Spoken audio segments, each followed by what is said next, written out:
On the Great Martial Continent, a legend endures about the 9 Serenities secret manual, a record of all the supreme teachings of the 10 ancient sovereigns. It is said to be housed on a celestial island, surrounded by breathtaking landscapes of clouds and water. The 10 ancient sovereigns are the mightiest beings on this continent. One of them compiled a lifetime of learning into a tome passed down through generations. The demon emperor of the world inscribed his wisdom into that book, and it radiated with the brilliance of absolute power. A profound voice echoed, "Through the cultivation of this text, one can attain the power to command the heavens and consume the earth, mastering the highest realm of existence within one's own soul." He never anticipated that this very book would find its way into his possession. A figure sat upon a throne, 2 stone beasts standing guard at his sides. He idly flipped through the book's pages, his hand resting on the armrest. "This is for you." The protagonist, known as the Magic Emperor, Zhui Yifan, gazed at the tome in his hand with a faint smile. Shortly after, news of this leaked to the outside world, igniting a relentless hunt for this peerless cultivation art. Righteous cultivators from various sects launched successive assaults on the heavenly demon peak. In the sky, ceaseless bolts of lightning struck a small, floating palace. Fellow cultivators flew on their swords, joining the onslaught. In the main hall, a figure sprinted in like the wind, kneeling before his master, who was calmly reading a book. He shouted in panic, "Master, it's terrible. The Guardian Mountain formation has been breached. They're about to storm this place." This was Xiao Cheng, Zhui Yifan's direct disciple. He knelt and shouted a desperate warning. "It won't be long before the 7 princes." He was cut off before he could finish. Zhui Yifan spoke up, his voice steady. "What is there to panic about?" He then rose and strode out of the hall, asserting, "Even if the 7 princes join forces, they are no match for me." He then mused, "I didn't expect them to break my formation. I must go and see for myself." The disciple inside bowed his head in deference. Zhui Yifan stepped out of the hall. Surveying the thunderclouds ahead and the coalition of immortals gathered before his hall, he heard their collective shout,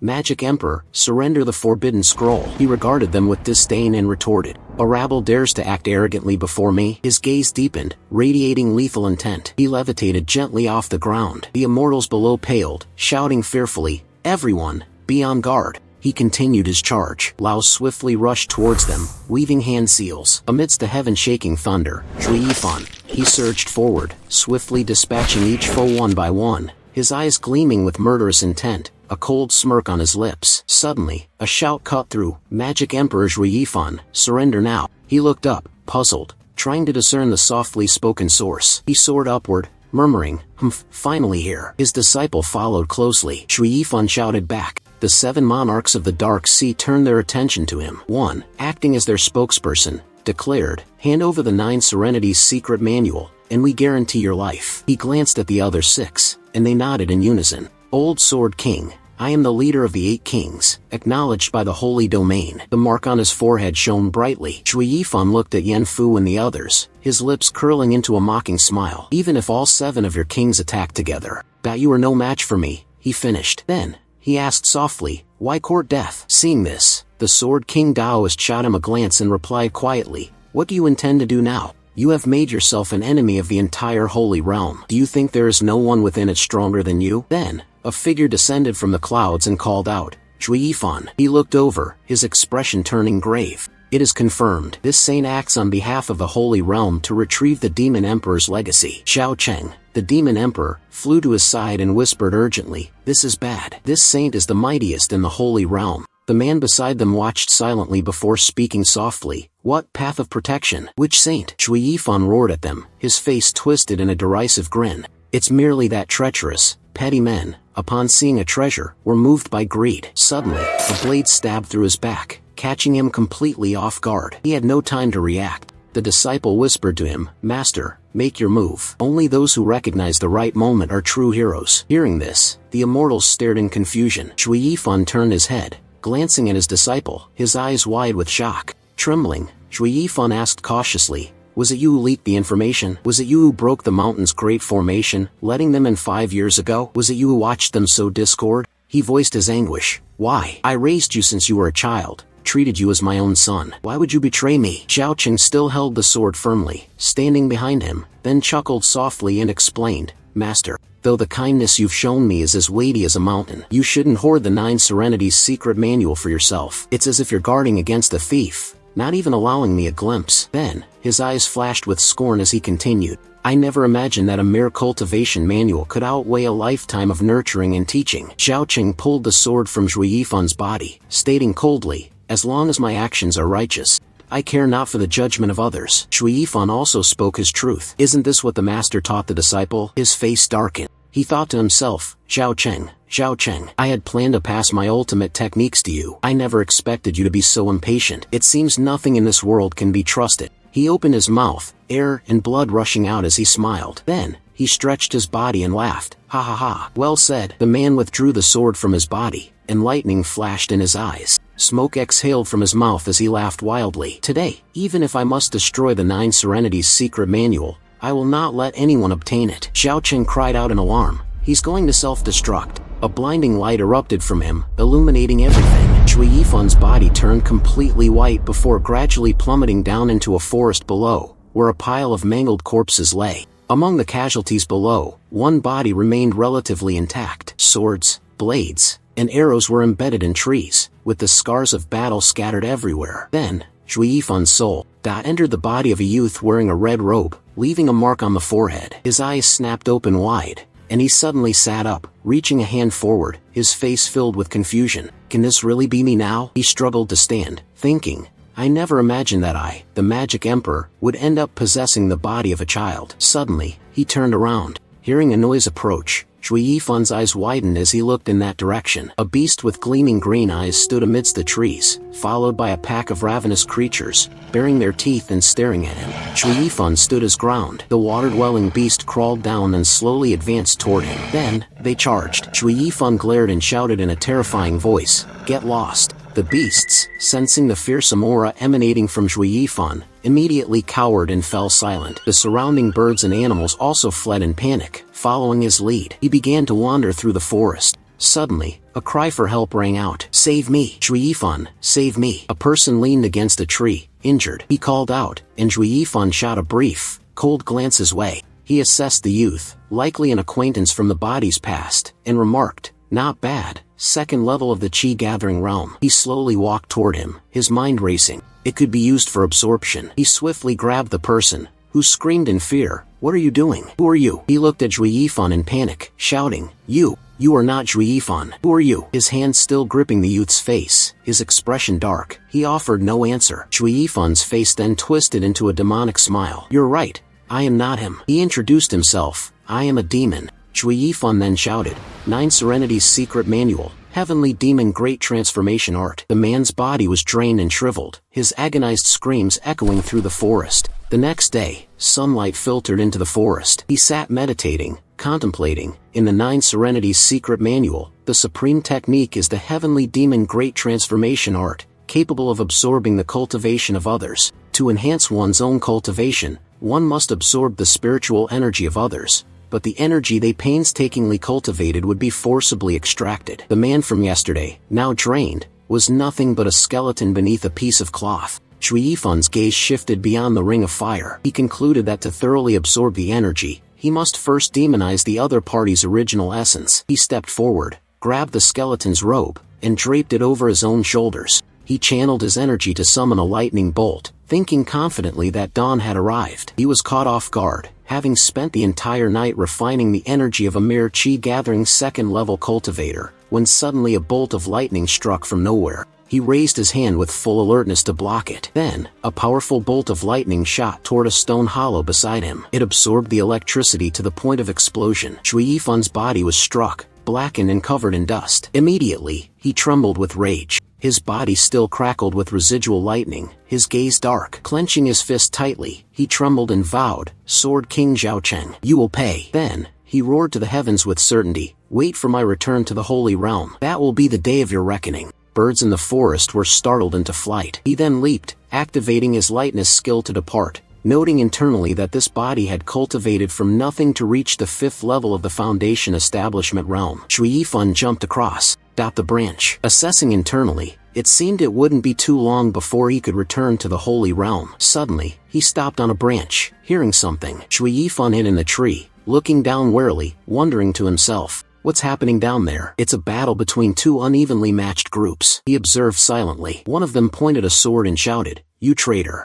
"Don't bully her too much," said a woman. Standing beside her was Pang Tongling, a bodyguard of the Luo clan, dressed in a green robe and wearing a cap. Another person in the crowd spoke arrogantly. Pang Tongling, out of past sentiment, said, "Recall that we once fought side by side. I advise you to know your place." The two men beside him also looked at him mockingly. This was Steward's son of the Luo clan. A girl from the weaker group shouted, "Steward's son, the Hui Longzhang is a spirit-level martial art passed down through generations of our Luo clan." She glared at them coldly, affirming her words. "We would rather die than hand it over to you." Beside her was a young boy, gritting his teeth and glaring at the group. The boy, full of fighting spirit, shouted, "Sister, don't stop me. I must kill this traitor." Chui Yifan stood in the tree, watching them, understanding dawning.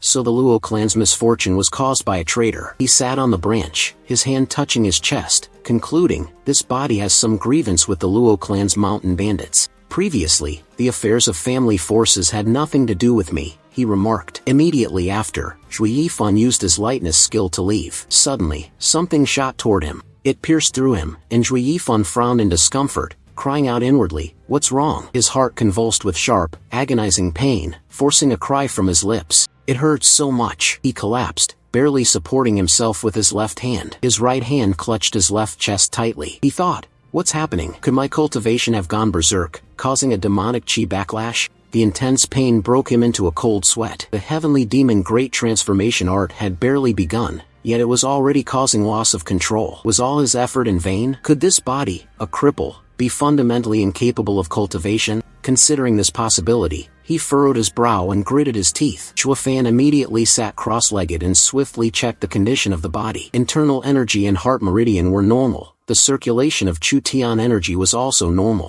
Strange, everything seems normal. He frowned deeply, thinking for a long time without finding an answer. Where exactly is the problem? Suddenly, as if realizing something, his gaze shifted. Could it be the memories flashing through his mind? The scene of leaping nimbly onto a high branch, looking down at the group below? That day, indeed, as long as he faced the Luo clan's young lady, the pain would subside. Conversely, the farther he was from her, the greater the pain. This was a possibility he found hard to accept. A heart demon. Chuafan pressed his lips together, his face darkening. For a cultivator, a heart demon signified being perilously close to losing control and falling into madness. Thinking of the appearance of those maddened, insane individuals made him fall silent. He rubbed his face, thinking secretly, "First, I need to integrate this brat's memories and see why he developed this demonic mindset." In the sea of memories, a mansion courtyard appeared. A voice echoed, "Young master, your father sacrificed himself for the Luo clan. We will not let you suffer injustice. From now on, the Luo clan is your home." Then, the memories quickly shifted. A servant sneered, "Just a mere errand boy. Young miss, is he really worth your trouble?" The young lady of the Luo clan stood protectively in front of the boy, stating firmly, "Do not bully Zhuofan. Once he steps into the Luo clan gates, he is one of us." Then, the boy approached a guard and pleaded, "Please, Guard Pang, teach me cultivation. I want to learn martial arts too. I want to protect the manor." The guard mocked the boy, "Your constitution is too weak. It's still too early for you to become a bodyguard. I'll teach you some basic cultivation techniques to strengthen your body first." The boy vowed, "I must become strong enough to protect the young lady." To protect the Luo clan, the youth clenched his fists, his gaze resolute as he voiced his desire. Then, a great fire erupted, blazing fiercely, the flames burning crimson. The entire space was filled with screams, the scene chaotic. "Bandits! Bandits are here! Protect the young master and young miss!" Bandits, wielding weapons, roared ferociously. "Kill them all! Leave no one alive! Old Master Luo is dead! Quickly, bring out the secret manual!" Moments later, the great fire had completely consumed the mansion courtyard. The blazing red flames reflected in the eyes of this body, followed by the image of the Luo clan's young lady. "Support this kid's body," Chuafan spoke. The youth, despite severe injuries and blood spilling from his mouth, urged, "Miss, hurry. Take the young master and leave." Chuafan hated his own weakness, his gaze filled with sorrow and helplessness, unable to protect the Luo clan. After the flashback ended, Chuafan fell into deep thought, grinding his teeth. So that's how it is. He wants to repay the Luo clan, so if I betray them, it will trigger his vengeful demonic heart. Why does it have to be this kind of heart demon? Haven't I spent a lifetime serving others? The more he thought, the more frustrated he felt. He was so angry his teeth itched. He'd rather kill someone than deal with this. The Magic Emperor, leader of the 8 Desolates' holy domain, am actually being controlled by the affairs of a mundane family? He swung his fist powerfully into a nearby tree. A loud crash echoed, startling the group ahead. The trunk snapped under the blow, yet his frustration remained unrelieved. He sneered coldly inwardly. A rough-looking man with green hair shouted loudly, "Who's out there?" Luo Yunjiang cautiously stepped forward and asked, "Is it reinforcements from Pang Tongling?" Pang Tongling firmly denied it. "It can't be urgent help." A figure stepped from the shadows, and a youthful voice sounded, "Young miss, it's just a spirit-level secret manual. What's the big deal? Just hand it over to them," Zhuo Fan said calmly. "At most, I'll find you another one later." His appearance surprised Luo Yunjiang and the others. She exclaimed in surprise, calling his name, Zhuo Fan. Luo Yunjiang started, "I thought you..." He interrupted, "My life is tough. I won't die so easily." Steward Sun's group went from surprise to mocking laughter. "Ha ha, I thought it was someone important. Quite bold. You little brat. You, a mere servant of the Luo clan for 15 years? Zhuo Fan cast a glance at Steward Sun and his followers. Thoughts raced. He quickly assessed the countermeasures. These bandits were at least at the 6th level of Foundation Establishment realm. Steward Sun, Qi gathering 6th level, he noted, furrowing his brow. "With my current strength, a frontal assault would be suicidal," Luo Yunjiang said anxiously. "This kid," Pang Tongling sighed.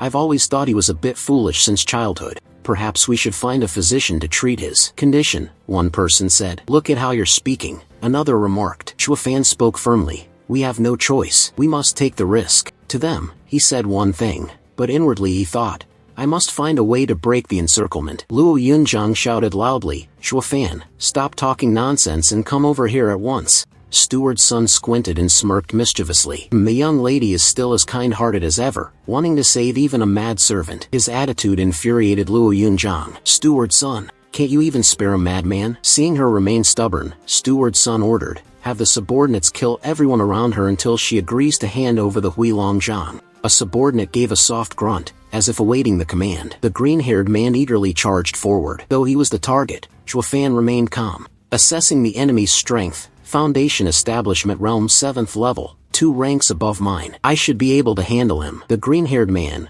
wielding a weapon, tried to flank and strike Zhuo Fan's head from behind. He remained calm, concluding it could be resolved, but there was only one chance. It was as if he could foresee Zhuo Fan being beaten to collapse by him. The green-haired man, veins bulging on his forehead, shouted viciously, "Die!" Zhuo Fan slightly curled his lips in a cold sneer. He pushed off with his legs, swiftly retreating, and launched a sudden strike that sent the large blade in the man's hand flying. The green-haired youth was so fast he didn't have time to react before his sword was lost. Zhuo Fan quickly seized the sword, making it his own weapon. His cold eyes locked onto his opponent, a pale blue light flashing across them. Everything happened so fast the green-haired man hadn't even registered the pain before blood erupted from his stomach. Everyone who witnessed it was stunned, exclaiming, "What?" Steward Sun's group stood with mouths agape in shock. Ignoring the still spurting green-haired man, Zhuo Fan quickly accelerated, thinking, "If I don't leave now, when will I?" Rushing forward at full speed, the corner of his eye caught the figure of the Luo clan's young lady. He couldn't help but sneer in disgust inwardly. Yet, he still pressed on toward the 2 siblings, albeit reluctantly.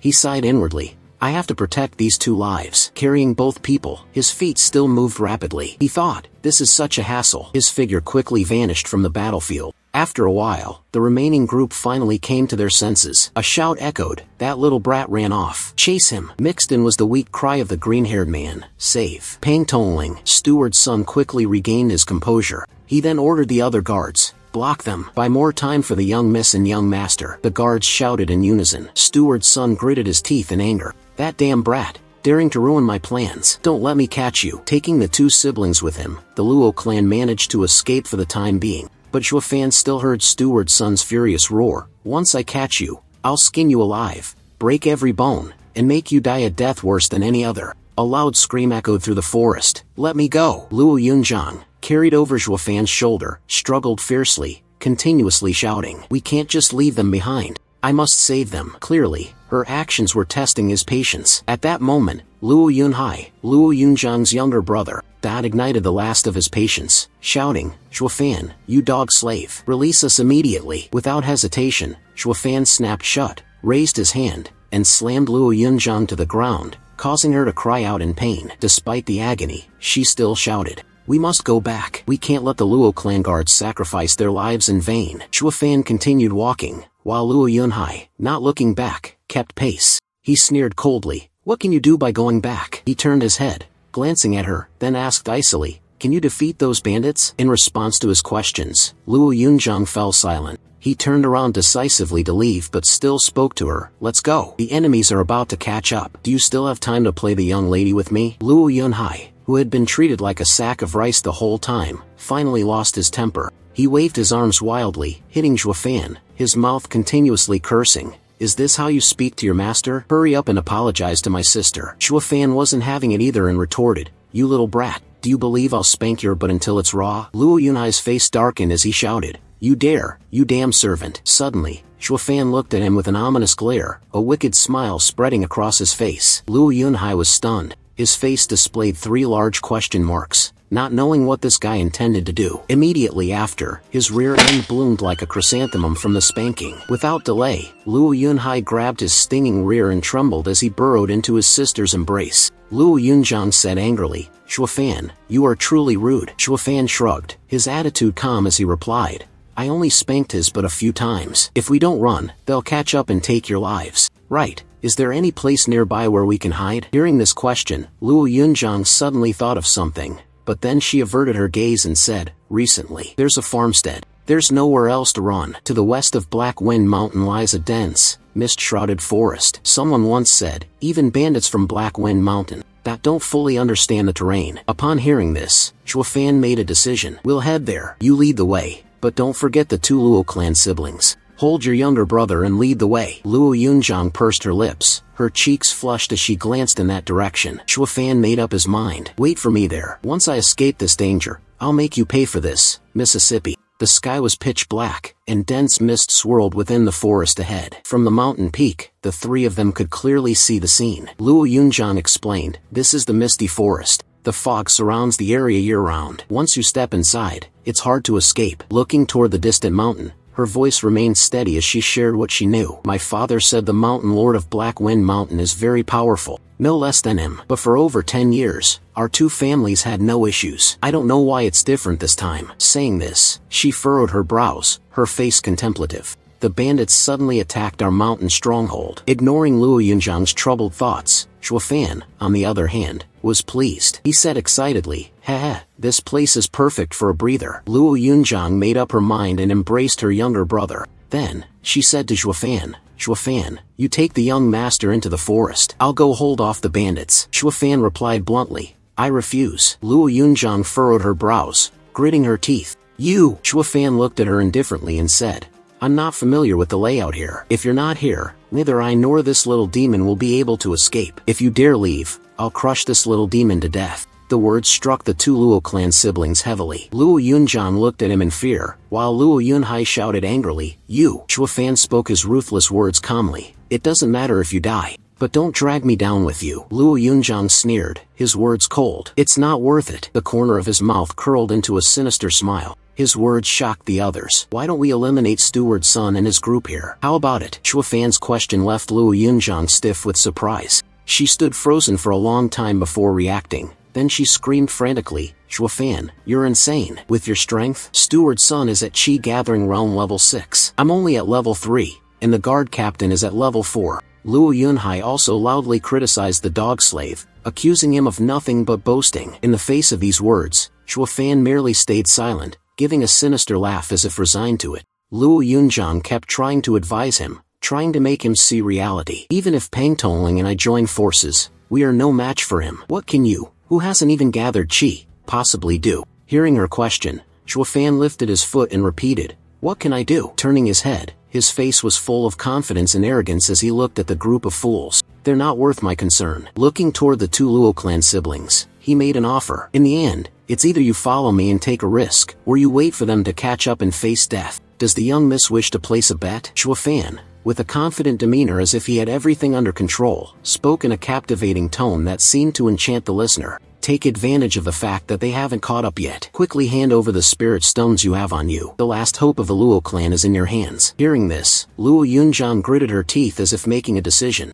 She quickly removed a green jade ring from her finger and handed it to Zhuofan. He caught the ring, and she gritted her teeth, saying, This is all the wealth I have on me. If you dare deceive me, even if I die and become a ghost, I will never forgive you. Chua Fan turned his back to her and said with certainty, you won't regret it. Wait for me there. Luo Yunzhang watched his figure as he walked farther away, moving deeper into the forest, then disappearing behind large tree trunks. Luo Yunhai still felt angry and sighed to his sister. This servant is truly bold, sister. You must teach him a lesson. Reaching out to pat her younger brother's head to comfort him, Luo Yunzhang explained, although he is not respectful toward us, that he is still helping us. That's better than those who speak sweet words but stab you in the back. We should not repay kindness with hatred. Saying these words, she seemed to have thought of many things, the events of the past few days, matters concerning Chua Fan. I wonder what kind of blow he has suffered. On Chua Fan's side, he was deep inside the misty forest, where trees grew densely, towering so high the sky was barely visible. A strange, eerie sound echoed, reverberating through the dark, deserted woods.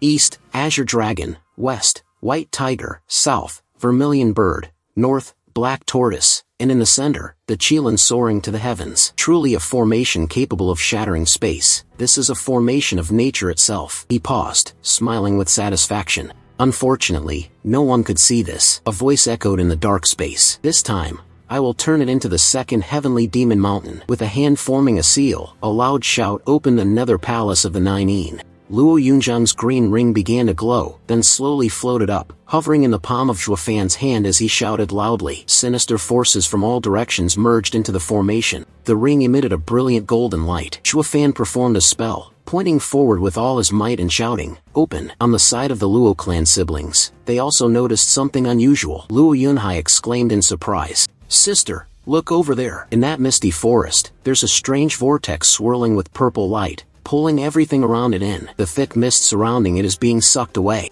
Then, the mist completely vanished. Luo Yunzhang was anxious, unsure of what was happening. She hesitated and said, "The mist has dissipated." At that moment, footsteps approached from behind her. A sigh of satisfaction escaped. Luo Yunzhang saw it was Chua Fan and immediately entered an interrogative stance. "Chua Fan, what happened just now? Are you up to something again?" In the face of her questioning, Chua Fan remained completely calm, indifferent as if he hadn't answered at all. It was just the Yin Death formation. What's so strange about that? Saying that, he turned around, led the way, and assigned tasks. "Follow me. I will teach you the incantation for the sound-killing formation. Wait for Steward Sun and the others to arrive here. You control the formation to kill them." Luo Yunzhang was stunned, her eyes widening as she exclaimed, "What? This is a formation?" The two siblings followed behind Chua Fan, their minds racing. Luo Yunzhang had hundreds of thoughts swirling. Formations were more precious than cultivation techniques or martial arts in the world. Ordinary formations were secrets of sects and noble families. They are not to be spread outside. A first-level formation costs over 100,000 spirit stones, and they are all of the rarest kind. After thinking for a moment, Luo Yunzhang grew even more anxious. Anxiety stirred within her. A mere servant could casually set up a formation. She couldn't hold back and immediately wanted to ask Chua Fan, "How did you know?" Chua Fan interrupted her question, saying, "Do not concern yourself with how I know." He glanced at her and said, "The formation is set. Now, I will teach you the incantation. Wait until they come, seeking their own death." Luo Yunzhang felt even more confused and fearful. They waited until the moon had risen high. The quiet forest was disrupted by a cry. "Steward Sun, they've entered the misty forest." Pang Tongling, captured and tied up by Steward Sun's people, struggled and screamed at them, "You'd better kill me. If you don't, I will surely kill you in the future to avenge my fallen brothers." Steward Sun stroked his beard and laughed gleefully. "Pang Tongling, ha ha ha," he said viciously. "Once I get what I need, I will fulfill your wish. They're really good at hiding. I'm not familiar with the terrain here." Thinking of a plan, Steward Sun said sweetly, "Pang Tongling, I'll be counting on you later. With the young lady's personality, she will definitely not abandon you." Pang Tongling shouted angrily, "Steward Sun, don't you even think about using me to threaten the young lady." Suddenly, a gray-haired subordinate exclaimed, "Steward Sun." Ahead, there was a figure lying on the ground. Steward Sun scrutinized carefully, his eyes suddenly widening as he stared ahead. Opposite him, Chua Fan was sitting with his back against a tree. The gray-haired subordinate shouted, "It's the one who killed our brother." Chua Fan smiled cheerfully and greeted Steward Sun. "I've been waiting for you for a long time." The old butler felt insulted, his anger rising. "Chua Fan, you are truly bold to appear before me. Kill him for me." Immediately, the gray-haired subordinate charged forward like an arrow, his face terrifying. Chua Fan secretly smiled. Everything was unfolding as he hoped. The gray-haired subordinate rushed forward, holding a sword in each hand, slashing toward Chua Fan with an excited and confident expression. He shouted loudly, Die. Fan raised his left hand, a faint smile appearing on his lips as he softly uttered 5 words. 2 Luo clan siblings. Upon hearing this, Steward's son seemed to snap out of his rage, his head spinning. He shouted, "Stop, gray-haired, wait." The sword tip was nearly touching his neck. Fan immediately stopped just a hair's breadth away. Despite the danger, Fan remained extremely confident, clearly reflected in the confident smile curling his lips. Steward's son said coldly, "Fan, your scheming is too deep." Even Steward's son himself had to look at him seriously. Fan warily assessed him. "After all these years,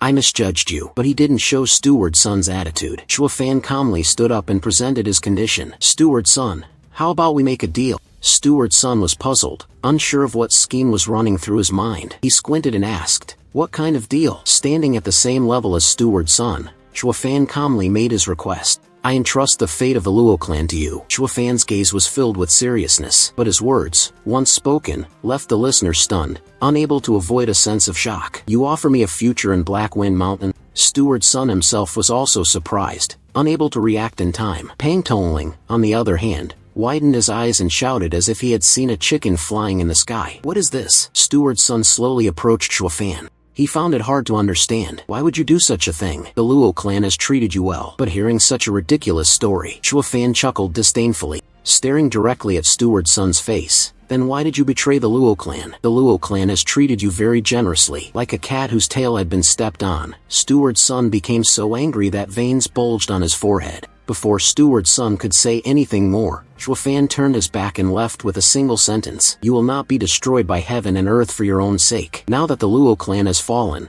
with my power alone, I cannot shift the universe." He smirked coldly, casually uttering words that were indifferent, using the lives of the 2 siblings to carve himself a better path. It was only natural. Why seek death in a place where no one noticed? His hand silently grasped a red thread, a long thread that extended deep into the ancient tree grove. Tightening his grip on the thread, he coldly spoke, "Right now, the 2 of them are hiding on the other end of this thread, but the path is winding. Only I can find them." Placing the string into Steward's son's palm, it felt natural and almost made him believe half of it. Fan smiled slyly. "For safety, using a red thread as a guide is a good idea." Using 2 fingers to fiddle with the thread, the old man squinted his eyes, evaluating with obvious pleasure. Moreover, to avoid being chased, they kept it simple. Perhaps they just entrusted it to the wrong person. "Ah ha." Fan chose not to comment, remaining silent as though resigned to the old man's words. Confident that Fan was the same kind of person as himself, Steward's son then agreed.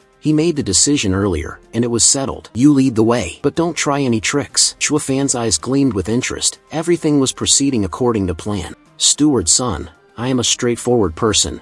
Fan suddenly showed a regretful expression, closing his eyes and sighing softly. "These words I believed in before." His gaze turned large, cold like that of a venomous snake, almost hissing with a sharp tone. "Now, I don't believe them." Fan glanced at him, his eyes cold and filled with murderous intent. Then both of them burst out laughing, the atmosphere tense as a drawn bowstring. The old venomous butler commanded, "Lead the way." Throughout the journey, Pang Tongling's endless curses filled the air. He cursed as if slapping the face of our protagonist. "Fan, you dog servant, betraying your master for glory, all in vain. I trusted you, and you dare betray us?" Like a cornered dog trying to tear apart its enemy, Pang Tongling shifted his aim and said, "Steward's son, as for you, that vile son, you are a base and sinister villain. Even in death, you will not have peace." Despite Pang Tongling's powerless curses, the group continued forward, with even Steward's son's subordinates pressing on without pause. They pushed Pang Tongling forward, considering it a form of revenge for the constant insults along the way. As they were walking, Fan suddenly stopped. Steward's son, surprised, asked, "Why did you stop?" The old man suspiciously looked around, wondering if they had arrived. Fan parted his lips and called out to Steward's son, his voice cold and distant, as if echoing from the depths of the underworld. In the darkness, Fan's eyes gleamed with a bloodthirsty red, like a monster. He spoke in a cold tone, "I will send you off here, to the path of the Yellow Springs." His words were light yet distant. "You must continue on your own. My duty ends here." Steward's son's face changed color. Old Lao, stepping behind Fan, roared in anger, "Do you want to die?" With a tearing sound, as if something had been ripped apart. When calm returned, Steward's son discovered that Fan, who had just been ambushed by the old man, had now vanished, leaving only a pile of wooden debris. Before he could process the situation, he dumbfoundedly muttered, "What?" and turned his head, scanning the surroundings in a 360-degree sweep, but there was no sign of the young man. Immediately, as if realizing he had fallen into a trap, Steward's son shouted, giving orders to his bewildered subordinates, "Quickly, go back the way we came." The subordinates quickly reported, "Steward's son, it's bad. The red thread has been cut, and the one surnamed Pang has also disappeared." Upon hearing this, Steward's son's face turned pale with rage, his teeth clenched tightly. He angrily punched the ground with great force, letting out a frustrated roar, "Damn it!" He lowered his head, suppressing his anger as he vented, "Little brat, the old man has crossed more bridges than you have walked roads. Don't think this misty forest can trap us." He stood up abruptly, his eyes bloodshot, and shouted to the sky, "Wait until I get out. I will definitely crush you." The atmosphere in the forest suddenly shifted, as crimson mists, like blood, began to spread and swirl around the group. Steward's son's mocking laughter echoed. Hearing that sends chills down the spine. "Ha ha ha, you absolutely won't have this chance." Steward's son, who had been bragging earlier, was now stunned, looking around in shock. His gray-haired subordinate standing beside him, also turned pale with worry. "What's going on?" The mist turned red. Steward's son, already elderly, quickly regained his composure and gave an order. "Be on high alert. He must be around here." At this moment, the old man did not realize that there was a faint shadow behind him. As if sensing something, he quickly turned around, his head spinning like a top, scanning the surroundings. He felt a sense of unease. The person had vanished as if they had never existed. This made him think of the worst possibility. Even Steward's son could no longer maintain his arrogant demeanor. Could this be a formation? On the other side, a magical circle was glowing. In the center was a person performing the formation. Luo Yunzhang sat in the center of the formation, performing the spell. Chuafan was observing. At his current level of cultivation, she raised a question. "They have already been subdued, and Pang Tongling has been rescued." She glanced at Chuafan, who had remained silent. She asked, "What should we do next?" Chuafan immediately closed the distance to Luo Yunzhang, his speed so fast she didn't have time to react. He said, "Miss, the final step depends on you." He tightly grasped her arm. She was startled and instinctively shouted, "What do you want to do?" His arms wrapped around her, pulling her into his embrace. This position made a young lady like Luo Yunzhang blush all over. However, our protagonist, still cool and composed, said, "Don't move." Leaning close to her ear, he began to teach, despite her face turning as red as if it were about to catch fire. "Focus your mind." Grasping her hand, he placed it on the formation diagram that had been drawn earlier. Luo Yunzhang was astonished, watching everything unfold before her eyes. This was truly an overwhelming power. Chuafan flashed a cunning smile. Almost simultaneously, his and Luo Yunzhang's gazes were identical, cold and resolute, as they hissed out a single word, "Kill." From the midst of the formation, a brilliant light suddenly erupted, faintly revealing the silhouettes of two people inside. Upon closer inspection, one could discern the hidden formation, its power not to be underestimated. Countless eerie, ghostly shadows appeared, surrounding the entire forest. They twisted and writhed frighteningly. Steward's son's subordinates turned pale with fear, sweating profusely. "Look at those eerie figures." The sky was pitch black. All one could do was exclaim, "What the hell is that?" Before they could even stabilize themselves, one of them was swiftly pierced through by a shadowy figure. His face immediately contorted in agony. He screamed in excruciating pain. The gray-haired man who had attacked Chuafan earlier, having just witnessed that terrifying scene, now drained of all color, wailed in agony, desperately attempting to flee. Regardless that his master, Steward's son, was still there, he hadn't run far when a ghostly spirit passed through his body, and he shared the same fate as his companions. Seeing this, Steward's son, aware of the gravity of the situation, desperately tried to find a way out, but the ghosts would not let go of such tempting prey. The ghosts rapidly flew toward him. Seeing this, he immediately unleashed his move, White Bone Claw. He had learned it from the 9 true scripture to deal with such situations. Of course, he had underestimated the power of the ghosts. One pierced through his hand. Immediately, he felt a pain that cut to the bone. Unable to hold it back, he screamed out. In the end, unable to resist any longer, the old man collapsed, vomiting bright red blood. He struggled to lift his head, veins bulging on his face, eyes bloodshot, whispering, "Chuafan, you, who exactly are you?" This question was only heard by himself. Chuafan, who had been standing and observing all this time, heard it, but he was not a person of kindness. He sneered as he looked at Steward's son's miserable state. "Go to hell and ask King Yama." Steward's son's last words echoed faintly. "Chuafan, who exactly are you?" Chuafan didn't care. At this moment, he was preparing for something, assuming a stance in chanting. Dust returns to dust, earth returns to earth. Shuofan laughed excitedly. The Nine Serenities secret manual belongs to me. His eyes reddened again, and his pupils seemed to change. Construct the bronze of the cold-blooded reptiles. A command rang out. Seal. On the side of the formation, Luo Yunzhang felt the formation tremble, emitting a powerful light that forced her to shield her eyes. I don't understand what's going on, she wondered. The formation is out of control now. On Shuofan's side, the souls were being pulled by a powerful force, drawing them toward the formation beneath his feet. He laughed loudly. Heavenly demon, great transformation art. Immediately, as the formation absorbed him, his body was enveloped in red light, his voice filled with excitement. Foundation Establishment Realm Level 7. Foundation Establishment Realm Level 8.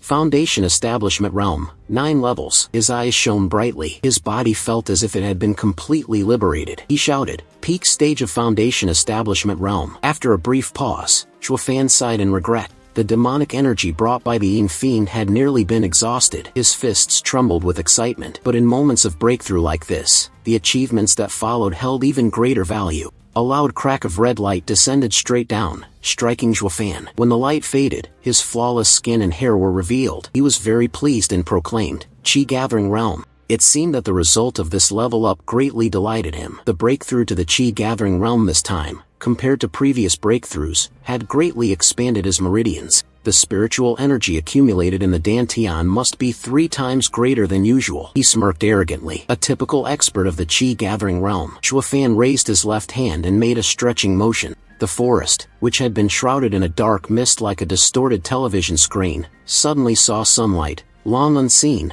piercing through the tree canopy. The once gloomy forest. Shuofan, pleased with his calculations, thought to himself that now that he had broken through to the Qi Gathering Realm, it was time to practice some martial arts techniques. Luo Yunzhang's group had been searching, and when they finally spotted him, they called out loudly. Luo Yunzhang hesitantly said, Where did you run off to just now? Why did the formation suddenly go out of control? Luo Yunhai, with suspicion, added, The bones have all been shattered, so of course, I can't tell the truth. Shuofan's expression remained unchanged as he said, The failure of the formation might be due to a lack of spirit stones, causing numerous flaws which led to the loss of control. He continued to answer Luo Yunzhang's question. I just went to check if Steward Sun and his group had returned to pay their respects to their ancestors. Fortunately, no one managed to escape. Pang Tongling remained silent throughout the journey. Suddenly, he stepped forward, leaving Luo Yunzhang confused. Pang Tongling's face was obscured by darkness, making it impossible to tell his expression. He was facing our protagonist. His gaze was fixed. Shuofan's expression was stern, his brows furrowed tightly. He was also unsure of what Pang Tongling intended to do, but of course, he was not afraid. He stayed calm and waited for Pang Tongling's next move. A loud thud sounded, as if a heavy object had made contact with the ground. Pang Tongling knelt on one knee, clasping his hands in sincerity. Previously, I was impetuous and did not know that you were luring the enemy. I even spoke vulgar words and have already offended you. Brother Shuofan, if you want to curse me, beat me.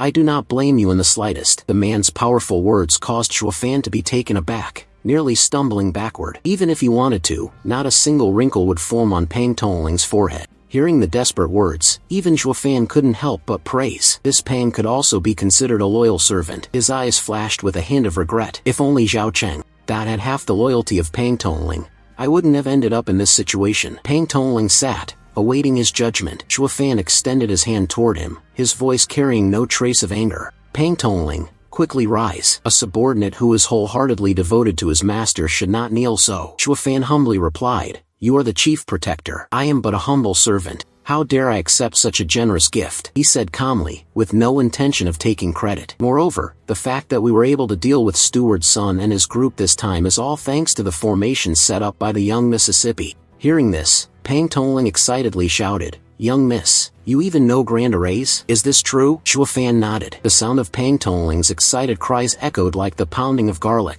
The large pot suddenly fell onto his head, but Luo Yunzhang could only grit her teeth and accept it. Indeed, there was no sign of reluctance on Luo Yunzhang's face. Pang Tongling was still excitedly shouting, Heaven bless the Luo clan. The young lady knows formations, and with the help of Brother Shuofan, the day when the Luo clan rises is right around the corner. Pang Tongling's joyful exclamation echoed. How wonderful! The others displayed a variety of expressions. Shuofan spoke, Now that the threat from Steward Sun and his group is no longer present, I wonder if the young lady has any plans? Pang Tongling interrupted. Originally, I intended to protect the young lady and take her to seek help from the Tai clan. Pang Tongling spoke continuously like a gramophone. You know, the young master has an engagement with my young lady. After thinking for a moment, Chuafan made a guess. What about the situation in Windwood City? His mind quickly started calculating. The Tai clan was the most prominent family in Windwood City. If they could hand over the Luo clan's 2 siblings to them, perhaps this body will die with its eyes closed, Chuafan said, smiling excitedly as if he had achieved his goal. Once I reach my destination,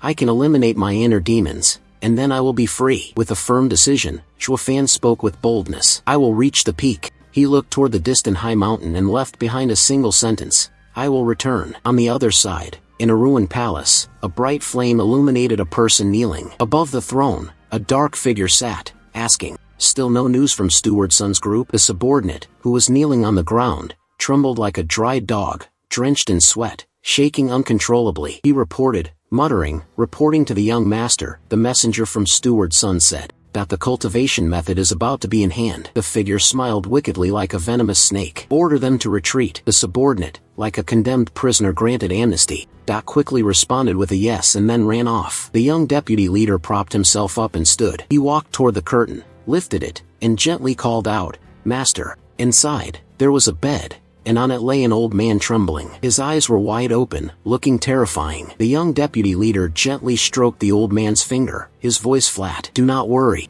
Your old friend has already crossed over to wait for you." His face was calm, emotionless, but the words he spoke were chilling. "Once I have the Huilong Zhang, I will send you to reunite with him." The old man lay on the bed, his eyes bloodshot, glaring at the young man with a look of deep hatred. The young leader of the band didn't pay him any attention, as he was busy imagining the future. He burst into crazy laughter. After 5 days on the road, Chuafan's group finally arrived at Windwood City. Luo Yunzhang, finding something interesting, immediately shared it with his younger brother. Luo Yunhai, quickly look over there. Pang Tongling, with an optimistic expression, looked at Chuafan's dejected appearance and asked, "Brother Chuafan, I remember you've never been to Windwood City before. How is it? Quite lively, isn't it?" The aesthetic prostitute. Chuafan lifted his dead fish eyes and glanced around. "What's the difference from a small village?" He then asked the question that had been on his mind the most. "Has the Tai clan not arrived yet?" Luo Yunzhang smiled happily and explained, "We can't go directly to the Tai clan. Luo Yunhai and I have to first go to the concubine's residence, and then we can come pick you two up." Upon hearing this, Chuafan put on a displeased expression.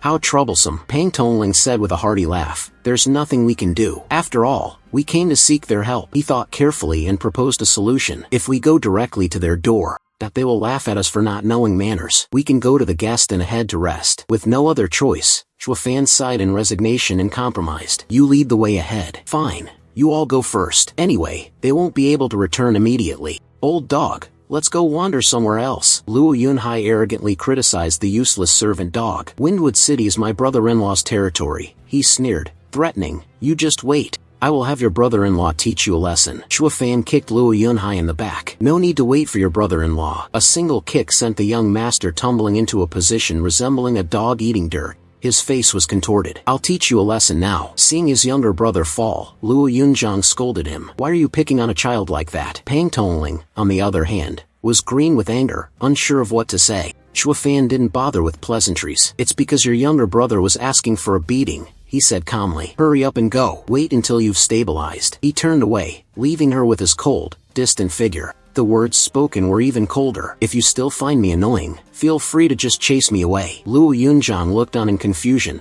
watching Chuafan's retreating figure. Pang Tongling, on our southern side, was doing his best to persuade him. "Why is the young master also a lord? Even if you don't respect the monk, you should at least respect the Buddha. How could you kick him?" Chuafan coldly snorted, not caring. In the midst of boredom, a voice of argument could be heard. "This jade of yours is not real." The suspicion made the jade seller feel discontented. "Which of your eyes sees that it is not real? This is pure jade. If used in cultivation, it will increase one's power exponentially," the jade seller said more passionately, criticizing the buyer in return. "Miss, do you understand jade?" The young lady replied softly, "I may not understand jade deeply." Looking up at her words, she was indeed a beautiful woman. She spoke assertively, "But I have seen true pure jade once, so I know this of yours is fake." The gemstone seller sneered upon hearing this. Have you ever seen something once and been able to tell whether it's real or fake? Everyone, look at this. Has there ever been something so absurd in this world? Ignoring the provocation, the young lady smiled lightly and replied,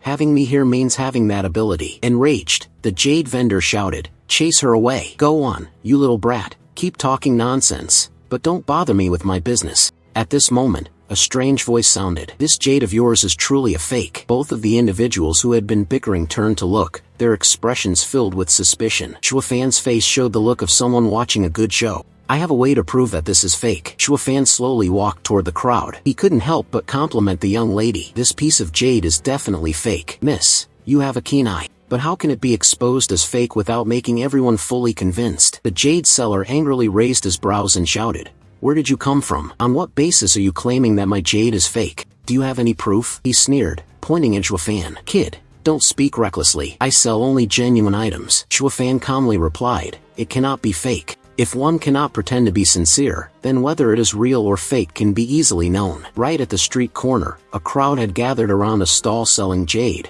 pointing at a basin of water on the table. Shuafan explained, this is sulfur water. Everyone, help me find the grass with the purple hue to make the medicine. Now, put this jade piece inside, and it will distinguish whether it's real or fake. The seller of the jade said confidently, if it's real, it won't change. The moment the gemstone fell into the water, everyone held their breath. The gemstone quickly emitted a red light, and eventually, the entire green gemstone faded to red. The gemstone seller, astonished, shouted, what is this? Why is it like this? Pang Tongling and the others also stared in shock, eyes wide and mouths agape, at the scene before them. The water has completely turned blood red, and bubbles are rising and gurgling. It looks very dangerous. As expected, Shuafan said nonchalantly, no need to be surprised. He reached out to take the stone that had turned purple. This jade pendant was originally a fake. Therefore, when it comes into contact with the medicinal water, it changes color. He smiled and asked those around him, now, do you see that this young lady was not lying? The person holding the jade pendant clenched his fist, angered. Damn it. The young lady then drove the point home. This jade pendant is only worth 3 coins. Just at that moment, an object was thrown at the back of the jade seller's head, causing him to cry out in pain. Furious, he turned around and shouted, who hit me? The crowd around him angrily charged forward. What kind of goods are you selling? Return the items. Return my spirit stones. You scammer. Surrounded by the angry crowd, he still did not forget to leave one last remark. You little brat, just wait. I will not spare you. Shuafan smiled proudly. The young lady performed a curtsy and gently said, you truly have sharp eyes, sir. I only knew that it was a fake, but I don't know how to differentiate. Fortunately, the young master lent a helping hand. Shuafan didn't care much. It's nothing. I've just seen similar tricks before. Miss, aren't you going to buy it? Although it's only worth 3 coins. Miss Clever, I just want to let those people know the true value of that jade piece. The young lady then bid farewell and walked away, her voice soft and gentle. Watching the silhouette of the young woman, Pang Tongling commented, she is truly an unusual girl. But Shuafan seemed to have caught on to something, his sharp gaze suggesting a guess. Maybe it's because of lack of experience. If not, suddenly, Shuafan said to Pang Tongling, brother, go back to the inn first, and conveniently lend me 10 spirit stones. Pang Tongling was astonished. What? Shuafan did not say anything more. I have something to do. He took out his purse and handed it to Shuafan. Pang Tongling shed tears. Shuafan walked into a narrow, deserted alley. Someone was subtly following him from behind a tree. Shuafan quickly realized it was the man who had been selling the jade earlier. He snarled with anger, you brat. Shuafan walked toward him. Boss, I've finally found you. He was so enraged that his face turned purple, gritting his teeth as he hissed, looking for me? You still dare to look for me? You're really bold. Ignoring his attitude, Shuafan spoke directly. My boss has come to talk business with you. I'll take that jade piece of yours. I'll offer you 10 spirit stones for it. How about that? Hearing this, even the jade seller was taken aback. 10 pieces? He skeptically picked up the jade and began to assess it. You know this jade piece is fake, yet you still offer 10 spirit stones? He smirked. That girl just said this stone is only worth 3 coins. Shuafan didn't care and said, although it's fake, it looks real, he said, shrugging his shoulders with a sly expression. Who knows? I might be able to sell it for a high price to someone who doesn't know better. Hearing this, the jade seller seemed to understand. Ah, I see. You want to sell it to a sucker. It doesn't sound too bad, but he raised an eyebrow, his expression filled with disdain. Do you have any idea how much money you've cost me in compensation? Dare to humiliate me, and you think I'll let you off the hook? 10 spirit stones are too few. Chuafan's eyes narrowed in seriousness. Then how many do you want? The gem seller whispered eagerly. I want your life. Saying that, from behind the main character, 2 subordinates holding swords advanced. In front, others had also moved to surround Chuafan. Chuafan calmly said, Boss, I sincerely want to cooperate in business. The gemstone seller paid no attention, sneering coldly. Don't waste your breath. If it weren't for you causing trouble, I wouldn't be humiliated like this. Quickly hand over the spirit stones. Then, kowtow 30 times loudly. After that, I might make your death come a little quicker. Chuafan's feet came together, and a faint dark green light flickered beneath the soles of his shoes. He sighed regretfully. Then there's nothing more to say. The group charged forward with weapons in hand. At the commander's yell, kill, the excited expression on the gemstone merchant's face suddenly froze. His group also halted, as if struck by some kind of shock, their weapons clattering to the ground. I don't know what happened. The jade vendor who was once so smug now stood like a lifeless puppet. I'm not someone who enjoys killing. Chuafan quickly walked away, leaving the alley. He left behind the group of people, who were being drawn into the light's eerie glow, their souls being pulled away. A cold voice echoed, there are always those who seek death. Supporting the strange situation, the shadow of Chuafan walked calmly, leaving behind a group of people lying sprawled on the ground. It took quite a bit of time to return to the guest inn. Chuafan entered the room but did not forget to ask Pang Tongling to stay on guard. Help keep watch outside and make sure no one enters here. Although he didn't understand, Pang Tongling still responded, no problem. He closed the door and simultaneously set up a barrier. Chuafan lowered his head to look at the purple gem he had just obtained. He made contact with it and quickly absorbed the purple energy within. His entire body was quickly enveloped by the strange energy of the gemstone. A dazzling purple light appeared through the crack, so bright it shone directly into Chuafan's eyes. The gemstone glowed with a deep, dark purple hue.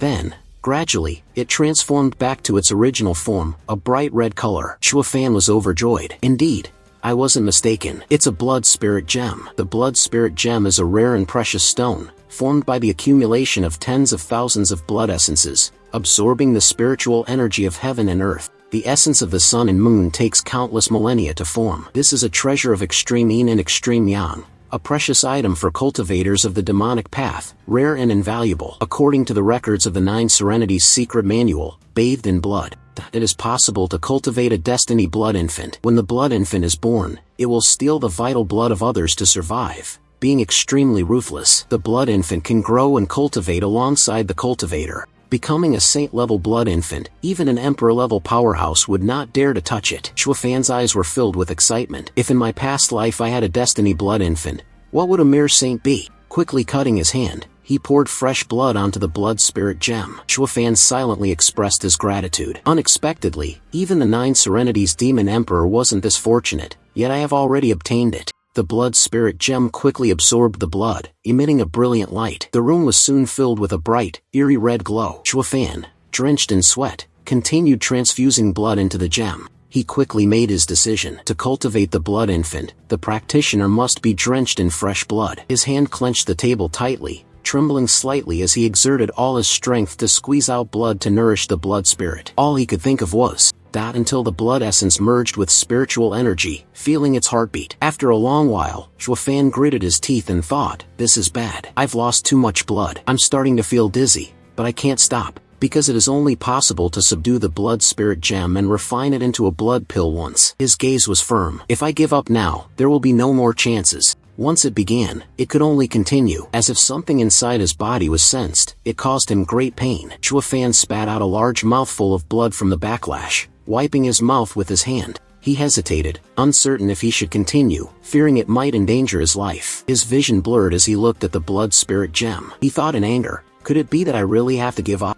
If even life is no longer there, then what use is the blood spirit gem? For a moment, Chuafan heard a voice in his ear. Magic Emperor. Shui Yifan raised his hand, surrendering to the restraints. The scene from that day when they were besieged appeared before his eyes. The group of people stood high above, looking down as if bestowing grace. Submit the 9 Serenities secret manual, and I will spare your life. Chuafan's head buzzed, his mind unclear. He hesitated, then remembered who those people were. The 7 princes, is it? The saintly figure spoke with noble righteousness. This saint acts on behalf of the Holy Realm to retrieve the demon emperor's relics. His gaze was like a needle piercing the heart. Chuafan, the saintly figure, is it the small mortal world's evil nature that gives rise to greed, Or is it you? The scene from when he was stabbed from behind, the despicable voice of Zhao Cheng, echoed. Master, don't blame me. Indeed, that is the vile tone of that traitor. Xue Fan gritted his teeth, filled with hatred. You all want me dead. His eyes narrowed, terrifying. I will definitely not die. Blood vessels appeared all over his hand.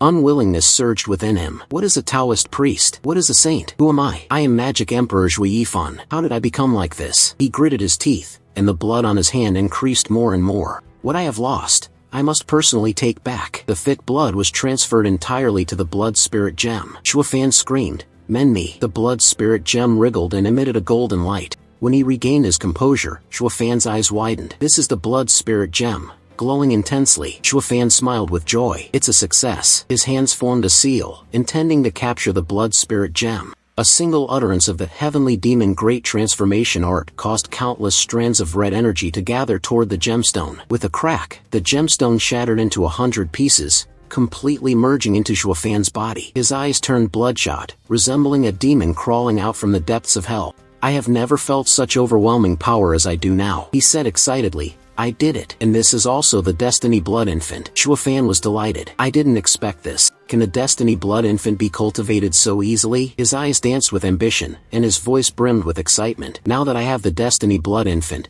I can finally decide which martial art to cultivate. Not sure how much time had passed. The door to the inn room opened. Pang Tongling, having kept watch so long it felt routine, had fallen asleep at some point, only to suddenly wake with a start. He said, "The people from Tai Manor can come now." Xue Fan was a bit surprised. Pang Tongling asked, "Did you wait outside for 10 days? Pang Tongling honestly replied, "Yes. With me here, no one dared to disturb you." Xue Fan was very grateful. Pang Tongling, you've worked hard. Pang Tongling waved his hand. What hardship is there between brothers? As long as the young miss and young master don't have to wait too long, let's go quickly. Seeing Pang Tongling so carefree, Xue Fan asked him directly, "What's wrong? Don't you find it strange? What have I been doing in there for the past 10 days? Pang Tongling smiled, not paying much attention. That's your business. It looks normal. He seems like a fool. But he is very understanding. If you want to tell me, you will tell me yourself." This surprised Xue Fan, causing him to take another look at this martial artist. Pang Tongling urged him, "Let's go quickly. The miss and young master are waiting for us." Xue Fan suddenly found Pang Tongling very interesting, causing the corners of his mouth to curl up. This was something he had never experienced before, unconditional trust, with a single-minded path of cultivation, reaching the realm of Magic Emperor. Never before has anyone like this been seen. At the Tai clan's mansion, two people stood and exclaimed in awe. It's truly unbelievable. The mansion court was truly magnificent, deserving of its reputation as the #1 family in Windwood City. As the two were about to enter the large gate, they were stopped by the family guards. A group with fierce expressions stood in their way. Who are you to dare break into Tai Manor? Pang Tongling cupped his hands in greeting, but his words made Xue Fan startle. I am Pang Tongling, commander of the Cloud Returning Estates Luo Clan Guards, and this is Steward Xue Fan of the Luo Clan. Miss and young master are guests at your residence. He thought to himself, when did I become the steward of the Luo mansion? Pang Tongling whispered, 8 days ago. The Tai clan sent someone to say that you are the steward of the Luo clan, probably because the young lady mentioned it. He smiled broadly. Congratulations, brother Xue Fan. Xue Fan's face was emotionless, his lips curled in disdain. The Magic Emperor, how could I possibly settle for being just a butler for a small clan? His eyes swept over the family guards, silently assessing them. However, the guards of Tai Manor did not look particularly friendly. A brown-haired man sneered. I thought it was someone important. Turns out it's just a bunch of mosquitoes from the Luo clan. Another man, with a face resembling a gorilla, chimed in. 2 more people joined to jeer. All right, hurry up and come in. Hearing their words, Pang Tongling couldn't hold back his anger any longer. How are you speaking like this? Before he could even lose his temper, Xue Fan had already dragged him away. Pang Tongling asked in confusion, Xue Fan, why are you dragging me? Xue Fan didn't respond. He silently pondered the situation of the 2 Luo clan siblings. The attitude of the servants reflects the attitude of the master. Since they treat us this way, it is likely that Luo Yunzhang and the others are treated similarly, he concluded. Perhaps we can no longer rely on Tai Manor, he thought. When they arrived at a dilapidated hut, Pang Tongling couldn't hide his anger and frustration. How can this be? Tai Manor,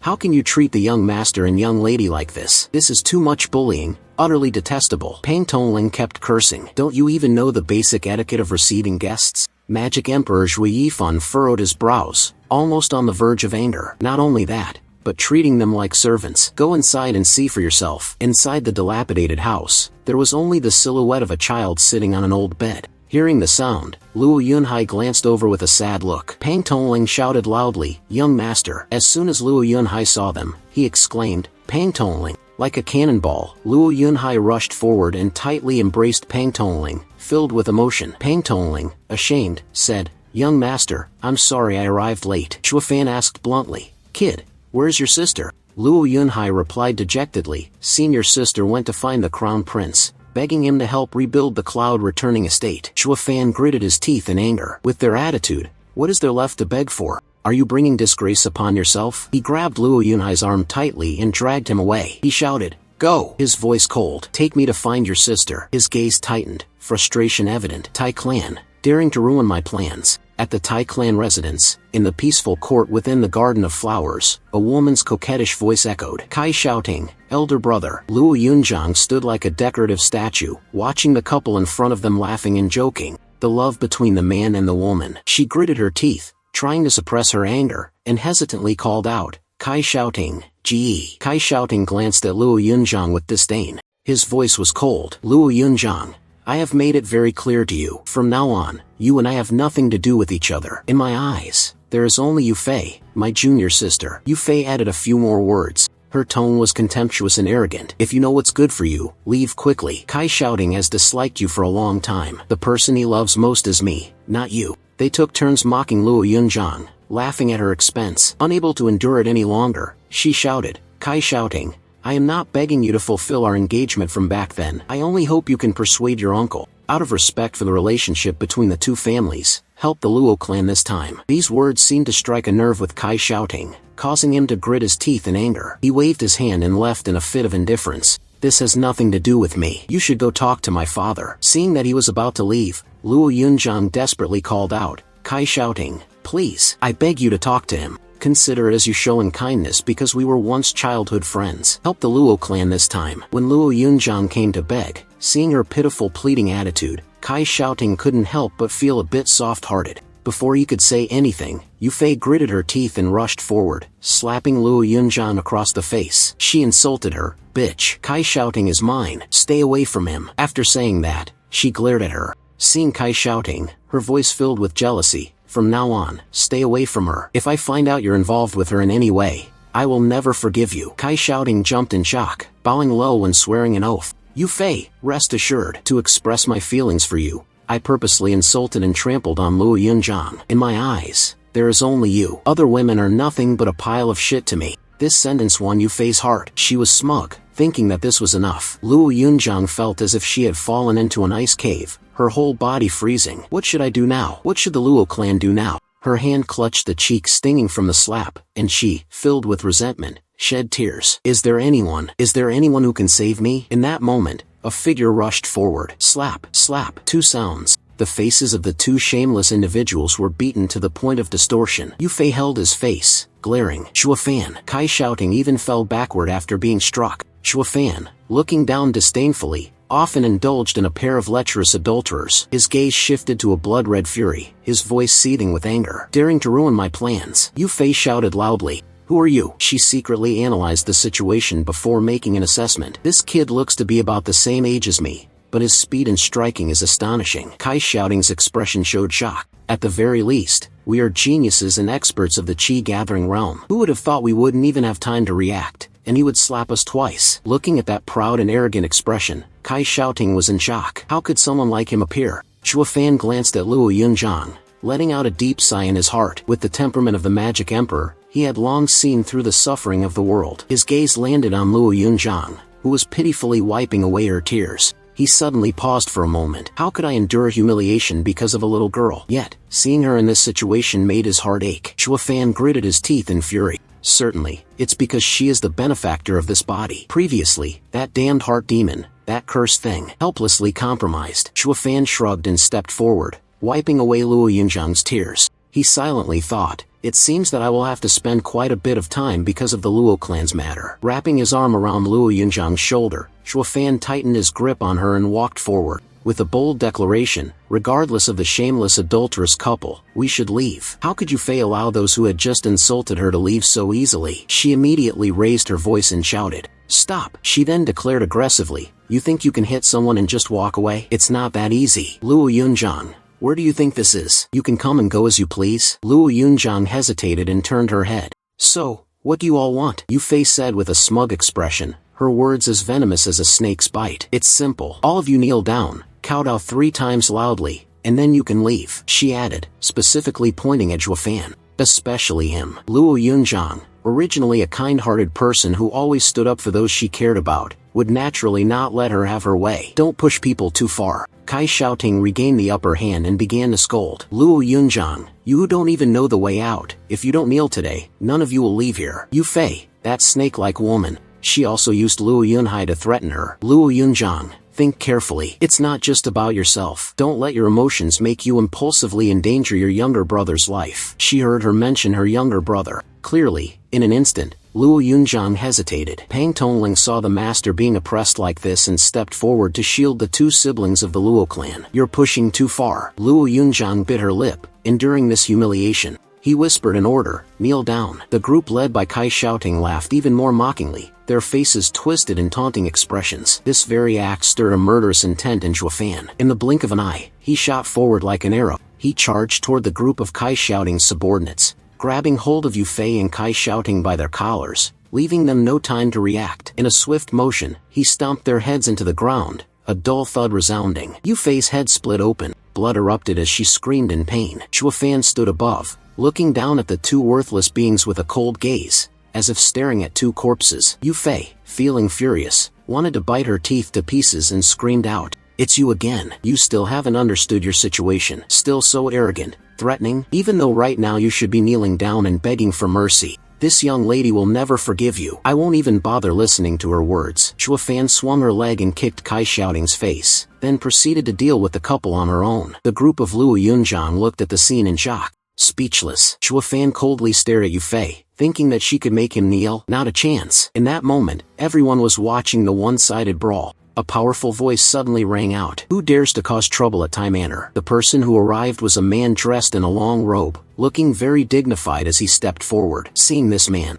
Kai Xiaoting was as delighted as a father whose wife just gave birth, exclaiming, "Father, you're just in time." Upon closely examining the appearance of Tai Laojia, only 2 words came to mind, stern and dignified. Zhuofan raised an eyebrow, intrigued. Tai clan's patriarch. Kai Xiaoting hurriedly reported the grievance, as if she had suffered much injustice. "Father, it is this brat who is causing trouble in our house." Tai Laojia and Zhuofan exchanged glances, remaining motionless. The author, Zhuofan, spoke first. The 8th stage of bone refinement. Upon hearing this, the expression of Tai Laojia turned solemn. "He only needed a glance to see through my cultivation level." The old man then spoke in praise. "Impressive. May I ask who you are?" Zhuofan chuckled softly. "The steward of the Luo clan, Zhuofan." Upon hearing this, Tai Laojia began to ponder. He had long heard that the Luo clan had a new steward, but he never expected him to be so young. Moreover, there was a mysterious aura around him, as if he had already made a decisive resolution. "Unfortunately, there is a force here that prevents me from offending them. Yu Fei is such a spoiled child." "Grandfather Tai, you must seek justice for Yu Fei." Grandfather Tai gently stroked her head.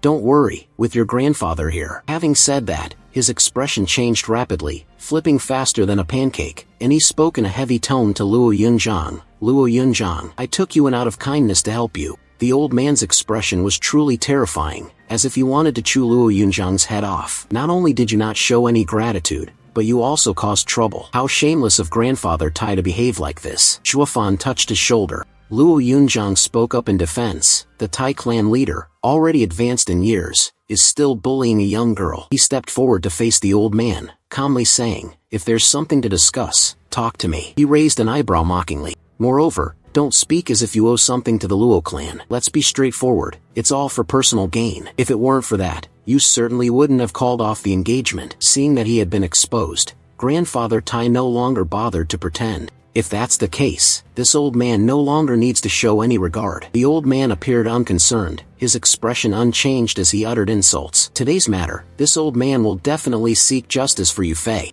Each of you will receive a palm strike from me. I won't make things difficult for you, only using 20% of my strength. Life and death are a matter of fate. Pang Tongling felt that the old man's words sounded unpleasant. His 20% strength was capable of breaking the bones of an 8th-layer cultivator. Stronger than a Qi-gathering 9th-level expert, it's clear that he wants to take our lives. Luo Yunzhang couldn't hold back either. Please spare us, Grandfather Tai. I beg you. Luo Yunhai is still just a child. It is innocent, but my family is very eager to give it a try. He leapt forward and said, let me go first. Chuafan used a masterful style, similar to the 18 dragon subduing palms. Attack Grandfather Tai. Seeing this, the old man was slightly surprised. He felt insulted, gritted his teeth, and gathered energy in his left hand. How dare he strike first? The gusts of energy clashed against each other. A huge explosion was created, and smoke billowed everywhere. Chuafan was pushed back. His attitude revealed a look of disdain as he looked at the brat in front of him. Qi-gathering realm, 2nd stage.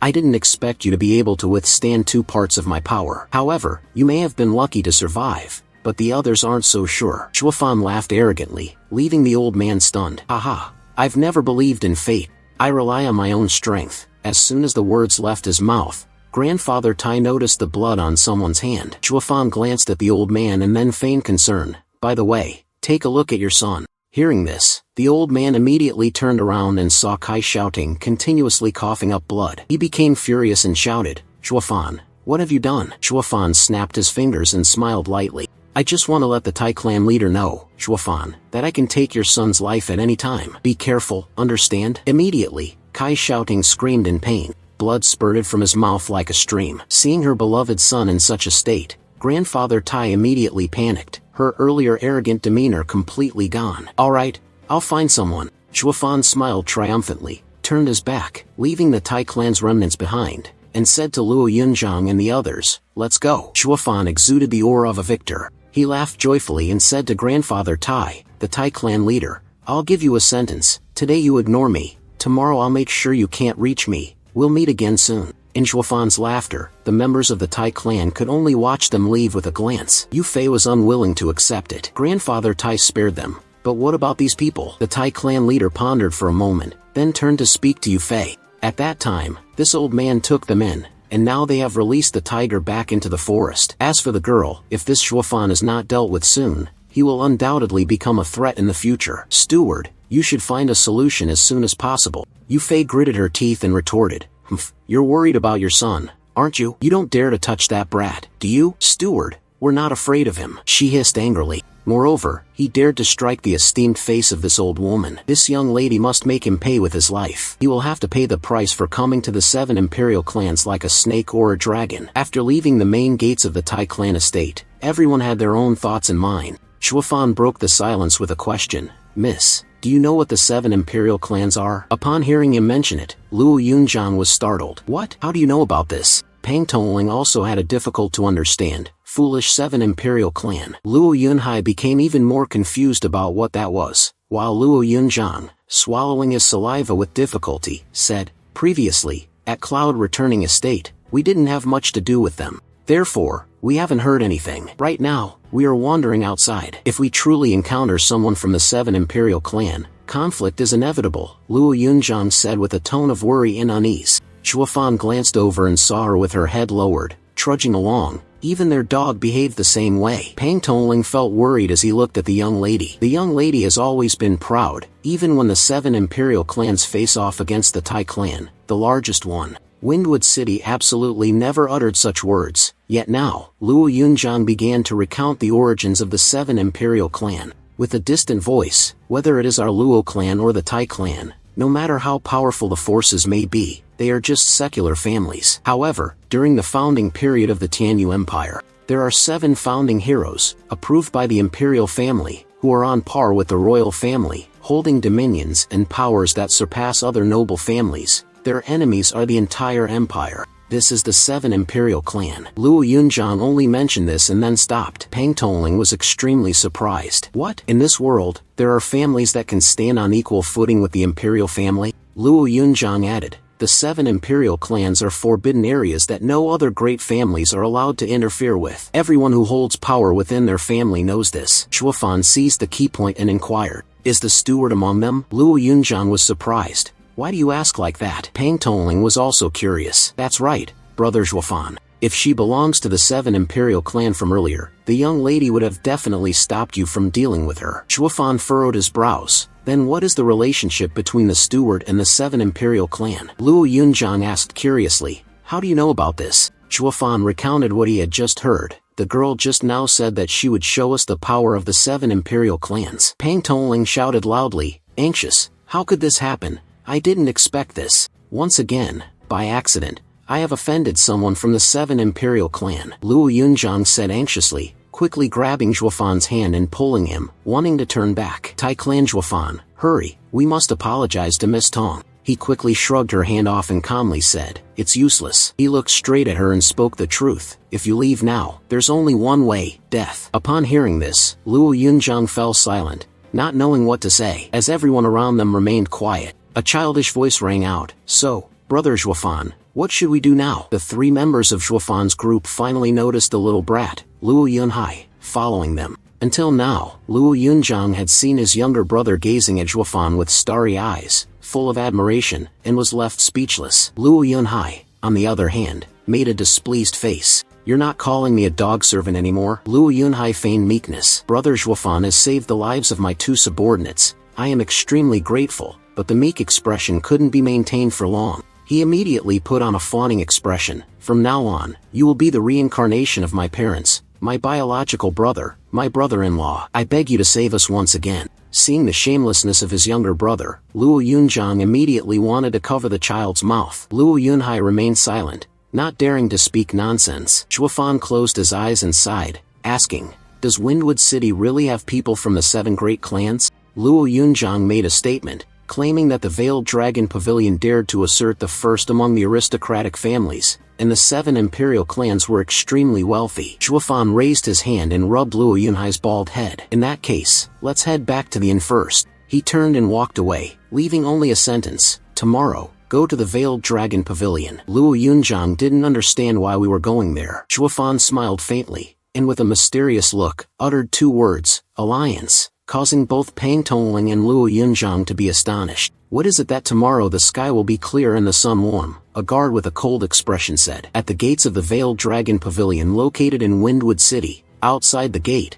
there were 2 guards with cold expressions. One of them noticed something from afar, seeing the figure of a group of people approaching from a distance. Getting closer, it became clear that the group, led by Zhuofan, was advancing quickly. He swiftly cast his gaze to assess them. Qi-gathering realm at its peak, truly worthy of being from the 7 Imperial clans. Even those within the clan possess such strength. The guard immediately shouted, stop. He waved his hand roughly and said, this is the Veiled Dragon Pavilion. Are you planning to barge in? Zhuofan acted indifferent and said, please inform them, Cloud Returning Estate. The young lady of the Luo clan, Luo Yunzhang, requests an audience with the steward here. The soldier gritted his teeth, the first time he had encountered someone so arrogant, not even bothering to look us in the eye. The soldier sneered in disdain. I have never heard of the Luo clan, and our steward is too busy to meet with nameless people. The insignificant Luo Yunzhang said with some worry, calling out the name of our esteemed patriarch, Zhuofan. Zhuofan raised his eyes and sneered coldly, whether you meet him or not, you still have to report to your master. It's not your place as mere servants to make decisions. Feeling insulted, one of the hot-tempered soldiers shouted angrily, what did you say? The hand thrust the sword into the ground, creating a blinding light. Zhuofan showed no sign of fear and continued to speak loudly. So this is how the 7 Imperial clans treat their guests? It's truly better to see with your own eyes than to hear about it. Suddenly, a female voice rang out, stopping the impending battle. Stop! A figure stepped out from behind the 2 soldiers, causing them to startle. The 2 guards immediately knelt down and begged for forgiveness from the young lady. Someone came to cause trouble, and Pang Tongling quickly recognized her. She was the young lady they had helped before. The jade-faced man he had stared at last time was you. The young lady scolded the 2 guards. I heard everything you just said. You are in the wrong. The person who has come as a guest, and you must not be impolite. The 2 guards immediately shouted in unison, yes, Mississippi. The young lady turned to look. Zhuofan smiled warmly. Sir, it seems we meet again. Zhuofan smiled to himself, thinking, if that's the case, this will be easy to handle. He appeared surprised, never expecting that this young lady was a member of the Veiled Dragon Pavilion. How rude, how rude. The young lady bowed in greeting and said to me, I am Long Yo, just a humble servant working in the Veiled Dragon Pavilion. May I ask if there is something the gentleman needs? Zhuofan leaned slightly, revealing his presence. Luo Yunzhang is quite anxious, to be honest. I am Zhuofan, the steward of the Luo clan. Because something happened at home, I heard that the Veiled Dragon Pavilion is the #1 family and dares to challenge the Tianyu Empire, which is why I came with the young lady to sell our family heirlooms. Hearing this, Long Yo raised an eyebrow in surprise.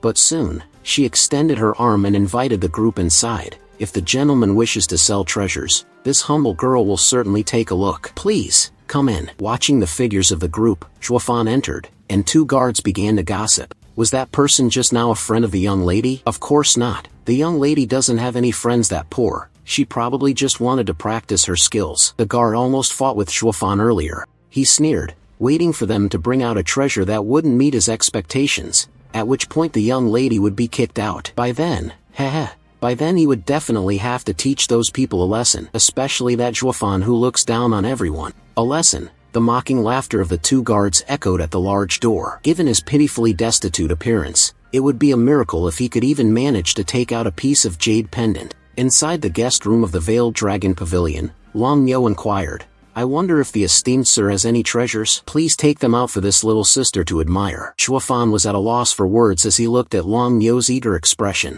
This girl appears to be untouched by the mundane world, but in reality, she is quite crafty. He gave his assessment of the young lady he had met only twice. Earlier, she tested me, then decided on the strategy for the next business negotiation. Although this little girl is very clever, when I spread the scroll out on the table, my heart ached. But in front of me, she is still too immature. Long Yo could no longer maintain his calm composure when he saw the scroll. She was worried about her own speculation. Could it be wrong? On the other side, seeing Long Yo's changing expression, Pang Tongling and Luo Yunzhang huddled together and whispered, Isn't this the painting that Zhuofan drew yesterday? Why does she treat it like a treasure? Long Yo sighed softly and looked toward Zhuofan. Mr. Zhuofan, how much do you want to sell it for? Zhuofan declined to comment and pushed the matter aside. The issue is for Long Yo. Miss Long is someone in this field. You set the price. Long Yo hesitated for a moment. Give me a price that I deem reasonable. How about 200,000 spirit stones? The group of Luo Yunzhang and Pang Tongling were both stunned. What? 200,000? Hearing this price, Zhuofan sneered. 200,000? Aha! His gaze lifted, filled with disdain. Miss Long, are you planning to feed the beggar? I won't sell it. Long Yo didn't expect such a strong reaction from him. Still holding onto the scroll, she furrowed her beautiful brows and stared directly at him. Zhuofan, Zhuofan. She waved her hand. If Miss Long does not have sincere intentions, then we will no longer discuss this matter. Long Yo tightly gripped the scroll, somewhat flustered. Mr. Zhuofan, this is only a first-tier formation diagram. 200,000 is not a small amount. She seemed to be giving advice, and moreover, in your hand is just a sketch, not a sculpture. Offering a price of 200,000 is very fair. Zhuofan, as if causing trouble for no reason, laughed loudly. Miss Long, although I read few books, you don't need to lie to me. He stepped closer to her, extending his hand to demand the item. Hurry up and give me the painting. Long Yo didn't want to give up this valuable item, so she resisted. Let's negotiate. Consider it a loss on my part. Can we settle at 300,000? Zhuofan said, his eyes clear as if seeing through Long Yo's thoughts, speaking frankly without any compromise. Miss Long still didn't show any sincerity as before. Long Yo frowned, her expression one of disdain. The girl was retreating while keeping a watchful eye, not allowing Zhuofan to seize the item she was holding. This item was a first-grade formation diagram. There are many formations up here, ones that even I have never seen before. No matter what, even if I have to suffer a loss, I must obtain this formation. Long Yo was pushed to a dead end, gritting her teeth and glaring. Zhuofan, with his lifeless fish-like eyes, extended his hand and demanded, if you're not selling it anymore, give it back to me. This brat actually knows this point, one person said. He talks big, the other person replied. Seeing that Luo Yunzhang seems easier to deal with, Long Yo immediately attacked her. Luo Yunzhang's possessions are worth at most 300,000. Moreover, throughout the Tianyu Empire, only we have the strength to purchase it. If you take it elsewhere to sell, you won't get this price. Luo Yunzhang was being attacked relentlessly, unsure of how to respond. He glanced at Mingjing with a pleading look, and Zhuofan, annoyed, sneered, Oh, is she completely ignoring the negotiator and the superior? I can tell what's going on here. Long Yo is using her beauty to charm Luo Yunzhang. Luo Yunzhang, you have a major business deal with the Veiled Dragon Pavilion, so we will naturally become honored guests here. From now on, the main doors of the Veiled Dragon Pavilion will always be open to welcome you. Luo Yunzhang, in a daze, heard the 2 words honored guests.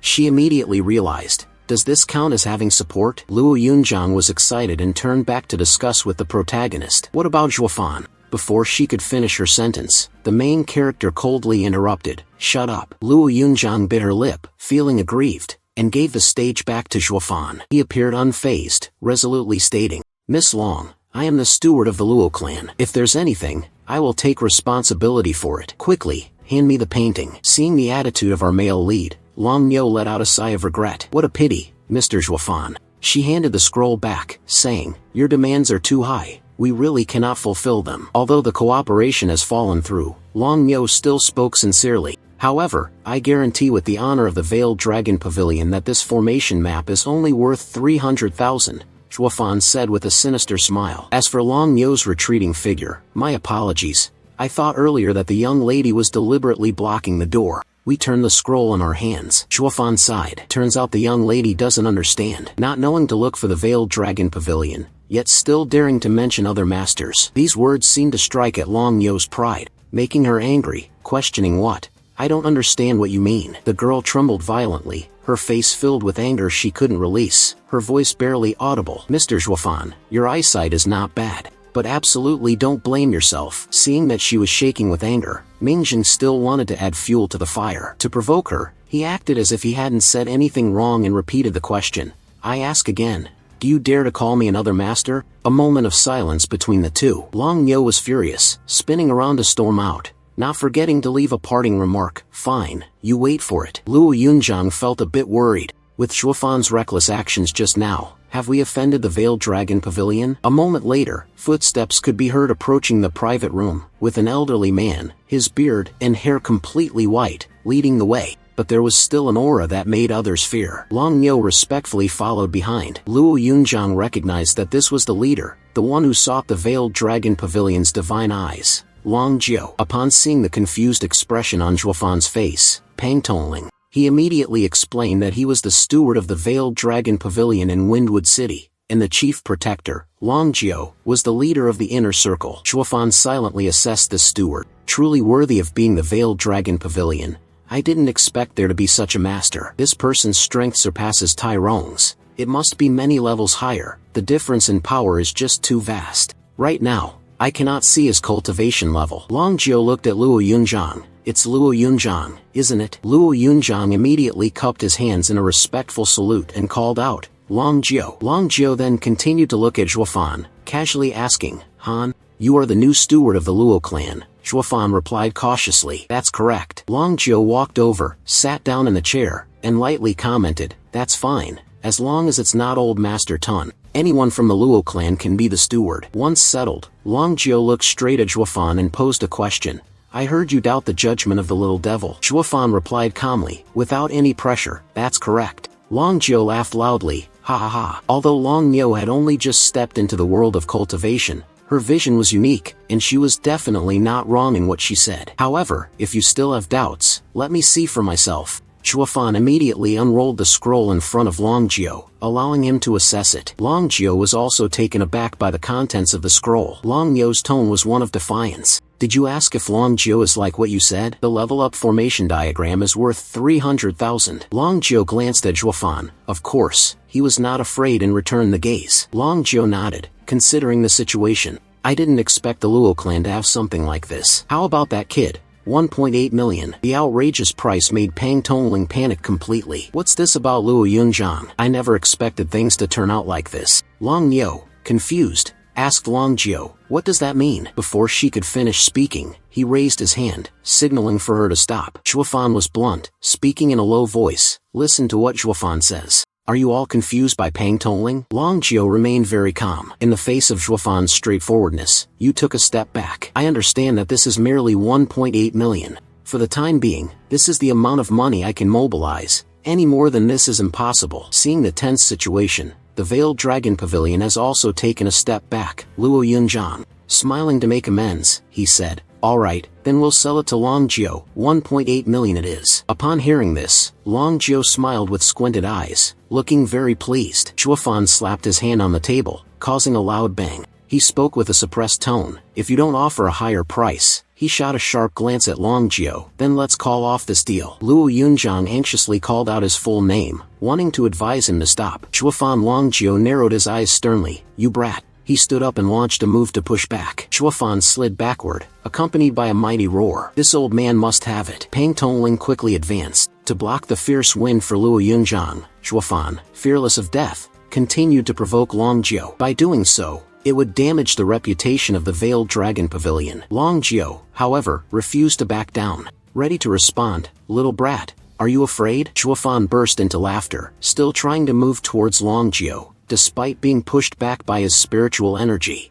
Veiled Dragon Pavilion is the only business clan of the 7 imperial clans, using forced transactions to influence the reputation of the family. Shuofan, with his smooth tongue, had never been defeated by anyone. This life of mine is all I have. You want to trade it for the family's honor? Are you afraid, Long Jio? Indeed, this young brat was exactly to Long Jio's liking. Hearing him speak so arrogantly, Long Jio was not angry at all. Instead, he burst into hearty laughter. He gave his assessment. Kid, you're quite something. The situation suddenly shifted from tense to playful, leaving Pang Tongling and Long Yo utterly confused. Long Jio stood up, and even from his tone of voice, it was clear. He was very pleased with Shuofan. With someone like him supporting the Luo clan, there would surely be a day when it would be revived. Kid, I know you're here to find the Veiled Dragon Pavilion, not just to sell this painting. If you have any conditions, just say it. Shuofan narrowed his eyes and spoke. The price is 10 million. Hold the scroll tightly and raise it forward, he said, his tone resolute. You can pay 1 million first, and then pay the rest gradually. Consider it as a debt owed to us. Long Jio took the scroll from Shuofan's hand and sighed in agreement. Fine, it's settled then. We will find the Veiled Dragon Pavilion. We owe the Luo clan a favor. Receiving the item he desired, he immediately took it and left the room, but still instructed Long Yo,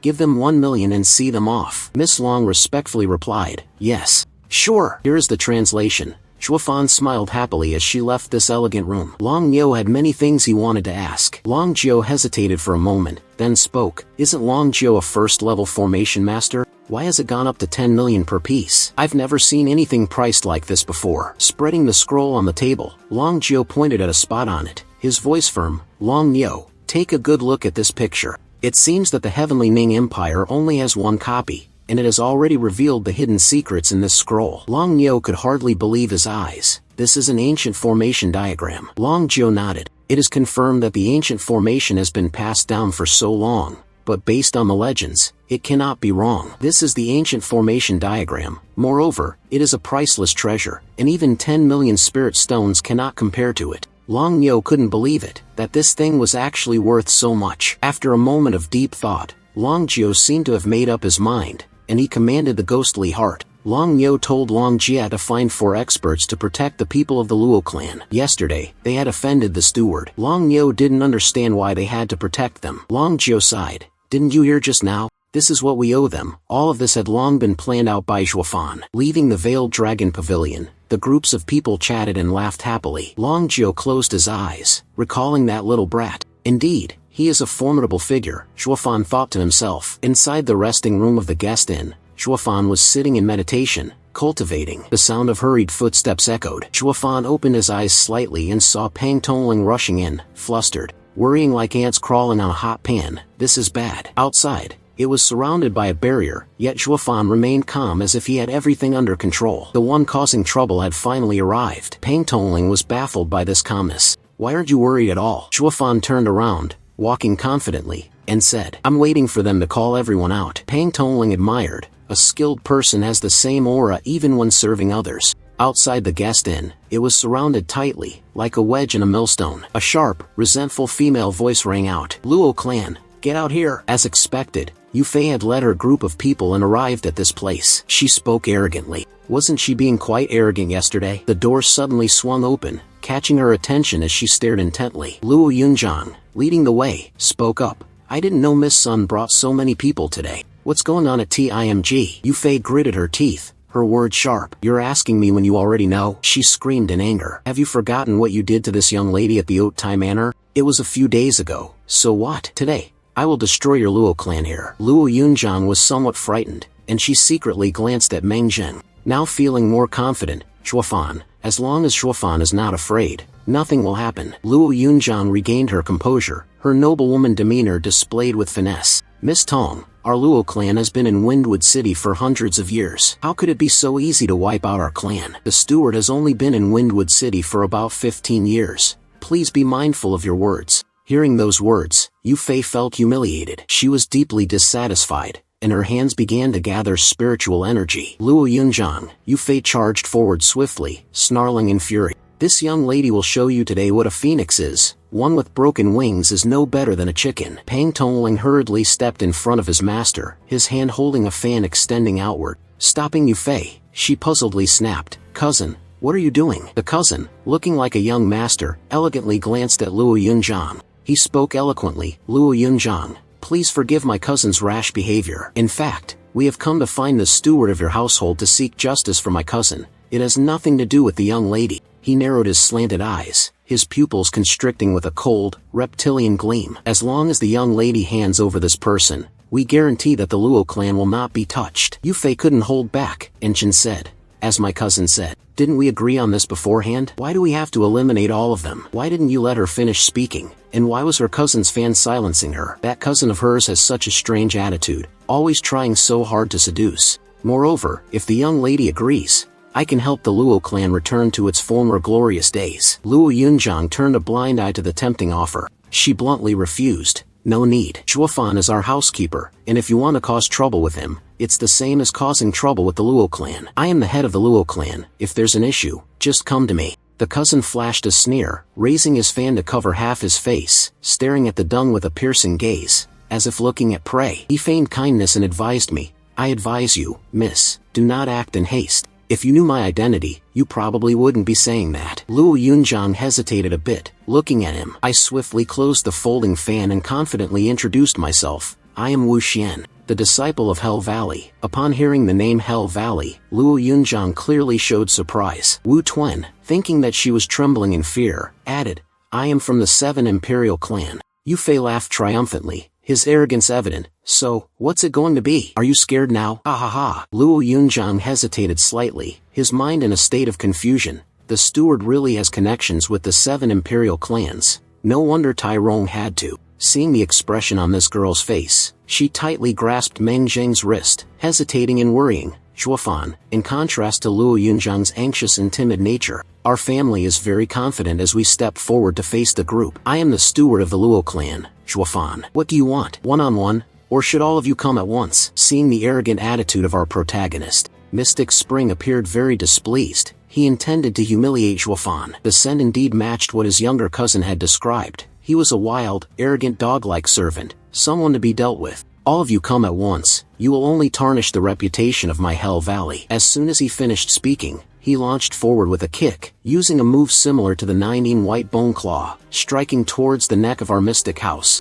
Fortunately, Zhuofan's reaction was quick, and coupled with his prior observation, he managed to evade in time, preventing the other from succeeding. Leaping backwards, Zhuofan furrowed his brows and stared directly at Mystic Spring. His mother had appeared with a scratch. Mystic Spring was a little surprised, but it wasn't significant. He still maintained the disdainful attitude of someone looking down from above. "Humph, could you have avoided it?" Through the sparring just now, Zhuofan was able to discern Mystic Spring's cultivation level, 6th level of Qi Gathering Realm. Seeing that he seemed to be at a disadvantage, Luo Yunzhang anxiously wanted to step forward and assess the situation. "Zhuofan, are you okay?" Zhuofan smirked, his eyes gleaming with an excited flame. He gathered energy in his right hand and gently said, "This is quite interesting. I noticed some unusual movements on my side. Mystic Spring is somewhat confusing. What's going on here? Isn't he afraid at all? Why does it feel like he's secretly pleased? Could it be that?" Interrupting his thoughts, Zhuofan charged forward like a. The wind leapt up, sending a palm strike charged with gathered energy straight into Mystic Spring's face. Mystic Spring was startled. Too fast.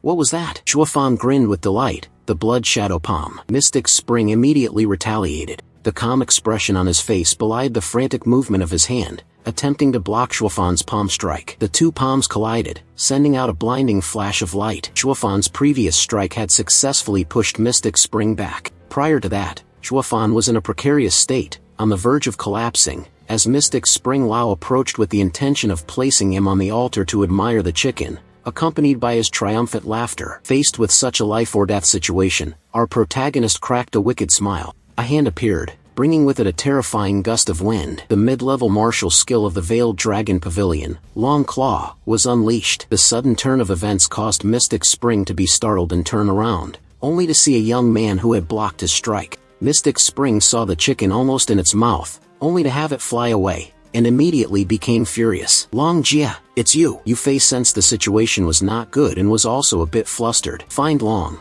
The Long Jia seemed to advise against it. Mystic Spring said, there is a saying that one should not push things to the extreme. Do you really have to go this far? Good things are being ruined. Mystic Spring jerked his hand back and shouted angrily, this is my business, stay out of it. Long Jia remained calm, as if unaffected by his attitude. I have been ordered by Long Jio to protect the safety of the Luo clan. If you want to kill him, you must pass through me first. Mystic Spring couldn't believe it upon hearing this. How could this be? Find Veiled Dragon Pavilion? But he quickly regained his composure. Long Jia, Mystic Spring threatened. Don't forget that our strengths are equal. Do you think you can protect the four of them? Seeing Mystic Spring's arrogant attitude, Long Jia shrugged. Mystic Spring, don't forget, you're injured right now. Do you still think you're my match? His words hit the mark, causing Mystic Spring to laugh out of frustration. Mystic Spring let out a sudden laugh. Don't let him lose his temper. Long Jia waved his hand. I know what you're about to say. Long Jia calmly analyzed. A demon path expert, although powerful, can exert their full strength at critical moments. But if you and I risk a battle, it will lead to a great war between the two sides. Can you bear the responsibility for that? A single sentence made Mystic Spring freeze up, his expression darkening as he muttered inwardly about the grudge between Hell Valley and the war with the Veiled Dragon Pavilion is bound to happen sooner or later, but now is not the right time. If I were to ruin the family's grand plan, then, after thinking for a moment, I understood that he was pretending to compromise, but at that very moment, a shadowy figure was rushing towards me from behind. But he didn't know, his chest was struck from behind. Mystic Spring, with an expression of disbelief, glanced behind. Long Jia was directly opposite, and inevitably, some of the blood splattered onto his face. The group of people, Luo Yunzhang included, stared in fear at the brutal scene before them, the sound of small drops of blood splattering accompanied by a deep, grim voice. Did your master never tell you that when the demonic path cultivates, it leads to battle? Will hesitating lead to death? Mystic Spring trembled, glancing at the owner of the voice, who was standing behind him. His veins bulged, and the pain made it impossible for him to speak. You are not you. His vision had blurred, but he continued to speculate. This person is clearly about to die. How can they have this kind of strength? Moreover, it's even stronger than before. The speed is faster. Could this be a trap to lure me in? Not just me, but also, Mystic Spring's gaze swept over. Long Jia was still frozen, trembling, his face filled with terror. Mystic Spring wanted to seek help. The desire to live made him struggle to utter a few words. Save me. Zhuofan, with an excited look and a manic smile, shouted, die. Immediately, everything was enveloped in a bright red hue, and only the faint shadow of Zhuofan could still be discerned. Zhuofan had just pulled something from Mystic Spring's body. As the scene returned to normal, Mystic Spring, with a pained expression and eyes rolled back, slowly collapsed, revealing what was behind. It was Zhuofan with hands covered in blood. Yu Fei, arrogant and proud yet terrified, burst into tears, shouting the words cousin. Immediately after, she collapsed, falling backward. Long Jia snapped back to his senses after witnessing the scene. He pressed his lips together, trying to suppress the uneasy feeling in his throat. Zhuofan waved his hand to shake off some of the blood on it. He suddenly spoke, causing Long Jia to jump in surprise. Are you the one Long Jio sent to protect us? He saw the unmistakable look of horror that couldn't be concealed. Zhuofan paid little attention as he brushed past the person, thanking them for their help and asking them to convey a message. There's no need to send anyone in the future. He then walked away, leaving behind Long Jia, with a face full of blood and an expression of fear. The sky shifted from dusk to pitch black, yet it could not conceal the cold aura emanating from the Veiled Dragon Pavilion. A loud bang of a fist striking the table echoed. Opposite them, Long Nyo and Long Jia lowered their heads, accepting the fury. Who would have thought that Long Jio, would dominate for an entire lifetime? Now, a little brat is acting all high and mighty, ruining the Long Jio family's plan. Usually calm, now he's like a rampaging dinosaur, Long Nyo thought for a moment. Finally, she hesitated before speaking. Long Nyo doesn't understand. What does the name Zhuofan, who killed Mystic Spring, have to do with finding our Veiled Dragon Pavilion? I'm still angry. Long Jio immediately shouted loudly, nonsense. Taking the opportunity, he also spoke to reprimand. At that time, Long Jia was present and even took action against Mystic Spring. This matter was witnessed by others. That brat killed a disciple of Hell Valley right in front of Long Jie. Are you saying this debt won't fall on our heads? In the midst of this tense moment, Long Yo naively mentioned the Luo clan, causing Long Jie to helplessly laugh. Long Jiao remained silent. Long Jie explained, Long Yo, do you believe that a member of a small family would dare to kill a disciple of the 7 Imperial clan? Long Yo thought for a moment before shaking her head. Long Jie pointed out at the right moment, even she didn't believe it, so the people from Hell Valley and the steward would believe it even less. They would definitely turn against us. Long Yo furrowed her beautiful brows. What is this? We are so unlucky. Why does Long from the Veiled Dragon Pavilion have to bear the punishment for him? Long Jiao sneered. Unlucky, you say? He lowered his head and slowly said, clearly, that young man had everything planned out. According to Long Jie's plan, that immoral brat was about to breathe his last. Even if Mystic Spring wanted to take his life, he would not move. The moment Long Jie made his move, he seized the opportunity to counterattack. The strength is much stronger than before. It's clear that he had a plan from the beginning. Long Yo, at this moment, seemed to have an epiphany, and immediately asked loudly, what? He already knew that Long Jie was nearby. Is that why he's plotting against Wu Xian? Seeing her realize the problem now, Long Jiao sighed. Silly girl, he's not plotting against Wu Xian. He's plotting against the Veiled Dragon Pavilion, Long Kok, and Hell Valley. If our 2 clans go to war, the Luo clan will be the only one to escape. Long Yo asked in confusion. How could that be? Isn't he afraid of offending the 2 great families, turning his back on the 2 juniors? Long Jiao said in a low voice. He has already thought of this. His hand stroked the scroll he had purchased from Zhuofan, his gaze distant and deep. When he sold the painting, he knew very well that I valued the family's honor greatly. Therefore, if we take action or abandon the Luo clan, it will prove that we are weaker. One of the group spoke up. Hell Valley has damaged the reputation of the Veiled Dragon Pavilion. Another added. You've all made up your minds, so we can only choose to protect the Luo clan. A deep, angry voice rang out. Thinking about being deceived by a brat at this age, Long Jiao was so furious he nearly exploded. From the very beginning, he had been plotting against me. This brat, he is the most dangerous person I have ever encountered. Having said that, he immediately left the room. In Long Jie's mind, the image of Zhuofan sending Mystic Spring back to his ancestors flashed, sending a chill down his spine. Afterward, the 3 of them dispersed, each heading back to their own homes. The scene shifts to the guest inn where Zhuofan's group is staying, with torches burning brightly. Inside the room, the sound of Zhuofan's angry shouting echoes as he orders people to leave. Pang Tongling and his group quietly made their way out. Zhuofan immediately sat down on the Dao seat. He gritted his teeth, his fists clenched tightly, his gaze narrowing due to everything that had happened today. He gritted his teeth, suppressing the anger in his heart. Too weak. I always thought that with the perspective of the Magic Emperor, I could unleash my strength and definitely take his life. But in reality, not only was I unable to win, but I couldn't even gain the upper hand. I was too weak to escape the 2 factions, Tai clan and the steward, and was caught up in the struggle between the 7 imperial clans. In the future, the enemies I must face will be the 7 imperial clans. With my current strength, don't even mention protecting the Luo clan, I can barely protect myself. I must become stronger. His eyes glinted with determination as he gathered energy in his hands, both palms radiating blinding light, the aura swirling around him. One must become strong in a short amount of time. At this moment,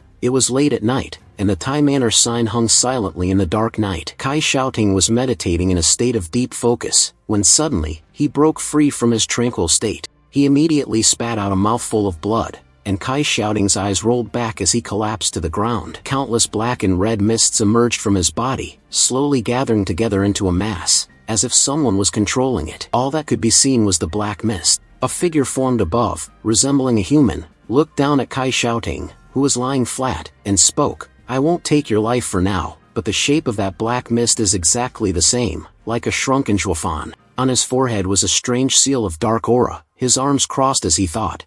I must make you witness with your own eyes how the Tai clan is exterminated. The scene then shifted to. The black mist was drifting in the air. Then, it spotted a sentinel walking through the forest. Clearly, this person had become separated from his group, as he was wandering around in confusion. What are you doing? Where are the patrols? It's clearly not time for the shift change yet. A group of black mist slowly approached from behind, but was detected by this servant. He spun around abruptly, holding a club in his hand, and shouted fiercely, Who is it? Who's there? Come out. But when he turned around, the entire forest was empty, with only him remaining. He reassured himself, not paying attention. A group of black mist was extending its tendrils toward him. How could this be? This is Tai Manor, Who would dare cause trouble here? Suddenly, he stiffened, his eyes widening. The sound of the metal rod in his hand. The weapon he was holding fell to the ground, accompanied by the image of the black mist counting, the 50th one. On the main side, he was smiling smugly, thoroughly pleased. The heavenly demon great transformation art and the blood infant are indeed a perfect match, capable of directly killing cultivators in the chi-gathering realm. In an instant,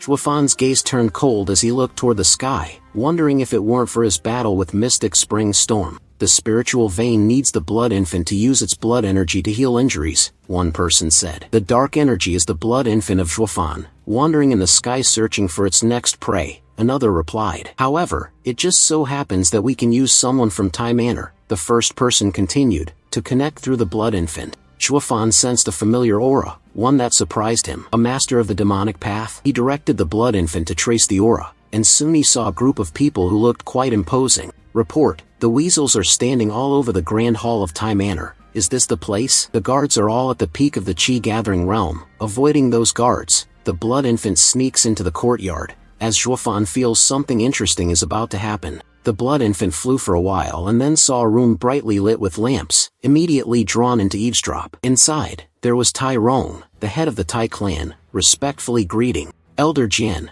I didn't know that the Elder and Master Guan had come here. Is there something urgent? The person called Elder Jian glanced at Tai Rong without saying a word. When he saw that the man was still performing the salute and did not dare to stand up straight, the old man gave a faint smile, then leisurely got to the point. Surely, the steward, the master already knows. Our elite disciple from Hell Valley was killed today by the Veiled Dragon Pavilion. Tai Rong hesitated.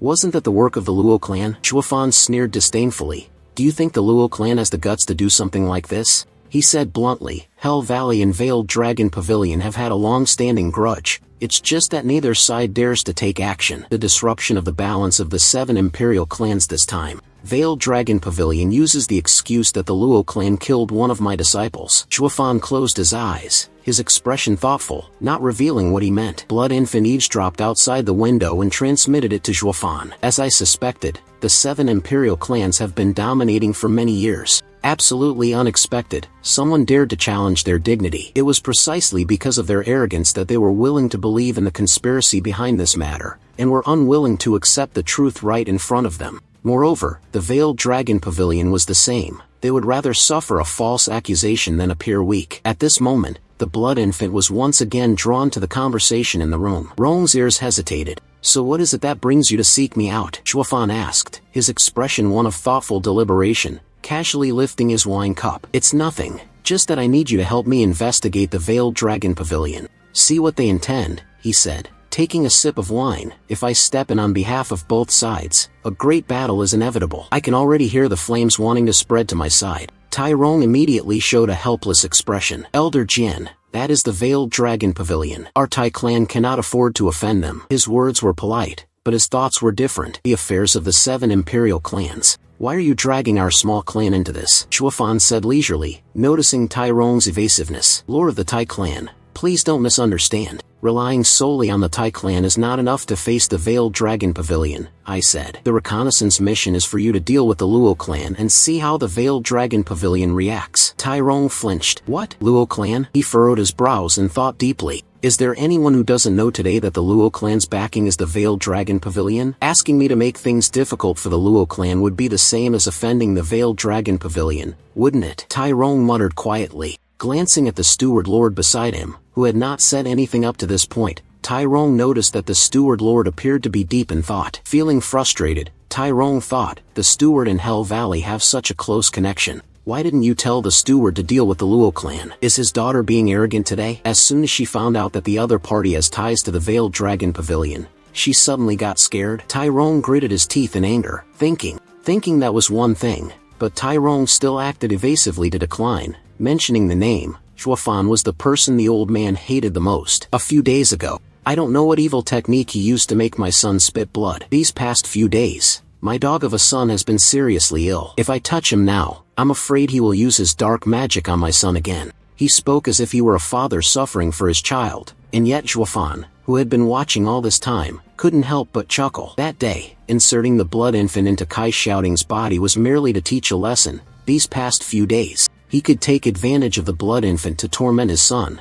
But unexpectedly, in order to avoid offending the Luo clan, he came up with this excuse. Shuofan smirked at Tyrone's shamelessness, both being old foxes in their own right. Hearing Tyrone's evasive words made Shuofan unhappy. Do you think what you're saying will have any effect? The dog has bitten the rooster, and Tyrone immediately shifted direction to attack the steward lord. Playing deaf and dumb all this time made him startle and spit out the sip of tea he had just taken. Elder Jian, the former steward master, has always been quick-witted and has good relations with Hell Valley. Leave it to him. This matter will definitely not disappoint your expectations. Seeing the fire approaching him, causing the steward master to feel as though he were sitting on a pile of flames, he immediately shouted, "Tyrone, what do you mean by this?" Seeing the two weaklings pushing each other around, Shuofan shouted loudly, "Enough." He looked down on these useless fools. "I don't need your help anymore. I will find someone else." He then continued to ask, "And also, Tyrone, the spirit tier martial arts, the secret technique you were supposed to present,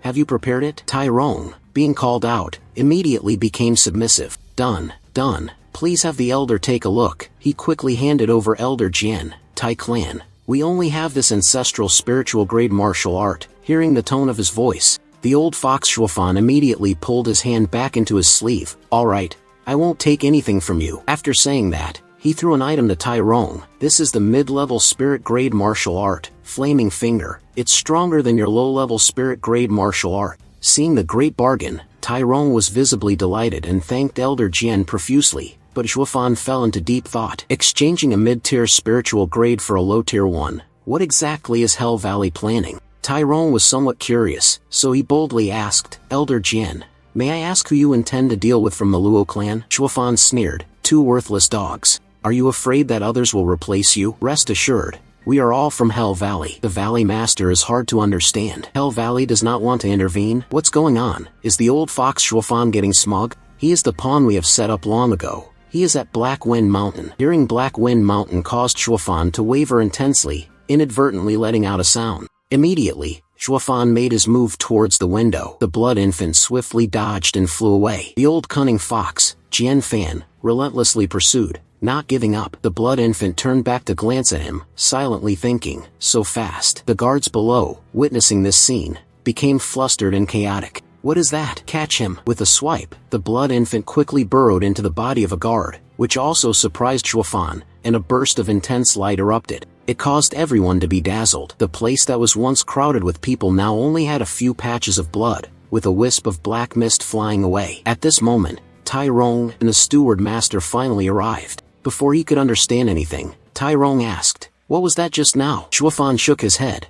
"I don't know." He was also just speculating, but it's definitely something from the demonic path. A streak of light flew toward the guest inn. The stream of energy quickly entered Shuofan's body. At this moment, Shuofan was in meditation and suddenly opened his eyes. He felt a bit excited. Fortunately, the blood infant had escaped quickly. If not, I would have been caught by that bald old man already. I really didn't expect that the Tai clan would have someone so powerful. Their strength is no less than Longjiu's. Since I formed the blood infant, it has been the core of my cultivation. Once the blood infant is destroyed, the Destiny blood infant's dual cultivation will undoubtedly be wiped out. But on the contrary, as long as the blood infant survives, even if the core vein self-destructs, it will not endanger one's life. Looking down at his arm wrapped in white bandages, Shuofan murmured to himself, "It seems I must quickly cultivate to improve my strength." Although Hell Valley and Veiled Dragon Pavilion are maintaining stability for now, if Black Wind Mountain gets involved in this, there will definitely be an outbreak of danger. The Luo clan will be in peril. Saying that, he immediately entered a state of cultivation. His eyes emitted a red glow,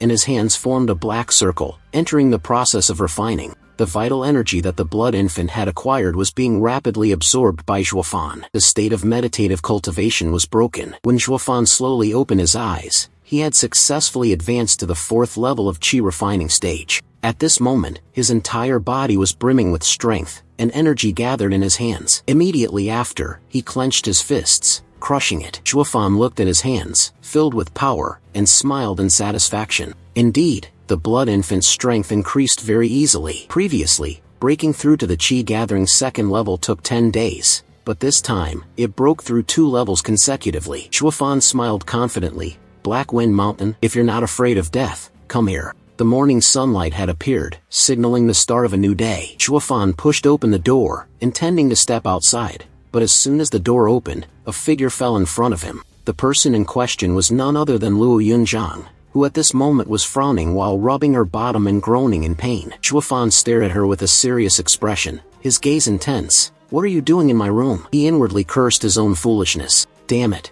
When did I become so careless?" he muttered. "If that had been an enemy from outside, I would have been dead by now." Still lost in his thoughts, Luo Yunjiang shyly spoke up. Her face flushed as her gaze drifted away. "I was afraid your injury was serious and something might happen, so I always stood outside." In front of my dull, lifeless gaze, she felt even more embarrassed. She quickly turned around, intending to run away, and said, "If you're fine, then I'll leave." Chuafan quickly caught on to the key issue. "Wait, are you saying you've been standing outside the whole night?" Luo Yunjiang's face turned as red as a tomato. Wanting to quickly escape from the awkward situation, Pang Tongling walked over from behind and cheerfully said loudly, "I'm sure your brother is fine." "That's great." Pang Tongling forgot his habit of draping his arm over my shoulder, and his mouth was like a broken record. "Do you know that last night you were seriously injured? You scared us half to death." The young miss stayed outside, guarding, afraid something would happen to you. Hearing these words, Chuafan's eyes darkened, a look of deep thought crossing his face. Pang Tongling said. A young man immediately looked around and asked, "Where's the young lady?" He then received a brief reply from Chuafan. "She left a moment ago." Chuafan smiled faintly as he looked ahead, but suddenly his expression changed. A flush appeared on his face, his features filled with excitement, as if he had just confessed successfully. He cursed inwardly and struggled to control himself. The damned heart demon. How could a dignified magic emperor be moved by something like this? Both of his hands pressed against his chest as he silently shouted, "If you dare to step harder, it must be that this little servant is using heart demon techniques again." Damn. Pang Tongling watched the trembling figure of Chuafan, confused about what was going on with him. Chuafan called out to attract Pang Tongling's attention. "Right, Pang Tongling, you came at the perfect time. Come with me to find the dragon toad." Pang Tongling hesitated for a moment, but their eldest young miss, Chuafan, responded firmly, "Don't worry, after what happened last night, no one dares to lay a hand on those 2 billion juniors now. If you don't want to offend the Veiled Dragon Pavilion," Chuafan said confidently, leaving Pang Tongling stunned. In the next moment, he lunged forward and struck the back of Chuafan's head. He then said rudely, "Chuafan butler, Pang Tongling truly admires you this time at the Luo clan. You're not serving as a butler, and there's no one else capable of shouldering this responsibility. It was indeed a bit of a loss for you to clean up before." Hearing Pang Tongling ramble, Chuafan secretly snorted, "You weren't like this before." It was me and 2 others who quickly went to find the Veiled Dragon Pavilion. The 2 arrogant guards were unusually warm today, continuously making polite gestures to invite us in, while their mouths politely and objectively urged us to enter. Chuafan gritted his teeth and said, "What's this? No need for any announcement anymore." The guard, smiling obsequiously, tried to smooth things over. "Previously, we were blind and failed to recognize that you were an esteemed guest." Another one scratched his head. "As honored guests, we have no right to stop you," Chuafan sneered. "You bring Pang Tongling inside," leaving behind a sentence, the gaze of a dog looking down on others. The 2 of them entered through the main gate. Very quickly, someone caught Chuafan's attention, none other than Long Yo, who stood waiting for the 2 of them with a cold expression on his face. When the 2 approached with cheerful expressions, Long Yo fell silent again, and right after that, she abruptly turned and led the way forward, leaving Pang Tongling surprised. He muttered softly, "Did we offend her in some way?" Chuafan wore a smiling expression and said, "Miss Long Yo, is this how you entertain guests at Veiled Dragon Pavilion?" Long Yo mocked, "Do you even count as guests?" Her words made Chuafan chuckle, and he commented, "Indeed, a girl is still a bit immature," as if poked at the wrong scales. She immediately lost her calm and indifferent demeanor. "You're the one who's shouting at Chuafan. Who are you calling immature?" Chuafan stood tall, fearless of death, and looked straight at her, repeating each word. "It is you, Miss Long Yo, whether in business or in relation to the noble family. One must always plan based on. If you become angry the moment you are outwitted, how can you possibly survive in this world? If we are to compare, then, the person named Long Jie seems a bit more mature." Hearing that, Long Yo gritted her teeth. Chuafan was doing his best to manipulate her psychologically. He knew that after being schemed against by him, she wouldn't say much and would just leave. "According to me, admitting defeat is also a form of strength. At least next time, I want to make it difficult for him to fall into my plans easily," he said with a smile. "Unfortunately, I can't help you. The benefits and solid relationships are the most reliable. Can we put aside our hatred and talk business?" Hearing these words, Long Yo was also slightly taken aback. At that moment, Someone stepped forward and interrupted the conversation. Mr. Zhuofan, allow this old man to speak with you. The ones who arrived were Long Jiao and Long Jie. As soon as Long Jie saw Zhuofan, he was slightly startled. He felt uneasy and puzzled. Clearly, yesterday he had self-destructed his own heart vein. Now he looks like an ordinary person again. Could it be that he fully recovered in just one night? Impossible, Zhuofan said leisurely, not caring about the gazes of others. Doesn't Long Jiao give young people a chance? Long Jiao smiled. I, an old man, am talking to you and yet you are calculating against me. How dare I let these children speak? He stared intently at Zhuofan. If I didn't know your background, knowing that you're a child not yet 20 years old, I would have thought you were an ancient demon, hiding in seclusion for 1,000 years in the Luo clan. Zhuofan said slowly. Long Jiao, you flatter me. How can I compare to Long Jiao? He silently let out a sigh of relief in his heart, almost having guessed correctly. No more playing games. Long Jiao angrily shouted. Stop talking. What are you doing here again today? Zhuofan humbly apologizes. Please calm down, Long Jiao. I just want to find a mansion court, a place for the Luo clan to settle. I wonder if Long Jiao has any recommendations? Long Jiao raised an eyebrow. Why should I help you? Zhuofan calmly threw a bomb. It's simple. This is because the Veiled Dragon Pavilion, the Long family, owes us, and furthermore, isn't this convenient for you to monitor us? Long Jiao was taken aback upon hearing this. What? This brat has already guessed everyone's thoughts. The events of last night, when the Veiled Dragon Pavilion fell into a passive position. Nobody knows when the war with Hell Valley will begin. The Luo clan has no fixed residence. If they're not careful, it could lead to a real war between the two great families. His gaze assessed Zhuofan. Therefore, it is essential to monitor the Luo clan. But he suddenly appeared and said such things. In the end, what is this little brat scheming in his heart? The old man has been through countless battles in the martial world for nearly 100 years. Once again, a young brat is playing in the palm of his hand. Long Jiao clenched his trembling fist, veins bulging on his forehead, extremely annoyed, and utterly displeased. Zhuofan, seeing that it was enough, released his grip. This will do. Consider it as selling you a piece of intelligence. Long Yo said with some contempt. What intelligence do you have? It's even less useful than the Veiled Dragon Pavilions. Zhuofan was not provoked by her and smiled faintly. I know that the forces of the Veiled Dragon Pavilion are spread throughout the world, but just as every cat has its own path, what I know may not necessarily be known by all of you. Zhuofan said with great confidence, and the space fell into silence. On Long Jiao's side,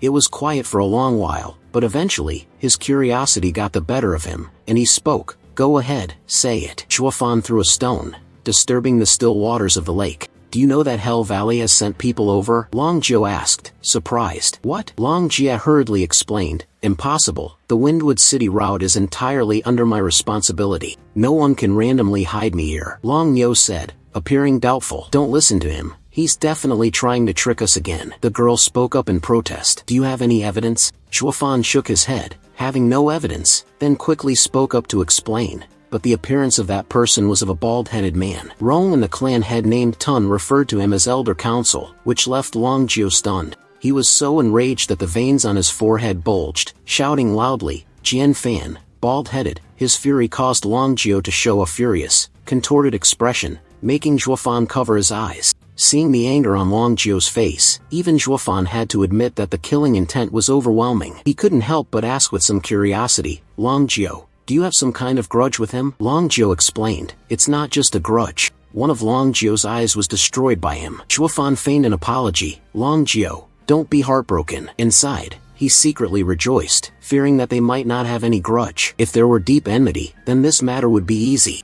Long Jiao also considered it as accepting his request. Since you have described the appearance of that person, this old man believes you. There is a villa 100 meters ahead. You can stay there. Zhuofan and Pang Tongling clasped their hands in gratitude, and Long Jiao fell silent. The two then turned and left, bidding farewell while watching Zhuofan's back. Long Jiao couldn't help but ask, Kid, where did you see that old devil? Zhuofan did not turn around and replied, the Tai clan might currently be at the steward. Long Jiao calmly said, I understand, but the trembling of his clenched fist betrayed that he was not as calm as he appeared. He walked towards the conference room, not forgetting to give instructions to Long Jie. Long Jie passed on the clan's order, telling them to send the elders over. I don't want Zhuofan to leave here. His anger stripped away his usual calm demeanor. This time, it was because he had violated the rules by entering this old man's territory. If he lets him survive and return, the old man will have failed. With one eye already blind, he had achieved his goal after this journey. Zhuofan left behind an ambiguous smile. The courtyard was already prepared,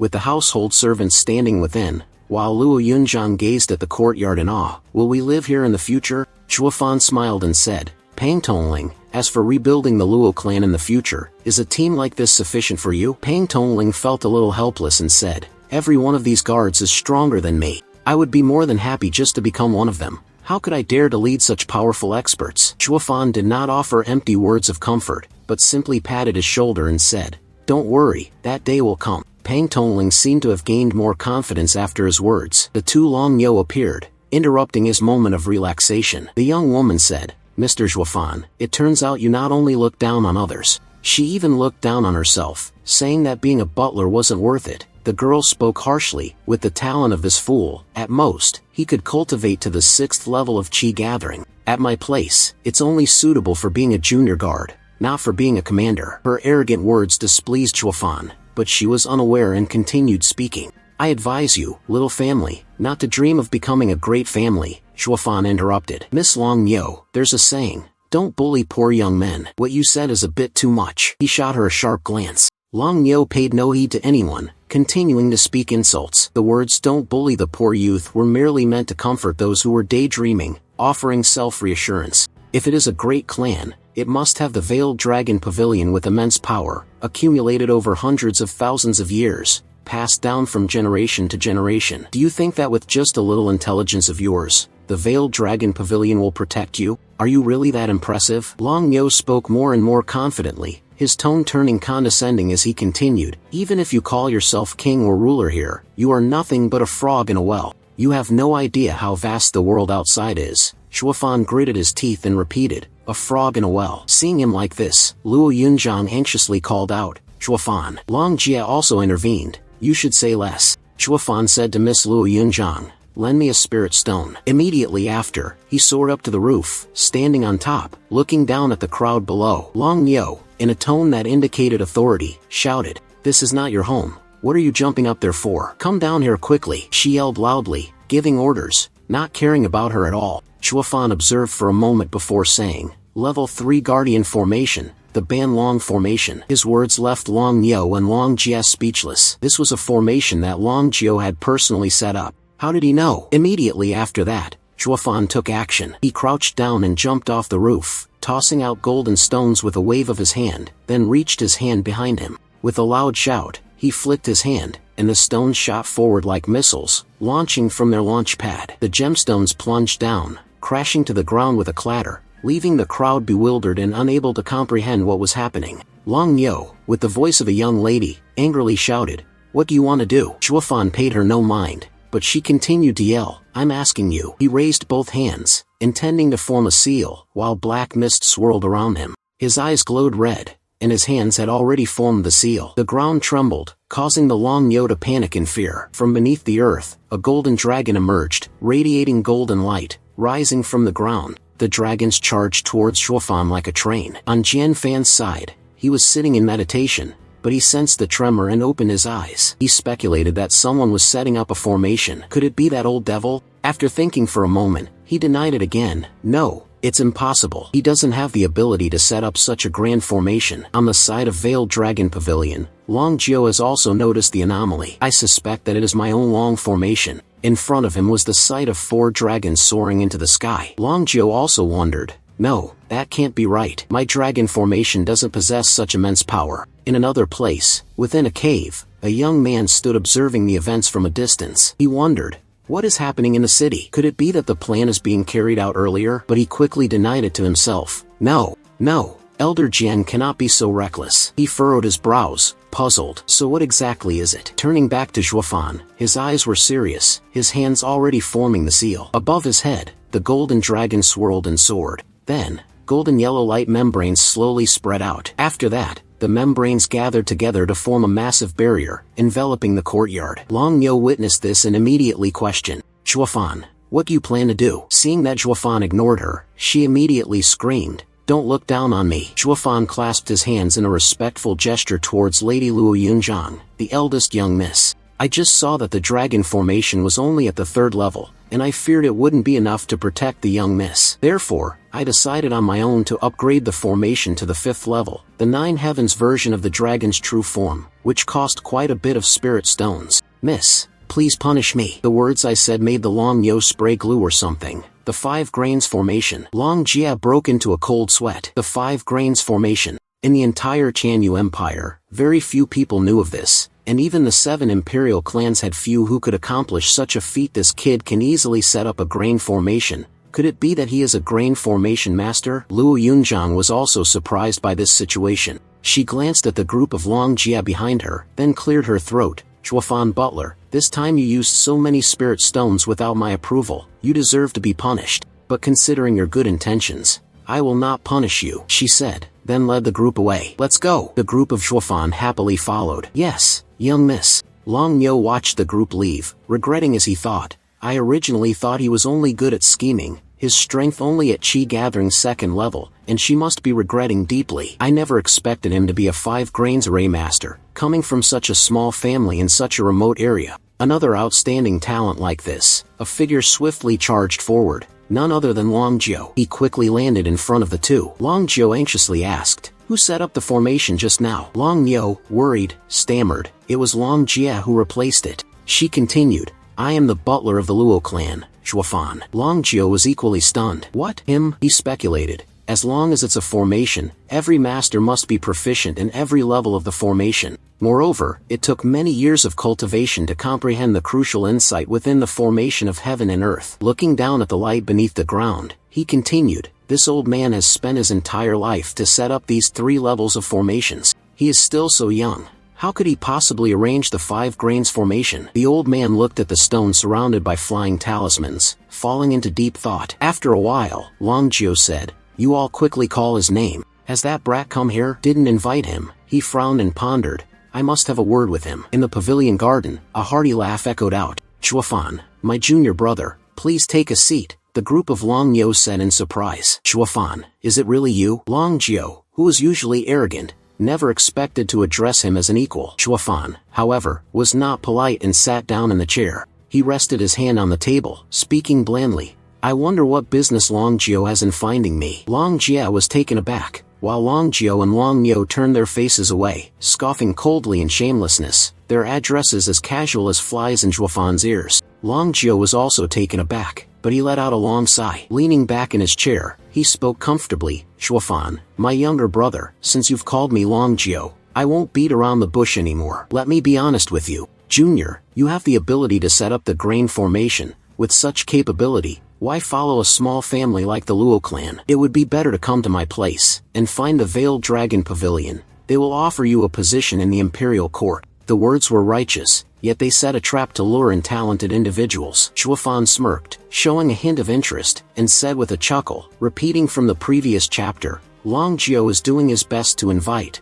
Zhuofan, my little brother, to the Veiled Dragon Pavilion. Our Veiled Dragon Pavilion will serve you with great courtesy. Even if the clan leader meets you, he must also be polite. The old man's words piqued Zhuofan's interest. Long Yo, feeling annoyed, barked, oh, will you have him serve as the one to offer you that courtesy? Blocked by Long Jiu, Long Yo angrily said, that is the highest treatment at the Veiled Dragon Pavilion, a status even higher than that of the elders. What right does a little brat, who hasn't even grown his first whisker, have to be treated with such importance? She angrily glared at Zhuofan's indifferent expression and thought, Zhuofan smiles as if he had predicted everything. As expected, while I was setting up the formation, he had already foreseen this. The brat is capable of setting up the grain formation. In this empire, who wouldn't want to steal it? Who wouldn't want to take it? Even if he encounters the emperor would still have to show him respect. Long Jiu interrupted his train of thought. Zhuofan, my junior brother, what do you think? Zhuofan grinned triumphantly. I'll set the terms. Is that a problem? Long Jiu quickly responded, of course, it's no problem.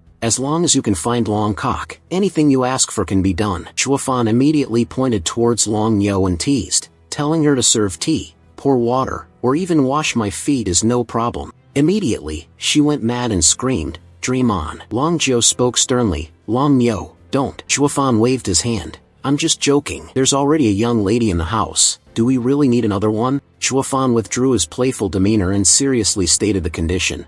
I want the Luo clan to live in peace for the rest of their lives. This condition surprised Long Jiu and the others. It was not about his own interests, but rather about the Luo clan. Long Jiao quickly responded, "All right, I agree to your request." He confidently asserted, "As long as the Veiled Dragon Pavilion exists, the Luo clan will not only have peace in this life, but also generations of prosperity and safety, rest assured." Chuafan said nothing and took a sip of tea. Long Jiao, as if to further emphasize, added, "From now on, you are a servant of the Veiled Dragon Pavilion. The decision is yours to make. I will report your situation to the clan, and 3 days from now, Long Jiao will take you to the clan's headquarters." Chuafan spoke up, interrupting, "Wait," he furrowed his brows. "I haven't agreed to become some kind of servant," as if fearing he might go back on his word. Long Jiao angrily shouted, "What was that just now? It wasn't you, surely. My younger brother, you're not trying to mess with me, are you?" Chuafan calmly replied, "If, from a certain perspective, you had made the suggestion to me, I will agree without hesitation, and the conditions will be the same as I mentioned earlier. But now," Long Jiao said with, "Now what?" Chuafan was silent for a moment. Then he coldly looked straight at Long Yo. "Miss Long Yo, do you still remember the words you said before?" Long Yo appeared puzzled. Chuafan suddenly stood up. He raised his fist towards her. 10:55. "After this, I'll make the Luo clan surpass the 7 great families." Saying that, he drained his cup of tea and slammed it down onto the table. Having said that, he decisively turned and walked away. The matter now settled, but now being defeated made Long Jiao feel uncomfortable. He asked, "Long Yo, what did you just say to him?" Long Jiao wanted to speak in her defense. "Long Jiao, this is how the situation is." After a moment of explanation, Long Jiao sighed. "I have already told you, when you hit someone, don't strike their face. When you insult someone, don't touch their dignity." He shook his head. "You have humiliated the Luo clan. No wonder people are upset. I want to prove to you all." Long Jia still wanted to salvage the situation, firmly stating, "But what he said earlier, it is absolutely impossible to become a reality." Long Jiao fell into silence. He did not comment on what Long Jia had just said but shifted to another topic. The Luo clan has a grain formation master in charge. Although their fame was not as great as the 7 imperial clans, they certainly held a notable position in the secular aristocratic families. "It's better to form a connection." He sighed with lingering regret. "You were so close. We almost managed to invite the grain array master to become a court attendant." On Chuafan's side, he's walking down a lonely path. He thought about what had just happened. Such a good opportunity. The Luo clan was protected by the Veiled Dragon Pavilion, and only then could the Luo clan remain peaceful, and my inner demon could be dispelled. But the face of arrogance appeared in his mind. The arrogance of Long Yo. He gritted his teeth and thought, dreaming in broad daylight. If dreaming is possible, then one must defy the heavens with the demonic path and rebel against fate, for destiny is something one must seize for oneself. Now I help the Luo clan, not only to eliminate the demon heart, but also for my own demonic path. In this world, nothing is impossible. If heaven wants to stop me, I will defy the heavens and slay Qi. He coldly thought, my fate is in my own hands, not controlled by heaven. Chuafan clenched his fist, his expression determined. One day, I must lead my family from its decline and make it the strongest clan in the world. As long as I have the Magic Emperor, there is nothing that is impossible. The door opened, allowing everyone to see, and everyone became concerned, calling him Chuafan. He remained silent, his expression thoughtful. Luo Yunzhang, seeing him like this, grew worried. "Chuafan, what does Long Jiao want with you?" Chuafan calmly replied, "He invited me to be the imperial consort of Veiled Dragon Pavilion." Luo Yunzhang pursed her lips and said, "Well then, congratulations to you, Luo clan. It can't be compared to the Veiled Dragon Pavilion. You will definitely have a promising future there." Seeing her look of frustration, he sighed and said, "What? I've already declined." Luo Yunzhang was surprised. "What?" Pang Tongling was also curious about the reason, but he quickly dismissed it, not wanting to explain. "It's nothing. I'm going back to my room." Before leaving, he called out, "Luo Yunzhang, young miss, from now on, the Luo clan, regardless of whether the matter is big or small, I am the one in charge. You should not interfere." These words stunned her. Chuafan confidently said, "From now on, I will be the chief steward of the Luo clan. In the span of 10 years, I will lead the Luo clan to surpass the Veiled Dragon Pavilion." After saying this, he left, leaving behind a group of people in a daze. That night, at Tai Manor, there were 7 unpleasant screams, and then someone went missing. Blood Infant soared triumphantly in the sky, thinking to himself, completely unaware that he had killed 2 of his own guards. Rong and his son must be trembling in fear, hiding under the blankets, shaking in terror. While he was still savoring his victory, Blood Infant suddenly realized someone was watching. He is a person wearing a cloak of the night, who who, upon seeing the situation, immediately stood there to watch. Blood Infant speculated, "No one dares to spy on the territory of the Veiled Dragon Pavilion. Did he come here to steal?" The bandit also took action, leaving his hiding spot. The Blood Infant, ever nosy, followed along to join in the fun. One could only see him approach the window of a house, then open the door and enter. Through the small window, Blood Infant saw a group of people dressed alike. Among them, one person asked the one who had just returned, "How did the young Mrs. Reconnaissance go?" Only then did Blood Infant realize, "I've been mistaking the gender of that thief this whole time. How's the reconnaissance going?" Blood Infant now realized she had mistaken the thief's gender earlier. She removed her veil and ordered, "Tell Xiao Chui to bring the paper and pen here." After drawing and writing for a while, she said, "Look here, this is the structure of Dai Viet. This place, and even this place all have heavy troops on guard. The four corners are guarded by bone-tempering realm experts." Upon hearing this, the subordinates grew nervous, exchanging confused glances. A burly subordinate spoke up, "Young miss, this is the Veiled Dragon Pavilion. How should we attack? Looking at this formation, I'm afraid we'll die outside the door before we even get in." The purple-haired female thief extended her hand to reassure them. "Don't worry. Senior brother has already contacted the people from Hell Valley. When the time comes, find a reason to lure the guards away," she said coldly. "Then, we will storm in, kill everyone from the Luo clan, and capture Luo Yunchan." Blood Infant was astonished. "What? Capture the young lady?" Blood Infant stroked his chin, curling into a ball and thought, "She doesn't capture men, so why capture the young lady?" The young lady might know things people wouldn't want to hear, but when it came to his brother's lives, the servant hesitated and reported to the purple-haired girl. Before her, he glanced over, and she coldly gave the order, saying, the servant seemed a bit worried as he asked the young mistress, "What is the relationship between the young master of the village and Hell Valley? Will the people of Hell Valley listen to him?" Blood Infant, observing outside the door, couldn't help but wonder, questioning the young master of the village in his heart. Hell Valley. Even if the people of Hell Valley are willing to help us, the Veiled Dragon Pavilion is one of the 7 imperial clans. Offending them is useless. We'd be hunted even to the ends of the earth. At that time, will Hell Valley help us? The servant continued voicing his concerns. "If they abandon us, we'll have no path but death." Another servant spoke up. The young lady, who had been addressed all this time, let out a slight scoff of contempt. Her head slightly lowered, emanating a murderous aura as if in fury.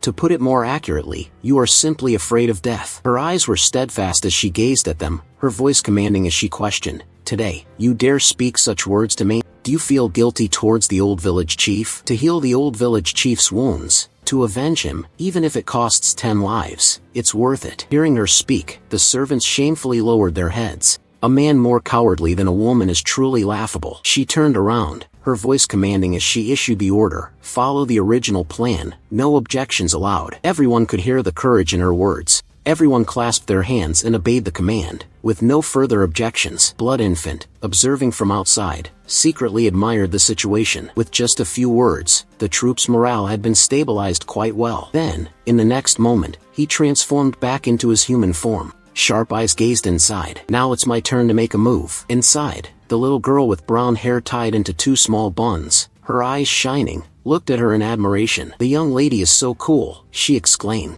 "The young lady is truly impressive. She has the demeanor of a mountain lord." She chuckled softly upon hearing this, looked at her maid, and gently said, "Adoptive father, if you are still as strong and full of vigor as before, no one at Black Wind Mountain would dare defy you, let alone question you like this." The young maid, upon hearing this, seemed to realize her young mistress was troubled. She immediately spoke to deny it. No, they still have great faith in the young lady. The young lady, with a sorrowful expression, gently said, "Xiao Chui, don't try to comfort me anymore." So it turned out the maid beside her all this time was Xiao Chui. Then she turned back to look at Xiao Chui, her eyes firm as she gazed ahead, and added, "I only hope that after this journey, I can obtain the Hui Longzhang and cure my adoptive father's illness." Xiao Chui innocently smiled brightly, constantly praising her. The young lady is truly filial. She will surely meet expectations. She just looked at Xiao Chui and gently smiled back. At this moment, a man's voice suddenly rang out, "Little girl, being filial and being practical are 2 different things." It was Shuofan,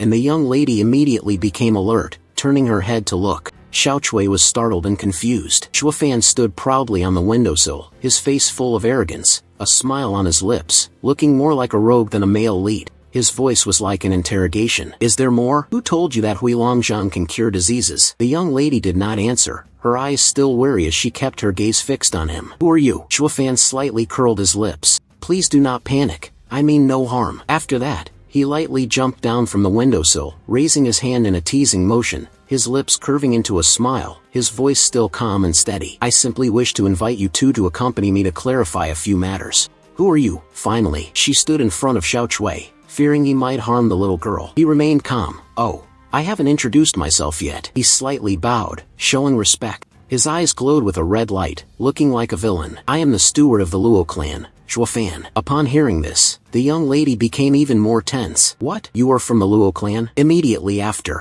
a purple bolt, like a lightning strike, appeared on the tip of her finger. If you are a member of the Luo clan, then die. She charged forward to attack him. Instead of fearing the impending strike, Shuofan stood motionless as if rooted to the ground. He closed his eyes and sensed the chi-gathering 9-level martial technique. With this level of strength, even facing a bone-tempering realm expert, he would still have the ability to fight. Unfortunately for you, today you have encountered me. He raised his hand, preparing to execute his technique. His eyes slowly opened, one of them gleaming with a strange power. Because I am the Destiny Blood Infant. The Blood Infant flew out of Shuofan's eye and moved behind her. It was so fast she couldn't react in time. She was stung on the waist and immediately froze. Her hand was still reaching forward, about to strike, but her body stopped, unable to move. She trembled, her eyes wide in shock as she stared at him. You, what did you do to me? She asked. I didn't do anything. I'm just controlling your body. One moment he was standing there babbling, the next he had the chance to grab her waist. Follow me. The young lady was startled, her face turning red. Beside her, the maid who had been standing still hurriedly shouted, Miss Shuofan, look again. There's still one more target. Oh, there's another person. Without saying much, he grabbed Xiao Chui by the collar and lifted her up, then took both of them out of there. Under the moonlight, the image of a young man with a rogue expression appeared. Carrying the two girls, he leapt straight up, looking truly romantic. He nimbly jumped from rooftop to rooftop, then stopped in front of the Luo clan's mansion. A few guards saw him and excitedly shouted loudly, Shuofan Butler, you worked hard last night. And unexpectedly, Long Yo is also here. She looked at him, her eyes gleaming with disbelief. She furrowed her brows, muttering softly, all men are the same, her words cutting into Shuofan like a knife. But he didn't say anything else and went straight into the room. This guy really didn't know how to cherish flowers and pity Jade, just tossing the two girls straight onto the ground. Xiao Chui felt a sharp pain, rubbing her neck, and asked in confusion, is this really the place? The girl seemed to suddenly realize something, her eyes wide open. Young miss, how are you? The girl's voice rang out from beneath the ground. It was her. The young miss was still stiff like a statue. Seeing her appearance is truly ridiculous. Shuofan waved his hand to the spell. The moment after, you widened your eyes, pulled out your knife, and charged forward. Damn your skills. You were quick but just got hit with a pressure point. Though her body was still very agile, the dagger that was about to reach his face was once again forced back. He smiled, not even looking at her. Not bad, but in front of me, it's useless. She trembled, both angry and wanting to escape. Shuofan sneered coldly and spoke, I invited you two here to ask a few questions without ill intent. As long as you answer honestly, I will release you. He reached out and took the knife from her hand. Moreover, weapons like this are best not shown in front of me. His eyes scrutinized her. That's right. His next words made her feel uneasy. He asked, is there anything else dangerous hidden on you? The young lady's face turned red. Are you sure? Shuofan grinned wickedly, leaning his face closer, making her face even redder. Whether I dare or not depends on whether you're worthy. His face hardened, his brows furrowed tightly. He enunciated each word. Who exactly are you? What are you doing in Windwood City? She turned her face away, resolutely refusing to speak. Shuofan said nothing, raising his hand to tear a piece of the clothes she was wearing, exposing one side of her delicate shoulder. Xiao Chui, seeing her mistress being bullied, rushed forward without hesitation. Damn it, how dare you be disrespectful to my mistress? He merely glanced over, then wove another strike that tore off the girl's top. The piece of cloth in his hand was no different from a sheet of paper, easily torn with a light pull. Xiao Chui, frightened, immediately shrank back and screamed. The young lady stared at him intently, her face still flushed. Shuofan repeated once more, his face clearly showing impatience. Who are you? And what are you doing in Windwood City? Nothing strange yet. When the proud young lady turned away without saying a word, he impatiently tore another piece of cloth from her shirt. She cried out, her body trembling. Who are you? And what are you doing in Windwood City? He asked again. This time, perhaps she was afraid, her bewildered eyes unexpectedly looking towards him. She bit her lip tightly, enduring the humiliation. Her eyes lowered, exposing her slender shoulder. I am Yuting,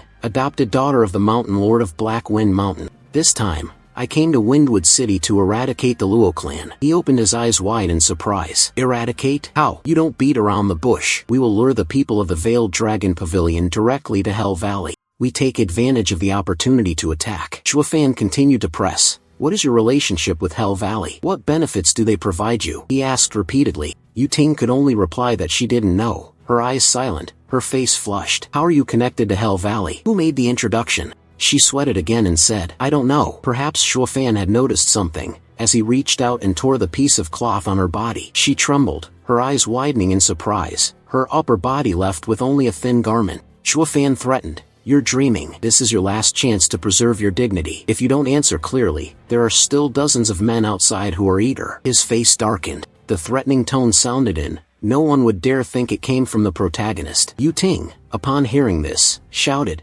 Damn it. You're the main character, and yet you're not even moved by a beautiful woman. I'll count to 3. He began counting. 1, 2, while counting, his hand moved closer to her. But Yuting stubbornly gritted her teeth, refusing to speak, even though he hesitated for a few seconds, giving her some room to retreat. If it were me, I wouldn't say anything either. Who's stupid enough to reveal everything to the enemy? Shuofan said. The sword's edge was sharp, and his hand struck out quickly. Yuting tightly closed her eyes in resignation, and at that moment, a loud scream echoed through the air. Don't! Xiaochui cried out, shouting in desperation. Don't! She was utterly helpless, and he sneered. She screamed again. Please, don't bully the young miss anymore. Xiaochui cried pitifully, her tears flowing like a river. The scream had nothing to do with Hell Valley. It was all caused by Yuming. The girl let it slip. Upon hearing this, Shuofan quickly grasped the key point and turned around. He glanced at the girl and asked, Who is Yuming? Yuting anxiously looked at the girl and shouted, No! Then, he quickly raised his hand to cover her mouth. It left her in great surprise, without a chance to react. Immediately after, he grinned wickedly, his face darkened as though threatening her, causing the young girl to cover her mouth, look at her mistress with deep concern, then lower her head,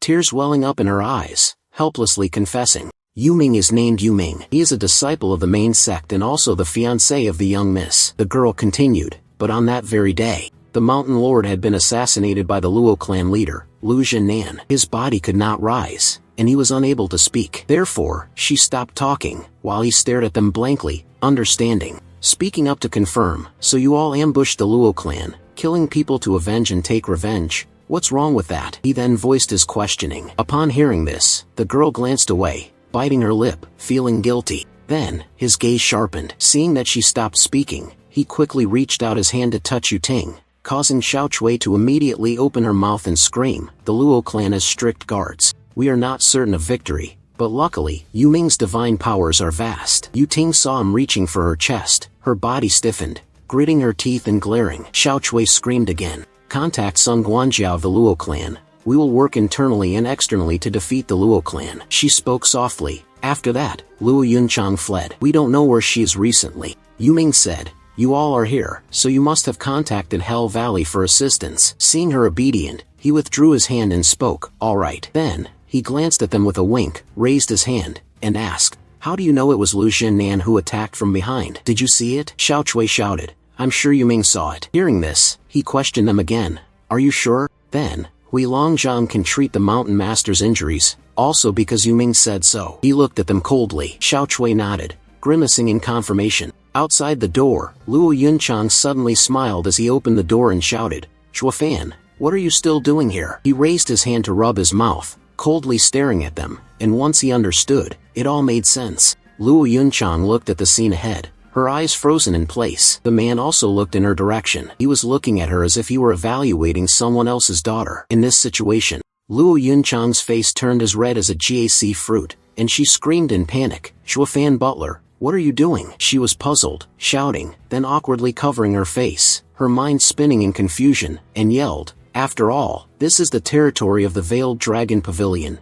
Don't. Is it alright to mess around in someone else's place? She questioned. He, on the other hand, innocently looked at her and remarked, I do this all for the Luo clan, Luo Yunchang. Hearing that, her hands trembled as she asked again, For the Luo clan? Then, she pointed at him, trembling and shouting angrily, You brought 2 unknown women to the house. What did you do the entire night? You said it's because of the Luo clan. Shuafan's face was blank like a piece of wood, looking at her with a confused expression, as if he were a fool staring blankly. Then, she blushed, closed her eyes, and shouted, "Didn't you want to become stronger? Didn't you want the Luo clan to surpass the 7 great families? Is this how you're going to do it?" She couldn't help but yell in question. Seeing the material, Shuafan looked at her in confusion, his face twisted in a difficult expression. She was usually dignified and demure, but then she found herself wondering why her reaction seemed a bit too much today. After that, he turned around, looked away, and spoke. "If you knew who they were." "Certainly. I will never say that again." He then laughed, pointing at the group of people. Yu Ting introduced them. "They are the bandits of Black Wind Mountain. I have just finished interrogating them." She was so angry that her body trembled, staring at him speechlessly. Xiao Chui beside her was awkward, not knowing what to do. Then, his expression turned cold as he looked at them with murderous intent, his eyes widening, sneering as he said, "Even for mountain bandits, this method is still the most effective when it comes to women." Upon hearing this, Luo Yunchang widened her eyes and asked in return, "What?" They were people of Black Wind Mountain, and without hesitation, she charged forward. His face was filled with murderous intent as he shouted, "Hurry and avenge my father." Immediately, a hand grasped hers, stopping her. Shuafan glanced at her and said, "Calm down a little." Seeing this, she also stopped her actions and looked up at him. He stood between the two sides, preventing them from speaking. "I believe that the grudge between Black Wind Mountain and the Luo clan is not as simple as it seems." The space was silent. He spoke up and added, "However, all of this was orchestrated by the 7 imperial clans." Upon hearing this, they were all stunned and shouted in unison, "What?" He raised his hand to cover his mouth, squinting one eye, and fell into deep thought. Whether it was the Luo clan or Black Wind Mountain, they were nothing more than ants in the eyes of the 7 imperial clans. Why go around in circles like this? Unable to understand the question in his heart, he then spoke up and called out, "Yu Ting, I have a request." Upon hearing this, she widened her eyes in surprise. He leaned forward towards them, clasped his hands together, and said, "I want you to take me to Black Wind Mountain, then I'll clarify the reason behind this matter." Seeing this, Yu Ting became angry, furrowing her brows and shouting, "He wants to infiltrate Black Wind Mountain? We shouldn't even think about it. She's absolutely certain." Then, Shuafan smiled faintly, lowered his head, and turned to Luo Yunchang, speaking, "Please, miss, hand over the Hui Longzhang cultivation technique to me." Upon hearing this, she was startled and glanced at him, then quickly handed over the technique and asked, "What do you need to do?" Next, he held it out in front of her. Yu Ting spoke up, "Yu Ting, this is your Hui Longzhang," causing her to be startled as well, confused. He looked at her and made an observation. "However, this martial arts manual cannot heal your mountain lord." He then added, "I only need you to take me to Black Wind Mountain. Investigate the matter thoroughly." Shuafan assured her in a soft voice, "It's possible that this Yuming person deceived you. If not, whether it's the Luo clan or Black Wind Mountain, both would have been exterminated by the hands of the 7 great families this time." Yu Ting held the cultivation method in her hand, looking at it with confusion. Xiao Chui, upon hearing him, immediately shouted in affirmation, "Yu Ming is a good person, he would never deceive us." Her young lady held the cultivation method without speaking, and Zhuofan's voice rang out again. He laughed and said, "Yu Ming, it is easy to incite the steward of the Luo clan to rebel, and you can also rely on the Hell Valley 7 imperial clan." He was surprised, then stared at Yu Ting and asked, "Yu Ting, you are his fiancée?" His gaze fixed on her as he questioned, "Do you really understand him?" At this unexpected question, she was also startled and stared wide-eyed, then quickly compromised. "All right, I'll take you there." Having achieved his goal, Zhuofan smiled as he looked at her. Then he became awkward like a fool, glancing around and saying, Right, the thing is, Yu Ting, be careful not to catch a cold." Hearing him say that, she was startled, remembering that behind her was a state of disarray. They looked at them with confusion. Then, Yu Ting blushed and looked down, her body now only covered by her inner garment. Next, she hugged her body and screamed in embarrassment with all her might. Seeing this, he also turned around, raised his hand to wave, and looked at them, saying, "That's right, Miss Luo, remember to wear more next time, it could help a bit." After a moment, seeing him mocking her, she shouted, "Get lost, send him away." Zhuofan stepped outside, closed the door, and stretched out his hand. He chuckled, thinking to himself, "Haha, Black Wind Mountain is quite intriguing, a very interesting conclusion, in a picturesque forest with beautiful landscapes." The glaring sunlight and mist enveloped the mountain peaks. Yu Ting warned him, "Zhuofan, you'd better know." 2 figures walking in the forest. She looked at him with vigilance and spoke, "If you think I don't know that you have ill intentions towards Black Wind Mountain." Beside him, disguised as an old man with a white beard. She spoke up. I will never forgive you. The two of them walked while talking, and he responded to her, ha ha ha, Yu Ting. Don't worry. Then, he turned his head and remarked, the old man is just here to assess the situation, not to seek revenge. Moreover, what can be achieved by relying on her? He asked, then clasped his hands behind his back and walked away. She spoke up from behind, affirming, also, Xiao Chui, if even a single hair is lost, I will not spare you. He turned around, glancing at her to confirm, don't worry, I will keep Xiao Chui safe. First, it was to preserve your life. Second, you interrupted, and then made a judgment, all because you wanted what was best for me. Seeing this, Yu Ting looked at him in confusion, pouted, and then spoke up to ask again, what's best for me? She asked curiously. He sighed and looked around, replying, The two of them are walking along the cliffside. Suddenly, someone holding a sword pointed at them and shouted, who is that? Then they saw Yu Ting. He immediately knelt down respectfully and said, oh, so it's Miss who has returned. Then he cautiously asked, wasn't Miss supposed to be in Windwood City? Why did you? He hesitated, and she shot him a glance. Then, he seriously spoke up and replied, there are a few matters that require me to return. After that, the two of them walked downstairs. The man, Kai, still respectfully clasped his hands. He then spoke to her. This person is from Yuming. She did not respond ahead. He spoke with doubt, saying, is your mission in Windwood City extremely secret? He interrupted himself, then spoke with further suspicion. A guard at the foot of the mountain knows to think like that. Yu Ting widened her eyes. They had just reached the top of the mountain when you spoke to her. Wait and see. Wait for us to reach the mountaintop. She walked behind, and then he spoke affirmatively. Yu Ming will definitely come out to greet her. Seeing him assert this, she couldn't refute him and frowned, grimacing. At the wooden gate at the top of the mountain, the entrance to the mountain camp, as the two people approached the gate, there was already someone standing there, arms crossed, waiting. Then, the man gently stepped forward and said, Yu Ting, little sister. At these words, she was taken by surprise, and was left speechless. He touched the hair on his head and asked, are you not in Windwood City? He furrowed his brow, clasping his hands behind his back, and asked her, why did you suddenly come back? Yu Ting screamed inwardly. When he saw him in a state of panic, Yu Ming's expression was one of dissatisfaction. His eyes narrowed, and his brows tightly furrowed as he interrogated, Yu Ting, little sister, weren't you supposed to be in Windwood City? Suddenly back again? Shuofan found it somewhat amusing. He whispered beside her ear, look, your whereabouts have already been reported. Yu Ting's emotions were complicated. She bent down to fight with her hands, speaking in a serious tone as she reported, senior brother from the Veiled Dragon Pavilion is not easy to deal with, and the people from Hell Valley are untrustworthy. To persuade Yu Ming, she added, this action is truly too risky. Therefore, I ordered them to remain still for the time being and observe the situation. Regarding this answer, Yu Ming was still as displeased as ever, his brow furrowing tightly. Junior sister Yu Ting, the master's grace towards us is as heavy as a mountain.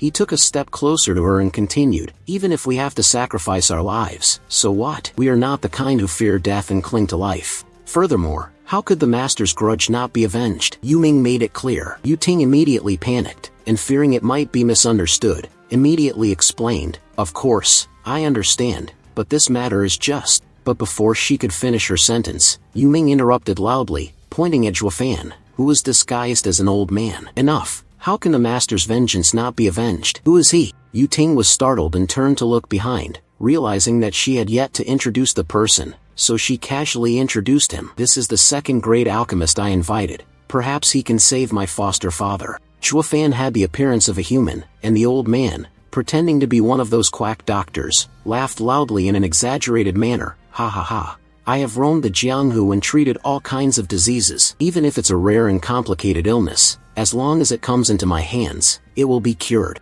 Yu Ming felt as though someone had stolen his rice book. He narrowed his eyes and raised an eyebrow, wearing an expression that remained stubbornly unpleasant, silently thinking, so he's a fraud. If he truly had any skills, he would have been found out long ago. He still has to carry himself here. This thought made him speak in a deep voice to remind his junior sister. The person who was seriously injured by Hui Longzhang can only be treated by Hui Longzhang. His face became even more ferocious. Could it be that you don't trust your senior brother? Yu Ting fell silent, not knowing what to say. In that awkward situation, Zhuofan quickly ran up, waved his hand, and persuaded the younger brother, give me a chance. I am truly very good at healing. Yu Ming didn't say a word, and in that instant, he struck with a palm. Zhuofan pretended to be knocked back, the corner of his mouth curling into a smirk. Also, he He rolled around a few more times, then acted trembling and cried out in pain. If you won't give it, then forget it. Why hit me? He even complained further. I'm already this old. I can't withstand a single strike from you, Mississippi. I dare not heal anymore. Indeed, it's not easy to do business with the mountain stronghold. Yu Ming felt angry as he was compared to the immoral beggars on the streets and in alleyways. He raised his fist and gritted his teeth, saying, "What did you say?" Seeing the situation was getting out of hand, Yu Ting rushed forward and stood between the two of them, confronting her senior brother directly. "Protect Shuofan behind me. This master was invited by me. If you want to fight, fight me instead." Yu Ming's lips twitched upwards. He turned and walked away. His face darkened with anger, unable to hide it any longer, his eyes filled with murderous intent. "If you want him to treat you, then let him, but if he harms my master in any way, I will not let him off." She watched as Yu Ming left, then Yu Ting resentfully turned around and glared. "The old man behind me is all because of you. Senior brother doesn't want to talk to me anymore. I shouldn't trust you. Senior brother only cares about our foster father. How could he harm him?" Hearing her intense questioning, Shuofan remained calm and slowly brushed off the dirt and dust from his clothes. He said, "Yu Ting, didn't your adoptive father teach you? Not teaching you how to judge a person." Shuofan looked at her and imparted a principle. When judging a person, don't just listen to what they say, you must observe what they do. He deliberately didn't let me treat the illness just now because he wasn't clear about my abilities. Yu Ting blinked in confusion, then heard him continue, "But when he made a move to test, he saw that my strength was ordinary. That's why he agreed to let me treat the illness." Shuofan looked at her seriously, his gaze firm and unwavering. "Do you think he's suspicious?" Yu Ting was startled upon hearing that. The pair of lights in her eyes flickered like a flickering oil lamp, singing in the wind, or was it? But before she could finish her thought, Shuofan interrupted. "Let's go. I'll check on your adoptive father's condition." He stepped forward, his arms behind him, taking the lead. Quite the appearance of a refined scholar. Yu Ting had no trust in him at all. She observed him with suspicion and said, "You are just a swindler from the Jianghu, playing a role. No need to go see." Shuofan did not stop. He replied calmly, "If it's to be performed, it must be done properly." Moreover, he paused for a moment, his expression darkening. Many contain more or less profound meaning. Shuofan's eyebrows furrowed slightly as he spoke coldly. "The play is not yet over." In the simple, ancient room, as the door opened, a familiar figure appeared. Yu Ming sat by the wooden bed, glancing over, and upon seeing the person arrive, he slammed the 8 pills onto the table. His tone carried the threatening demeanor of a rogue from the martial world. "If anything happens to my master, I will not spare you." Yu Ting listened to Yu Ming and felt a bit worried, watching Shuofan move forward. She understood her senior brother's personality, and if it really was a scam, it would be difficult for him to keep his life. Shuofan approached the bed and took the old man's pulse, his bright eyes secretly mocking with a faint smile. "Oh, so that's how it is." He spoke slowly, his voice calm and undisturbed. "Master's injuries are not external.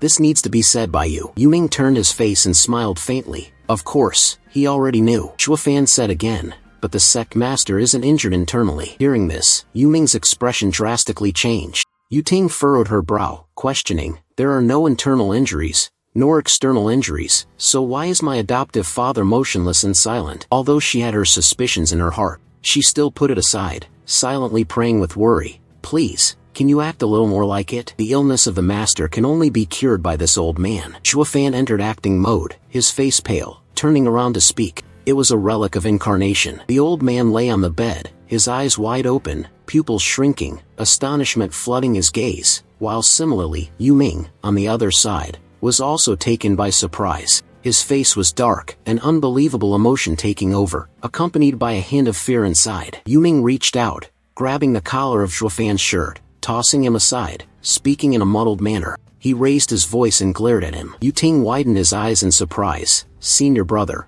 what's wrong with you?" Yu Ming did not answer his junior sister's question, but as if nothing had happened, he asked her, "Is there something you are hiding from me?" Yu Ting was startled, but she quickly regained her composure and replied, "How could that be, junior sister? Where's your maid Xiao Chui?" Yu Ming asked. Yu Ting hesitated for a moment before quickly saying, I told her to go outside for a little while." Yu Ming lowered his head, letting out a sinister chuckle. "Oh," and in an instant, Yu Ting hadn't even had time to process it. She was struck by her senior brother's palm, causing her to lose her balance. Yu Ming quickly twisted, opening the hidden mechanism on the wall, under Yu Ting's staggering footsteps. Beneath the floor, a hidden hatch emitted a faint sound before opening. With a scream of 7 tones and eyes wide open in terror, Yu Ting fell down. Shuofan wanted to quickly escape but was called back by Yu Ming's cold voice. making him stiff and wanting to run. He grabbed Zhuofan's collar, dragged him up, and threw him down into the hidden trapdoor. "Go down, you swindler," he shouted loudly. After a loud crash, Zhuofan fell face first into the ground. Yuting beside him. How could she have time to care if he was alright? She struggled to stand up, shouting upwards. "Yu Ming, so it turns out all of this was your scheme." Zhuofan quickly sat up, looked around to assess his surroundings, and murmured, "I didn't expect him to set up traps here." "Ha ha." Yu Ming stood high above, laughing loudly. His figure was blurry, and before the bright light of the room, he loudly said, "Junior sister, now that you have returned, I already feel that something is wrong." Still leading a second-grade refining master, it seems that Yu Ming's face has already shown it. "Clearly, you have begun to doubt me." Yuting, with tears welling up at the corner of her eyes, her throat slightly choked, questioned, "Why did you do this? Your adoptive father has never been unfair to you." Yu Ming lowered his head, looking at her like a fool. His gaze carried no trace of affection, and the corner of his mouth twisted into a mockingly forced smile. "I have my reasons for doing this. How that old man treats me, I don't care. Originally, I didn't plan to act so soon." Yu Ming's face was terrifying. He spoke fiercely. "I didn't expect you to bring an alchemy master here, ruining my grand plan." Yuting could no longer hold back, trembling, with tears streaming down her cheeks, then said,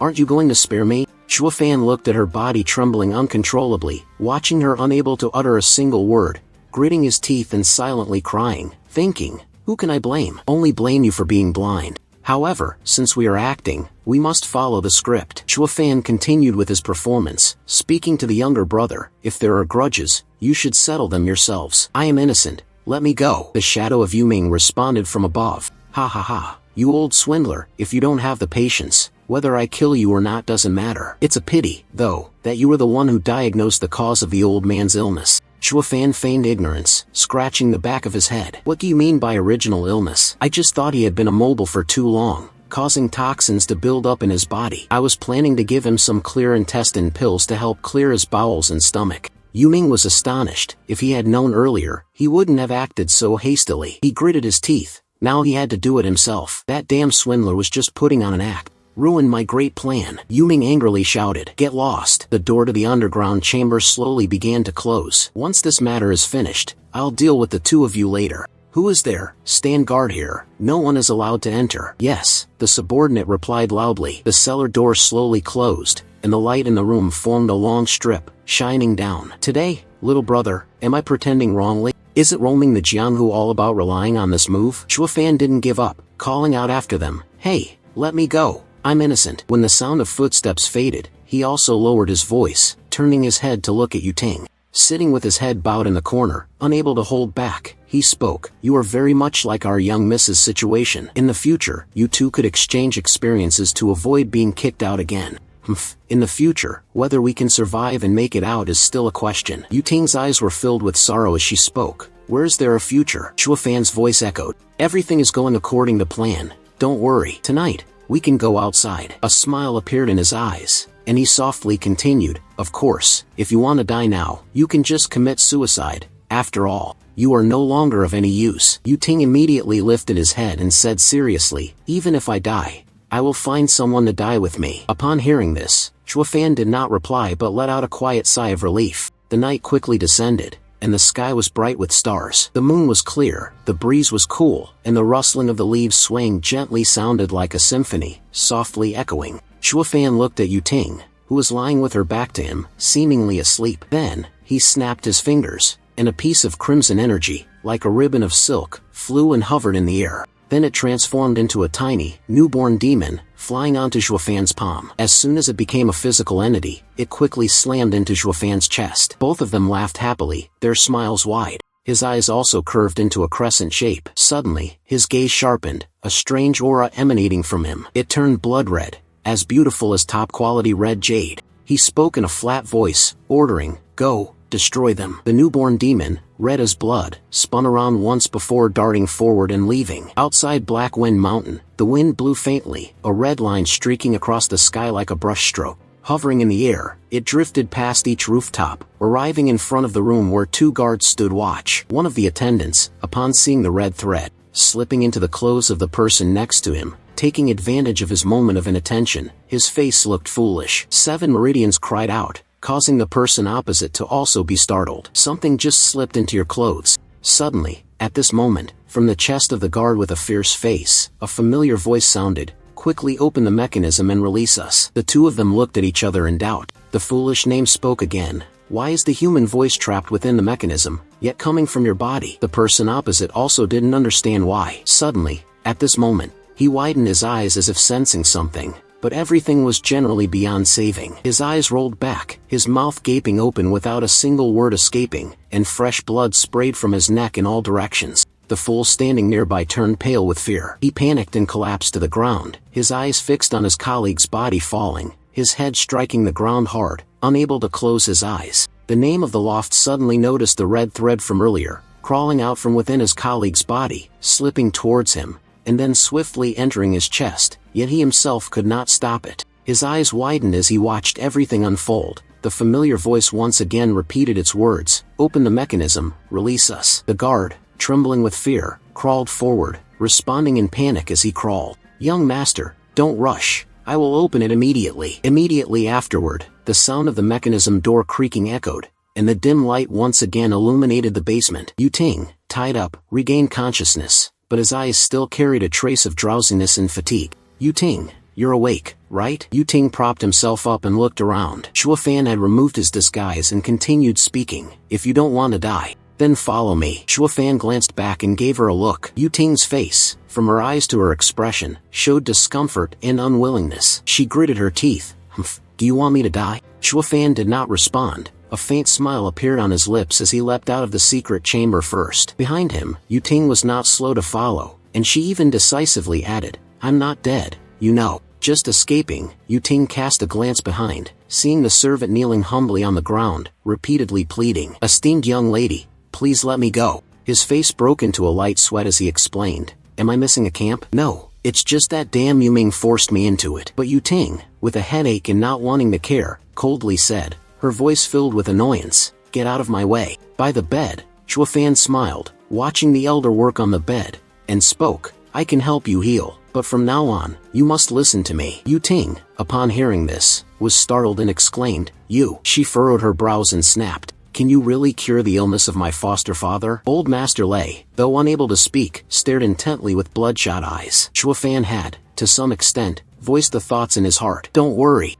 I won't give you the chance to harm my family." He looked at the old man and introduced himself. "I am Shuo Fan, the steward of the Luo clan. Now, we have a common enemy. I am in need of a bone-tempering realm expert. I hope you can assist me." Upon hearing this, Old Lung's body trembled slightly. He tried his best, and in the end, closed his eyes as if in response. Shuo Fan gave a wicked smile and waved his hand. The red thread immediately emerged from the left chest of the guard. Everyone was startled. Following the movement of his finger, it floated slowly and then entered the chest of the commander. Yu Ting lost her composure and turned to question Shuo Fan. "What do you want to do?" Shuo Fan did not look at her and said, "Treat his injuries." "You think this can treat his injuries?" she asked, her eyes wide with surprise. "Tell me, what is this?" Shuo Fan calmly uttered two words, "Demon object." The demon objects of cultivators. We usually refine demon objects like scorpions, centipedes, and spiders. Whether attacking or defending, demonic creatures are extremely important. Do you know why I said he had a foreign object enter his body before? Shuo Fan looked at the old man's body, seeing him tremble, and then asked the question.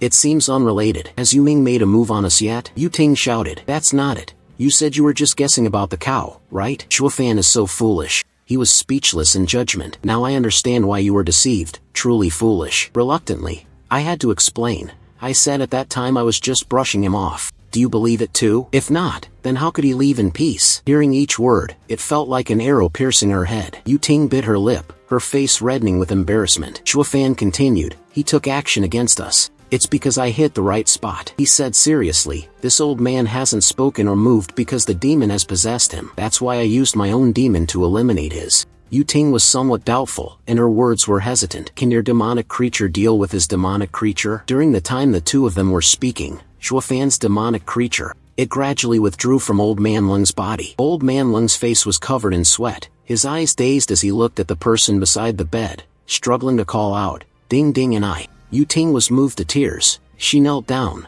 lifting her hand to gently touch her foster father's cheek, her voice unable to conceal her uncontrollable joy. "Foster father, you can speak now." Suddenly, The elder's eyes rolled back, and he shouted loudly, "Ah!" A fat white silkworm wriggled out from under Elder Lung's blanket. Yu Ting was surprised, not thinking much, and immediately reached out to grab it with her bare hands. It turns out it was because of it that my father ended up like this. A series of actions frightened Zhuofan, causing him to panic. He grabbed her hand tightly and shouted, "Stop!" But Yu Ting stubbornly ignored him and retorted, "What are you doing with this harmful thing? Why won't you let me kill it? What do you understand?" Zhuofan's face darkened as he shouted loudly, causing Yu Ting to panic, stop in her tracks, and awkwardly glance at him. Zhuofan stepped forward, happily cradling the plump white silkworm, carefully placing it into the dragon box, unable to stop himself from exclaiming, "I didn't expect this. This time, the harvest at Black Wind Mountain is quite good. This one is Handan Shuatam, which grows in the extremely cold waters of Danzhui,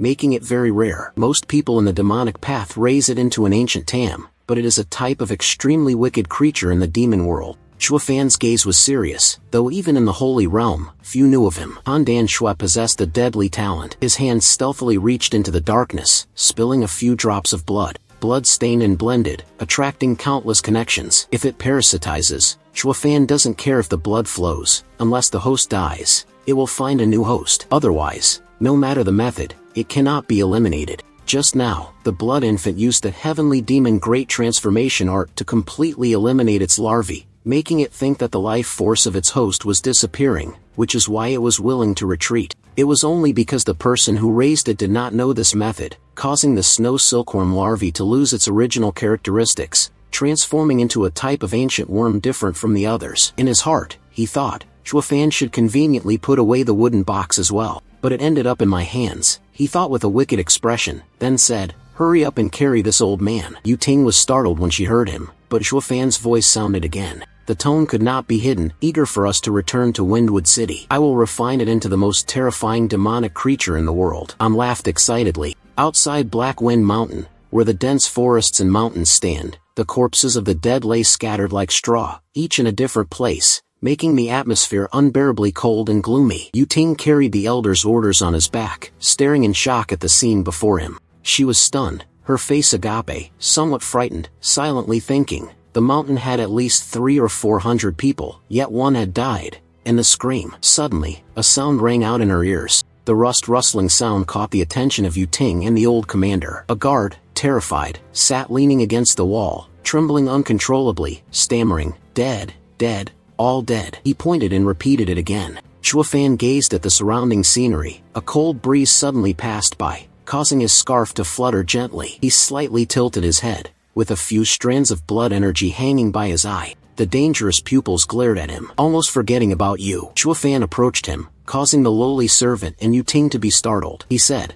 "I truly thank you." The smile of Zhuofan was faint, almost imperceptible, lingering on his lips, as if to unlock the mechanism for us. The man stood vigilantly, looking at Zhuofan with suspicion, his heart filled with countless unease. Feeling that something was very wrong, suddenly a powerful force attacked the guard, and he didn't have time to do anything, only able to let out a cry. Yu Ting stood beside. Zhuofan could not help but widen his eyes in astonishment, looking up at the seventh man. In his eyes, the blood infant surged forth, transforming into a tangible form, resembling a hand that tightened around the man's neck. "However, you are of no use anymore," Zhuofan observed, watching as the expression of the seventh man gradually turned pale. His eyes widened, and his mouth couldn't close, drooling uncontrollably. Zhuofan did not delay, and the blood infant immediately exerted some strength, snapping the neck of the last remaining guard on the watchtower. After a crack sounded, it was also the voice of Yu Ting that cried out, "Don't!" Zhuofan withdrew the blood infant, letting the dead body fall on its own. He turned his head, his eyes still a disgusting blood red, his tone cold, unable to bring himself to speak further. "At this moment, it is necessary to swiftly strike with the blade in chaos. If the fact that you were rescued gets exposed, not only will we be in danger, but even your brothers in Windwood City will be silenced." The old man on Yu Ting's back gave more advice. "Ding and I is not wrong." Then he added, "Zhuofan Butler, thank you." She glanced at her foster father, then looked again at the mischievous smile on his lips. Her mind was filled with tangled thoughts, uncertain whether joining forces with him was the right choice. But one thing was certain, opposing him would lead to a miserable death. Zhuofan paid no attention to what Yu Ting was pondering. Her eyes were still as red as before, filled with anticipation as she continued to walk forward. 10 days later, at the grand mansion of the Luo clan, sunlight poured in, and Xiao Chui spread her arms, running ahead, crying out in a broken voice, "Young miss." Yu Ting saw her rushing over and immediately opened her arms to hold her tightly, speaking with concern, "You silly girl, they didn't make things difficult for you, did they?" The two of them seemed like they hadn't met in 1,000 years. Xiao Chui let go of her and spoke, offering her own assessment. "Miss, please rest assured, the Luo clan, except for the evil steward Zhuofan," the girl added, "everyone else is very kind and treats us well." He also spoke up, coughing and glancing sideways at the girl as a reminder, "Ahem, little girl, don't badmouth others, especially not in front of others." Then he threatened again, "Be careful, I'll deal with you." Xiao Chui trembled all over like a dried salted fish upon hearing this. Over there, the Luo clan looked on and laughed merrily. Luo Yunhai closed his eyes and spoke as if it were a matter of course, "Little girl, your life is over. Zhuofan, my big brother loves to spank people the most." He then added, "If you dare to offend him, be careful with your butt." Zhuofan looked at him. The child said that with a gloomy face, looking as though she wanted to say, "Are you borrowing my words?" She then glanced toward Xiao Chui. Xiao Chui quickly hid behind Yu Ting, crying, which made her feel awkward as well. He, on the other hand, felt a deep sense of confusion in his heart. "Could it be that in your eyes, I am truly that wicked?" Seeing this, Luo Yunchang, with a serious expression, clasped his hands behind his back, his mouth smiling as if it were harvest season. He, too, narrowed his eyes and remained silent, not saying a word. Not knowing how to speak up in defense, an old man suddenly appeared from somewhere, trembling as he spoke. "Is this the body?" He shook uncontrollably, unable to stand steady, his eyes wide as he asked for confirmation. Luo Yunchang, standing next to Yu Ting, looked at him with a confused expression as he called out, "Adoptive father." The old man pointed towards Luo Yunchang, his body still trembling uncontrollably, stuttering as he asked, are you really Luo Yunhai?" He said. The kid beside her, "The two of you saw this, and couldn't help but feel a sense of confusion rising on your faces." Then, the old man shouted, "Heaven bless." The two children of Jinan were both safe and sound. Luo Yunchang politely spoke up and asked, "Senior, may I ask who you are?" He turned to look at her. The old man was also being supported over by Yu Ting. Zhuofan spoke to explain, "This person is the Mountain Lord of Black Wind Mountain." He then added, "He is also the leader of the destructive group, Cloud Returning Estate." Seeing this, Luo Yunchang lost her composure and shouted something. She then turned around, her face darkening with a frown, yet her expression remained unclear. Yu Ting, sensing the situation was not good, stepped in front of her foster father, her face tightening in vigilance. The old man stepped forward and grasped her shoulder, speaking gently, "Ding and I, move aside." She turned to look at him, confused. Then, the old man knelt down and shouted urgently, "The matter of the Luo clan is my fault." He added, "If you want to kill me, just kill the old man." Upon seeing this, Yu Ting screamed in panic. The adoptive father below, Xiao Chui, also let out 7 loud cries. The mountain master then. The old man slammed his bald head hard against the floor, shouting, "This is my debt to the Luo clan. Don't interfere." The old man's expression and actions made Luo Yunchang turn and glance over in surprise. Then, Zhuofan added an explanation. This old man was deceived by Yuming and had been immobile and unable to speak for a long time. Only now has he recovered a bit. Then added, "The massacre of the Luo clan has nothing to do with him." Seeing this, she quickly calmed down, looked over and listened, then pouted and complained, "Why didn't you say so earlier?" He was slightly taken aback when he saw her like this, then nonchalantly tilted his head. To explain his actions, the old man said, "I have poor eyesight, brought the wolf into the house, which led to the tragedy of the Luo clan." He pointed at the old man and added, "Therefore, it makes sense that you killed him for revenge." Luo Yunchang, his logic as foolish as a yam, also frowned in speechlessness, shouting inwardly, "What kind of logic is this, so overly modest?" When she heard the situation, she quickly went to help the old man up and spoke to reassure him, "Senior, you are also a victim in this matter. This is not your fault." He was helped to his feet, but he staggered and retorted against her. "Not even a person." The old man trembled as he looked at his hand, speaking with a tone full of sorrow. "I and brother Zhan Nan once swore brotherhood, but the Luo clan has fallen into disaster because of me. Then, add that I owe an apology to his soul in heaven." Luo Yunchang lowered her head and asked the old man with curiosity, "Senior, why has my father never mentioned you?" Upon hearing this, he looked at her with a sorrowful expression and replied, "The Luo clan is a prestigious and renowned family, while I, an old man, was born a mountain bandit and would never dare to climb to such heights." Then he added, "It's just that upon meeting your father, I felt as if I had found a kindred spirit, which is why I swore an oath of brotherhood with him." The old man interrupted, then raised his head and continued, afterward, fearing it might affect the reputation of the Luo clan, we only exchanged quietly in secret. Luo Yunchang stood by the side, silently watching him. Then, he added, furthermore, pulling out the Huan clan must not be in opposition to the two Lactai families. Upon hearing this, Luo Yunhai softly remarked, it feels like I just remembered something. Next, the boy pointed upwards and repeated, my father once told me that no matter what happens, we must live or die together with the two Loitai families. Then, she turned around and spoke to her younger brother, asking, our clan knows, but we don't understand. Taking him out as the old senior, he added, my father has never mentioned the old senior. The younger brother looked at her as well. Luo Yunhai pointed and said with a dignified smile, father said this is a secret of men, not to be told to women, and definitely not to be shared with others. Seeing this, Luo Yunchang glared at his younger brother with anger. Chuafan, hearing this, looking at them he spoke up and asked, could it be that the ancestral teachings of the Lei clan and Luo clan are only passed down to the clan leader? In response to his question, Lei Yintian also sighed and confirmed, that's right, these ancestral teachings are passed down from one clan leader to the next. It's just that this old man has no children and has not yet passed down the legacy. After that, he spoke again, his voice filled with difficulty. Moreover, this old man and brother Jinan have a good relationship. How could I possibly do something to harm the Luo clan?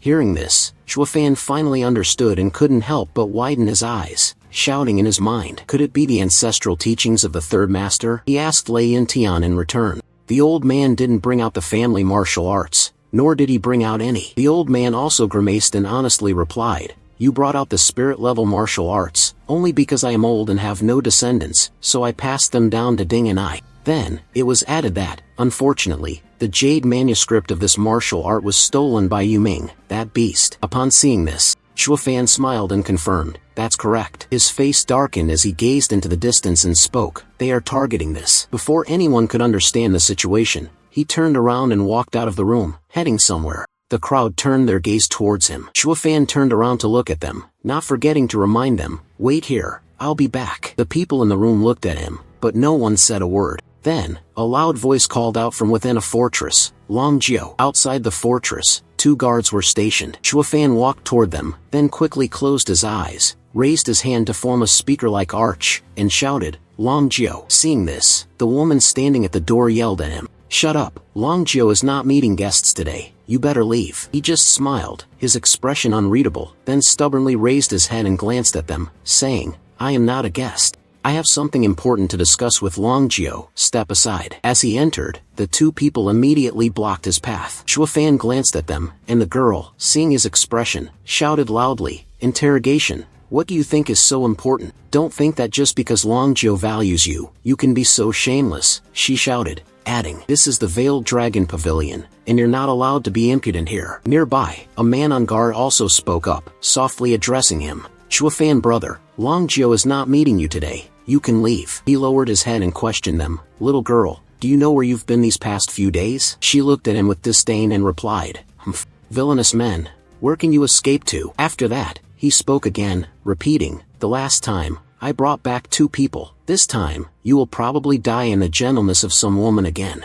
Is that so? She questioned. Hearing that, Chuafan chuckled lightly, ha ha ha, I would like to as well, he added, but I am not as free as Miss Long. He crossed his arms and smiled softly. Actually, I have been investigating the movements of Hell Valley and then relaying the information. Very soon, they are about to attack Veiled Dragon Pavilion. When that time comes, don't blame me for not warning you. I've informed them. Miss Long lowered her head and sneered, saying, Huang speaks and spells, then provided evidence of Hell Valley's actions again, so you know, it's like a snake trying to fly. Seeing that she didn't believe Chuafan, he could only shake his head, sigh, and turn away. Then, as he walked away, he shouted loudly, provoking them, tell Longjiu for me, tell him that I am taking the Luo clan to escape, to prevent Hell Valley from destroying you and implicating me in the process. Upon hearing this, she was slightly startled. In her heart, Miss Long couldn't help but shout in dissatisfaction. Is there such a type of person who burns bridges after crossing them? Before leaving, they even pour us a drink, and then, in a fit of rage, they shout, you. Before the anger can fully subside, the door to the netherworld suddenly opens. The voice from inside transmitted, inviting the brothers to come in. which caused the two gatekeepers to glance at each other in surprise. They quickly turned their heads and bowed, replying in unison, yes. As for Zhuofan, he crossed his arms, feeling pleased, and spoke. No need to be invited. I'll come in myself, hee. That startled Miss Long. She felt offended and screamed out loud. This brat thinks he's so great. Isn't he just a grain battle master? Why does Long Jio pay so much attention to him? Seeing her so angry, even the gatekeeper of the south was left speechless, silently thinking to himself, if you can't eat the grapes, then you complain that they're sour. Then, he spoke again, feeling dissatisfied in his heart. Miss Long, if you also become a grain formation master, Long Jio might even take you to the sky. He walked into the main hall. Then, without hesitation, he looked up. Long Jio was sitting in the central chair. He placed both hands on the armrests and laughed as he asked him, ha ha ha, Zhuofan brother, what brings you to see this old man? He had lost one of his pupils and glared at him as a reminder. However, I remind you, if you speak of such trivial matters today, I will not spare you. Seeing this, he also lowered his voice and asked him, the expert from the netherworld has arrived and is about to strike here? He then spoke up and asked, is this a big deal or a small one? Behind him, a figure, upon hearing this, lost their composure and shouted, if it's true, of course it's a big deal. Only now did he notice that there was another person sitting in the chair on the right, turning his back to him, and a person sitting on the chair to the left also turned their back to him. Zhuofan stared at the three of them in shock, speechless. The two of them exuded the oppressive aura of the white dragon and the red dragon, powerful and overwhelming to the utmost, forcing him to be alert to their pressure. The three of them turned to look in his direction. Zhuofan, sweating profusely, frowned and shouted inwardly, who is in the room behind me? The pressure directed at him was overwhelming, causing Zhuofan to feel a deep sense of fear. Sweating profusely, he stared at them in shock. He looked at a man with red hair and beard, a fierce expression on his face, and commented, this aura, fire element cultivation technique, the Grand Saint level expert. Then, he glanced over at an old man with a head of white beard, identifying him as Jingang GT, and then shouted in his heart. The strength of these two people was unfathomable. Zhuofan swallowed his saliva, looking at them with caution, calculating in his heart, but not retreating far. The divine projection scene was regarded as the #1 powerhouse, the second of the continent, yet could not help but inwardly exclaim, no wonder it's called the Veiled Dragon Pavilion, with such powerful experts like this holding down the fort. The old man with the Jingang GT spoke up and asked him, are you the junior that Long Jio has been constantly praising, Zhuofan? Long Jio, standing to the side, also closed his eyes and smiled faintly in confirmation. He quickly bowed and replied, yes. Next, the old man asked, I heard you are a grain formation master. Zhuofan's expression was full of caution as he glanced up at him, confirming, I know a little about grain formation techniques.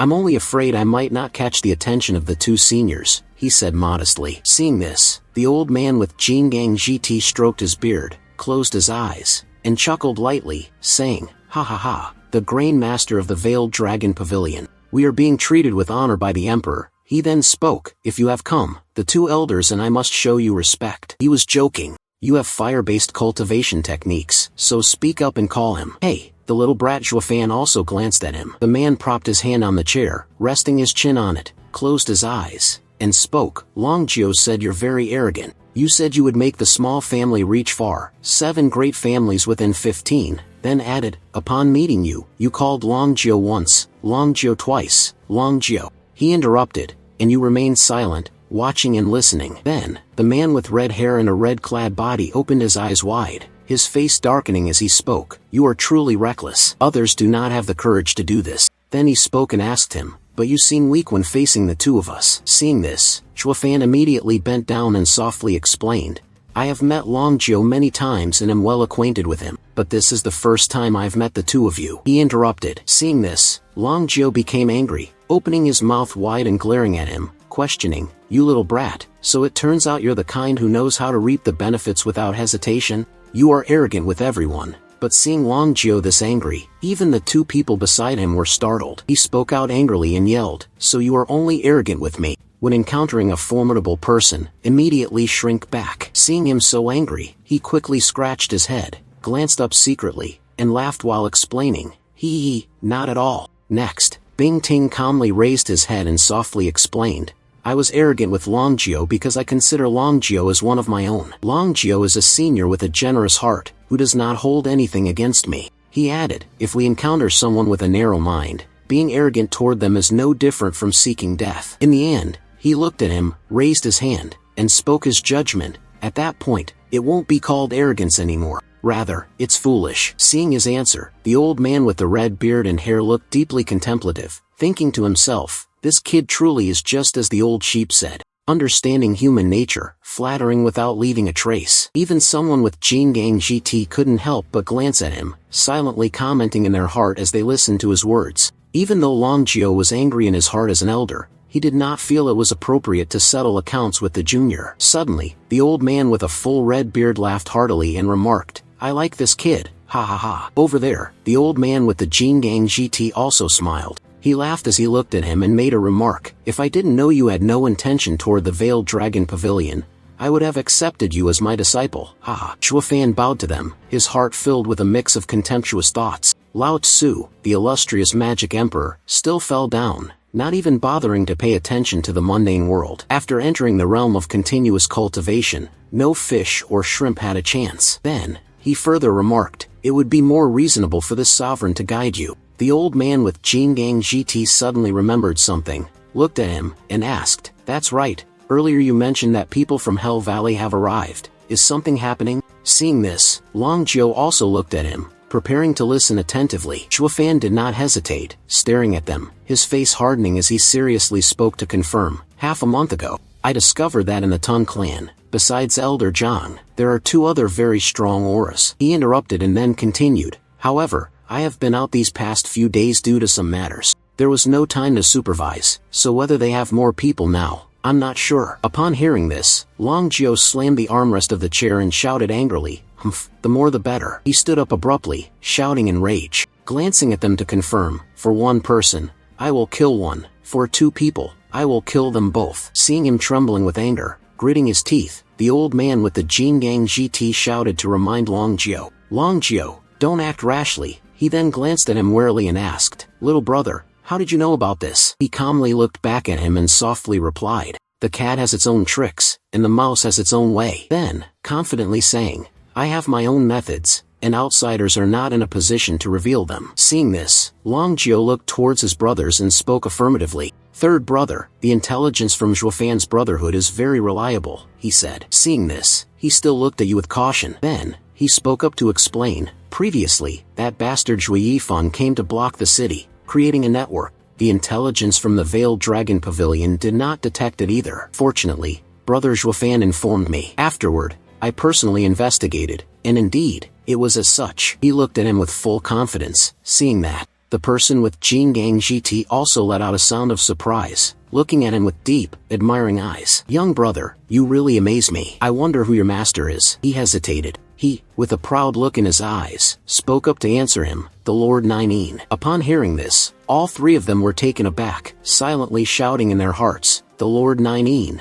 and then proceeded to make their own deductions. This name sounds quite nice, but could there really be such a character on this continent? The group was filled with doubt. Chuafan pursed his lips, holding back a smile, and thought to himself, this name, if the people of the Holy Domain hear it, it will remind one of Emperor Nine Nether Demons. Then his eyes widened, and he secretly smiled, thinking to himself, but if it's immortal, they have definitely never heard of it. After all, people here are too far away and can't reach that level. Hearing the title of the ancient 10 emperors, upon hearing that, those with Jingang GT also closed their eyes and let go, becoming wary of him, saying, your master must surely be a reclusive expert. He sighed, if not, then it wouldn't cultivate the family. Chuafan, the young brother of the 5 Grains Formation Master. Then, he spoke up and asked, by the way, Long Jiao, is brother still refining the restoration pill? Seeing this, he took something from his robe pocket and asked, Chuafan, are there any injuries in the Luo clan? Then, he threw a bottle of medicine to him. He quickly caught it, performed a salute,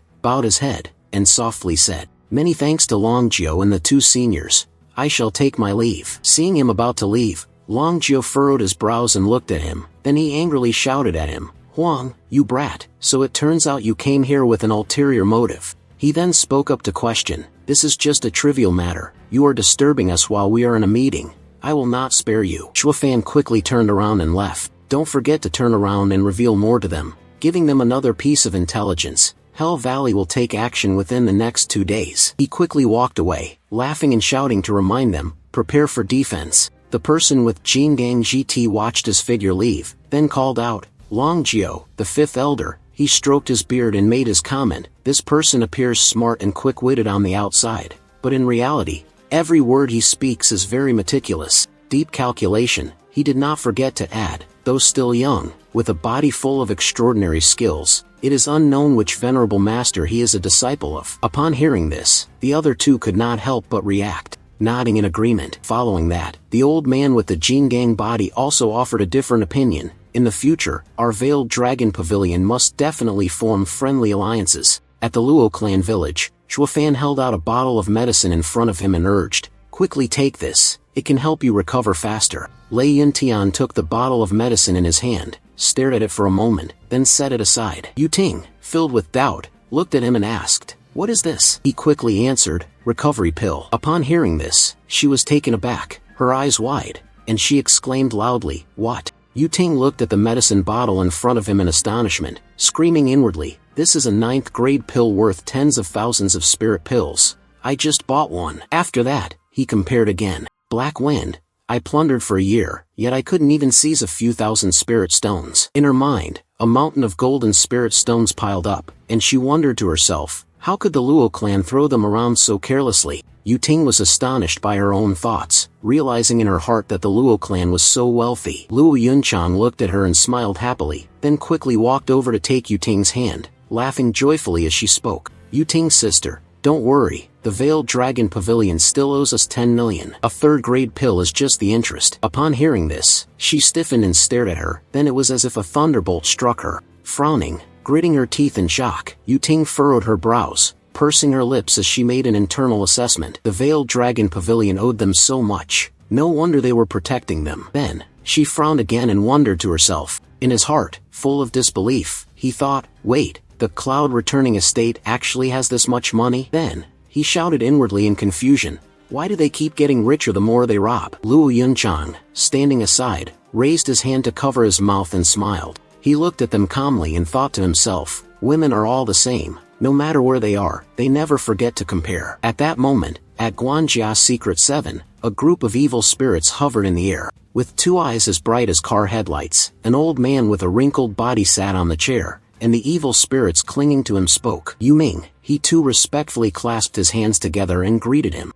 The 8 elders, the bald man with white hair, looked towards him, and along with the others gathered tightly around their seats, spoke. You have done well hiding at Black Wind Mountain for the past 10 years. He praised, then spoke again. But this action, you've assigned a little girl to do it. The group fell silent. Only he, wearing the cloak, spoke up to question. He was kneeling on the ground, while the evil spirits continued to cling to them. Yu Ming clasped his hands and smugly said, it's just a small accident, nothing to worry about. Suddenly, a burst of power struck across his face, catching him off guard and leaving him wide-eyed, unable to react in time. Next, he trembled with fear, still in shock, his face bleeding from the sudden attack. The elder looked at him and reprimanded, the Dark Moon plan has been prepared by our family for over a decade. If it fails because of you, it will ruin the great endeavor of our family. He interrupted, then his eyes flashed, and he frowned as he said to him, I will make you wish you were dead. Seeing this, he quickly lowered his head and shouted in reply, yes. Next, he ordered, withdraw, we will act in 3 days. Yu Ming, drenched in sweat, with beads of blood still oozing out, shouted, yes, his eyes wide open in fear. After he turned around and left, that General Lao closed his eyes and instructed him, the Luo clan will not spare anyone, especially him. Interrupted, he glanced back, listening, his whole body breaking out in a cold sweat. The elder spoke softly, almost word by word, gritting his teeth in anger, then furiously said, although I sought the Veiled Dragon Pavilion to use his hand to kill Mystic Spring, his hands are stained with the blood of your junior brother. Anyone who is stained with the blood of Hell Valley, he interrupted, then shouted, adding, he is not allowed to live in this world. Yang Mi stood silently, listening to his instructions, and then his face darkened. He replied with a sinister smile, yes. The sky began to darken at the Luo clan. Shuofan let out a sigh, then his body ceased its cultivation, and he slowly opened his eyes. Then, looking at his hand, he made an assessment, it only lacks a little more, and I could break through to become a chi-gathering 5th level cultivator. Unfortunately, the spiritual energy within my body is still stagnant, unable to advance beyond the peak of chi-gathering 4th level. He made an observation, if I had known this would happen, I would have absorbed a bit more of the transmission energy back at Black Wind Mountain. Chuafan closed his eyes and sighed as he pondered. Now, with the great battle ahead, it's not convenient to release the Blood Infant. It's too dangerous. In the end, he reminded himself to hold back for a moment. They were about to fight. Suddenly, he realized something and his eyes widened. A burst of aura exploded like that of a demon, causing him to cry out in awe. Such a terrifying aura. Immediately after, he quickly ran outside, determining that the target was here. Then, Chuafan looked up in shock, staring at a person hovering in the air. He was startled and immediately shouted in his mind, Long Jiao. Then he made a judgment. As expected, it's true. They are all experts of the heavenly profound realm, one of them said. You stood below, quietly observing and contemplating. Even those two newcomers are long heads. Then, he made another observation. They must have already set up an ambush, causing Chuafan to leave without return. In the end, he came to the conclusion, find the Veiled Dragon Pavilion, determined to fight to the death with Hell Valley, regardless of the consequences. Chuafan was proud of his own judgment, thinking to himself, there is no possibility of reconciliation between the two sides. The Luo clan is truly safe. Luo Yunchang suddenly spoke up and called out to him, Chuafan, what's going on? It startled him as well, and he turned to her. Then, he glanced at them and shouted, what are you doing here? Go back immediately. Niamca and Luo Yunchang was also startled, finding it hard to understand, and then quickly followed suit, turning to leave. No, forget about worrying for him. Chuafan, you must be careful. Her face became serious, her expression stern as she looked at him. Immediately after, Chuafan sensed something and was startled. Above his head, a cloud of blood-red smoke appeared in front of Long Jiao. The blood smoke gradually dispersed, and a step appeared. Next, the face of Chuafan gradually appeared. He floated in midair, stepping out from the cloud of blood, and smiled with smug satisfaction. Long Jiao gritted his teeth in anger upon seeing him and shouted,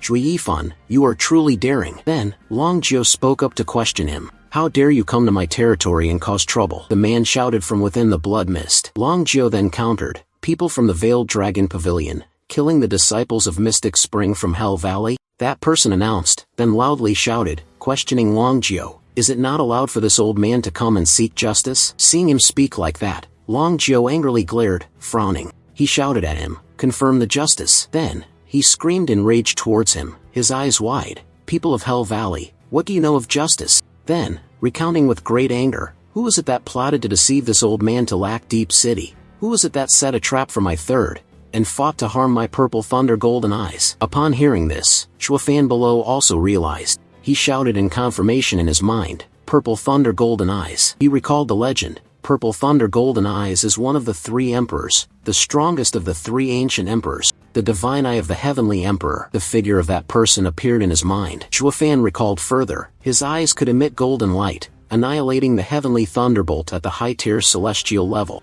Just by looking, one's soul would be burned to ashes. The person's eyes flashed with a light that emitted thunder. Upon seeing this, Chuafan could not help but exclaim, I didn't expect this. To be able to encounter such a cultivation method of divine powers, it is above an ordinary cultivator at the mortal stage. He reached up to stroke his chin, deep in thought, and smiled as he looked toward them, commenting, if it were to be destroyed by someone else, this grudge is even worse than killing one's father and seizing one's wife. Afterward, I finally understood. No wonder Long Jiao hates him so much. Interesting, if my divine eyes were still intact, I could have predicted it. The two old men up there are still in pain. Arguing back and forth, Chuafan laughed loudly, ha ha ha, then mocked Long Jiao, you fool, who are you blaming? He then spoke in a sarcastic tone, at first, you relied on the Purple Thunder Golden Eyes and were one of the top experts, ranking first or second at the Veiled Dragon Pavilion. The Veiled Dragon Pavilion no longer has any backing and has retreated into seclusion. As one of the 9 Grand Elders, he can only guard the distant border of the Tui region. Upon hearing this, Long Jiao could no longer contain himself. Grinding his teeth in anger, the other person mocked him so much that he laughed out loud, ridiculous, ridiculous, ha ha. Then, as fast as a flash, darting forward, Long Jiao used the Dragon Claw strike to lunge toward the hand. A fire dragon appeared, angry, its mouth wide open. He shouted, Zhui Yifan, open your eyes wide, your mouth shouting in great anger, this grudge, I will never let you go. I will not rest until you are destroyed. He saw Old Lao approaching and also raised his hand, releasing something from his sleeve. Chains formed from the blood mist. He stretched out his hand and shouted with pride, Yuming seal. A series of chains shot out from his hand. The dragon of Longjiu was quickly subdued by the chains, tightly bound. The egg struggled, and seeing this, he chuckled smugly, his hands still reaching out to close. His fingers tightened again as he sneered. You were once a dragon with the thunderbolt of the Golden Han, but now you are nothing but a worm. He mocked further. The title of the divine I Longjiu is forever lost. Suddenly, Longjiu Lao approached him from the side, causing him to startle and turn toward the old man. He continued to mock him. A spiritual grade martial artist? What can you do to me? Moreover, your martial arts are only at the moral grade, he said, looking at him disdainfully. Longjiu laughed smugly and replied, "Heh, it's not that I want to take your life, but that's what he said." After that, he quickly threw him down below. Losing his focus and falling down, he looked up and saw an old man with Jingang GT, along with another elderly man with red hair and beard, rushing toward him. Cui Yifan screamed in astonishment within his heart. What? Do you intend to surround me? He smiled wryly, looking up at Longjiu and making a judgment. It seems Longjiu wants to kill me, but, he triumphantly shouted, make your move. Immediately, amidst the red smoke, two figures emerged, shrouded in secrecy. The old man with Jingang GT anxiously shouted, Longjiu, stop. They quickly rushed toward Longjiu's back, launching a sneak attack, but he still shouted with determination, ignoring their words, as long as he could kill Jian Fan. Next, he turned his head and summoned something with a wave of his hand, his eyes flashing as he looked at the two people charging toward him. Holding a sword in his hand, he gathered momentum and shouted with determination, even if I die, it's worth it. Then, a sword beam slashed across the sky as he swung it. The two figures, their faces completely covered, quickly raised their hands to shield themselves, shouting, ha! The sharp sword strike came fiercely toward them. Next, Longjiu stood in midair with his sword, the fiery red sunset sky stretching out behind him. A person in the tightly surrounded crowd recognized it and shouted in disbelief, third-grade spirit weapon, the arrogant dragon sword. Longjiu grabbed the sword crackling with electricity in his hand and shouted, third brother, Longjiu. His gaze was filled with determination and hatred as he shouted, I must kill Jian Fan. Seeing this, the old man with Jingang GT quickly rushed over and shouted to confirm, understood. Then, Heng shouted at him, Longjiu, look here, third brother will take his life. Cui Yifan stared in surprise, unable to react in time. Suddenly, a beam of light flew toward them, carrying a tremendous amount of energy. Finally, an explosion of light occurred. Third brother was thrown out of there, surrounded by clouds of blood-colored smoke. He coughed up blood, struggling in pain. Fifth brother stood to the side, panicked and shouting in worry. Third brother Longjiu, who was fighting with the two fully covered individuals, suddenly glared over. The laughter of the one who had just appeared rang out,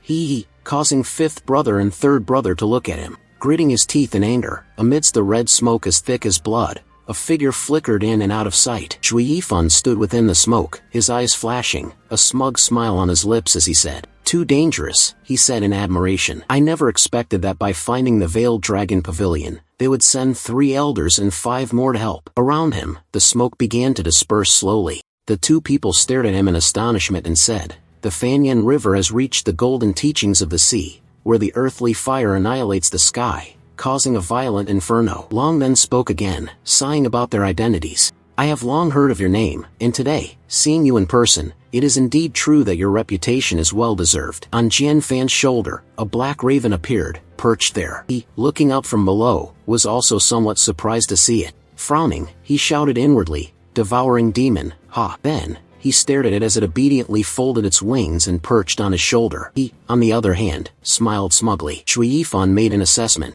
Unexpectedly, Jian Zhanglao refined the demonic creature into the devouring ghost fawn. He then added, the devouring ghost fawn can devour all things simultaneously, absorbing the attributes of those things. Chua Fan raised his head with great interest, internally assessing whether the devouring ghost fawn was strong or weak, entirely depending on its master. Its strength was not bad. He then sighed with regret and said, only this demon beast is in Jian Fan's hands. What a pity, he then added. It's better to seize it and let this emperor personally refine it. Wait a minute, this was the moment when his eyes widened in astonishment. Cui Yifan stared directly into the crow's eyes, which were crackling with electricity, and screamed inwardly, the heart of the emperor's Thunderfire Eye, he remarked. It must have been the Thunderfire Eye stolen from Longjiu. I never expected it to be on this demonic creature. Chua Fan licked his lips, his eyes filled with excitement. An interesting observation, indeed. It seems that heaven is helping me. You raised a question for yourself. Doesn't that mean there's something to be done now? Long Jiao hovered in midair.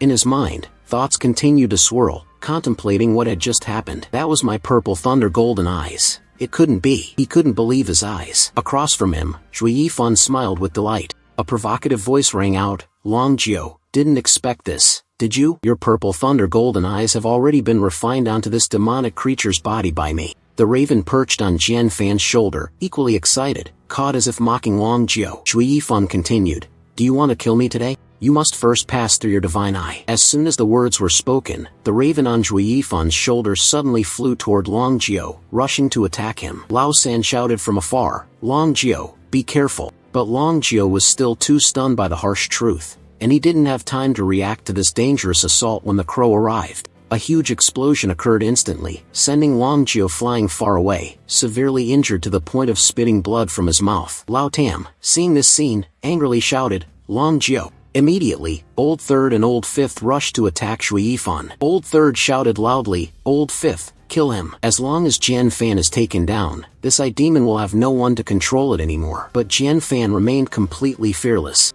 He simply raised his index finger, spinning it a few times, and the crow on Zhui Yifan's shoulder immediately changed its target. Its eyes flashed with lightning, then shot two orbs of darkness toward Old 3 and Old 5. The two of them were lucky to block the blow, only being pushed back a little. Both were extremely angry after the recent attack. Zhui Fan stood on the ground, observing, secretly thinking to himself, this is bad. The purple thunder golden eyes are indeed overbearing. The power of the third level of the heavenly realm has already overwhelmed 3 experts. Tianhui no longer had the strength to resist. He continued to look up at the battle, long filled with worry. He said, if this continues, finding the veiled dragon pavilion, we will certainly be defeated. The Luo clan will also be doomed. No, I can't let this happen. Zhui Fan risked his life, extending his finger, and a stream of red spiritual energy flew from his fingertip, slowly advancing upward. High above, the black crow flew back to Jian Fan's shoulder. The old man laughed loudly with great delight. Ha ha ha. Purple thunder golden eyes truly is a wonderful thing. Zhui Yifan stroked the crow and said, even if there are 3 of you, you will not be able to touch a single hair on my body. Third elder angrily replied, it's just a ghostly creature, plus the purple thunder golden eyes we stole. Do you think you can defeat the 3 of us? At this moment, third elder's face was contorted with rage. He continued, Jian Fan, you seem to be overly confident. The third elder turned around and said, Long Jiao and the 5th elder, stay where you are. Don't move. The third elder's expression gradually changed, and sparks of electricity began to emanate from his body. Third brother shouted loudly, today I will let you know what the golden serpent and my heavenly dragon are. He stretched out his hand, and a golden dragon appeared, exuding a powerful aura. Rushing forward to confront the black raven, Jian Fan immediately shouted loudly, damn it. The black raven charges forward to battle, but it seemed that the strength of the third elder was overwhelming, causing Zhui Yifan to think to himself, trouble, I didn't expect this old man to be so strong. Even the purple thunder golden eyes can't do anything. Zhui Yifan quickly commanded his subordinates, charge forward. Jian Fan's subordinates unleashed their ultimate skill, Yuming Radiant Blast. The large chains flew toward the golden dragon and quickly locked its mouth shut. Zhui Yifan sneered, truly deserving of being the third elder of the veiled dragon pavilion. Elder San still tried to remain calm. Although his body was trembling, he said, without the purple thunder golden eyes, do you think the 3 of you alone could fight against me? Zhui Yifan smiled triumphantly. Very good, you are right. The black crow suddenly screamed loudly. Long Jiao and Elder 5 realized something, panicked, and shouted loudly, third brother. Zhui Yifan laughed loudly. Good. The 3 elders should go find veiled dragon pavilion and die. Zhui Yifan stood on the ground, chuckling to himself. This is the time to take your life. In this final battle, I cannot let the veiled dragon pavilion lose. The red spiritual energy of Zhui Fan sneaked behind Zhui Yifan's subordinates and pricked Zhui Yifan's back. The old man froze. The chains lost their connection. Subordinates of Zhui Yifan anxiously shouted, Jian Zhanlao, what are you doing? Immediately, the 3 elders seized the opportunity. The golden dragon charged forward to attack, and Zhui Yifan was unable to dodge in time, immediately having his left arm bitten off by the golden dragon. Zhui Yifan's subordinates exclaimed in horror, what? The third elder, pleased with himself, said, that's all there is to it. Zhui Yifan hugged his aching arm, his heart screaming, damn it. Looking for the veiled dragon pavilion, And you even used demonic creatures to ambush me? I am a master of the demonic path. Today, I was ambushed again by someone using a demonic artifact, and on top of that, I was also ambushed by righteous cultivators. If word of this gets out, how will I ever show my face in the demonic cultivation world again? Cui Yifan quickly turned around and called his two subordinates. Let's go! Old Third, Old Fifth, and Long Jiao immediately shouted in unison and chased after. The red spiritual energy returned to Zhuofan. He muttered, "This grudge, you can count it against the Veiled Dragon Pavilion. Anyway, the grudges are already numerous. Adding one more won't make a difference." A thought suddenly flashed in Zhuofan's mind, but that purple thunder golden eyes of his unexpectedly existed in this world. There are very few things that catch my attention, and the purple thunder golden eyes of the celestial stone are one of them. Zhuofan grinned wickedly, muttering to himself, "The opening act has ended. The main part is about to begin." Inside the palace, the assassins shouted loudly, "Kill," and then simultaneously rushed forward to attack. Long Jie jumped out to face one of them, and with a single slash of his sword, he defeated the enemy. Long Jie coldly said, "The rats of Hell Valley have been waiting for you all for a long time." The entire clan of Long Jie immediately charged forward to confront the enemy. "These assassins are no match for us." But suddenly, a firecracker exploded and was thrown in the middle of them. The group of assassins panicked and shouted, "What girl?" At this moment, Long Yo led another group of people and boldly said, "Brother Jie killed them all." One assassin, in panic, realized there was an ambush and immediately shouted, "Not good. They've set up an ambush from the start. Retreat quickly." Long Jie immediately ordered to chase after them. "Don't let them escape." On the roof, Zhuofan observed everything. He murmured, "Is this the Holy Mountain Dance? Hell Valley has put in so much effort for this." Only the dead skin was dragged out from a distance, and a group of people was slowly advancing. Yu Ming, with a fierce aura, stepped forward, kicked open the door, and shouted loudly, "Use the long spear to kill everyone in the Luo clan." Zhuofan gently said,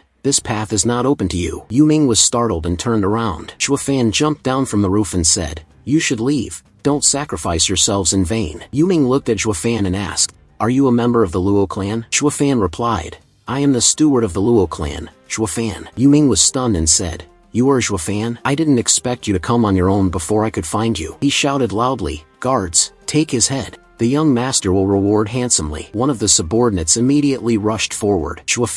But Zhuofan did not dodge, even retorting boldly, "Just a chi-gathering second-level trash, as fast as lightning." Zhuofan grabbed the subordinate's face and shouted, "You dare to act like the leader." Zhuofan executed the heavenly demon great transformation art, determined to make the person scream in pain. Yu Ming exclaimed in panic, This is the ultimate demonic cultivation technique. Who exactly are you? How could someone like you exist in the Luo clan?" Zhuofan laughed and replied, "Little brother, I am just a trickster in the martial world. Don't you remember?" Yu Ming said angrily, "So it's you. Where are the other two?" Zhuofan said disdainfully, "Are you stupid? If I've come here, of course, the other two have come as well." Yu Ming clenched his fist and regretfully said, "At the beginning, it was truly a pity that I didn't kill you all." Zhuofan smirked, "You wouldn't dare make a move, because you haven't found Xiao Chui, and you've been lying in ambush at Black Wind Mountain for so long, proving that you are very careful. You haven't confirmed where the maid Xiao Chui is. How could you make a move?" Yu Ming's eyes were filled with astonishment. He thought to himself, "He is too profound,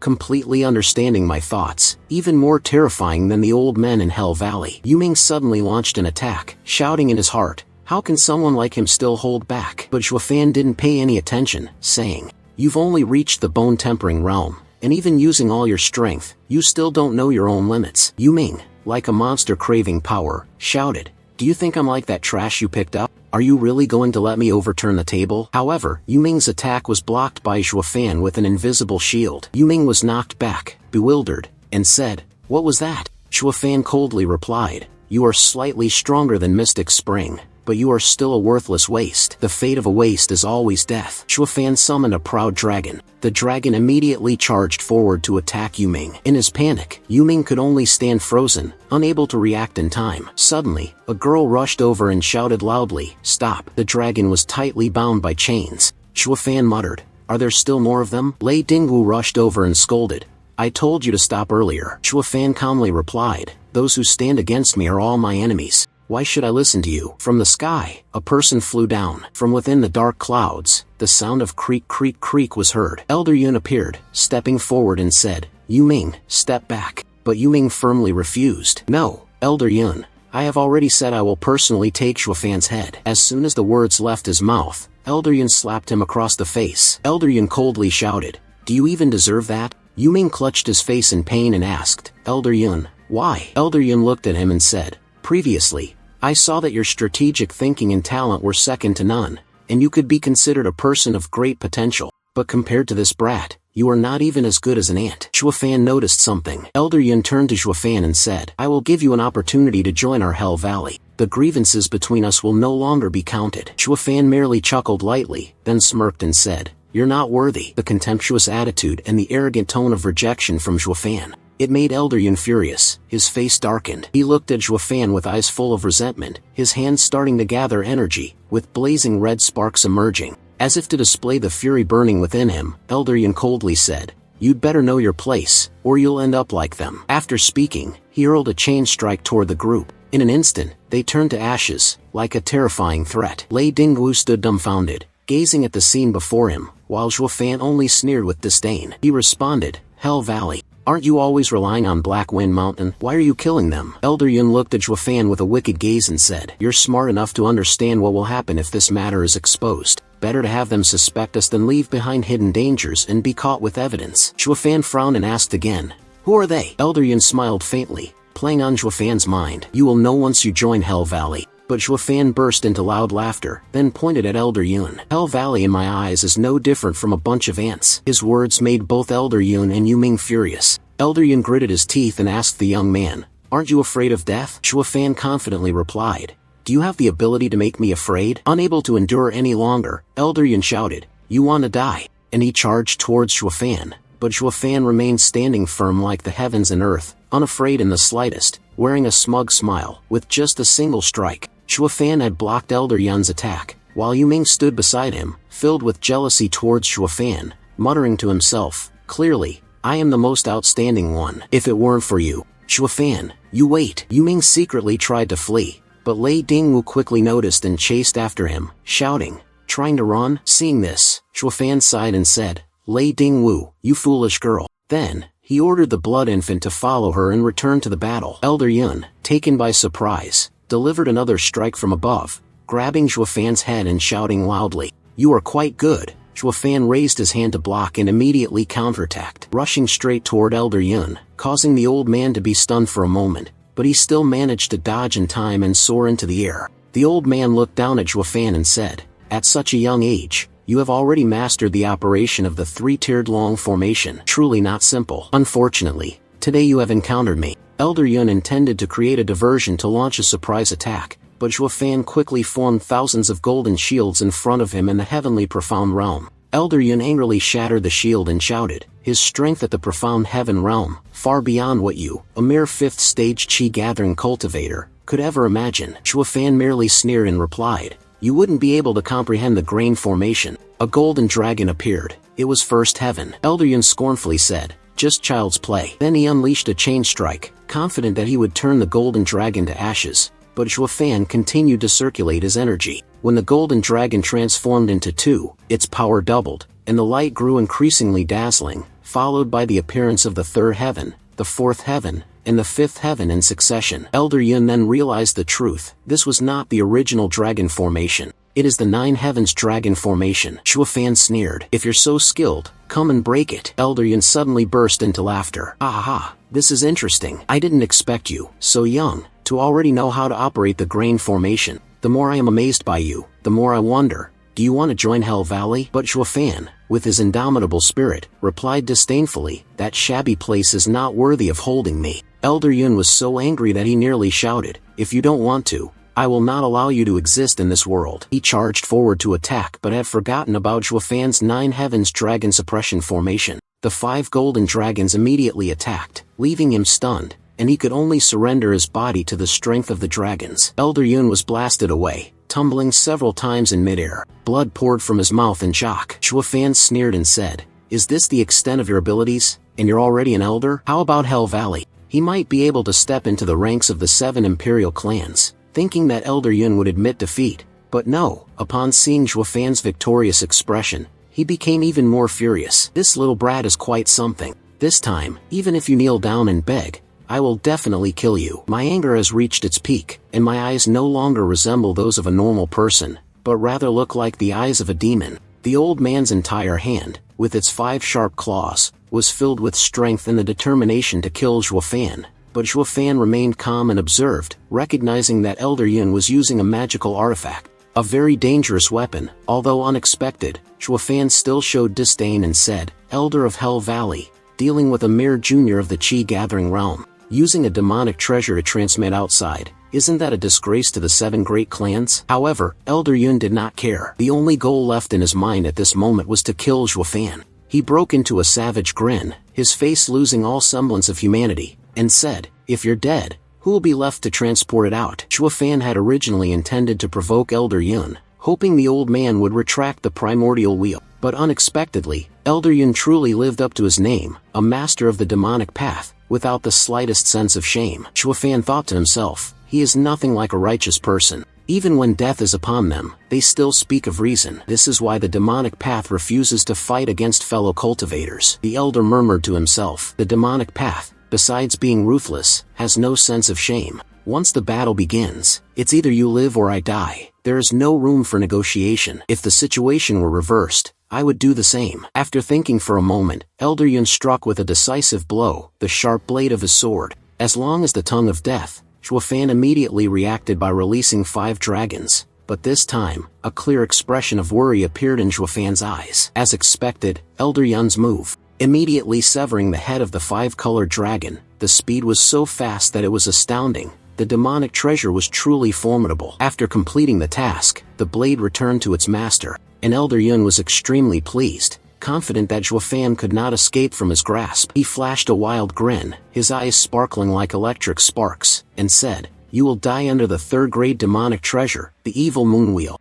You are the first person of the Qi-gathering realm, and in this dangerous situation, theoretically, Zhuo Fan should smile brightly to deceive the circumstances." But he smiled. In fear, I was about to say, "If I join Hell Valley now," but before I could finish my sentence, Elder Yun interrupted me. It was too late. The old man crazily charged forward to attack Zhuo Fan. Zhuo Fan didn't know how to fight back, only knowing to lift his head and look up. Boom! A loud explosion echoed like a nuclear bomb, fresh blood dripping onto the ground. As the smoke gradually dissipated, Zhuo Fan was still standing there, but unexpectedly, the one who saved him was the Thundercloud Emperor of Black Wind Mountain. Elder Yun was stunned, unable to speak. The attack that the elder was certain could kill Zhuo Fan was destroyed by another. Elder Yun asked with suspicion, "Who are you?" Lei Yintian responded with a warning, "Dare to confront the Luo clan. You are the enemy of this old man." Zhuo Fan said joyfully from behind, "Have you restored your strength?" "Thanks to you, not only have I restored it," Lei Yintian replied. "Moreover, having broken through to the heavenly profound realm,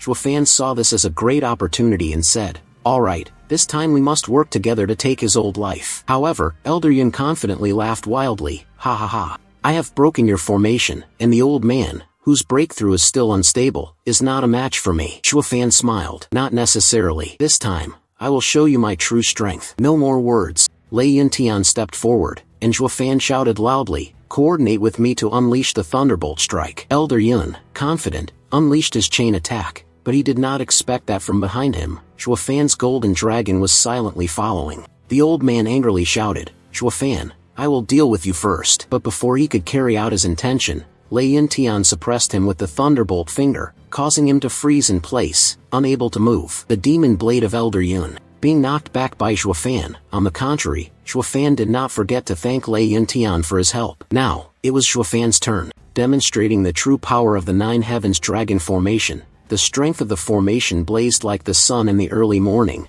illuminating the entire sky. The dragon formation table roared, charging straight toward Elder Yun. The elder frantically tried to launch a suppressive strike, but he could no longer channel his energy. Before the sharp teeth of the dragon formation, Elder Yun was left with nothing but a face full of fear and panic. The old man screamed in despair, "How could this be?" But it was too late. His body was scorched black by the dragon's fiery breath, and a pillar of light shot straight up into the sky from the formation, ending Elder Yun's life. In the midst of horror, a huge explosion erupted so violently that it soared into the sky. 5 people were standing around the explosion. The third elder, with a terrified expression, shouted, "What's happening? Could there be other experts fighting?" Old Third widened his eyes, a myriad of questions flooding his mind, unsure of which expert could unleash such a terrifying ultimate move. The two old men discovered the Veiled Dragon Pavilion. The incident happened so fast that they had to retreat in a hurry. Old Third, while retreating, was frustrated. He never expected that the old bastard Jian Fan would escape, but he still couldn't kill that old man.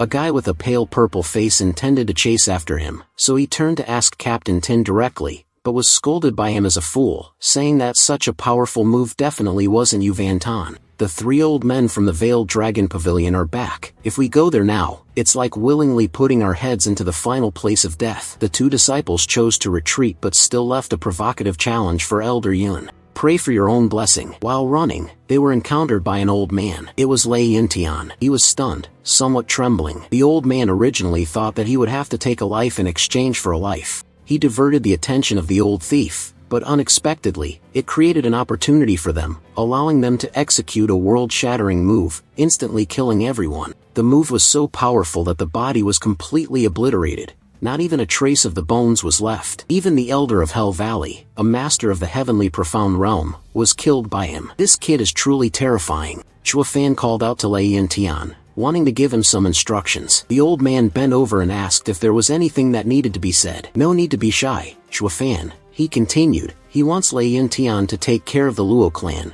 while he himself will go search for Yu Ting. The old man is certain, unless he is no longer breathing, no one is allowed to touch him. Van admired, and Luo Yunhai twirled a strand of hair, while Chua Fan pondered for such a long time. Without any enemies daring to approach, he reasoned, they only came with 4 people, leaving Lu Van Thien, a master of the heavenly profound realm, behind. The 2 billion disciples of the Luo clan can be safe now. Now he can go find the foolish girl Yu Ting, but to be safe, he should bury the 3rd-grade demon treasure, thinking that he might need it in the future. Yu Ming, wounded, mumbled as he left the forest, that damn Chua Fan. Yu Ting ran up behind and shouted, stop. Yu Ming doubted. Could it be that the kid didn't come? He smugly said. Junior sister thinks she can block my way alone? She angrily shouted. Today, I must replace the disciple and exterminate your traitor of a sect. He laughed triumphantly. I am not from Black Wind Mountain. How could I be the one to expel the sect? He scoffed disdainfully. He says that someone of his strength wants to kill me? She angrily retorted. Even if I don't kill you, even if I die, I will not betray thee of the father who raised me. Feeling aggrieved, Yu Ting still wanted to be sure if he had really liked her, displaying a look of contempt. Yu Ming laughed loudly, mocking her. I am a genius disciple of Hell Valley. Even if I were to marry, it would have to be a beauty from one of the 7 imperial clans. Many people are never worthy of me, Yu Ting said, both aggrieved and irritated. Using all my strength today, you must die. But it wasn't too surprising. Yu Ming could do it. Can you dodge my attack and counterattack, relying on your people to defeat me? Yu Ming asked. But from somewhere, another strike hit Yu Ming. He was sent flying, spitting blood, and died, saving Yu Ting's life. It turned out that it was the destiny blood infant of Chua Fan. Unexpectedly, he could also use his own treasure to save her. Yu Ming was becoming more and more unreasonable. How dare you mention the beautiful past? He wanted her to remember. How well I treated you back then.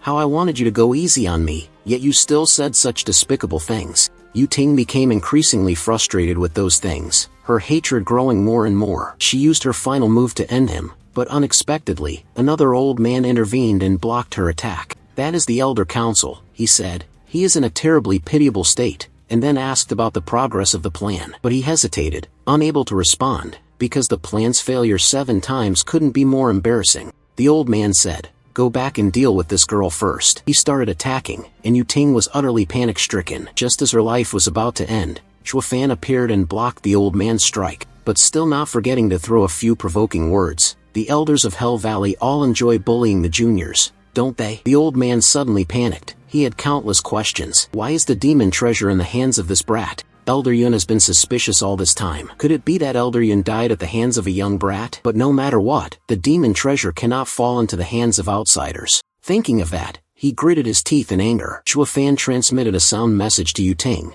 assigning her the task. Later, no matter what happens, just aim straight at his heart. Then close your eyes, use your lightning energy to strike directly, and that's all. The rest, you don't need to worry about. Yu Ting was worried. The body of a heavenly profound realm expert is incredibly strong. The chi-gathering realm cannot break through his defense. Battling against a heavenly profound realm expert, even with his eyes open, there is no chance of victory. Cui Yifan is a person who will stop at nothing to achieve his goals. He saved me just to use me as bait to enter a place of death. I thought back, but so what if I think like that? After all, I came here without ever thinking I would survive and leave. Chua Fan began to take action. The old man panicked, not expecting that they could make a move. Previously, he had been smug, thinking that only the evil moon will could harm him, and that little girl was nothing to worry about. Just keep an eye on Chua Fan. Chua Fan executed a subsequent move to obscure his intentions, but the old man easily grasped his weakness. He said, "This move works on others. In front of this old man, it has no effect. Don't try playing the main and supporting roles with me.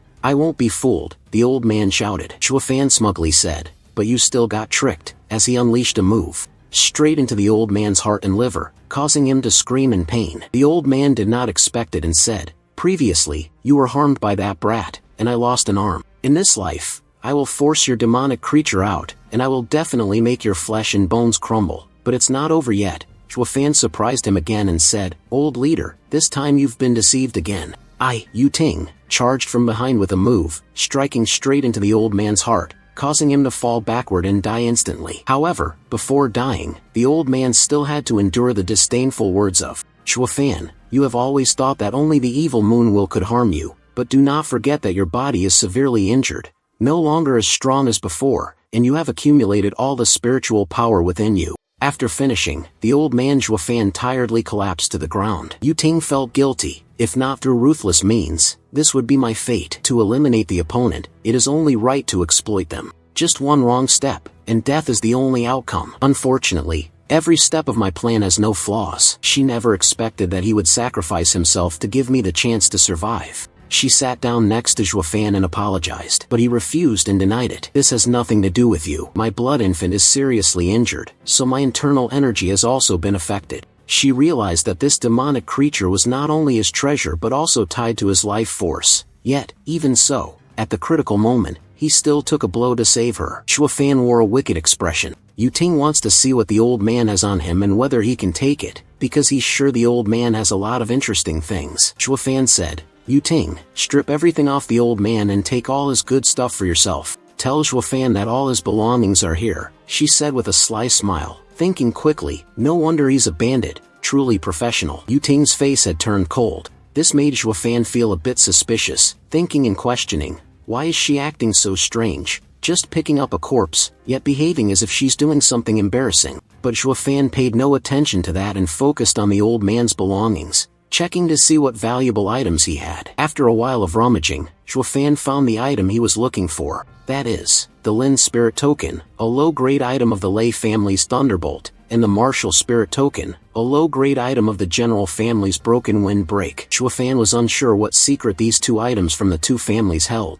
but he saw that Hell Valley always tried to collect 10, so he decided to take it first and figure it out later. As for the cultivation method and spirit stones, Chua Fan didn't like them, so he left them for Yu Ting. He said it was according to the rules. The bandits meet, sharing the remaining half with you. The old man was the one who killed these things. It was supposed to be yours. I'll give it all to you. I don't like it. Yu Ting panicked. Chua Fan excitedly glanced at the cloth bags, noticing that these bags were extremely rare as they were filled with living things. Naturally, the things inside would be devoured by the ghostly creatures, and this item would surely be of great benefit to him. Perhaps we will uncover the secret of the Purple Thunder Golden Eyes, he said excitedly as he opened the bag to take a look. Meanwhile, Yu Ting gazed at the ring and thought, I believe this ring should still be returned to its rightful owner. The Luo clan has money, so they don't care about this small amount of spirit stones, one person from the clan said. But there are still a few spirit-grade cultivation methods and martial techniques here. This is something that cannot be easily obtained,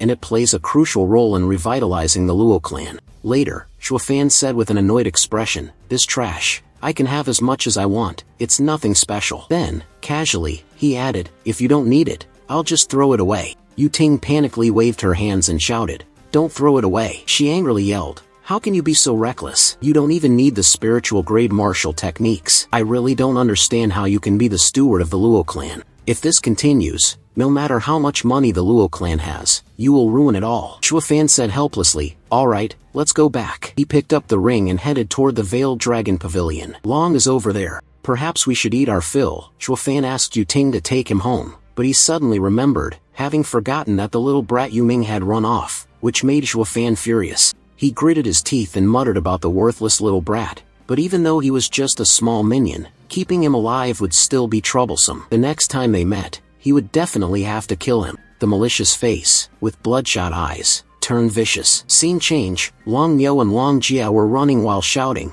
"Third uncle, fifth uncle, Long Jio." The three of them turned around, and old third asked the little demon Long Jia, "What's the situation?" Long Nyo replied respectfully, as expected by the three elders yesterday. After everyone pursued them, the three elders of Hell Valley indeed prepared a large number of people. They attacked us, but all were defeated by us, except for a few experts at the bone-tempering realm who managed to escape. The rest are all dead. Old third laughed heartily. Good, Long Nyo and Long Jia have made considerable progress. They are now able to lead our rear guard entirely, annihilating the enemy forces, which is truly pleasing. Old fifth is no different. Smiling joyfully at the elders, third brother said, "You should go back and praise the achievements of those two in front of the guests and masters." Everyone was delighted, laughing and joking with each other happily. Lao San suddenly realized what happened last night and asked, "Did you two hear the noise last night?" Long Nyo replied, "The noise last night was earth-shattering.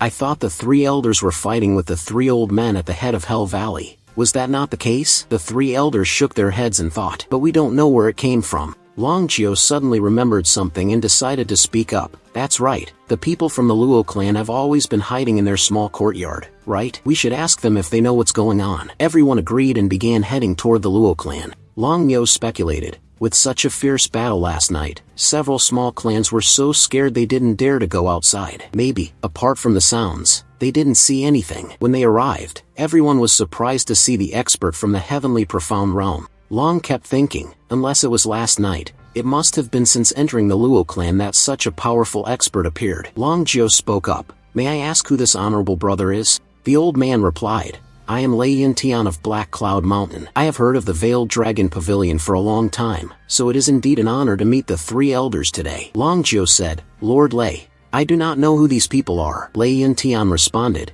"It must be the steward who was severely injured last night. Now, life and death are unclear." Old Third suddenly widened his eyes and said loudly, "What? This place was also attacked last night. Could it be that they've prepared two groups of forces?" Long Yo smiled faintly. It was Shuofan. "Isn't it always the same, always expecting? Yet they say that in the past 10 years, the family has only encountered a few bandits. With so many people, none of them were harmed, yet he was the only one injured, truly useless." Everyone was unexpectedly angry, and Long Jio shouted, "Angry little devil, shut up." He also apologized to the girl who didn't understand, saying, "Don't blame me.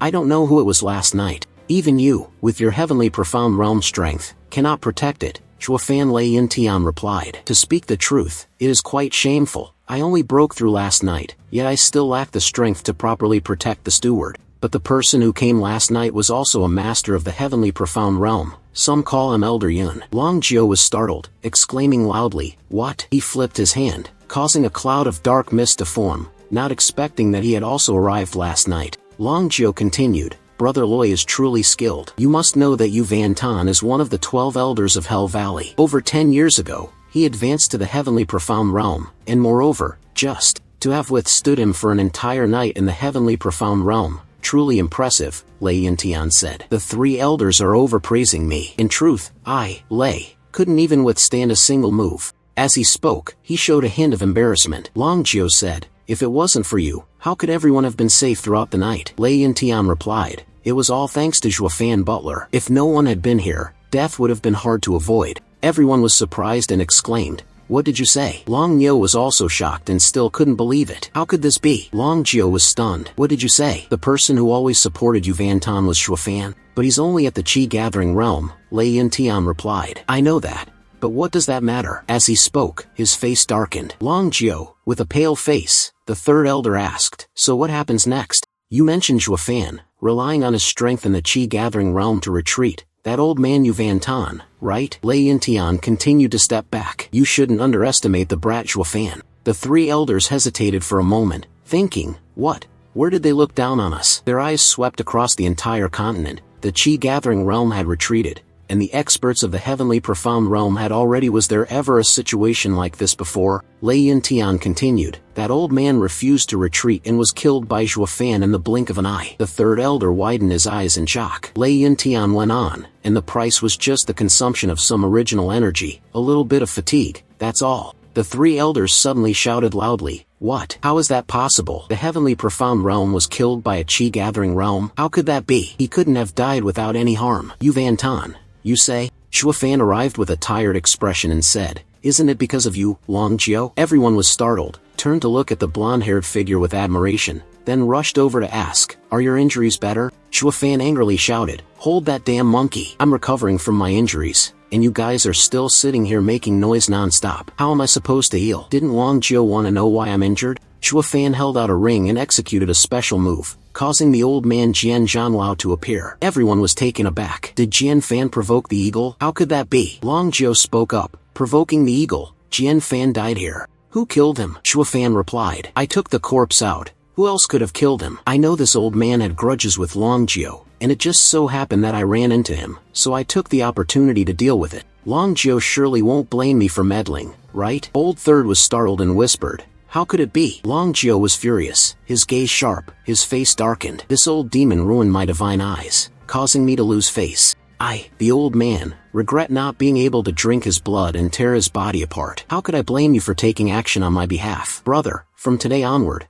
I will treat you as a true brother. If there's anything you need, Long Jiao will speak on your behalf. Shuafan smiled, scratching his head. Long Jiao, brother, you're being too polite. It was just a small favor, nothing much. After saying that, Shuafan's old wound flared up again, and he gritted his teeth in pain, clutching his arm. Long Jiao, don't move. While speaking, he took out the Long Jiao medicine, which contained 3 healing pills. After taking them, full recovery would be achieved in 3 days. Long Jiao was envious of Shuafan and sneered. Shuafan did not know what kind of methods had been used. Such good luck to have found 2 old fellows. How could someone in the Chi-gathering realm kill someone in the heavenly profound realm? Elder 5 and Elder 3 sighed and shook their heads. Shuafan said, I, Shuafan, indeed have a lot of luck to have encountered this. The elder severed his hand to take his head. But it was not due to luck, rather misfortune. If it weren't for the fact that this old man was killed at that time, and the expert of the heavenly profound realm had exhausted his origin power, how could he have been severely wounded by Jian Zhanlao? If it were a normal time, killing that old man would be as easy as flipping my hand. Yesterday, my luck was really bad, unlike some people who took a whole group with them. Whether it's luck or not, it doesn't matter. Of course, safety is guaranteed, he said, his gaze turning terrifying. She gritted her teeth in anger, having achieved her goal. Shuafan smirked, the blonde-haired figure behind him laughing. Lao San said, Long Jiao, stay here and keep an eye on the injuries of the brothers. Add a few more guards to protect the courtyard. Lao Wu and I will go ahead and send a report to the headquarters. The situation here must be communicated to the leaders. Elder 3rd and Elder 5th walked back. Long Jia and Long Yo were surprised, wondering why all 3 elders addressed Shuafan as brother. Shuafan smiled and spoke loudly with a mocking tone. 3rd brother, 5th brother, take your time. 3rd elder thought Long Jiao was right. The young man's greatest ability was to take advantage of opportunities and climb higher. As soon as the 2 elders left, Shuafan lowered his head and said seriously, everyone, leave now. And Long Jiao had a few things he wanted to say. Shuafan said, Long Jiao, I have a gift I want to give you. Long Jiao said, brother, it's not that Long Jiao looks down on you, but with the Luo clan in this state, what good thing could there possibly be? Could it be that you still have the ancient formation diagram? Shuafan chuckled and replied, you're quite the thinker. That would cost at least 10 million. Do you really want me to give it to you for free? But I think you will like this gift. Shuafan handed over a golden pouch. A black object flew up, and Long Jiao suddenly shouted loudly, this is the old man Jian Fan's ghost. Shuafan replied, that's right. After the old man died, this demonic creature became masterless. Long Jiao brought it back for training, and I believe that before long, it can become your spirit beast, protecting you by my side, Long Jiao said emotionally, his eyes brimming with tears. Brother, thank you for your kindness. Shuafan continued, Long Jiao, there's one thing that I've always been unable to understand. If you can cultivate a purple thunder golden eye on your own, why not cultivate another one? Long Jiao sighed. Little brother, you don't understand. This divine eye of mine was obtained due to fate and coincidence. Once lost, it can never be found again in this form. This is not a cultivation method created by the Veiled Dragon Pavilion, but rather something I stumbled upon during an excursion. Long Jiao, continue, brother, do you know the 3 great dangerous places of the continent? He laughed loudly and continued, Long Jiao will show you that on this continent, you can go anywhere, but there are 3 places you must never step into, no matter how strong your power is. These 3 deadly areas are, in order, the Thunderclap Ice Wall, Yushan and Tianyan Cave, But it's fine. Even if you want to go, you probably won't be able to find it, unless you're extremely lucky, Shuofan asked. Long Jiao replied, because these 3 places only appear at the right moment. It may appear in the east today, and tomorrow it might move to the west, appearing wherever it chooses. It usually leads to an unending tornado, and no one can escape. Those who are caught in the whirlwind cannot get out, Long Jiao said with a serious expression, furrowing his brows. Shuofan pondered. That must be a barrier designed by an expert. Under the condition that the formation is not broken, one cannot find an exit. Then how are you able to get out? Long Jiao said in surprise. Indeed, brother, you are exceptionally intelligent. When I was still young, I happened to encounter Phach Lak Loi, one of the 3 great perilous places. At that time, I was swept into a vortex, and everywhere around me was filled with deadly thunder. The expert beside this old man was struck by lightning and was reduced to bones and flesh. But strangely, after the lightning struck the old man's eyes, nothing happened to him. It was just an unusual pain in my eyes, as if they were being burned by fire. Then I remembered that I felt a cold sweat. The image of the tornado, and the scene of Long Jiao losing his eye appeared, Shuofan thought. According to the records of 9 Serenities Secret by 9 Serenities Demon Emperor, the purple thunder golden eyes of the Heavenly Emperor were cultivated through eye training. All things are destroyed within the eye, but the eye itself is immune to death thunder strikes, which, on the contrary, cause no fatal damage to him. Long Jiao continued, at that time, perhaps it was the instinct for survival, I used all my strength to strike wildly, clearly knowing the power of the death thunder, but I still wanted to resist. At that moment, in my ears, a male voice appeared. The person was reciting a chant. I vaguely cultivated according to that chant, which then caused my eye, struck by the death lightning, to awaken. The death lightning was likely related to the eye. That thunderbolt did not strike me, and when the vortex passed, I was the only one left alive. By the grace of disaster, I had refined the purple thunder golden eyes, but after the golden eyes were taken away, because it was chaotic at that time, the incantation for opening the eyes was no longer remembered. Later on, it became impossible to train the remaining one. Shuofan thought to himself, the Thunderfall Cliff must definitely be a relic left behind by the Heavenly Emperor. There must be the cultivation technique of the Immortal Emperor. Lao Tzu must find that place. With the cultivation technique of the Immortal Emperor, along with the 9 Serenities Demon Emperor's secret of the 9 Yu, these are the 2 great inheritances of the 3 strongest emperors of ancient times. All of this belongs to me. Who in this world can be my opponent? Who would have thought that the relics of a top-tier expert would appear in the mortal realm? As he spoke, Shuofan revealed a face full of ambition. His gaze became frightening, and he covered his face with his hand and laughed. In Windwood City, the Luo clan, under the scorching sun, a young man pushed open the door of the room and stepped outside. Shuofan gazed at the sky, in a rather good mood, silently thinking to himself that this time he had been in seclusion for nearly a month. Shuofan felt at ease,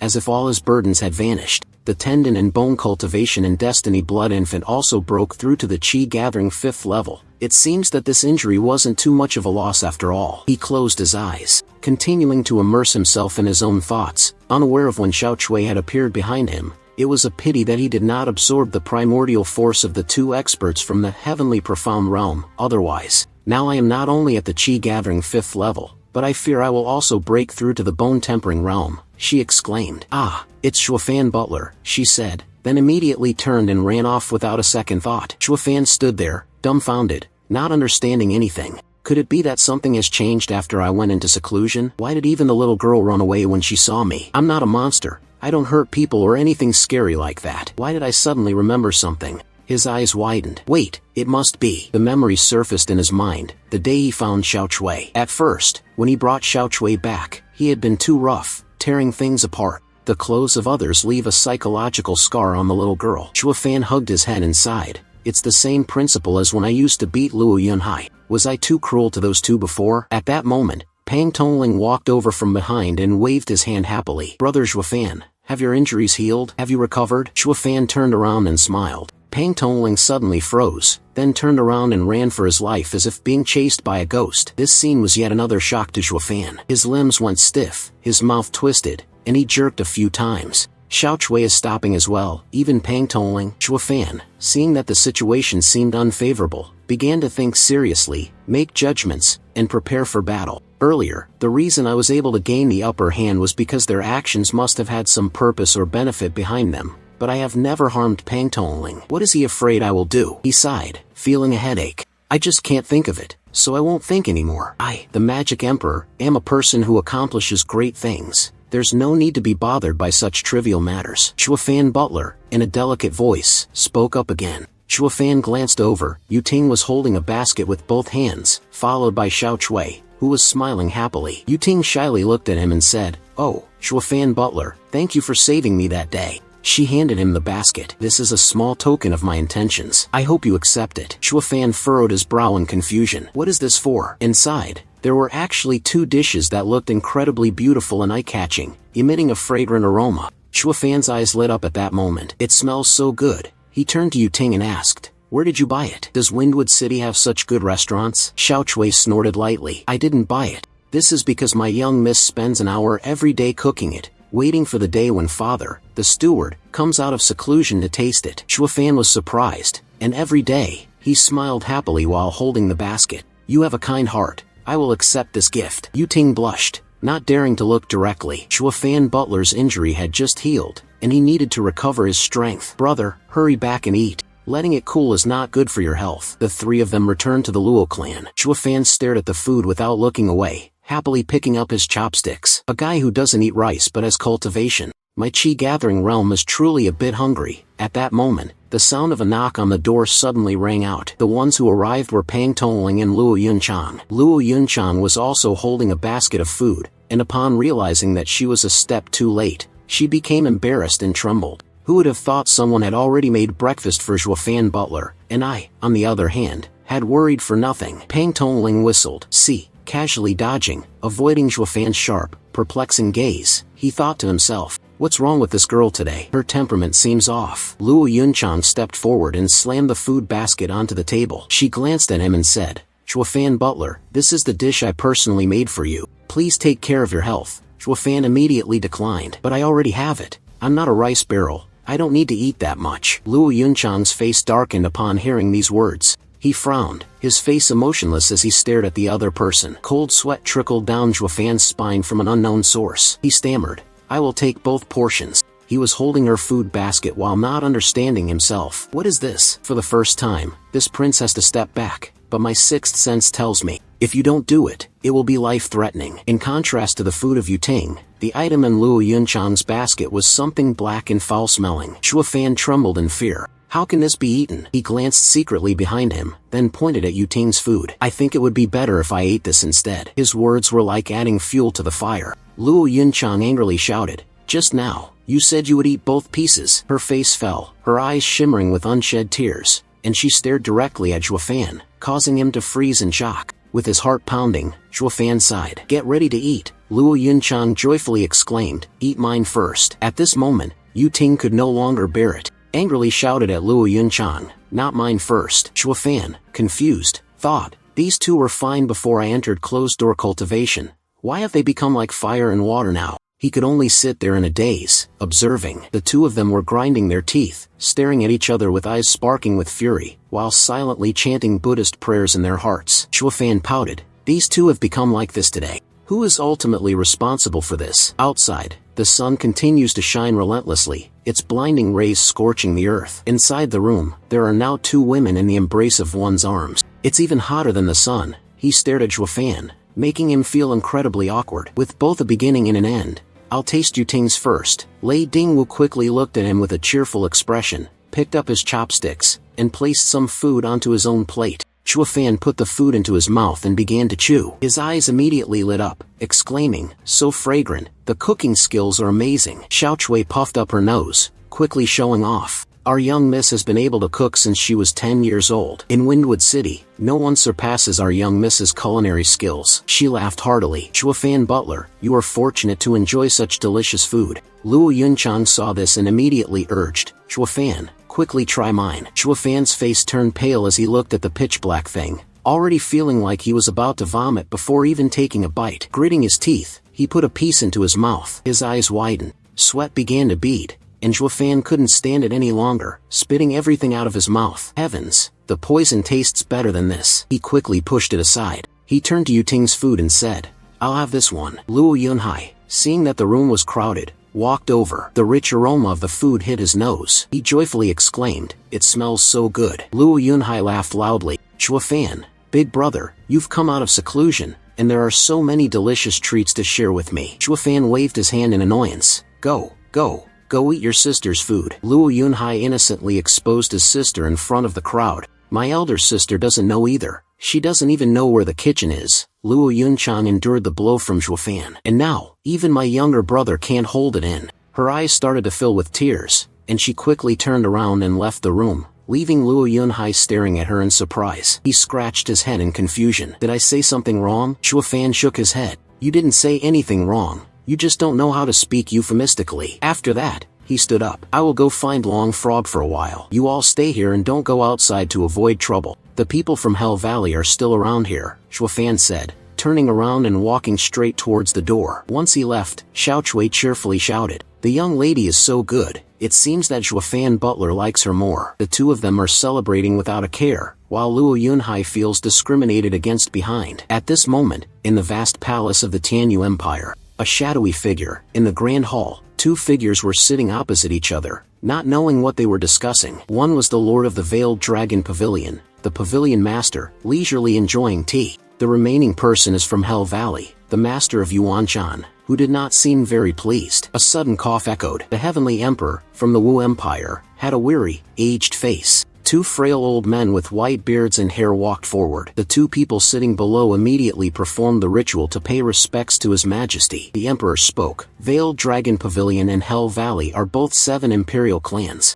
The pillar of the empire. I do not know what brings you to see this emperor today. Yuanshan grimaced and shouted loudly, Your Majesty, 1 month ago. Find the Veiled Dragon Pavilion. Go check with the 2 elders of Hell Valley. He pointed at the person next to him, accused the Veiled Dragon Pavilion of sabotaging the alliance of the 7 great families, and asked His Majesty to take charge and punish the Veiled Dragon Pavilion. Long Yifei glanced at him. Yuanshan, do you still dare to accuse me? He said calmly. The elder of Hell Valley rashly barged into the territory of the Veiled Dragon Pavilion. How should this be dealt with? In the end, who is the one who sabotaged the agreement of the 7 great clans? Yuanshan fumed. A disciple of Hell Valley Mystic Spring was killed in Windwood City, and I have sent an elder to investigate. Is something wrong, Long Yifei? Are you using this excuse to take revenge for what happened 25 years ago? Long Yifei burst into loud laughter. What's wrong with seeking revenge? 2 years ago, the 9 elders went to the Veiled Dragon Pavilion, tricked by you all to Lac Deep City, ruining one of his eyes. He didn't even spare the other party a single glance.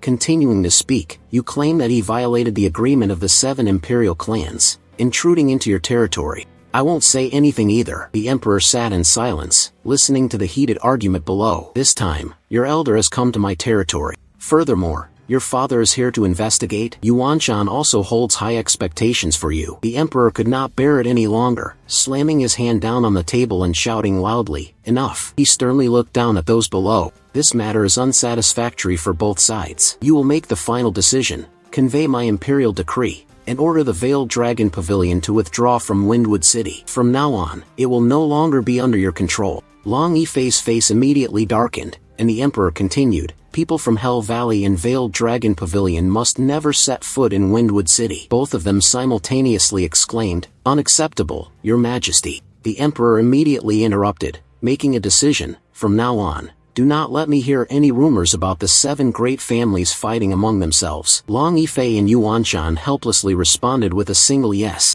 Then they withdrew, and the emperor calmly looked down from the throne. The 2 dark figures gradually disappeared from sight. After they had left, he slowly spoke. People from Hell Valley have come to Windwood City again. It seems they have discovered the secret order from 1,000 years ago. A shadowy figure behind the emperor spoke. The imperial city is a place of gossip and intrigue, with the major powers' eyes and ears everywhere. His Majesty has known this for a long time. He nodded. It seemed that the plan had to begin. The strange shadow laughed loudly, his words full of hidden meaning. If it's jade, it will shine. Everyone carried the palanquin and arrived at the gates of the imperial city. Everyone lowered the palanquin, and Shuafan stood motionless, bowing his head and glaring at the palanquin. The 3rd prince stepped out from the round, chubby palanquin, his face appearing slightly serious. Shui Yifan glanced sideways, his expression showing a hint of confusion. 3rd prince, do you think, how could a person be so fat like that? He thought again, lowering his head so no one would ask, his eyes still fixed on the 3rd prince, although that fat guy didn't look impressive at all. One's cultivation must also reach the 7th level of qi. Shuafan looked around at Yuan Song, All of them were tall and strong guards, meeting the standard, large and dark-skinned. Chuafan coldly thought to himself, but seeing that the guards next to him were all experts, could it be that he is a member of the 7 Imperial clan? He turned his face and walked toward a corner of the wall, ignoring the gaze of Yuan Song, thinking to himself, if that fat guy is a member of the Veiled Dragon Pavilion, he would have entered long ago. No need to stand outside like this. Suddenly, there were rumbling noises like an earthquake from behind. Chuafan was startled, his eyes wide as sweat poured down his face. It was the third prince, running toward him. He shouted, "Wait!" Chuafan turned around, his expression emotionless as he looked at him. "What do you want from me?" Yuan Song, due to his excess weight, became tired after just a short run, standing there panting like an ox, his face covered in sweat. He appeared quite pleased as he asked Chuafan, "Heh, people from the Veiled Dragon Pavilion?" The cold-faced man sidestepped, not daring to approach him, and responded, "I only have a slight acquaintance with the Veiled Dragon Pavilion. I am not a person from here." He also moved closer to him and said, "Ah, that's fine. So in the end, you can enter, right?" He stroked his bangs, which were like the whiskers of a catfish, then covered his mouth and coughed. He flashed a fake smile and placed his hand on his chest in a respectful manner. As if wanting to ask for something, he spoke up, "Sorry to trouble you, but could you help me deliver a message to Miss Long Yo? If she doesn't come out to see me for one day, I will stay here, eating and sleeping, and won't leave." Hearing Yuan Song's words, Chuafan's face stiffened as if someone had sprayed him with glue, thinking to himself, what the hell is this? So this fat guy is the one pursuing Long Yo. He was in a situation where he didn't want to do it, but couldn't refuse, so he had no choice but to accept. "Is that okay?" "It's a problem. I will have her come meet you." The fat man, upon hearing this, immediately became happy. "Okay, then I'll trouble you, brother." The sky is clear, the clouds drift gently, and the silhouette of the Imperial City is faint and ethereal. Chuafan thought to himself, thankfully, I escaped quickly. If I don't talk to him for a while, I might just burst out laughing. He crossed his arms, walking for a bit before thinking, if this ends up offending some powerful force, it's not worth it. Suddenly, he stopped, his face stiffened, and his eyes fixed on one direction, as if he had seen something. "So it's Chuafan," he murmured. "I see Miss Long. She's walking ahead of you." He raised his hand, grinning widely with 2 beaming smiles, and said loudly, "Miss Long, it's been a while since we last met. How have you been?" Miss Long Yo, upon hearing Chuafan's voice, immediately turned around. It seemed she wasn't too fond of Chuafan. She replied, "Hung is originally very strong, but seeing you, he is no longer well." Chuafan didn't care much. He asked, "Is Long Jiu at home? I want to meet him." Long Yo turned his face away and answered, "He's not home." Chuafan placed his hand on his chin, his face deep in thought, carefully observing her appearance, which did not suggest she was lying. Long Jia was also not at home. Probably Long Jiu had gone out for something. If that's the case, he would have to wait until tomorrow to ask her about it. He lowered his head and glanced briefly at Long Yo, thought to himself, but still, the thing that fat guy told me to do must be done. Chuafan tried to bite his lip, closed his eyes, and held back his laughter, because he had been asked. The important thing was to tease the young girl. The more he thought about it, the funnier it seemed to him. He laughed, trembling all over, luckily managing to cover his mouth in time. He then thought, what's wrong with finding amusement to pass the time? Miss Long Yo looked on. Chuafan kept shaking, and the expression on her face showed confusion. "What's wrong with you?" Chuafan replied, "I'm fine," but he still hadn't stopped laughing. Then he suddenly shouted, "There's a handsome guy outside, rich and good-looking, asking me to deliver a message to you. If you don't go out to meet him, he won't leave." Chuafan approached and gently pushed Long Yo, causing her to blush all over and appear uncomfortable. He teased again, "Miss Long, who is he?" She angrily stormed off. Chuafan behind laughed smugly. On the roof of the Imperial City, white clouds had already covered the sky. Long Yo's face was full of murderous intent as she shouted loudly, "That damn fatso, didn't I already tell him? I will reject his proposal without hesitation, yet he still stays here, refusing to leave." The third prince, after hearing her words, couldn't help but feel heartbroken and cry. "Long Yo, younger sister, I have been proposing to you since I was 50 years old, and now I am 70. In these 20 years, I have proposed to you 1,000 times. He cried out loudly, "Wah wah. Aren't you moved at all?" She seemed a little embarrassed and said, "I'm moved." Of course, hearing her say that, he immediately stopped crying. A ray of light pierced through, from where Chuafan flew towards Yuan Song, clinging to him like a gust of wind, his spirits high as he cheerfully said, "Young Miss Long Yo has shown such kindness, you won't find anyone better than her, you should agree." The third prince also became happy and clapped in agreement. That's right, Well said. Long Yo was angry, her face lowered, and she thought to herself, these two bastards, one throws a punch, the other supports, one confesses, the other defends, it's driving me crazy. Her eyes were full of schemes. Wait, I've got a plan. She became unusually gentle. She said, Brother Tong, causing the two of them, Shuofan and Yuan Song, to be startled, with the latter becoming mesmerized. She acted coquettishly but with great allure. Since I was young, you have always been so good to me. Why wouldn't I know? Her mouth pouted, and her eyes showed an indescribable cuteness. But in my heart, little sister already has someone else. The third prince, furious, his face hardened, shouted loudly, What? Who is that person? Shuofan, standing by and overhearing, realized there was no saving it now. It was all over. He silently thought, is this girl trying to blame me for this? Just as he thought that, Long Yo turned to look at him. A bolt of lightning struck across the three people. The third prince glared at him. Shuofan sprayed the glue, his face stiffened, and the second episode was a mix of mung beans and pennywort. Yuan Song flew over, his face filled with intense anger as he charged forward. Shuofan, you are quite something,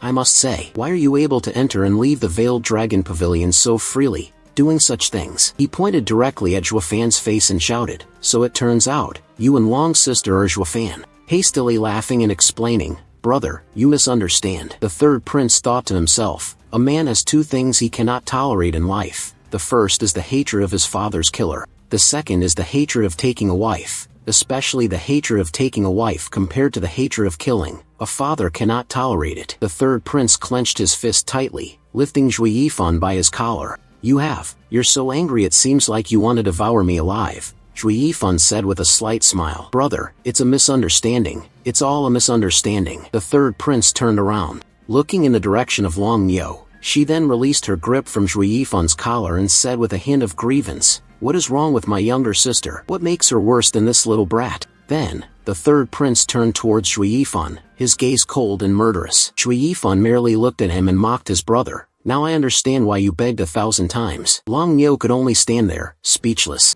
She must be thinking about how to say it so that this stupid guy can understand. Zhui Yifan thought to himself, I've met many arrogant fools, but I've never encountered anyone as clueless as you. This is our first meeting, Long Yo said irritably to the third prince. Brother, did you come to Windwood City for something? If not, you wouldn't be leaving the imperial capital so casually like this. Long Yo looked up and said seriously, Then do what you must, but don't waste any more time. The third prince anxiously replied, How can that be? In the future, you will be my legitimate wife. Then, the third prince spoke with a gloomy and sorrowful expression, saying, This time, I took it upon myself to come here, while the other two just stood there, motionless, staring. The third prince furrowed his brows, veins popping on his face, looking no different from a monkey, and said, It was only because he came to visit his younger sister, but unexpectedly, he became so angry that his eyes rolled back, revealing only the whites, and he pointed at Zhui Yifan's face, shouting loudly, Let's duel. Zhui Yifan was stunned, frozen in place, and thought to himself,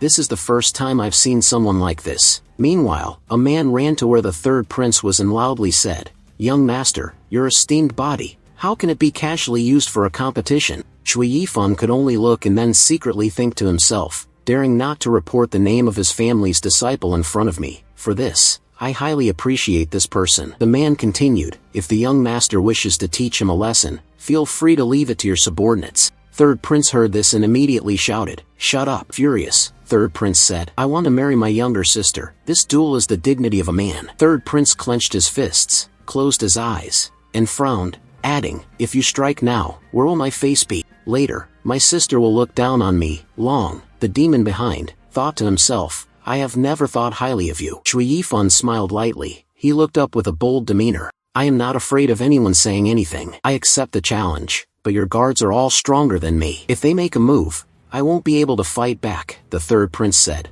glaring at Zhui Yifan. Lao Tzu said, To duel with you one-on-one, a gentleman's word is as unbreakable as 9 cauldrons. Do you not believe me? Zhui Yifan looked at him and said, I believe you, but the master was defeated. Could it be that they won't rush forward? At that time, I'm afraid even if you go up, it won't be of any use. Upon hearing this, the third prince suddenly realized. He immediately turned around and gave the order, You all stay there, do not move. Wait for me to come back. Anyone who dares to move, I will kill him. After that, the third prince turned to look at Zhui Yifan and said, You choose the location, we will fight one-on-one. Nobody is bothering us. Zhui Yifan smiled slightly and nodded. Long Yo looked at him with a suspicious gaze. Long Yo ran up to Zhui Yifan and asked, "Do you really want to fight? I'll tell you this, if he gets hurt, even if you find Long, they won't be able to protect you." Zhui Yifan turned and said, "Actually, Bantu is also very good, Long." The demon looked at Zhui Yifan with confusion, but in another situation, right behind the two of them, there was a pair of eyes filled with murderous intent, teeth clenched in anger. The third prince said, "You brat, wait for me. I will crush your head." The sky was clear, and the three of them led each other into the forest. Zhui Yifan looked at the third prince and said, "You're quite something, not bringing a single guard with you." The third prince replied, "Humph, I say it, and I will do it." The third prince then turned around and continued, "Moreover, this matter concerns your lifelong happiness, the great master of your younger sister, and you must lose in a way that you are thoroughly convinced. To avoid bothering Kui Moy in the future," Zhui Yifan teased, "but aren't you afraid that I might have an ambush set up?" Upon hearing this, the third prince's face began to turn pale, and he ran out, looking around nervously. He ran over, panting heavily, and said, "Humph, I'm going solo." "If you dare to do something despicable like that, would Chime think highly of you? Even if I get beaten up later, I'll still be the one who wins." Zhui Yifan laughed loudly after hearing that. "Haha, this kid is very straightforward. I like it. Let's begin deciding the winner." The third prince, upon hearing this, quickly raised his fist and landed a punch squarely on his face. Zhui Yifan swayed back and forth for a moment, then grinned wickedly and said, "Damn you. I thought you were a person of honor and integrity. Didn't expect you to play the sneak attack game," the third prince said with a cunning smile. "Didn't you say to start? This can't be considered a sneak attack," Zhui Yifan thought to himself. Deceived by his appearance, seeing his sluggish demeanor, in reality, he is very cunning. Zhui Yifan thought further. Originally, the demonic path's principle is to achieve one's goal by any means. Without hesitation, Zhui Yifan laughed sinisterly, thinking to himself, "Banzi's actions within the scope of the battle are just to my taste. I really like it." The third prince extended his sharp beak and spoke. "Are you scared, you little brat? You think you can steal my little sister with just a bit of skill?" Zhui Yifan, upon hearing this, laughed loudly and said, "Ha ha ha, that's right, you're not wrong." Suddenly, he was startled. "Ha!" He pointed in the direction of Long Yo and said, "Long Yo, why are you undressing?" The third prince, upon hearing this, immediately put on a lecherous expression, then looked and said, Where? At that moment, Zhui Yifan dashed forward at the speed of light, delivering a thunderous kick that sent the third prince's face flying off. Zhui Yifan said innocently, "Physics." The third prince was sent flying far away. Long Yo widened his eyes and yelled shamelessly. Zhui Yifan smiled triumphantly. "You're too kind, too kind." The third prince, Yuan Song, was enraged. His body trembled with anger as he restrained himself and said, "Despicable." He clenched his fist and shouted angrily, "You damn brat, you dare insult Kamuyu? I will definitely teach you a lesson." Chuafan calmly responded with a question. "I was just speaking a little too much earlier, but when you heard my words, you immediately shook your head. What were you thinking at that moment? Were you also insulting Long, your young miss?" Third prince was startled and panicked. He broke into a cold sweat, his throat tightened, unable to respond. He was easily manipulated by him psychologically. He frowned and thought, this brat had a point. Although Chuafan had spoken disrespectfully to Long Yo, at that moment,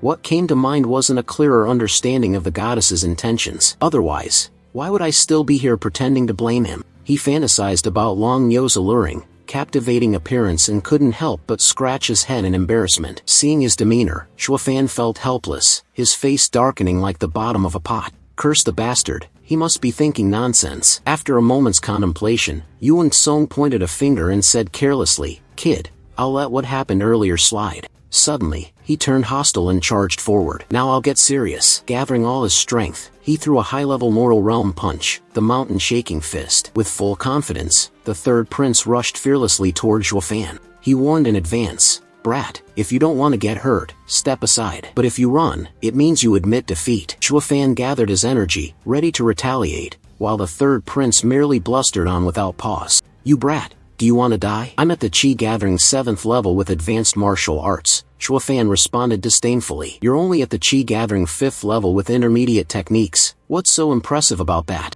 "If you don't want to die, stay away," one said. Neither side backed down, the other replied. When their fists met, even with just a light touch, the third prince couldn't withstand it and was thrown back. He was never a match for Chuafan to begin with. He truly didn't know his own limits. His bulky body flew upward. He could only cover his face in pain, crying out, unable to accept this harsh reality. Confused, he wondered how this could be. Clearly I'm stronger, so why was I kicked away so easily? Gritting his teeth, he thought, even though I don't like that Zhuofan guy, I truly admire his ability and strength, the third prince finally admitted. After all, he's the first on the continent with Qi-gathering realm strength to kill 2 heavenly profound realm experts. How could he not defeat this fat man? Zhuofan saw through it all. Yuan Song, were you holding back just now? The third prince froze, exposed. Zhuofan continued, I know you didn't use your full strength. Hearing this, the third prince simply waved a hand in denial. Defeat is defeat. Even facing someone at the Qi-gathering 5th level, you still use the Qi-gathering 7th level. Going all out would still end in defeat. Zhuofan stepped forward, extending a hand in reconciliation. Perhaps in your eyes, this is justice, but in mine, it's simply kindness. The third prince was taken aback, secretly wondering if he'd been understood from the start. He shook Zhuofan's hand generously, feeling it was well worth it. My kneeling little sister has a keen eye. The third prince admitted defeat. She has good judgment. This young man will surely become a great figure someday. Just as he was about to leave, someone launched a sneak attack aimed directly at him. Had it landed, sensing the danger, Zhuofan reacted swiftly, his agile movements yanking the plump body aside, narrowly avoiding the blow. The third prince's soul nearly left his body. The front hall was in disbelief. Brother, thank you for saving my life. I never thought I'd be saved by a rival. Zhuofan replied coldly. It's too early for thanks, he said calmly. They're here now. Everything is part of Zhuofan's plan. They're using numbers to bully the weak, surrounding the 3 of us. Long Niu anxiously turned to him. What should we do? The third prince, acting like a man, took the blame willingly. You're here for me. It has nothing to do with them. Let them go. One man laughed delightedly, sarcastically complimenting, truly, a royal with a ruler's bearing. He removed his mask and threatened with self-satisfied air. Unfortunately, we never leave survivors. The third prince trembled with rage but was powerless in this life and death situation. Zhuofan didn't hesitate. He stepped forward and coldly declared, I'll protect Yuan Kong. If you want to kill him, you'll have to step over my dead body. They stood on the grassy field. 2 groups faced each other, the air tense as a drawn bowstring. The shark-toothed man sneered contemptuously, a mere Qi-gathering realm brat daring to show his face. The masked leader beside him also looked disdainful. Anyway, you're all about to die. Should we start with this brat or the fat one first? Having completed our important task, we've finally waited long enough for this chance. It can't happen again. Seeing the situation difficult to resolve, Yuan Song had no choice but to propose a temporary solution. They're after me, he suggested to Zhuofan. Later, I'll run east to lure them away. You take the ghost maiden back to the Veiled Dragon Pavilion immediately. Zhuofan chuckled at the plan. At your speed, you'll be dead before you run 10 meters. How will you lure them? Yuan Song wasn't angered by the teasing, only showing worry. Then what should we do? Zhuofan smirked confidently. Of course he swung out the evil moon wheel, hurling it forward forcefully. He said briefly, kill them. The shark-toothed man was stunned. The weapon Zhuofan used was a magic treasure, a 3rd-grade one at that. This move was unexpected. A sharp scream echoed. His body froze, features stuck in a scattered expression. He panicked, realizing he couldn't move as a line sliced through the air before him. His body stiffened. A fatal blow struck horizontally across his back. The third prince is saved. The situation reversed instantly. Zhuofan stood there arrogantly. Blood-red eyes, like a demon's, glinted. He smirked mockingly as the man fell. The remaining leaders immediately raised their guard. The group charged forward. Their target was Zhuofan. They shouted, kill that little devil. Confronted by the crowd, Zhuofan merely pursed his lips as if everything was within expectations. Just as I thought, Zhuofan leaped into the air, hands spinning as he released the dark moon wheel. The 2 men in front were terrified. Before they could even draw their weapons, he dealt with them in 3 swift moves. Behind him, the 2 had already lost their life force. Bodies collapsed. The rest were terrified by Zhuofan's decisive, brutal methods.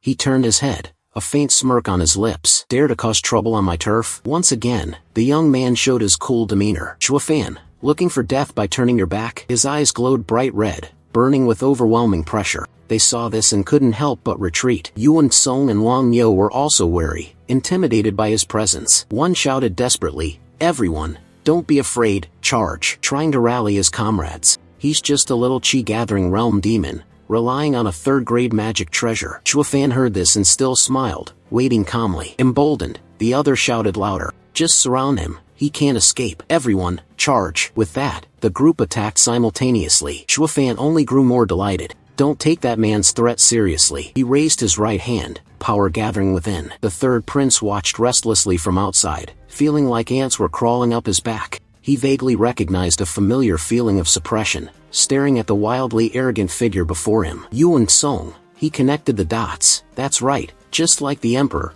but it has to be direct confrontation. Just now, he thought, even his pressure was stronger than the emperor's. It seemed everyone opposing him was under it. Looking at Zhuo Fan's victorious smile, Yuan Song shuddered and concluded, they'll all be hunted down and killed. The blue sky and white clouds, once poetic and picturesque, were stained with splashes of hot, fresh blood. So much so that all that could be seen were the pinkish-purple halos from the evil moon will soared as one, then two, were eliminated, cuts landing on several vital spots. The other hand was visibly startled. Zhuo Fan didn't immediately finish the man. Instead, he slammed his sword into the ground and turned to ask, "You, trembling at my feet, who sent you?" The man was so terrified he stammered, I.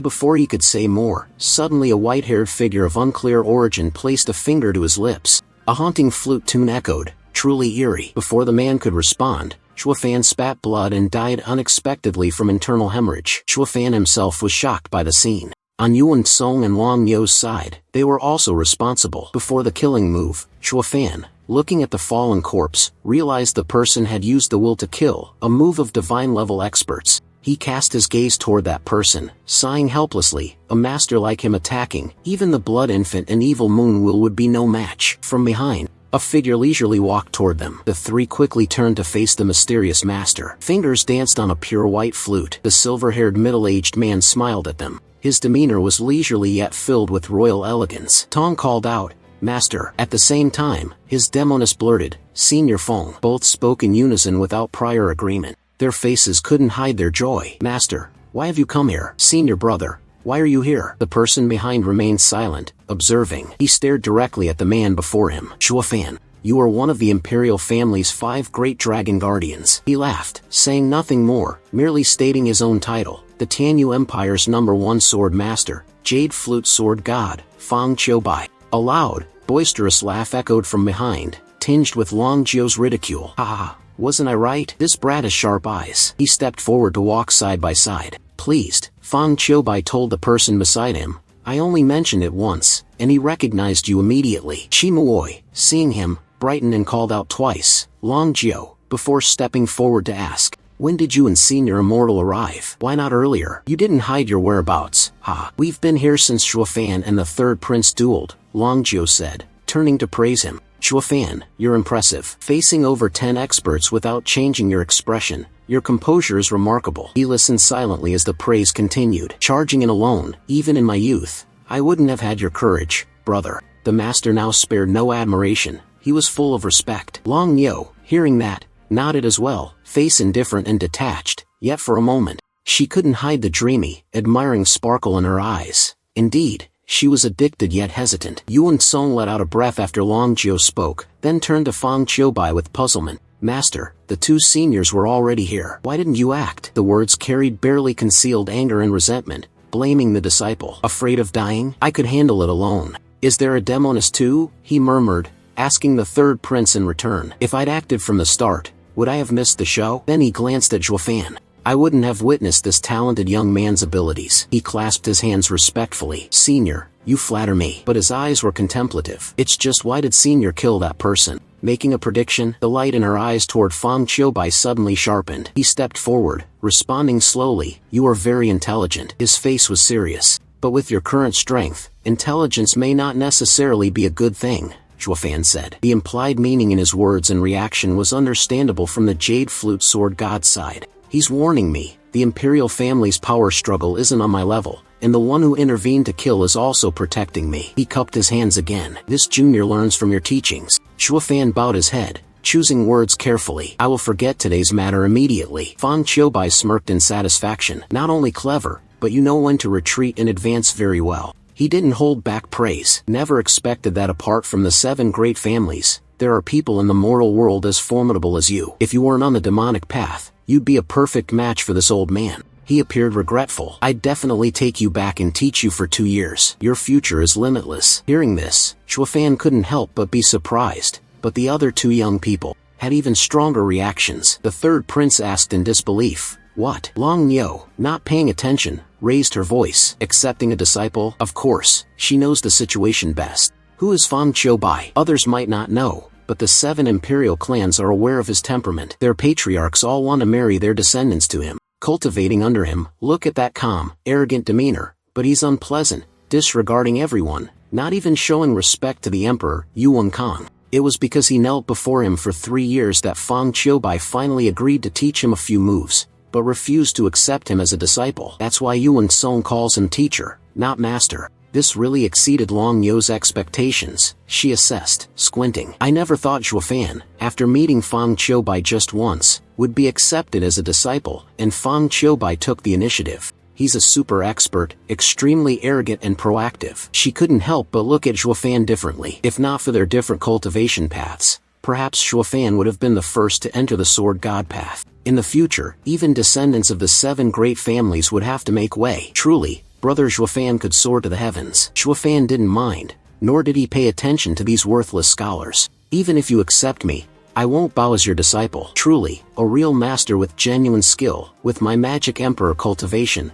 I'd want you as my master. At least he must be a peak-level expert to make it quick. Elder Fang Qiubai seemed ready to leave, turning to instruct Long Jiu, 3rd prince, I have official duties, I'll take him ahead. Fat Tong hadn't yet responded. He darted away quickly. Wait, hold on, what kind of person acts so strangely? Zhuofan added casually. So fast, truly a divine radiance realm master. Long Jiu didn't pay attention, he had more important matters. Turning to retain Zhuofan, he called out seriously, Zhuofan, my brother, come with me to the Veiled Dragon Pavilion. I have something for you. Zhuofan smiled with interest. Oh, seems like fun ahead. Sunlight shone on the roof, casting a radiant glow on the Veiled Dragon Pavilion, revealing its majestic, mysterious appearance. Inside, for secrecy, Long Jiu held a piece of paper, presented before Zhuofan. He glanced vaguely and guessed. Unfolding it, the corner of his mouth lifted in satisfaction, exactly as expected. This is exactly what I need. The alliance agreement between the Luo clan and the Veiled Dragon Pavilion. Zhuofan thought carefully. Yes, then the Veiled Dragon Pavilion will support the Luo clan unconditionally.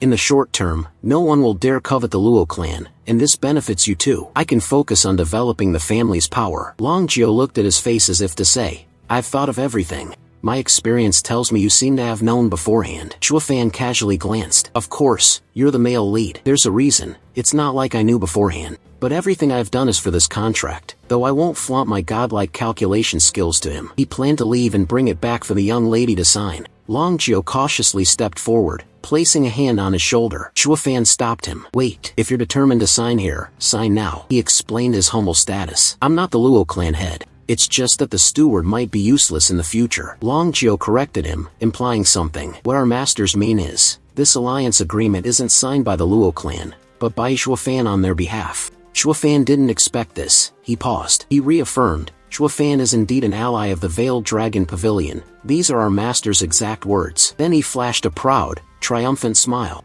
One can't help but marvel at the Pavilion Lord's foresight. They truly possess remarkable insight. When Zhuofan left, the sky was dark, his voice echoing back, Lords, you are truly formidable heroes. With a hearty laugh, ha ha ha, the Luo clan mansion was lit. On his return, Zhuofan ran into Pang Tongling. Pang Tongling, little girl, I need to talk to you. Pang Tongling didn't answer but took the initiative to turn. I'll take you there. Zhuofan was still puzzled, not understanding. Pang Tongling pushed open the kitchen door. Zhuofan followed, curiously scanning the kitchen. The guard leader shook his head gloomily, pointing in a direction. When will you ever notice? The girl is dozing off at the kitchen table, leaning on her hands. Pang Tongling explained, the young ladies have been here from morning till evening. He added, the arduous process. The young miss rarely does chores, now even asking the kitchen for guidance. She's exhausted. The place looks like a battlefield. Clearly, this young miss is quite skilled. Wherever she touches, it shatters. The bowl with 8 ingredients is filled with dirt. Pang Tongling said,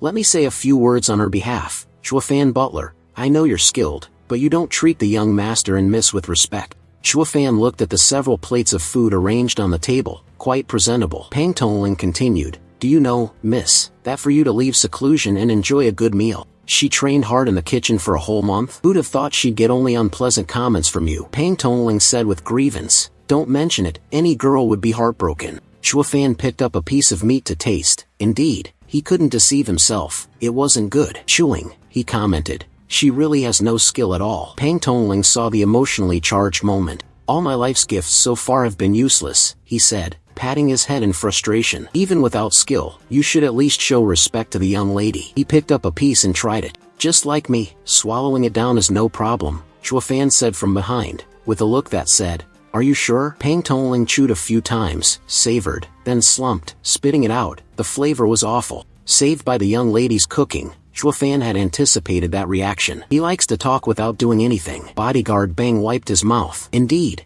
you only know after tasting, Shuofan Butler. The young lady truly has no skill. I wronged you. He stood gaping, frozen. Shuofan picked up another piece and put it in his mouth. Naturally, Pang Tongling trembled. At Shuofan Butler's place, don't push yourself, he shouted. What did I just say? Didn't you hear? I'm eating now, and the young miss really is something else. But Shuofan was unaffected, eating with lowered eyes. It's not that I'm hungry, he said. Indeed, he was a gentle, understanding young man, worthy of having admirers. The next morning, sunlight cast rays into the kitchen. Yesterday's dishes were completely clean, not a piece left. Luo Yunchang furrowed his brow, disturbed by the light that roused him from sleep. Startled, she realized her clothes had been changed. Looking to the side, her face instantly reddened when she saw who she'd been leaning on. She looked at the face still peacefully asleep. Shuofan. Luo Yunchang blushed, letting out an awkward sound, covering her mouth excitedly. Shuofan, you stayed with me all night. Why don't we sleep together? Her eyes glanced slightly at the other.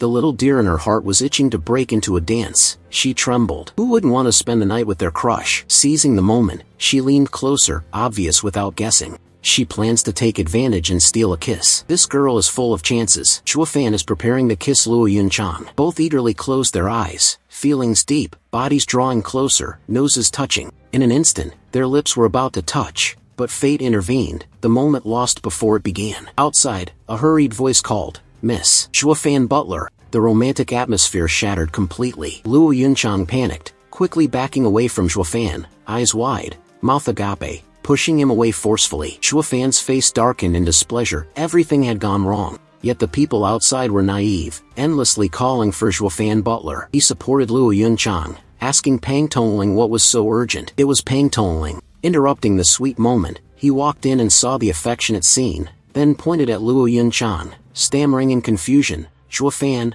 brother, young miss. At that time, Shuofan just noticed the woman was trembling, startled. He bent down, pressing his forehead against hers to check her temperature. Too hot. Could she have caught a cold from last night? He let her lean against his chest, thinking, last night, I planned to carry her to the room but was afraid of waking her, so I stayed. I didn't expect her to get sick. He knelt on one knee to pick up Miss Luo and said to Pang Tongling, if there's something, talk later. I'll take the young lady to her room to rest. Pang Tongling's face showed concern as he tried to stop him, to no avail. Shuofan, someone wants to invite the young lady to the mansion. We absolutely cannot offend them. Shuofan didn't turn around, calmly declaring, whoever it is, even if the Veiled Dragon Pavilion invites me, I won't go. He angrily roared, can't you see she's unconscious? She's gravely ill. How could she walk? Shuofan suggested, at most, I'll meet him later. These words made Pang Tongling panic, trying to stop him. Shuofan, brother, Shuofan Butler continued. This person said, the young lady must present the Imperial Examination Token. This made Shuofan stop. He asked again, disbelieving, the Imperial Examination Token? He pondered. The one holding the Imperial Examination Token is a royal guard. Even the heads of the 7 Imperial clans must comply when summoned, or its disobedience, punishable by death at lightest, extermination of 9 generations at worst. But he couldn't stop thinking about last night. After internal struggle, Shuofan decided. Pang Tongling, tell him our young miss is unwell and ask him to come tomorrow. He assessed deeply, certain they wouldn't dare act. Pang Tongling gaped, unable to believe, shouting, what? The other side is ordered by the Phoenix. Chase them away like this? Shuofan became more certain. It must be someone sent by Yuan Kang. Yuan Song was honorable and wouldn't slaughter innocents, so he wasn't involved. Long Lei issued a stern command. Do as I say. Quickly. Luo Yunchang couldn't sit still, struggling to shout. Wait. Leaning against Shuofan, she said, Pang Tongling, tell that person to wait.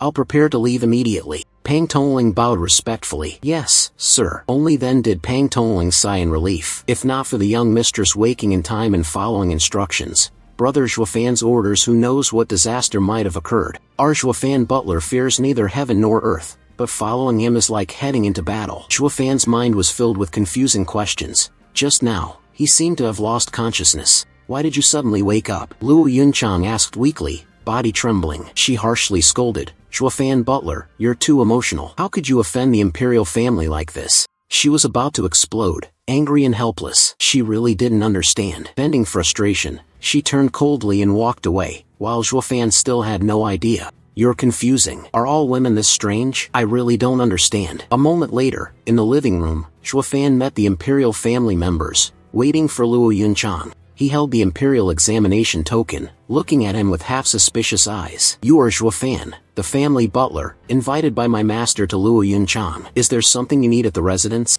He looked at the exquisite metal, assessing inwardly, trying to show off, too inexperienced to reveal true intentions in front of me. He didn't bother further and walked past. Not answering is the ultimate contempt. Seeing the angry expression, he could only utter, you. Zhuofan casually sat, propping his head with a hand, asking, is Yuan Song injured? At this, he seemed gripped by an invisible force, trembling silently. Yuan Song? How dare my master be called? My master is Yuan Khan. There are no more than 10 people in this world, he pondered. What connection does this person have with the host? Then he no longer dared be arrogant, afraid of offending. He bowed respectfully to report, my master returned last night but didn't mention injury. Zhuofan smirked skeptically. Oh, really? Suddenly grinning widely, quite pleased, he said. Well, he must be afraid of losing face. I dare not say, but I hit him over 30 times and kicked him over 10 yesterday. Strange he's fine. You're showing off, aren't you? Am I right? The brat is showing off, not wanting you all to laugh at him. Ha ha ha. Zhuofan's appearance left the others speechless. In this moment, silence was golden. He suddenly remembered something and asked further, that's right, Fang Qiubai, that old man. Was he angry when he returned last night? Anyone hearing the imperial examination medallion would think he's a fool. He stammered, seems not. Hearing that, he breathed a sigh of relief. Phew, good. Zhuofan was truly showing off. Crossing his legs, he boasted, do you know? Yesterday, did old Master Fuang want to accept me as his disciple? If I weren't loyal, preferring death over submission, he'd have taken me by now. Hearing you say that, I'm reassured. So shocked by what he heard, he fell backward, crashing to the ground. Trembling, he asked again, what? The sword god wants to take you as his disciple? Zhuofan schemed in his heart. Dare to play this game with me? You're not qualified. In the palace, the servant guided them into the garden, speaking respectfully. Act according to royal etiquette. Zhuofan butler, Luo Yunchang invited him inside. Following the maid's instructions, they entered a garden full of greenery. Luo Yunhai spoke to Zhuofan. This is the meeting of the 3 factions, which I am hosting,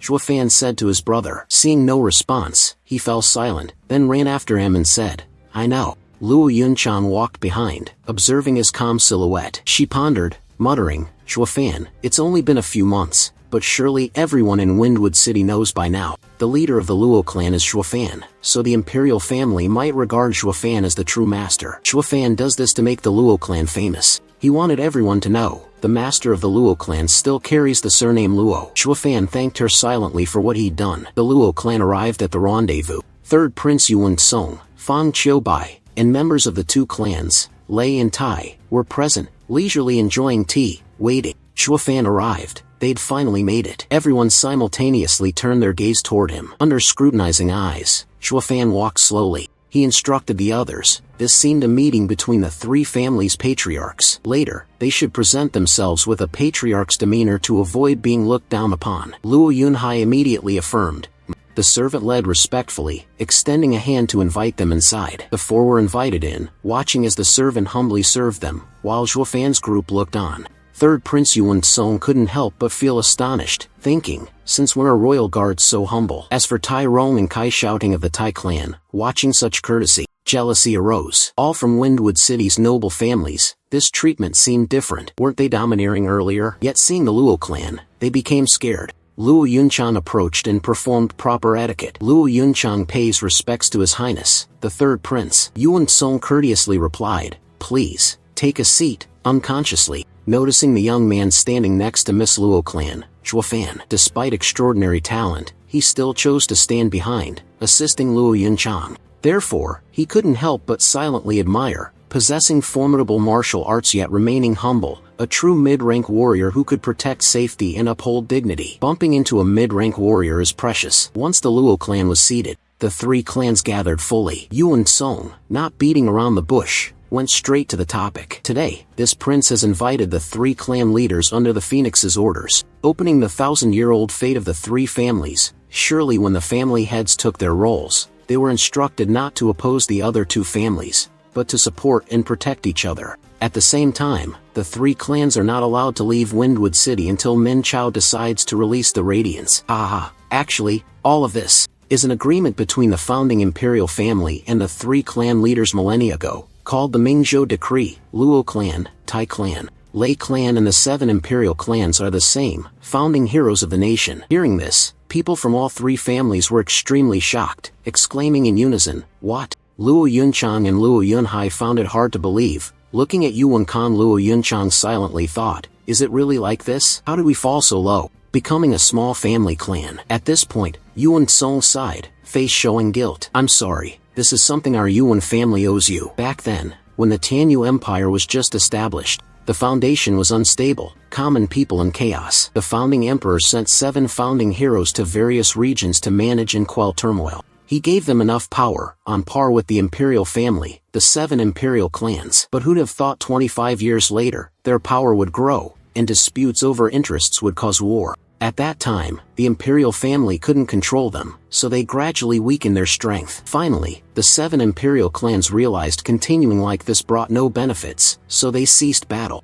But after that great battle, the living beings saw national strength wane, even risking loss of country. Shuofan didn't understand. What did this have to do with them? You should ask directly, what does this have to do with our 3 clans? Hearing him, Yuan Song sighed again, face slightly serious, saying, "You all don't hide anything. In fact, the 3 clans were founding families of the nation, elders of the court. If still in court now, you'd be on par with the 4 pillars." Lei and Tai clan, hearing this, found it hard to believe, staring shockingly, asking again about the 4 pillars. Shuofan was just as surprised, but he didn't reveal much emotion outwardly. The 3rd prince began imparting knowledge about the 4 pillars. A little about the 4 pillars. The national pillar of the Tianyu Empire controls military, economy, politics, and the nation's pulse. There are even rumors the 4 pillars' true strength is greater, causing the imperial family concern. The imperial family, 4 pillars, and 7 imperial clans form the empire's strongest military force. But it's a balanced, reciprocal relationship. If one side loses balance, the Tianyu Empire collapses immediately. Luo Yunchang listened carefully, sighing inwardly.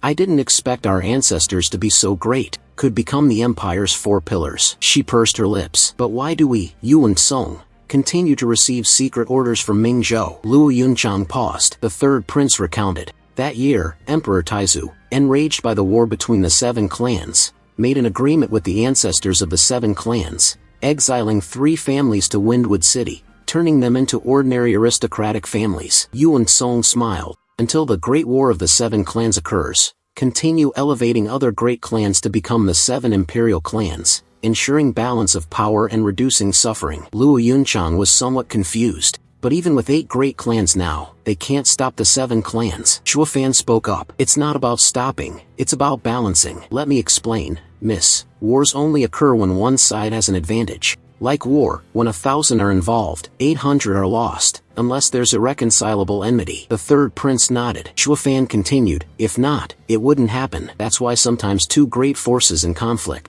are easier to resolve." He grinned. "After all, no one wants mutual destruction." Hearing this, Yuan Song laughed joyfully, nodding approval. "Shuofan Butler is truly a genius. No wonder the Luo clan has flourished under your hands." Shuofan said, "3rd prince, we know the relationship between our 3 families. Now I just want to know one thing." Hardening his expression, he faced Yuan Song and asked, "How will you help us safely become the 8th noble family?" The 3rd prince widened his eyes, panicked inwardly. He raised a hand to rub his head in frustration, truly worthy of Shuofan Butler, asking the right question. Shuofan replied, "Of course, wanting a family to rise, relying on imperial family power isn't difficult." He glanced at Luo Yunchang beside him. "The difficulty is rising without being detected. Could it be the 7 great families will watch us step by step as we sit together in the same position?" At this moment, everyone was collectively struck with fear, realizing one thing. 7 imperial clans. How could they allow us to become stronger, even surpassing them? In that case, there's only one way: they'll annihilate us. Before we rise, Tyrone clenched his hand into his thigh, suppressing anger. He began to sweat, thinking silently, this person's mind is meticulous, almost impossible to match.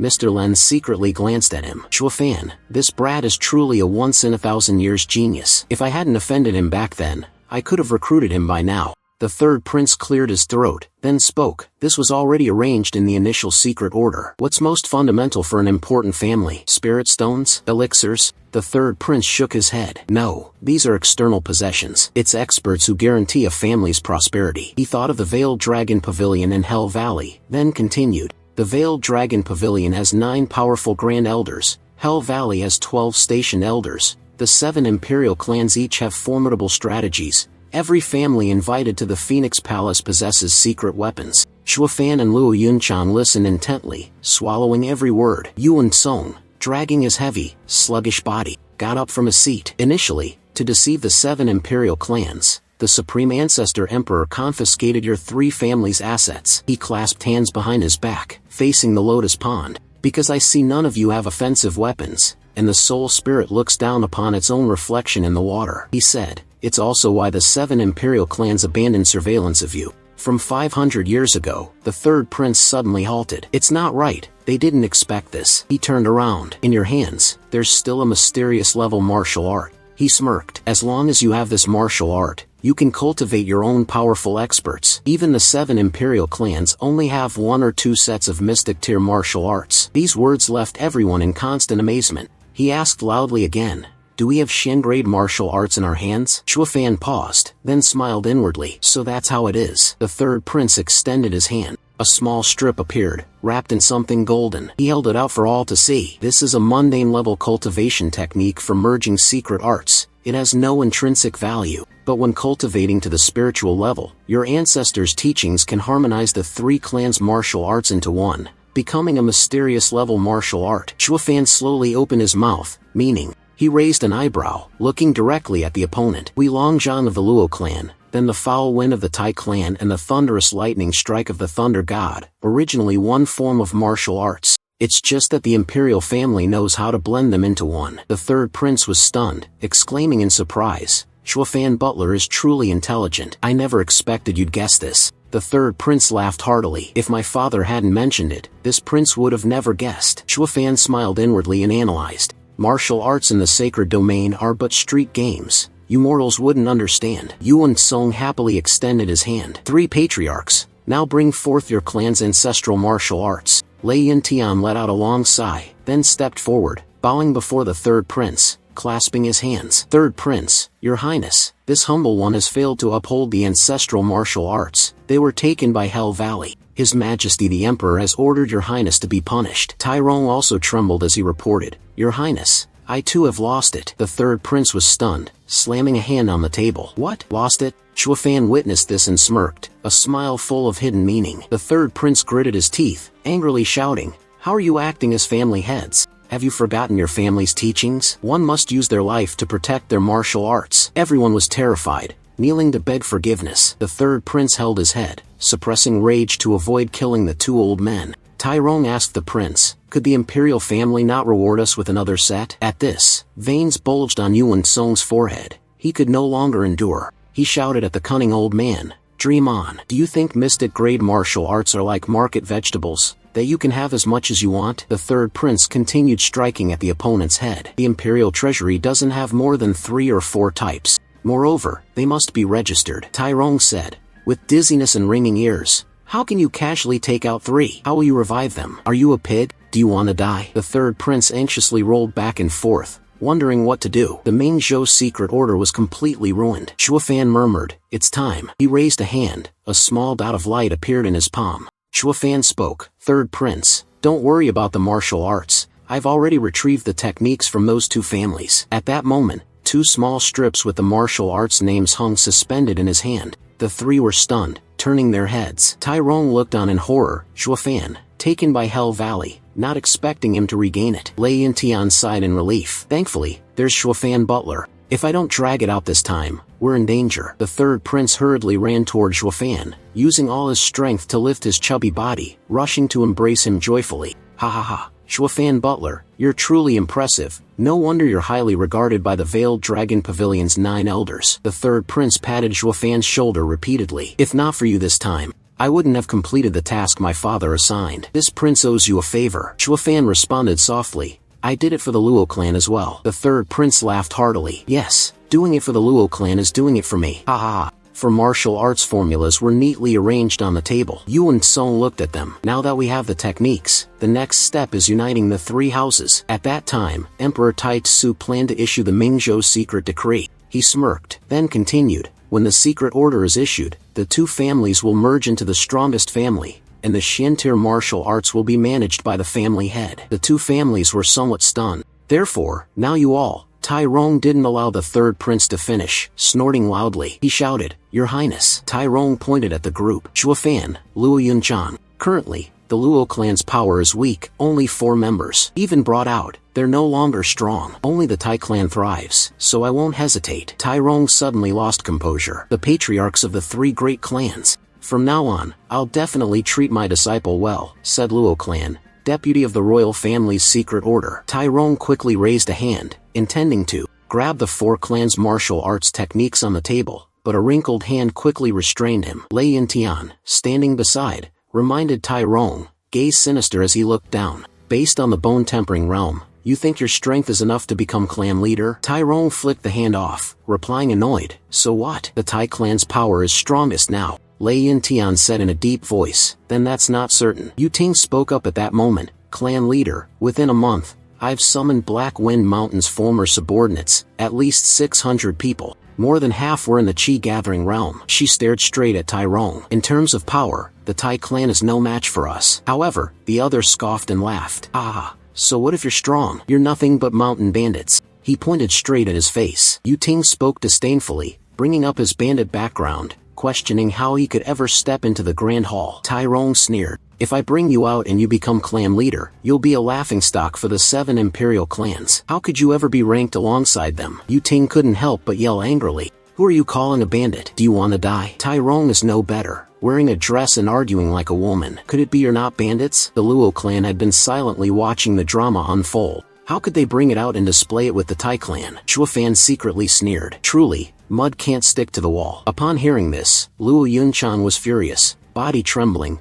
gaze filled with disdain at the 2 clans. Clearly, they didn't take the Luo clan seriously. The 2 families fought for power, completely disregarding the Luo clan's opinion. Truly outrageous bullying. At that moment, a loud bang rang from the stone table. Everyone focused on the argument stopped at once, turning toward the sound. Luo Yunhai shouted in a childish voice, his name echoing loudly. What nonsense! All 3 families are to unite, and only one has the right to be head. He pointed at himself, declaring loudly, that is my Luo clan. The words were shocking, followed by a thundering bang as Luo Yunhai slammed the table. It shocked everyone present. Kai Shouting saw the boy daydreaming about his own power in broad daylight, so she pointed at his face, scornfully mocking. What does this brat understand? Among the 3 families, yours is the weakest, completely negligible. What qualifications do you have to be family head? The boy didn't get angry at the insults. He even sneered with disdain. Our Luo clan no longer has you. The Tai clan patriarch suddenly froze. Simultaneously, Lei Yintian and the purple-haired girl were equally astonished.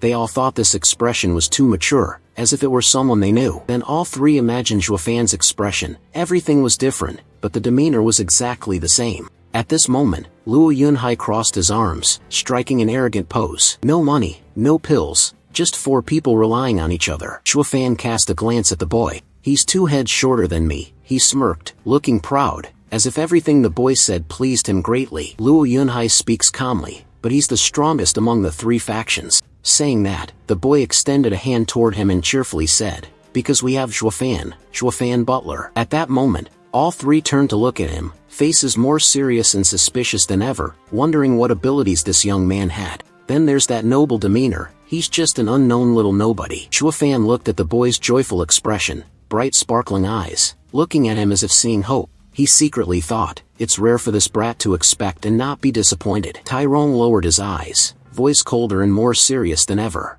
Zhuofan, a mere butler. He began speaking with contempt and mockery, without any regard for him, a mere servant. How could he possibly protect the guards and wealth of Taijia? After saying this, he turned to the boy, hesitating. The little demon, third master, this is for adults. You shouldn't speak of it right after mentioning it. Shuofan slammed a hand on the table, the loud noise startling even the Tai clan. Before him was a piece of paper with characters. It's also the thing he placed on the table. Yuan Song leaned forward to look, eyes inevitably brightening with astonishment. You are cautious about this. No need to make everyone wait too long, Shuofan explained slowly. The tone was extremely sinister. Ming made a pact with the allies of the Luo clan in the Veiled Dragon Pavilion. A loud sound echoed as the chair, struck with great force, was knocked over, followed by the third prince's utter astonishment. You were so startled you knocked over the chair? Fang Qiubai listened, expression unchanged, completely cold. He asked in, an agreement equal to the Veiled Dragon Pavilion? He fell silent a moment.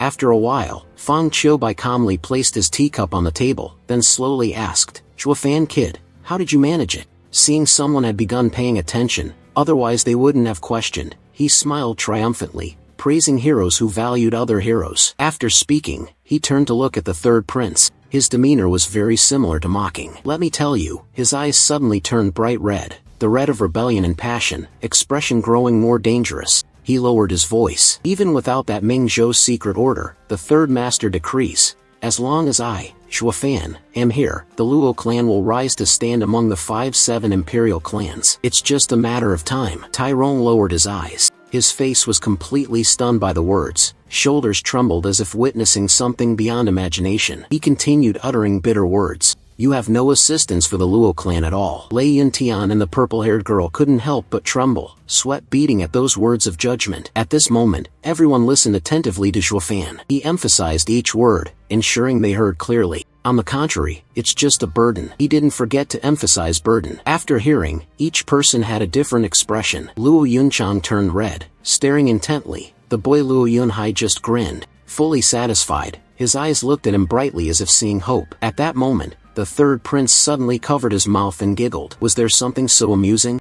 Then the third prince lowered his eyes, demeanor calm and composed, no longer carrying earlier urgency. He spoke slowly, Shuofan Butler, staying in a secular family is truly a disadvantage for you. Speaking of which, he seemed cautious, as if testing waters. Why not consider helping me? Tyrone, and Kai shouting. In that instant, it was as if struck by lightning. The two jumped up, displaying extreme astonishment. He shouted loudly, what? After speaking, he realized something. Shuofan, could you be so powerful the imperial family has to intervene and fight for you? Without letting them question or wait longer, Shuofan raised a hand for silence. At this moment, he humbly said, Third Prince, you flatter me. After speaking, he calmly and tactfully declined without offending. Staying with the Luo clan is not contributing to the imperial family as well? The third prince, hearing this, felt melancholic but had to accept reality. Alright then, if you're unwilling, let it be decided this way. He stood up, placing hands on the table, posture that of a prince full of majesty despite his cute appearance. In the future, the Luo clan will take charge,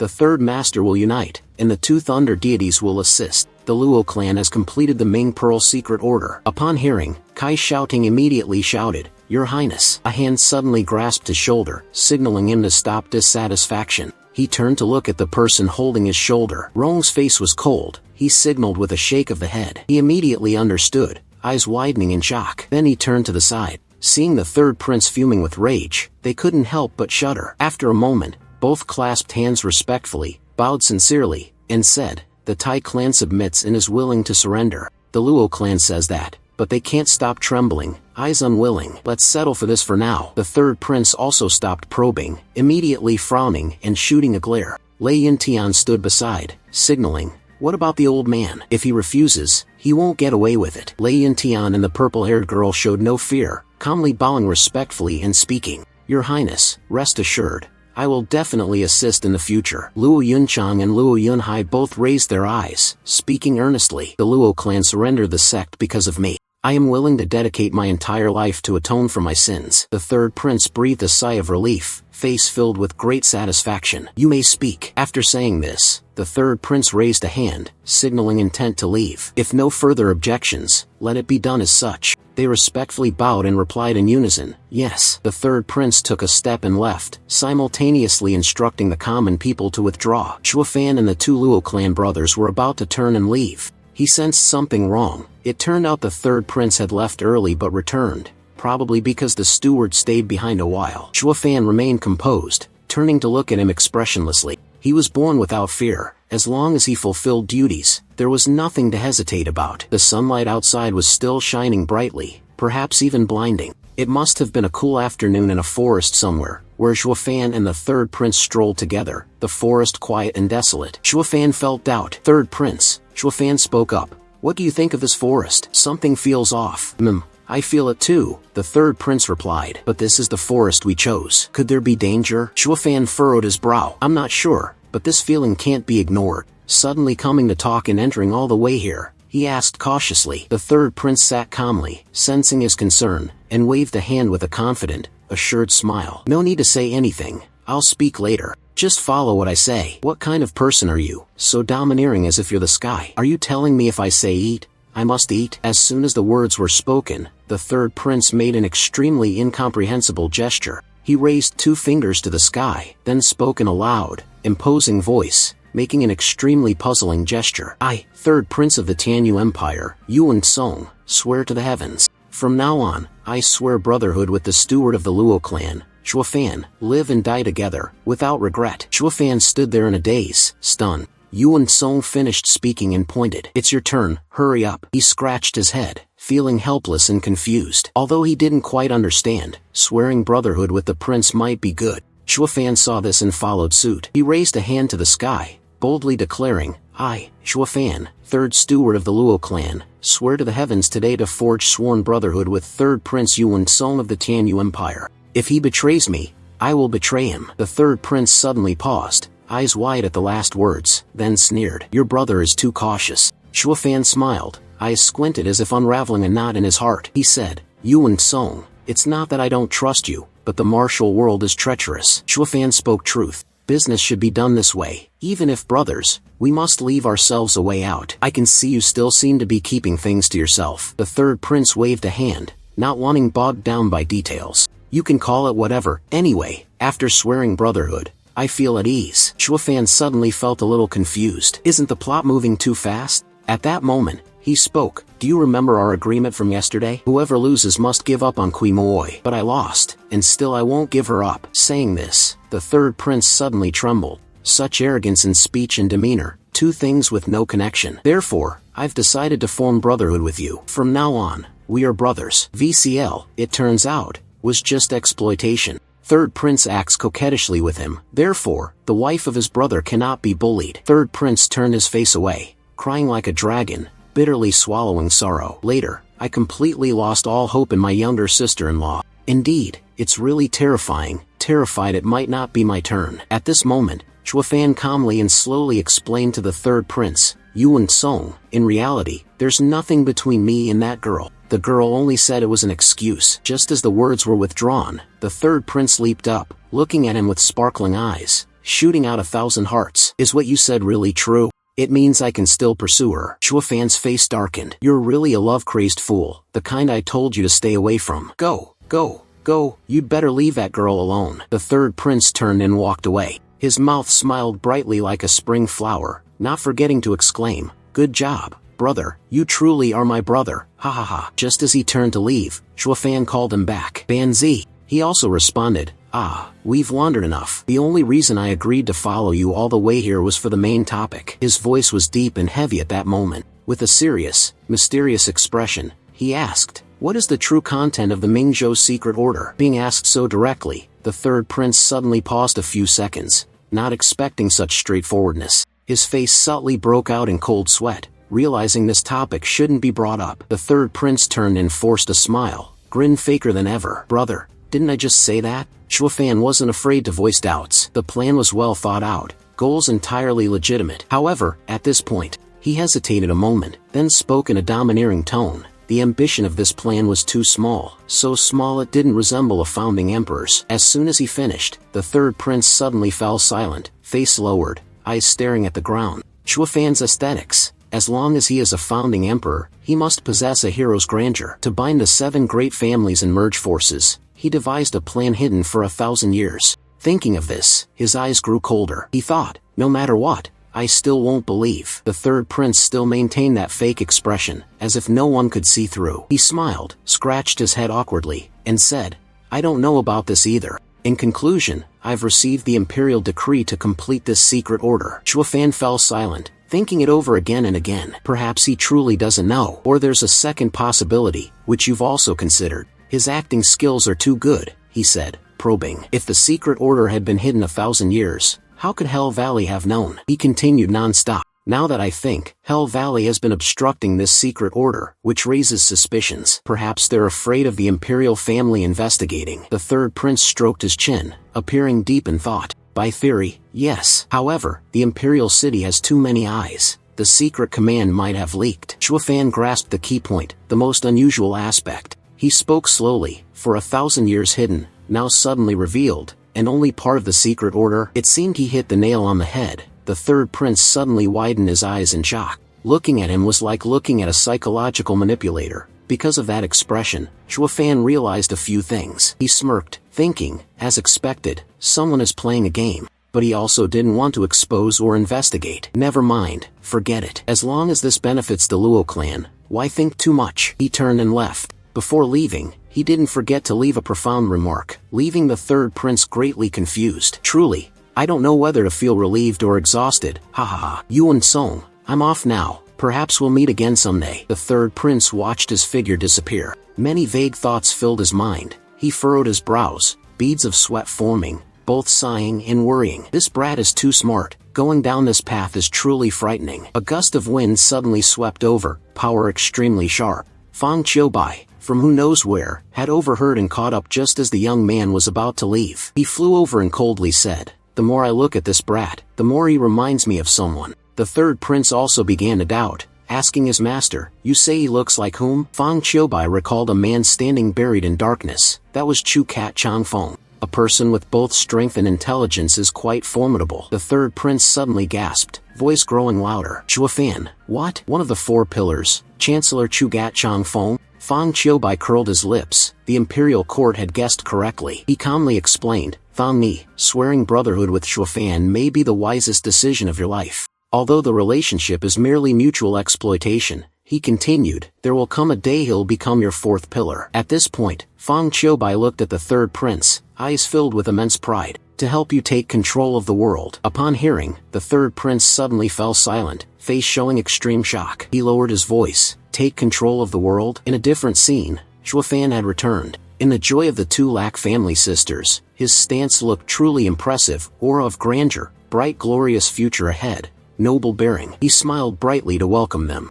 The third prince had thought about him a lot at that time. "Chuafan, the sky gradually turns to dusk, the full moon is bright and round, dilapidated villages are sparse and silent, as if deep in sleep. In the capital's slums, suddenly a strange sound on the roof. Yuanshan ascended from below and landed on the roof, wearing a hat, dressed like a covert assassin, engaged in secretive deeds under night's cover. He made his way to a nearby house. The people inside, seeing him, respectfully called, "Sect leader of Hell Valley." A man, using a fan to cover his face, concealed himself in darkness, not revealing identity. He smirked and asked, "How are things going?" Yuanshan took off his hat, expression extremely stern, performing formalities. At this moment, he said sternly, "Over a decade of effort, all gone to waste." He looked at the person hiding behind the screen, who seemed influential. "Otherwise, why would the Valley Lord of Hell be here? Once again, you show 10 parts admiration." The Emperor said to Hell Valley, "Leave Windwood City forever," while also restricting the other 6 clans. "Cease," he continued, expressing lingering doubts.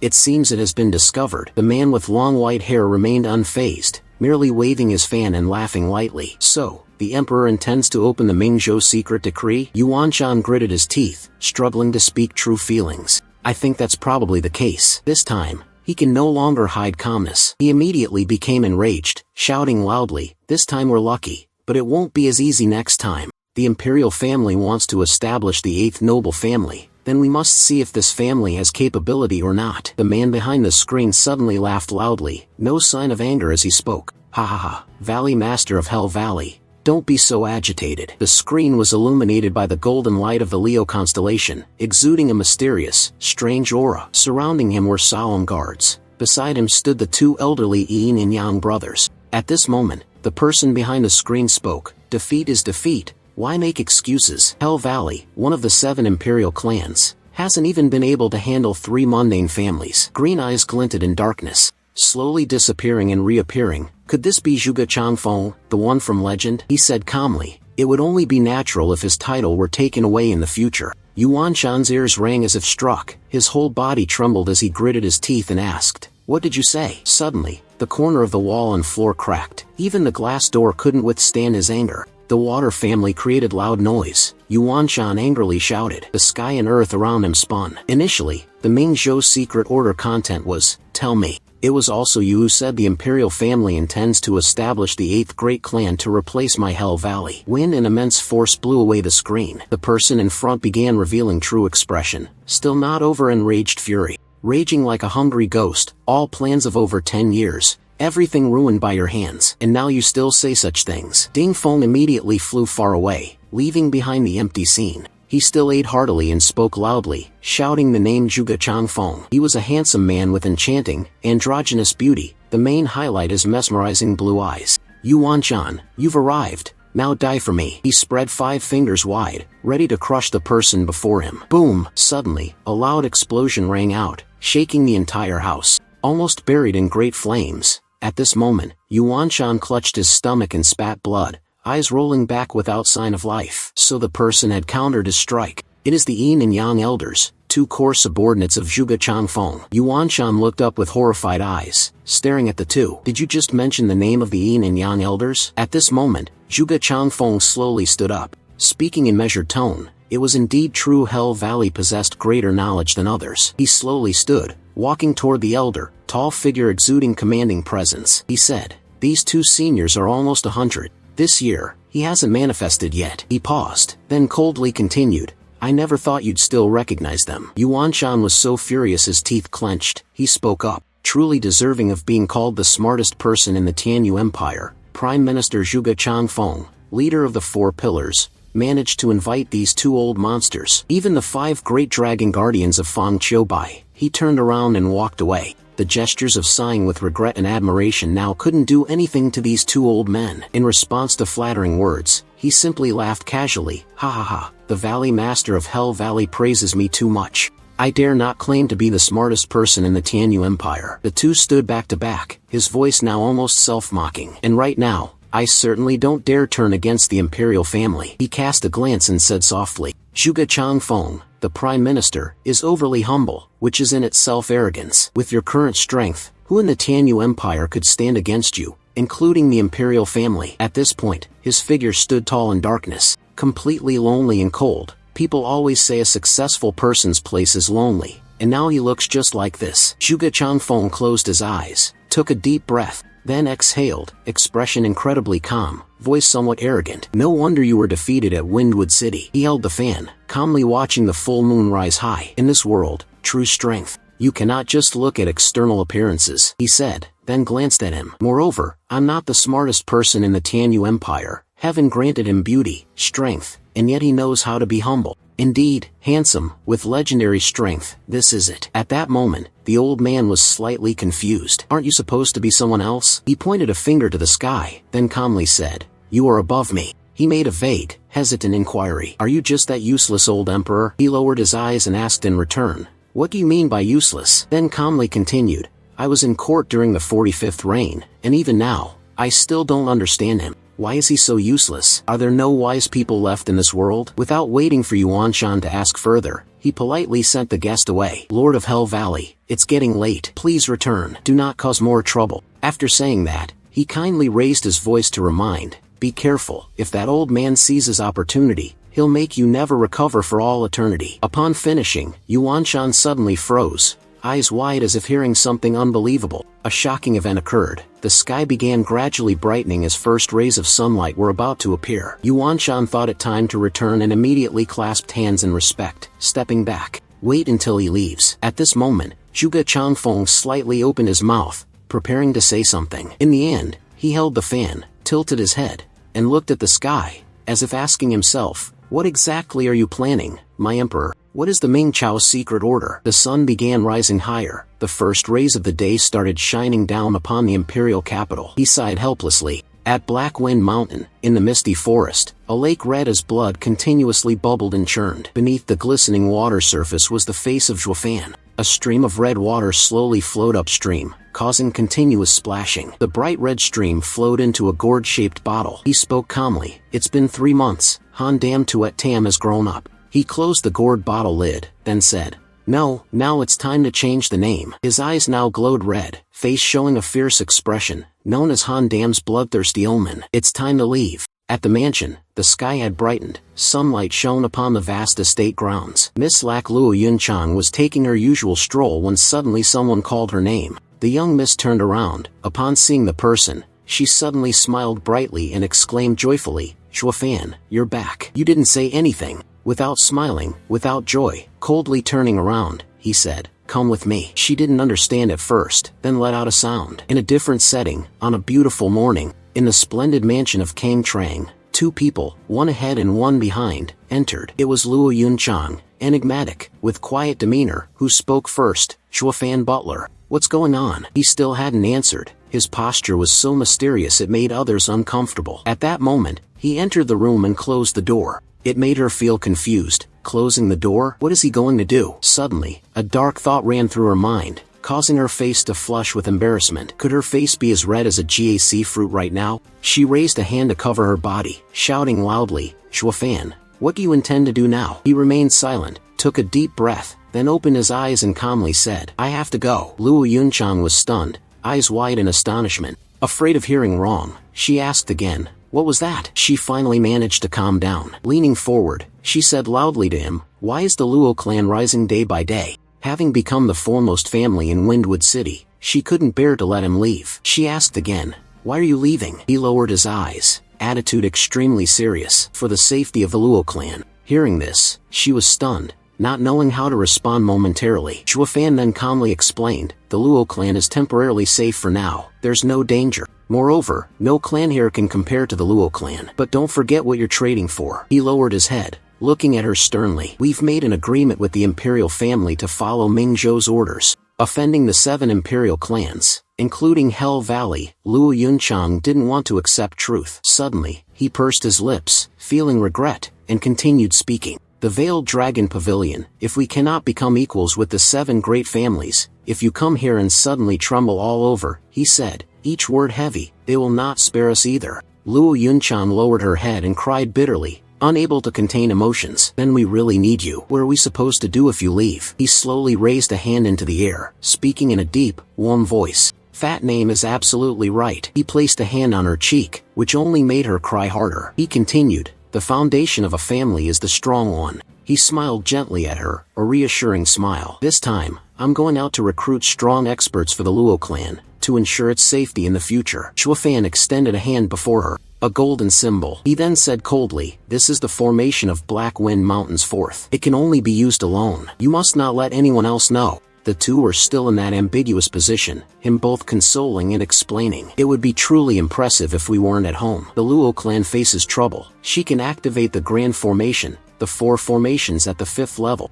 along with the previously set up Death Formation in the Abyss." He bent down and softly comforted her, assuring she'd be safe for a short time. Luo Yunchang raised playful eyes, glistening with tears, looking up at him with a pout and asking, "How long will the itching last?" "You turn your back." "I don't know. It will be soon." He lowered his gaze, tone a bit melancholic. "All right, you can go. Call Pang Tongling and Van Hai in here." Zhuofan fell into deep thought. "This time, I'm going out not only to recruit experts for the Luo clan, but more importantly to search for the legacy of the Heavenly Emperor." Lak Tuet Heap, Longjio said, "Whenever it may be, improving one's strength is the best way to protect one's life." Luo Yunchang muttered angrily as she left the mansion. After walking a few steps, her body trembled violently. She could no longer bear the sight of him leaving, so it was now or never. "It's now or never," she screamed, "Zhuofan," and rushed toward him. Before he could even turn to look at her, she had already taken a step forward and threw herself into his arms. She kissed his lips in surprise, a beautiful, romantic scene. The male lead being kissed by a beautiful girl, what could be better? Their lips parted,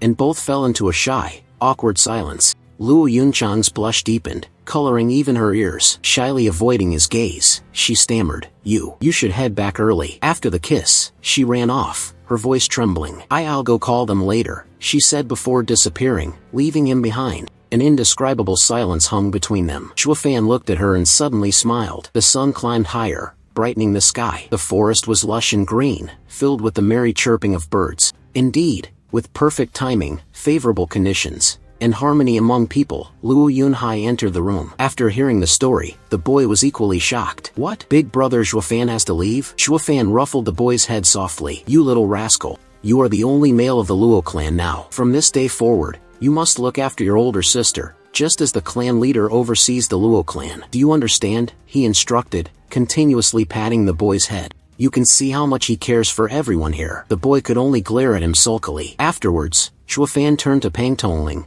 Pang Tongling, do you remember what Long Yo said? He glanced at him as he spoke. She's not wrong. With your aptitude, at most you'll only reach the Qi-gathering realm. Hearing this, Pang Tongling lowered his head in shame. Shuofan raised a golden stone into the air and spoke loudly. However, nothing in this world is absolute. Right now, I have a way to help you be reborn and transform your bones, granting you immense power. His tone then turned stern. But you will have to endure excruciating pain, a fate worse than death. A lifetime of suffering, he asked again. Are you willing? Cold sweat broke out on Pang Tongling's brow. Too frightened to answer immediately, lost in deep thought. Shuofan held out the golden object for him to see. Then, he calmly explained, this is the mid-level demon-grade demon slaughtering technique. Unlike other cultivation methods, it's a body refinement technique. It requires no special talent or existing cultivation base from the practitioner. At this point, his expression hardened as he said coldly, there is only one catch. The cultivation process will make you wish you were dead,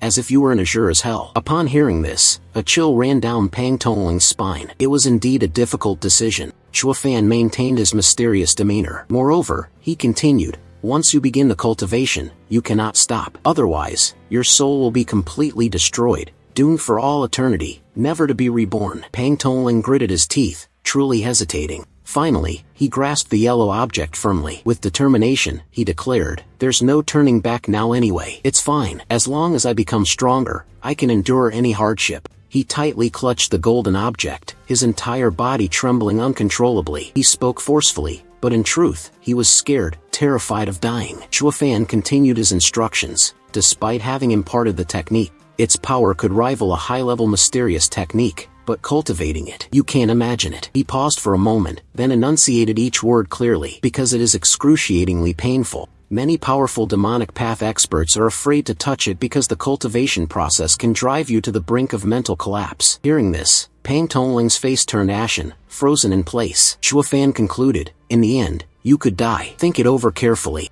Playing with death is no easy task, but Pang Tongling seemed to have made up his mind. Shuofan, he said, throughout my life, I have suffered. I witnessed the clan leader's tragic death with my own eyes, yet I could do nothing. He laughed self-mockingly. My only wish now is to protect the young lady and young master safely. He exclaimed excitedly, Shuofan, thank you for giving me this opportunity. Pang Tongling felt no regret. He believed his determination was admirable. Shuofan chuckled in satisfaction, hoping that upon his return, he would see a stronger Pang Tongling. Your life may seem contemptible, but it's all for your own good.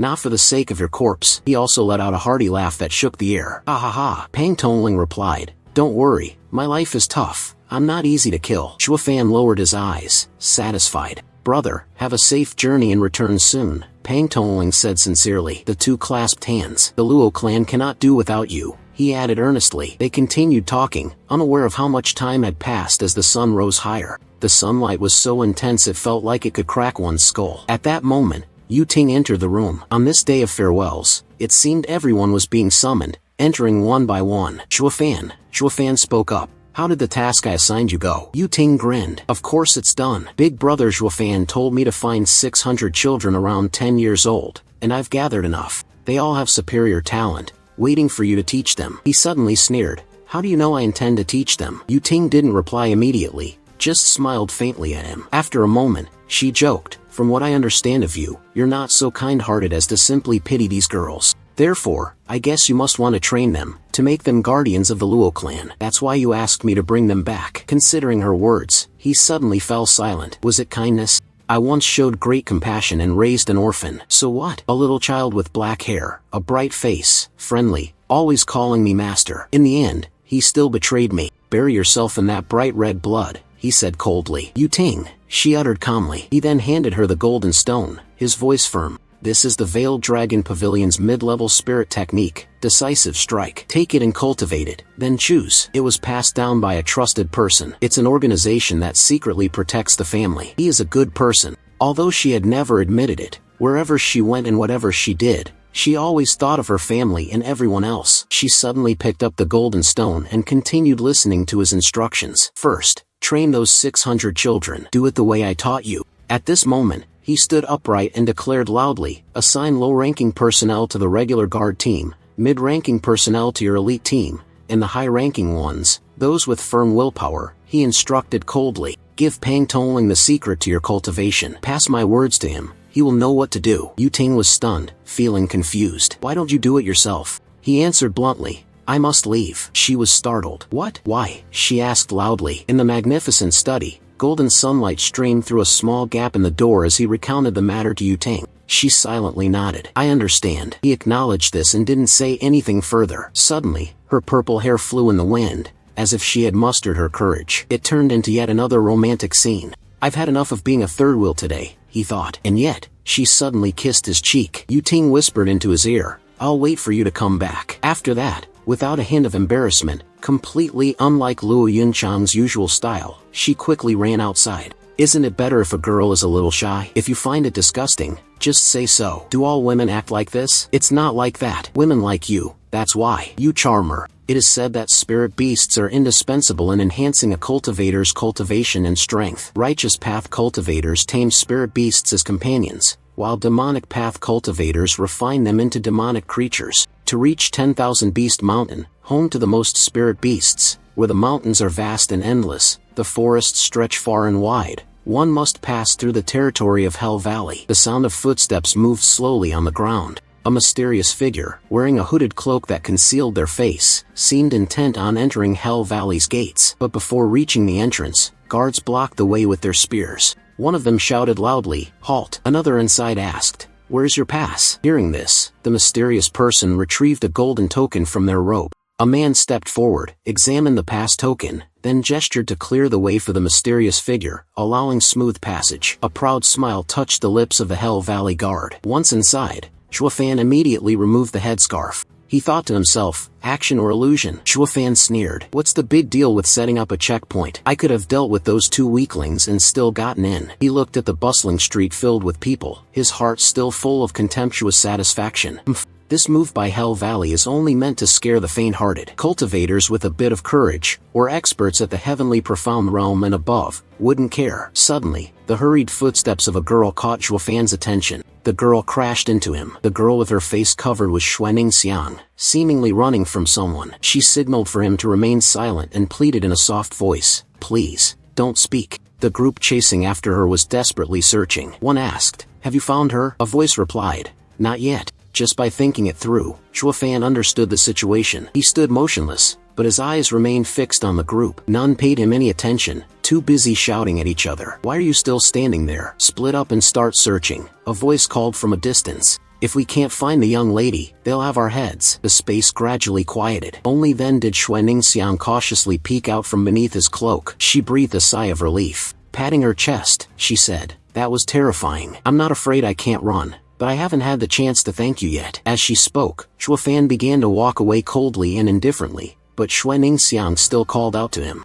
Senior, thank you for earlier. Shuofan turned his head upon hearing it, then hurriedly turned to leave. Xuanning Xiang hadn't finished speaking. Otherwise, I thought Shuofan was about to leave. The young lady called from behind, Brother, did you come from outside the city? Could you take me out? I beg of you. Shuofan replied coldly, I have no intention of helping. He said, If you want to leave, go out of the city on your own. There's no need for proof. Upon hearing these words, Xuanning Xiang's expression showed disappointment and sadness. She grabbed his cloak. This senior brother. Shuofan stopped and listened carefully. Xuanning Xiang, her eyes welling with tears, finally saw his face clearly, still smeared and looking rather disheveled. I won't hide it from you, she said. I stole from them. If they catch me, they will definitely not spare me. Can you take me out? But Shuofan smirked and slowly spoke, 16 years old, Qi gathering 4th level. At your age, you're not that weak. Ordinary people cannot attain this level of cultivation. Are you really just a beggar? Xue Ningxiang's eyes widened in surprise at his interrogation. He continued, fine, let's assume you're telling the truth. What do I get by helping you?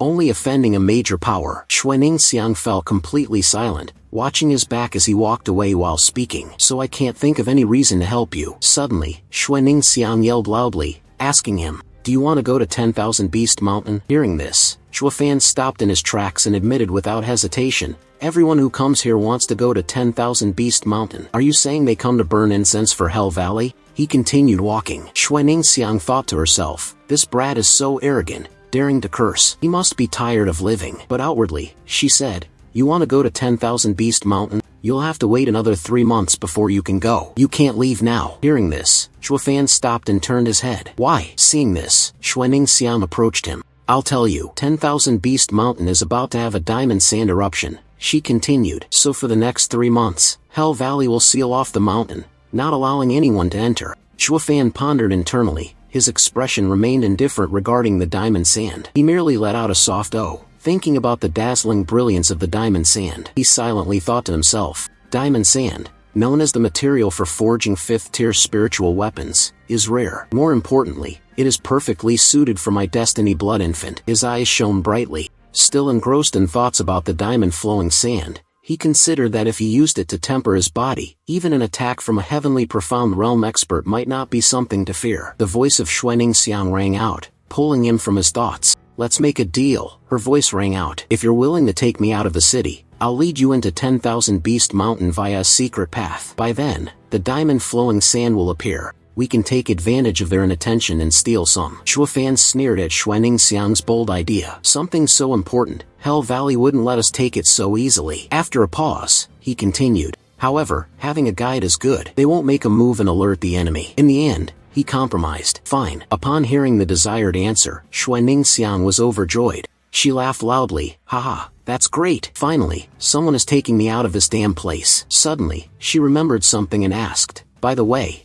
big brother, I am Xue Ningxiang. And you? His eyes were deep and captivating. My name is Xue Fan. Just like that, the two became companions, walking together along the road in Hell Valley. Suddenly, a loud voice called out, Xue Ningxiang. Startled, she felt uneasy and frightened. The man had cold, sharp eyes radiating strong killing intent. He seemed extremely angry as he asked her in a low voice, had enough trouble? Xue Gang led a group of Xue family subordinates and stood before the two. Let's go, he said to Xue Ningxiang. Xue Fan turned to look at Xue Ningxiang. She stepped back as if unwilling to follow Xue Gang, hiding behind Xue Fan's back. Big brother, save me, she pleaded. Xue Gang, standing there, also heard those words. This is a matter of the Xue family. He spoke up. If you don't want trouble, step aside now. Xue Gang paused before slowly adding, please step aside. Hearing Xue family, Xue Fan was momentarily stunned. Silently, he thought, the Xue family, the foremost aristocratic family in Ming City. But on the continent, they're only worth a second-tier family rating. He glanced at Xue Ningxiang. I didn't expect this kid to get into trouble with the Xue family. At this moment, Xue Ningxiang looked at him with teary eyes,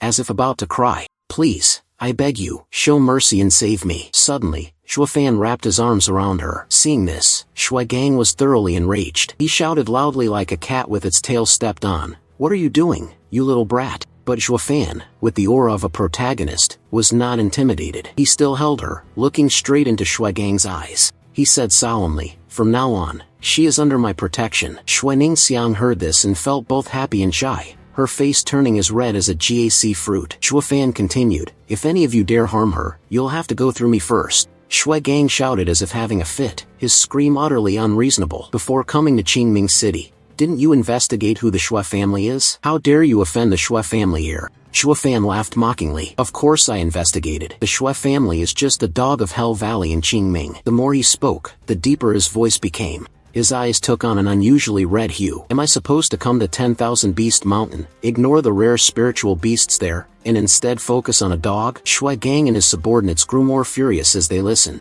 But at this moment, Xue Ningxiang suddenly became angry. She pushed him away and shouted loudly, don't speak about the Xue family like that. Xue Fan was stunned. He turned his head to look at her angrily, thinking to himself, I'm venting my anger on your behalf. Are you blaming me again? Xue Gang was trembling with anger. Men, he shouted loudly, giving orders. Capture him. Receiving the order, his subordinates rushed forward like tigers released into the forest. They charged toward their prey, shouting kill, in unison, all raising their fists toward Zhuofan. He did not run but stood firm, unshaken, even breaking into a delighted smile. He then unleashed his technique. Blood-red images materialized, each drop of water turning crimson, controlled by his hand. Zhuofan's eyes were filled with a cold, murderous intent as he swung his arm, sending the entire group flying. Shui Gang was startled. He could only stand and watch his subordinates fall. "Not bad, kid," he said, standing before the dozens of bodies sprawled on the ground. "Quite skilled. No wonder you dare speak so arrogantly." Zhuofan smiled. On the other side, Shui Ningxiang stood there, her mouth agape, wondering, is this real or fake?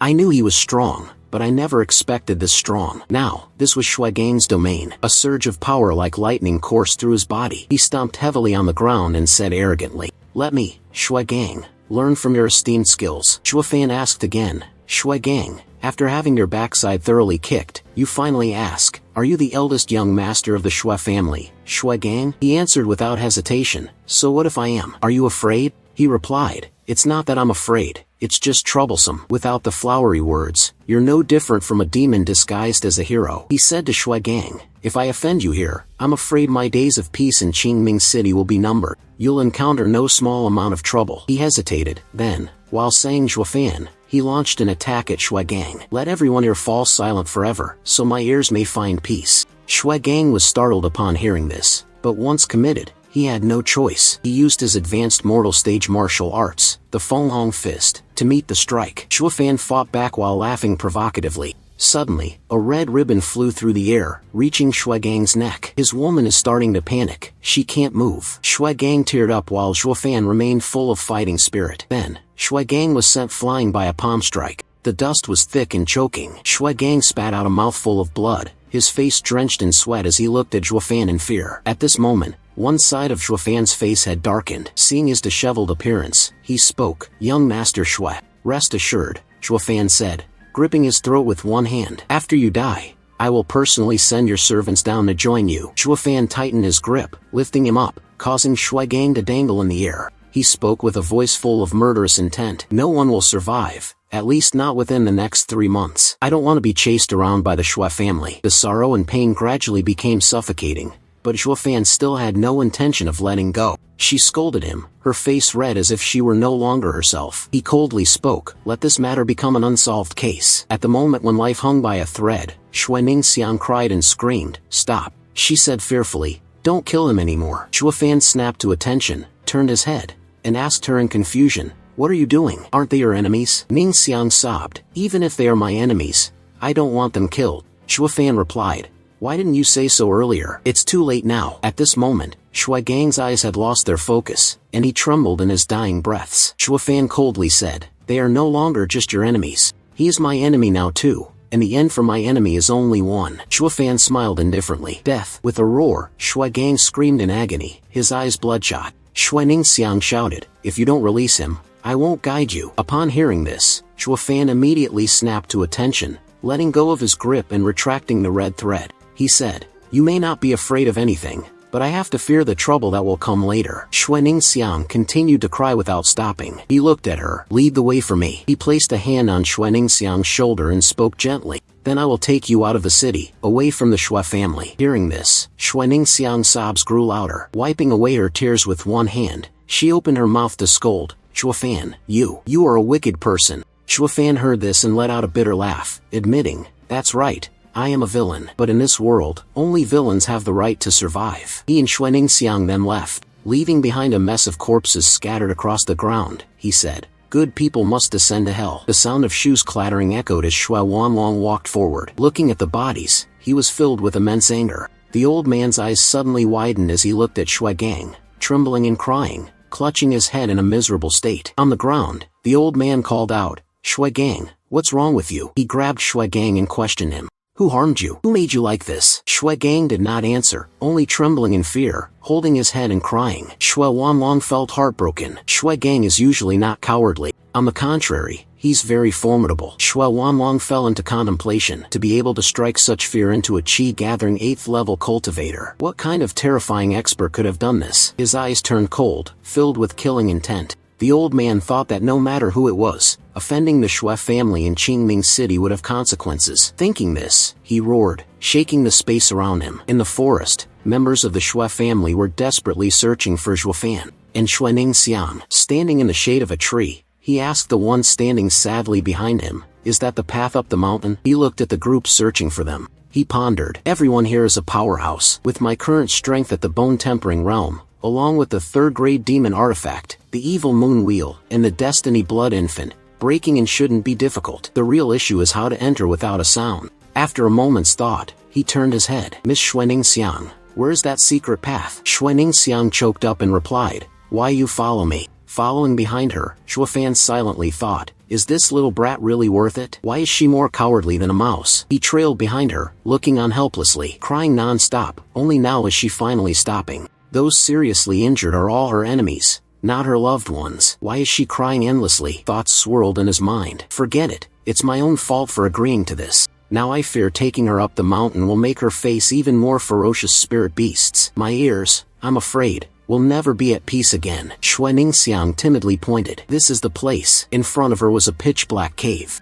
Her eyes sparkled as she hesitated. "Ah, when I was young, I used to hide here from my father." She smiled while telling him, "I told him I was going to the mountain to play with my older brother." He looked at her thoughtfully. "This place is very secluded. Without a local guide, outsiders wouldn't find this cave entrance." He pushed her shoulder. "All right, Xuaningxiang, you go ahead. I'll follow." She looked at him, frightened. Xuaningxiang walked ahead, and Zhuofan slowly followed. Suddenly, a loud shout rang out, "Ningxiang, stop!" The two simultaneously turned to look at the approaching figure. From afar, the old man strode forward with an imposing presence. Zhuofan recognized him from a distance. A peak bone-tempering realm expert. His eyes widened. Surprisingly, the sound of footsteps approached, and the figure of Xue Wanlong gradually came into view. His gaze turned cold and sharp, his face filled with anger as he looked toward Xuaningxiang and Zhuofan. Zhuofan saw him like this, unafraid. On the contrary, he boldly met his gaze and spoke. "Could you be the head of the Xue family, Xue Wanlong?" He closed his eyes and replied,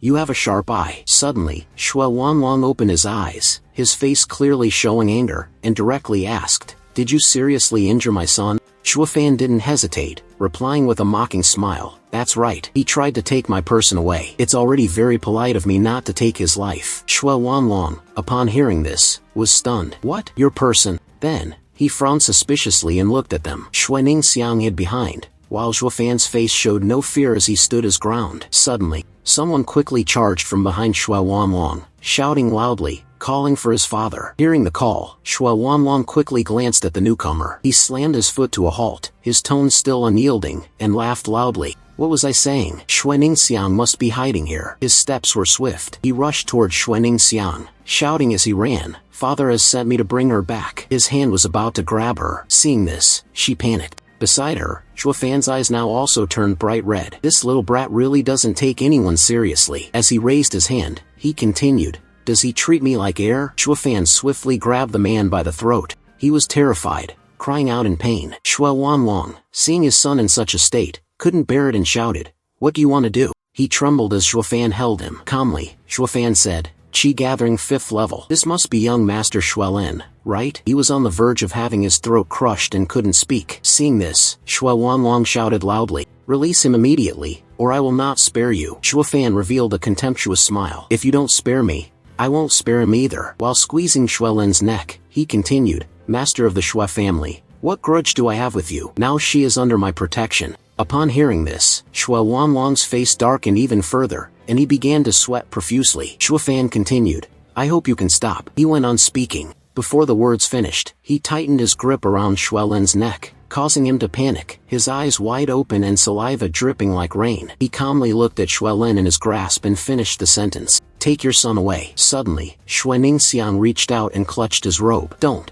Zhuofan spoke to stop her. She weakly said, "Don't kill him," causing Zhuofan to freeze in surprise. He widened his eyes, staring at Xuaningxiang, then gritted his teeth in anger, thinking to himself, "Is there something wrong with her brain? Why is she defending the enemy?" Xue Wanlong stood there, his hands tightly clenched. He closed his eyes and snorted, then asked, "Boy, what is your name?" Zhuofan glanced at him and calmly replied, "I am alone, not afraid of your revenge, nor afraid of telling you." Zhuofan. He suddenly changed his tone, shouting loudly, "All right, Fan, today, no matter what, you're going to protect her, right? Xue Ningxiang heard those words, her lips tightly pressed together, unable to speak. Fan immediately replied, she is under my protection. Of course, I will protect her to the end. Hearing that, the old man spoke with great determination. Fine then, I'll wager on you. Release my son and take 10 of my moves. If I cannot defeat you within 10 moves, he continued, from now on, I will no longer chase after her. How about it? Fan closed his eyes, thought for a moment, then reluctantly agreed. All right. He forcefully threw Xuelin away. Xue Wanlong, seeing this, angrily shouted, you little brat, you're asking for it. Afraid I'll go back on my word? Fan tilted his head confidently. I could kill him, and you wouldn't be able to stop me. Fan's words. Infuriated beyond measure, Xue Wanlong clenched his fist and charged. You speak arrogantly. 10 moves. Prepare to face them. With that, he rushed at him quickly. Fan chuckled lightly, and a cracking sound echoed. Fan charged powerfully toward Xue Wanlong, leaving him stunned. Xue Wanlong gritted his teeth. No avoidance. No evasion. This brat can't be serious. Why is he doing this? Fan swung a purple weapon. He attached glowing pearls toward Xue Wanlong, who was unable to react in time. Horrified, he exclaimed, third-grade demon artifact. The weapon nearly split Xue Wanlong in half. Something mysterious, like a red ghost, broke out from Fan's eyes and also moved toward Xue Wanlong. The old man had not yet regained his composure from the weapon attack and now witnessed this, growing increasingly panicked. Before he could stabilize his thoughts, Fan appeared above his head. In his hand, he still held the weapon known as the third-grade demon treasure, ready to strike down on Xue Wanlong's head. He smiled faintly, thinking, I have won. The red soul rushed toward Xue Wanlong, and his entire body suddenly emitted a layer of golden light that enveloped him. By taking his life, his strength also increased several-fold. He gritted his teeth, struggling against the red soul. Fan was stunned upon seeing this as the third-grade demon treasure fiercely descended. Xue Wanlong swiftly dodged, but due to his slightly slow reaction, the weapon still left a cut on his face. He then drew out a magic artifact of similar color, with a beam of light emanating from it. Fan was stunned. A second-grade defensive magical artifact? His gaze remained fixed on that person. The opponent has a second-grade magical artifact protecting their body. Qi Gathering and Blood Infant are no longer usable. He thought seriously for a moment, then said, then next, we must rely on the evil moon wheel. The two looked at each other. Xue Wanlong gritted his teeth, frowning. A Qi Gathering 5th-level cultivator, yet his combat power is terrifying like this.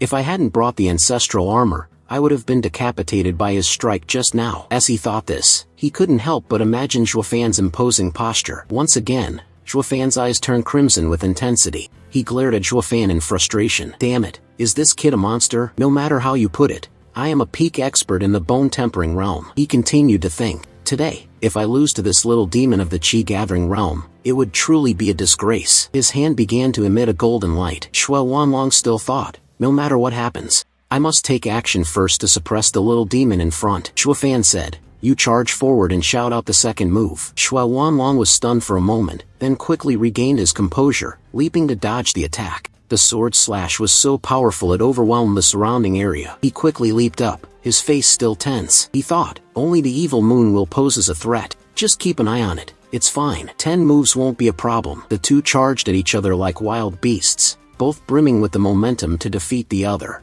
Fan's gaze once again released something red. His hand still tightly gripped the third-grade demon weapon. Fan swung down with force, making it difficult for the old man to dodge. Immense power spread upward, with smoke rising in thick swirls. Xue Wanlong had now landed on the ground, his face worse than before. He trembled uncontrollably. Damn it! Who is the strong one, and who is the weak one? After a while of fighting, Fan still showed no sign of fatigue or exhaustion. On the contrary, he exuded an air of full confidence. Xuelin, still sitting on the ground coughing uncontrollably, suddenly realized something. His eyes went wide, and he sat up, shouting loudly, Father. Previously, my father said he would use 10 moves to let him block, but it wasn't that he would use 10 moves. Without saying a word, he even shouted loudly, encouraging his father to hurry up and kill him. Xue Wanlong heard those words. Unable to avoid feeling embarrassed, he grew angry. This damned brat, if you don't speak, no one will tell you to keep quiet. Fan raised his precious item again, preparing to strike. Xue Wanlong stood there, sweating profusely. You want me to die so you can laugh at me, right? Don't you see the sharp sword in his hand? Xuelin cheered and encouraged. Go for it, charge forward. Xue Wanlong's eyes shifted from anger to a dark, ominous glare. I hate that I can't drag the kid down into the pit with me. Shuafan sneered. He quickly attacked again, his blade descending once more. The old man reacted as before. Either I don't fall back, or I rise up. He pivoted on his foot to anchor himself, seriously gazing in the direction of the old man, murmuring something under his breath. Immediately after, he suddenly split into 3 copies. Shua Wanlong exclaimed in shock, and in the blink of an eye, he and his 2 clones charged toward the old man. He frowned, unsure of what would happen next. Shua Wanlong cautiously stepped back, as if he had performed some technique that caused Shuafan and his 2 clones to lose their balance, about to fall. Suddenly, Shuafan smiled. Shua Wanlong panicked as he looked ahead, shouting loudly, "What?" Shuafan was now standing right behind him. Shua Wanlong's face was covered in sweat. He realized this, turned his head to look back, and saw the young man smiling lightly, holding up a blade. A single strike left the old man unable to stand. Shua Wanlong, struck by the palm, was speechless. It was only now that Shuafan spoke. With the martial arts and body technique of the spirit realm's illusory shadow step, Shua Wanlong, in humiliation, stammered, I have lost."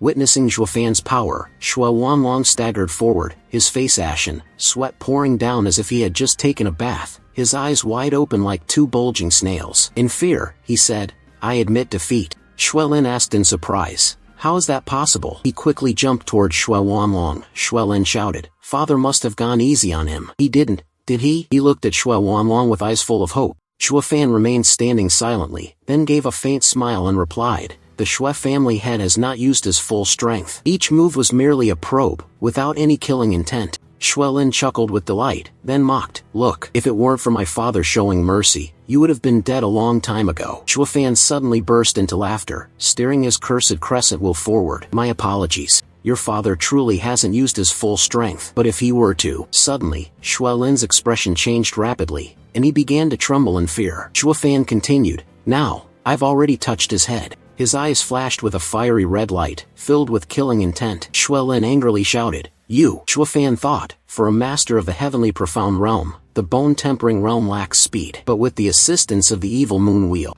my speed may not be any slower than that of the bone-tempering realm. So the only thing left is the opportunity to unleash my killing move. Thinking of this, Shuafan suddenly closed his eyes, and memories flooded his mind, recalling the moment he first began to execute his techniques. 9 Yuan, 6 Spirit-Grade Martial Arts, the Illusionary Sex Illusion. Shuafan thought, the Illusionary Sex Illusionary images are extremely important. Previously, Shua Wanlong was controlled by the illusionary images, which diverted his attention. He wasn't paying attention, and suddenly I appeared from behind. If he hadn't shown any killing intent, I would have severed his head long ago. On this point, he understood clearly, which is why he sincerely accepted defeat. At this moment, Shua Ningxiang looked at his smile with a sad expression. Suddenly, Shua Wanlong called out to Shuafan, frowning and speaking firmly, "You are the most trustworthy young man I have ever met. Later, I will entrust Ningxiang to you. You must never betray her." Shuafan froze for a few seconds, his body seemingly turning to stone as he wondered,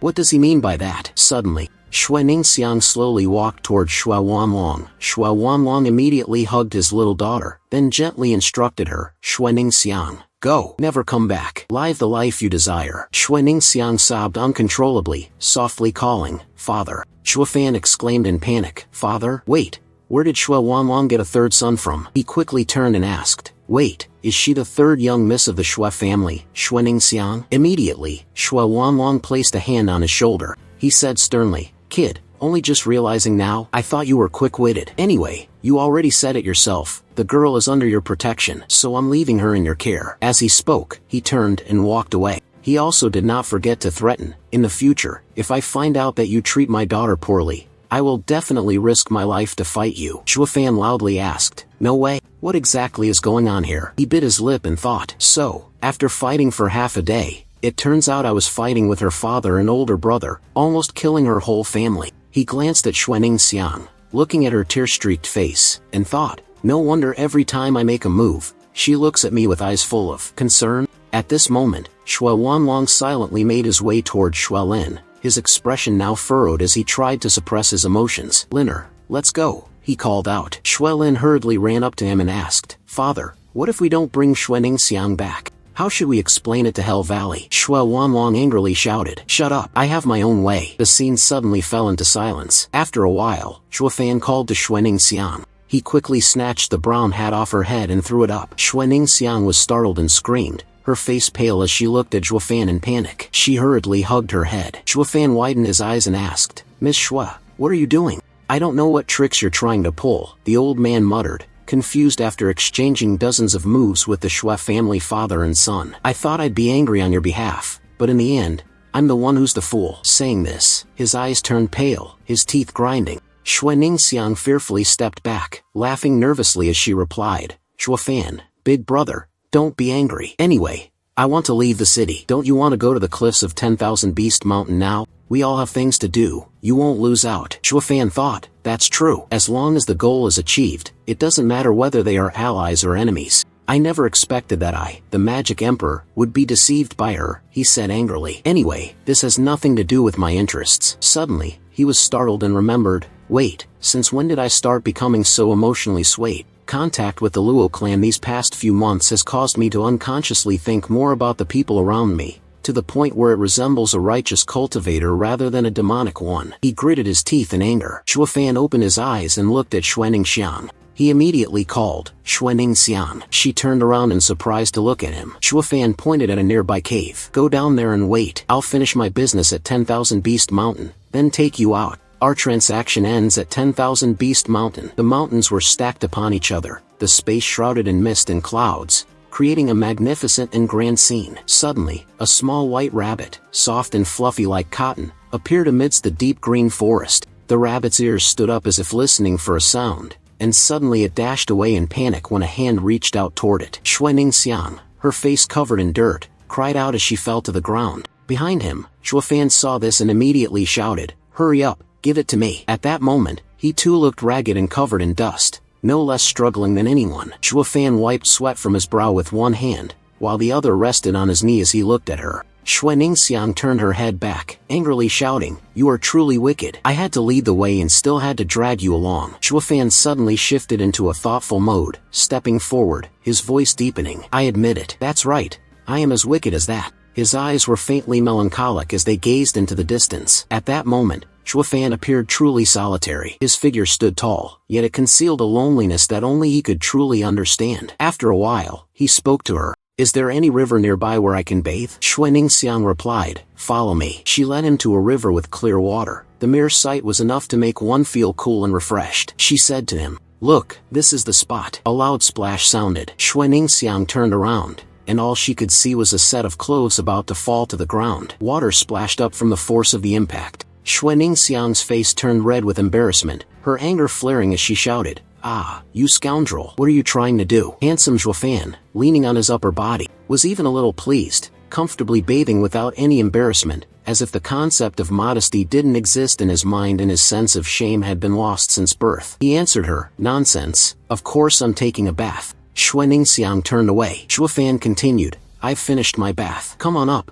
Make yourself at home." He smiled and invited her, "If you want, you can bathe with me." "I don't mind." Ningxiang's face turned as red as a tomato. "Who would want to bathe with you?" she cursed. She turned away, still muttering, "You thick-skinned jerk." Down by the river, Zhuofan heard this and thought, if demonic cultivators care about their face, then where do righteous cultivators stand? There was the sound of shoes tapping. Zhuofan seemed to have finished his bath, his clothes neatly arranged. He spoke to Xuaningxiang. "Let's go." Where did the diamond-flowing sand appear? Without waiting for her answer, Zhuofan took a step and began walking away. But she remained standing still, giggling softly. He turned around in confusion. "What's wrong? Lead the way. Didn't we already talk about this?" Xuaningxiang replied shyly, lowering her head to the ground, not daring to look him in the eye. She hesitated. "But, I still haven't taken a bath." Zhuofan pressed his lips together as if trying to suppress a laugh. Ningxiang was so furious she immediately exploded.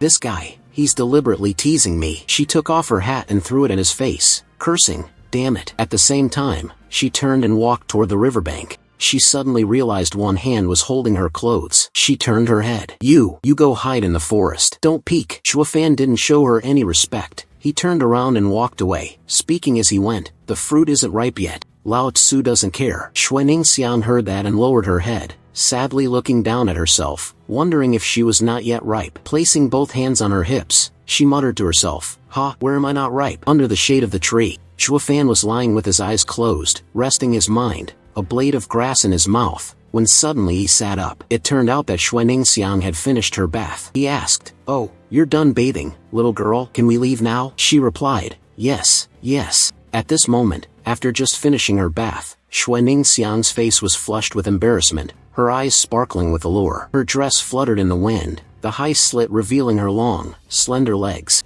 Xuefan was mesmerized, unable to take his eyes off her, forgetting that he had just criticized her for being immature. The two stood there, gazing at each other, neither saying a word for a moment. Finally, Xue Ningxiang had to cough to wake Xuefan from his daze. Only then did he realize he had been staring for too long. Feeling embarrassed, he turned his face away, not daring to look at her, and said, "Hey, Xue Ningxiang, you go ahead and lead the way." Xue Ningxiang walked ahead, and Xuefan followed behind, watching her silhouette. He silently thought, when encountering a beautiful woman, even my breathing changes. When did I become so shameless? But to be honest, Xuefan chuckled to himself. Being with a beautiful woman makes my heart feel lighter. On top of the mountain, the two stood side by side. Xuefan spoke first. "You mentioned that the diamond sands are about to appear. There should be many people, so why is there not a single one?" Xue Ningxiang replied, "Xuefan, big brother, I thought you were very intelligent. How is it that you are acting so foolish now?" She continued, "If we go directly, they will notice us." Xue Ningxiang's eyes lit up, and she pointed ahead. "That's why I brought you here. Quickly, take a look. That is where the diamond stream appears." Xuefan was slightly shaken. He murmured, "That is, on the high mountain range, many people are standing above, looking down, and below, dozens of people are surrounding a large stone. The stone floated in the middle of the lake. Yuguichi was cultivating there. He sat upright, his hands clasped together, and a surge of power emanated around him. The two, Xue Ningxiang and Xuefan, saw this and they both secretly thought, his cultivation was so profound, he must be a master of the Xiantian realm. Suddenly, Yuguichi opened his eyes, glared, then looked toward the distant mountain range, seeing the figures of two people staring back. At this moment, Xuefan sensed danger. His eyes widened as he tried to push Xue Ningxiang's head down, hurriedly shouting, "This is bad, quickly lie down." Xue Ningxiang was also startled, not understanding what was happening. He anxiously knelt on the ground. His intuition is too sharp. This old man must be a Xiantian expert. Xue Ningxiang continued, "This person is the seventh elder of Hell Valley, who has guarded Qingming City for 10 years, up until the Diamond Sand Tide event that occurred last month. The Diamond Sand Tide spits out a large amount of diamond-like quicksand. He just took command here, along with 50 others, all masters of the bone-tempering realm." Seeing this, Xuefan fell into thought. Before the diamond sandstorm fully emerges, there is usually a period of sandstorm tides. But about 3 months ago, it expelled a large amount, seeking to obtain even more diamond sand. To prevent others from obtaining it, we must guard this place. His face remained deep in thought. With my current strength, I can't seize that many diamond-flowing sands from the hands of experts, unless... He suddenly pulled Xue Ningxiang. She was caught off guard. Xuefan smiled and pulled her along. Xue Ningxiang, still not understanding, asked, "What's going on? Do you have a plan?" He turned back and replied, "If force can't be used, then we must use wit. I will find you a pet." Xue Ningxiang looked at him with a surprised expression. On the other side, Yuguichi was cultivating. He remained silent for a long while before suddenly raising his head and muttering to himself, "Could it have been an illusion just now?" At the Xue family in Qingming City, the lamps in the manor were still brightly lit. Xue Dingtian, at this moment, had an angry expression. He said loudly, "So, have you found Xue Ningxiang yet?" He asked Xue Wanlong and Yufei, who were standing in front of him. "And the person who injured Xue Gang, have you handled it yet?" Xue Wanlong immediately replied, "Father, I have already let them go. This boy is not bad. He can be with Xue Ningxiang. As for him injuring Xue Gang, he didn't know. It's not a crime. As long as he treats Xue Ningxiang well in the future, I will not hold it against him." Xue Dingtian was surprised. What is his relationship to Xue Ningxiang?" Xue Wanlong lowered his head. "That brat said Xue Ningxiang is his." Xue Ningxiang also agreed, probably with some intention. Xue Dingtian angrily slammed his hand on the table, confused. He grumbled, "Wanlong, no matter who that brat is, no matter if he injured Xue Gang, we won't hold it against him, but you must not let Xue Ningxiang go with him." He stood up and spoke in detail. "Do you know that if Xue Ningxiang goes with him, our Xue family will..." He did not finish his sentence, but Xue Wanlong's face already looked extremely tired. Sweat streamed down, his face showing a hint of sadness as he bent down to look at his father. "Spare Xue Ningxiang.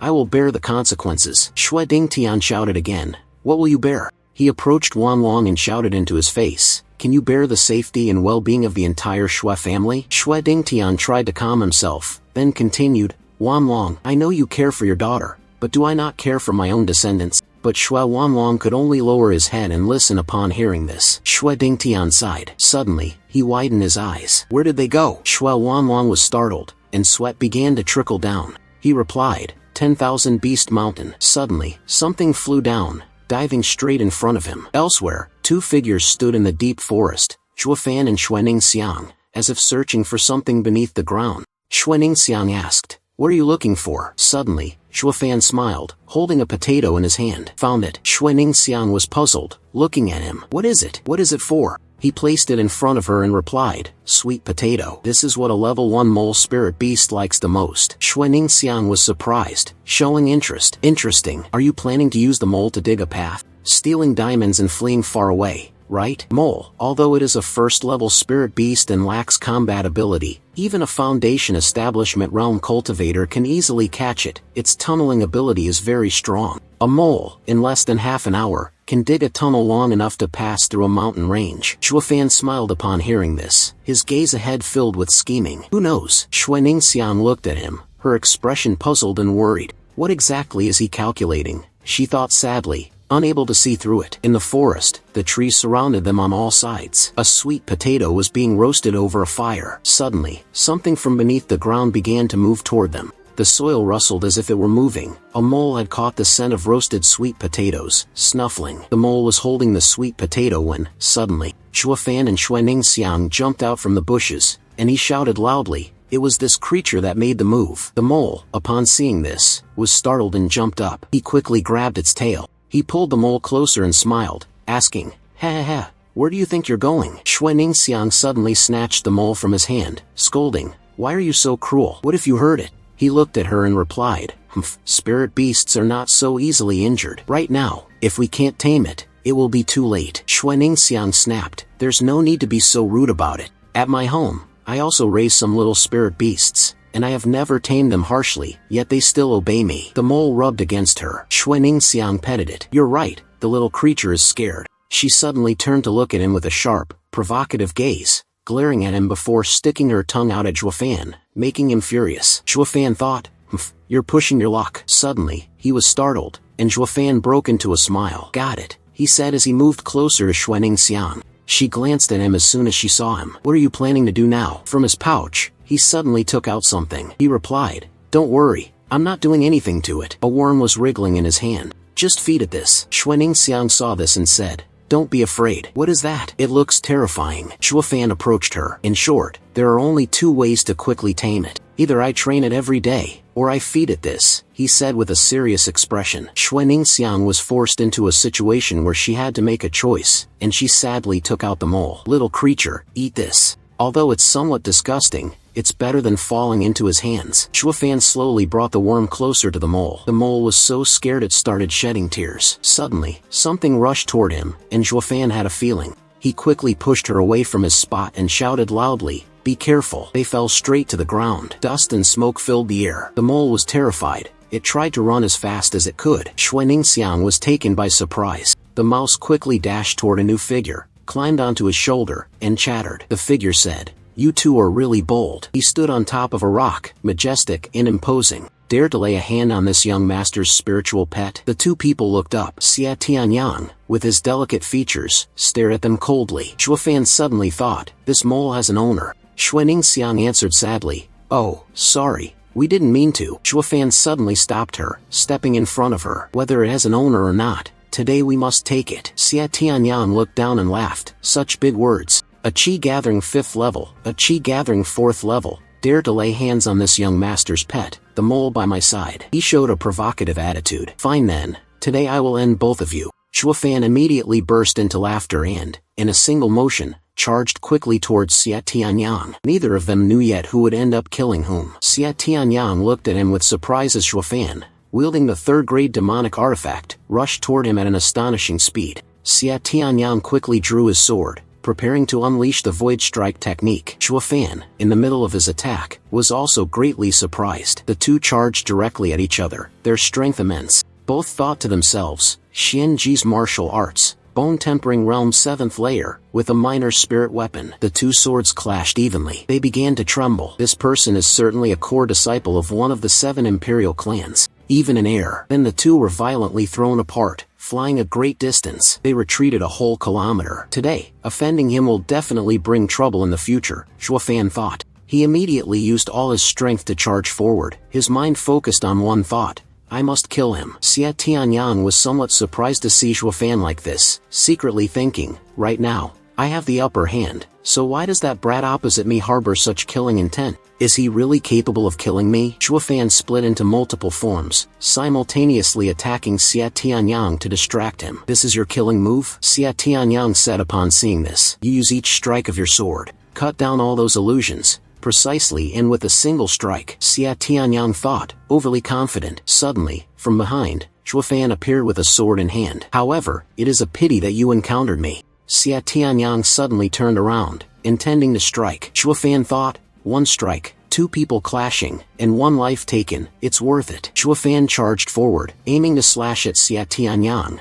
but Xie Tianyang managed to block the blow. The 2 swords clashed. He suddenly thought, this is bad. As he noticed the protective spirit armor, Xie Tianyang suddenly charged forward, pointing his sword straight at him. Zhuo Fan was on the move, but the sword was already close. He widened his eyes in worry, thinking, this time, I miscalculated. The two faced each other directly, looking incredibly tense. Suddenly, Zhuo Fan's sword shattered into pieces. He fell, stumbling backward. Zhuo Fan closed his eyes, and something green appeared. He landed on the ground and looked up beside him, where the sword had been shattered. He anxiously thought, even if it's the Elder of Hell Valley, he doesn't have many magical treasures in hand. Yet unexpectedly, this brat is a local tyrant. The dust flew up, and the two looked at each other directly. He looked at the person in front of him, holding one treasure and wearing another. Who exactly is he? The opponent was a bone-tempering realm 7 expert, with spirit armor, holding a spiritual weapon, using profound-grade martial arts. There was no way to break through his defense, so he had no choice but to passively take the blows. He was covered in sweat. His face was tense. What was most terrifying about this person was that when facing an enemy, they spared no effort, regardless of whether the opponent was strong or weak. This made it very difficult to find any openings, and without openings, there were no weaknesses. Zhuo Fan was confused. How should he strike? On the other side, Xie Tianyang was also quite tense. He looked at Zhuo Fan warily, thinking, clearly, I am a genius among geniuses. Since taking up the sword, I have never experienced defeat. He gritted his teeth, knowing that today he would have to use all his strength to fight. I was almost killed by a chi-gathering 5th level brat. If it weren't for the protective spiritual armor, I would be dead by now. Moreover, the one who tried to kill me, another chi-gathering 5th level practitioner, someone vastly different from me. He looked at Zhuo Fan in front of him, and in his eyes, Zhuo Fan was an incredibly dangerous person. Xie Tianyang's hand trembled, his expression filled with difficulty. I am a peerless genius. Having surpassed realms and defeated a peak expert of the bone-tempering realm, the future heir of the family. Xie Tianyang panted. How could this be? What did you say your name was, brother? Zhuo Fan was taken aback by his question, becoming on guard, thinking that perhaps he no longer wanted to fight. He smiled and replied, Zhuo Fan. Xie Tianyang, upon hearing this, suddenly sheathed his sword. He led the mole along and turned away. Alright, I remember your name now. Next time, we'll have to settle this with force again. Zhuo Fan stood there silently watching him, then suddenly called out, wait. Xie Tianyang was startled, and he stopped. What is it? Zhuo Fan asked him, may I ask, brother, did you come here for the diamond sand as well? Xie Tianyang froze upon hearing that, and the mole also looked stunned. Xie Tianyang turned back to look at him. So what if it's true, and so what if it's not? Zhuo Fan replied, if not, we shall part ways, hoping to meet again by fate. But if so, his gaze suddenly turned sharp. I offer a suggestion. Do you wish to cooperate with us? Xie Tianyang looked at him in surprise. Cooperate? How do you intend to cooperate? Even if the 3 of us join forces, we might not be able to snatch a single diamond of the endless stream. Xie Tianyang smiled faintly and pointed at him. This brother of mine doesn't have a mole rat, does he? Surely, you wouldn't want to risk your life with them. The mole rat was startled upon hearing his words. Xie Tianyang looked at his mole rat and then moved closer to Zhuo Fan. So we think alike. No wonder you're also searching for it. he said with a smile. But this mole is mine. What can you offer to cooperate with me? Shuofan immediately rushed to respond with a proposal. The correct way to use the mole. Shuofan extended his hand. I don't know how my brother is planning to use the mole, or how to obtain the diamond sand. Xia Tianyang cautiously looked at him. What do you all think? Shui Ningxiang happily interjected. Let the mole dig the tunnel, and while they're picking up the diamond dust, we'll take the opportunity to steal a little. The two of them unexpectedly looked at her. They burst out laughing. Shui Ningxiang froze. She had no idea what was happening. She said loudly, what are you laughing at? Did I say something wrong? Xia Tianyang looked at her and said with a smile, this young lady's opponent is a master of the heavenly profound realm. It's not that easy. I'm afraid you would have been caught even before you made your move. Shuofan suddenly placed his hand on her head and smiled. No matter what, my foolish little sister has come up with a way. Although it can't be used, do you have any good ideas? Xia Tianyang immediately replied. My method is very simple. The diamond quicksand is being pressed by the Earth's core and flows into the lake. All we need to do is let the water of the lake flow out. I'll have the mole dig a branch channel, and then a portion of the diamond flow will rush toward us. Shui Ningxiang, hearing him, became very excited and paid close attention. Shuofan suddenly continued, unfortunately, that's just a small portion. His eyes turned red. I want everything. Xia Tianyang, hearing him say that, was greatly startled and suddenly exclaimed, what did you say? In the quiet forest, only Shuofan, the man with green hair, Xia Tianyang, and Shui Ningxiang remained. Currently, Shuofan was chatting with Shui Ningxiang, while Xia Tianyang stood and listened. The person with green hair said, do you have a better idea? Shuofan replied, ha ha ha, of course. If not, what can I use to cooperate with you? He narrowed his eyes and asked, so, what do you mean? Shuofan sneered and continued, if my brothers trust me, I can obtain the entire diamond stream. Don't let a single grain reach Hell Valley, and then we'll split it, he said, covering his face with his hand. The young man suddenly spoke up. How could that be? He just sneered and smiled. Then he smiled and replied, turning the impossible into possible, that's my skill. The young man with green hair finally agreed, all right, I believe you, although in his heart, there was still some doubt, even though it sounded hard to believe. He broke into a sweat again as he recalled how he looked at that moment. But thinking back to the murderous look in his eyes earlier, this person clearly had quite a bit of skill. After finishing his thoughts, he lifted his gaze and asked, what did Shuofan do? Speak. Shuofan replied once he had gained their trust. All right, from now on, we are allies. May I ask your esteemed name, brother? He calmly smiled and then responded to Xia Tianyang. Shuofan immediately realized, could it be that you are from the 7 Imperial Clan Sword Marquis Mansion? Shui Ningxiang was also startled upon hearing the name 7 Imperial Clan and then unconsciously recalled, our Shui family is just a second-rate clan, relying on the protection of the 7 Imperial Clans. Since the day I was born, I have never left Qingming City. The only members of the 7 Imperial Clans I've met are from Hell Valley, and this is the first time I've encountered someone from another of the 7 Imperial Clans. From the Sword Marquis' residence. She then remembered the figure of Xia Tianyang, raised her head, and asked, Shuofan, that's right, Shuofan big brother, you're so amazing, which family are you from? Xia Tianyang had also noticed Shui Ningxiang's question, and he frowned, starting to pay attention. After the recent battle, don't you wonder how Shuofan came to be? That's right, the strength of someone in the Qi-gathering realm can rival that of someone in the bone-tempering realm's 7th layer. Which family does he belong to, after all? It is possible to cultivate a monster like this. Shuofan replied with a gentle smile. My background is not so illustrious. I am just a small steward of the Luo clan in Windwood City. Shui Ningxiang was taken aback by his response. The butler of the Luo clan? Xia Tianyang was also taken aback by this. What kind of family was the Luo clan? He had never heard of it before. Shuofan then calmly replied, the Luo clan is just a small, insignificant family, currently barely able to be ranked among the 3rd-tier clans. Ha. So it's understandable that you don't know about it. Shui Ningxiang began to feel worried. How can there be a master like him, even among the imperial family or the 7 imperial clans? Xia Tianyang also felt uneasy. He placed his hand on Shuofan's shoulder and called out, Brother Shuofan, if your family is a small clan, and if you don't mind,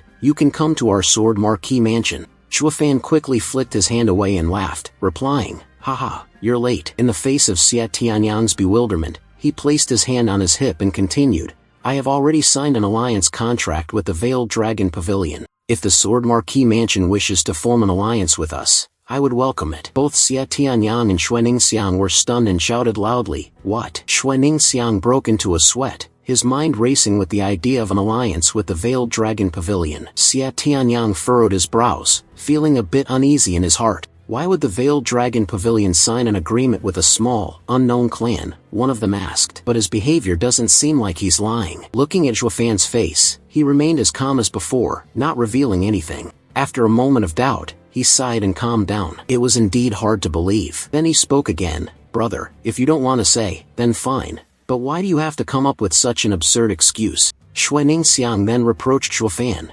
Big brother, we have told you everything about us, and yet you hide things from us. You have no sincerity at all. Zhuofan shrugged and replied, I'm telling the truth. Xia Tianyang also softened and said, all right. Zhuofan didn't want to say anything, so he didn't. He gently stroked the mouse on his shoulder and continued, anyway, once we finish this, we will scatter in all directions. Whether we will have the chance to meet again in the future, no one knows, so there's no need to ask too clearly. Now let's see if Brother Zhuofan has any ideas. Xue Ningxiang said anxiously, then spoke up. We meet by fate, and we get along so well, so why not continue being friends? Both Zhuofan and Xia Tianyang couldn't help but chuckle lightly after hearing that. Yes, Zhuofan reminded himself, on this continent, there are no true friends or enemies, only interests that lead the way. Zhuofan drew some kind of circle on a paper. Xia Tianyang stood and looked, then said, this is a first-grade formation. He suddenly spoke in surprise, resting his chin on his hand. But I have never seen a first-grade formation like this. There are many formations I have never seen before.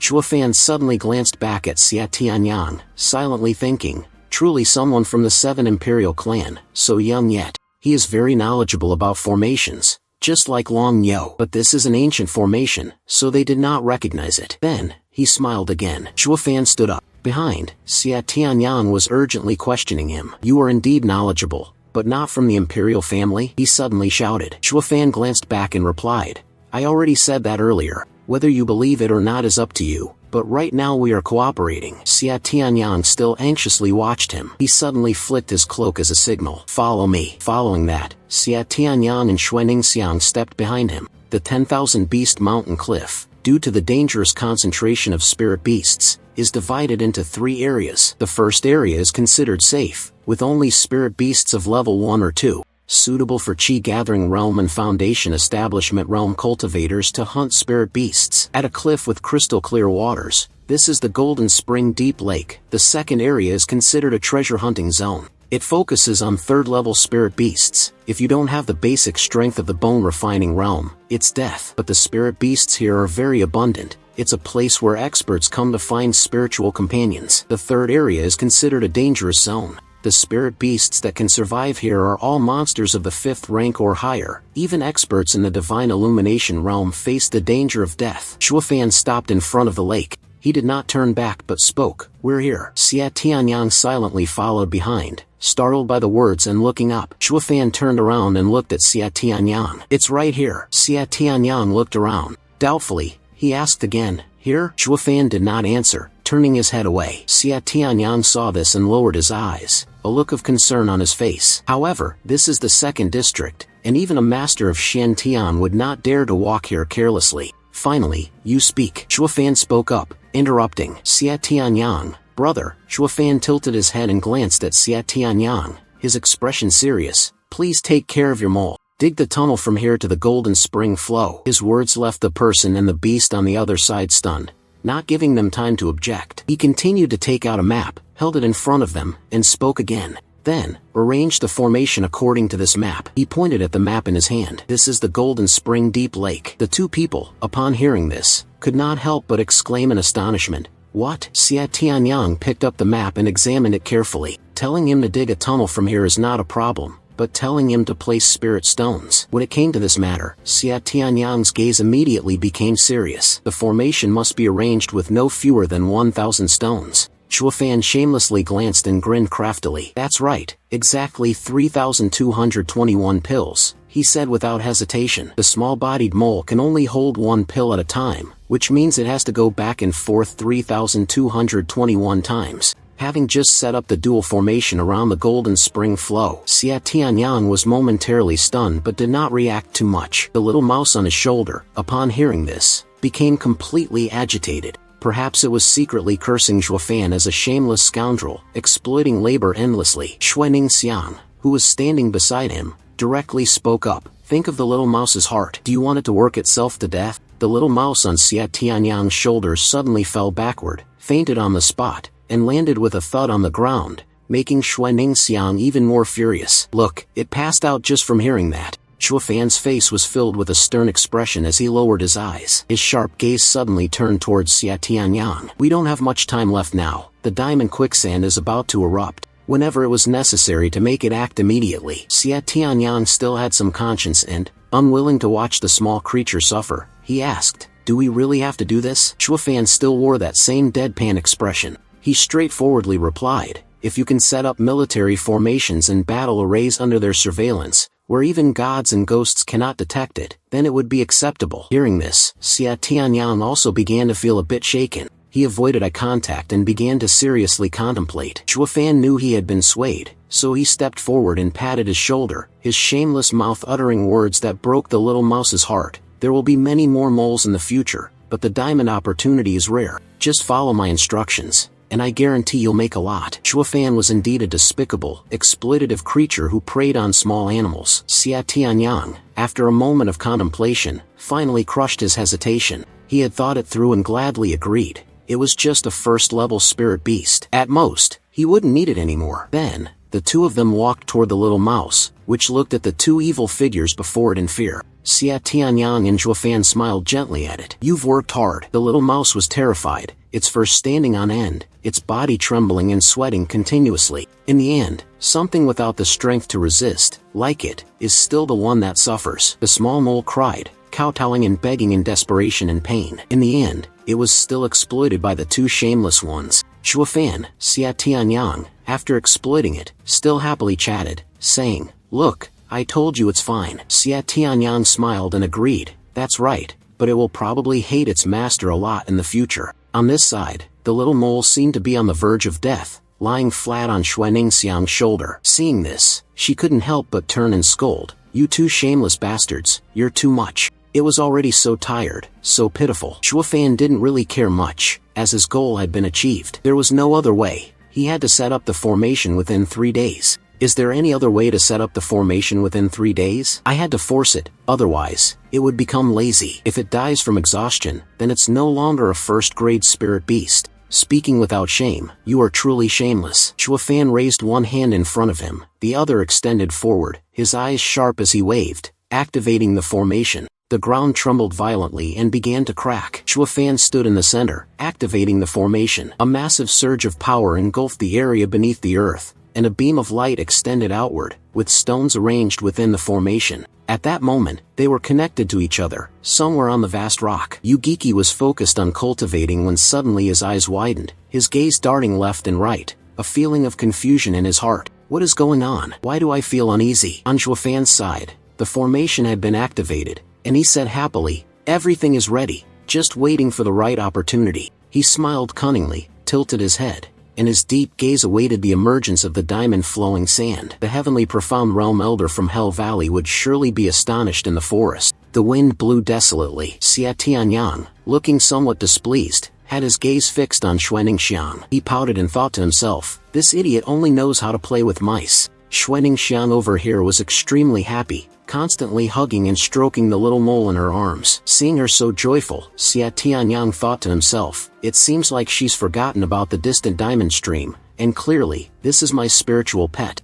so it's jealousy. Xia Tianyang looked at Xue Ningxiang, who was holding the little mouse and happily playing with it, and couldn't help but tremble with anger. But, who told you to exploit the labor of spirit pets, only to be envious now? Xia Tianyang gritted his teeth, his gaze like two bullets locked onto Xue Ningxiang. And now you're getting so close to Xue Ningxiang? Moreover, what caught my attention most was Chuafan, a mysterious individual. Despite his origins and background being shrouded in mystery, he mentioned coming from a small family, but I don't believe it. Over the past month, he has been the most composed one in our group. A young man with such a disposition is hard to find throughout the Tianyu Empire. Before obtaining the Diamond Chariot, one could still cultivate in peace. At least I wouldn't be able to. Suddenly, at this moment, Chuafan was meditating with his eyes closed, and when he opened them, a red light flickered in his gaze. He muttered, the Qi Gathering 6th level has finally broken through. On the other side, Xia Tianyang was momentarily stunned, but then he calmly accepted it, saying, "As expected of you." Xie Tianyang turned around, unable to stop himself from thinking, in such a tense moment, to be able to cultivate and break through one's mentality like this, even riding a horse couldn't keep up. After Zhuofan finished his cultivation, he wiped his hands and stood up to leave. At that moment, a strange sound echoed throughout the forest, reaching the ears of the group. Xuaningxiang couldn't help but feel both frightened and curious. Zhuofan once again showed his rebellious nature, his eyes wild with madness. Just two simple words were enough to make Xie Tianyang and Xuaningxiang reveal expressions of panic and anxiety. Yugiki's side also felt this tremor and could not help but look around anxiously. Yugiki was perhaps the first to notice it, and with a loud laugh, he leapt off the rock and finally arrived. "Ha! I've been waiting for 2 months, and it's finally here." He immediately ordered the underlings below him, "Someone, prepare the golden silk net and retrieve the diamond lasso." The people below him bowed respectfully. "Understood, yes, sir." The very next moment, from the hands of the group, a golden net appeared, glowing and shimmering somewhere in the distance. The three of them, Zhuofan, Xie Tianyang, and Xuaningxiang, stood casually on the rock. It was at this moment that Zhuofan asked, "Have you prepared the diamond silk net?" Hearing this question, Xie Tianyang chuckled foolishly. "Ha ha ha, ridiculous. How could I not be prepared when going to the Diamond River?" After finishing his words, he took out a golden net. Zhuofan quickly took it, and without any hesitation, threw it directly onto the surface of the lake. Xie Tianyang beside me was like a book of 100,000 questions, wondering why he was asking. "What should I do next, brother Zhuofan?" Zhuofan replied calmly, "Just looking at me," his long, slender hand at that moment. Surrounded by a stream of power, the world turned upside down, mountains and rivers shifted, the yin and yang were in chaos, a dual formation. Naji clasped his hands together, his eyes bloodshot as he shouted loudly to begin. As the words ended, violet beams of light pierced through the ground, even passing through thousands of tree canopies in the forest. This upheaval immediately left Yugiki stunned. What is this curiosity about? Where's the light coming from? Suddenly, a splash of water hit his back, making him freeze for a moment. After reacting, Yugiki turned his head and thought to himself, "Cold water?" Very quickly, Yugiki noticed something unusual. He panicked and shouted loudly, "Someone is up to something." Saying that, he immediately flew up high. Yugiki soared through the sky, continuously howling, certain that somewhere, someone dared to play tricks in front of him and was seeking death. Meanwhile, at Zhuofan and his group's location, they remained carefree and enjoyed themselves. After causing that shocking incident, a large hole was revealed right in the middle of the lake. After the entire water in the lake had drained away, something golden and shiny emerged from the center of the hole. Xuaningxiang and Xie Tianyang were left speechless, astonished beyond measure. Those things were a little stiff, but incredibly lustrous and glittering. Xie Tianyang exclaimed excitedly, "Diamond sand. Zhuofan, you're so impressive. How did the diamond flowing sand suddenly flow here?" Zhuofan still had that mischievous yet handsome look, tugging at his collar as he explained, "This formation is called the Tsankan Naji formation.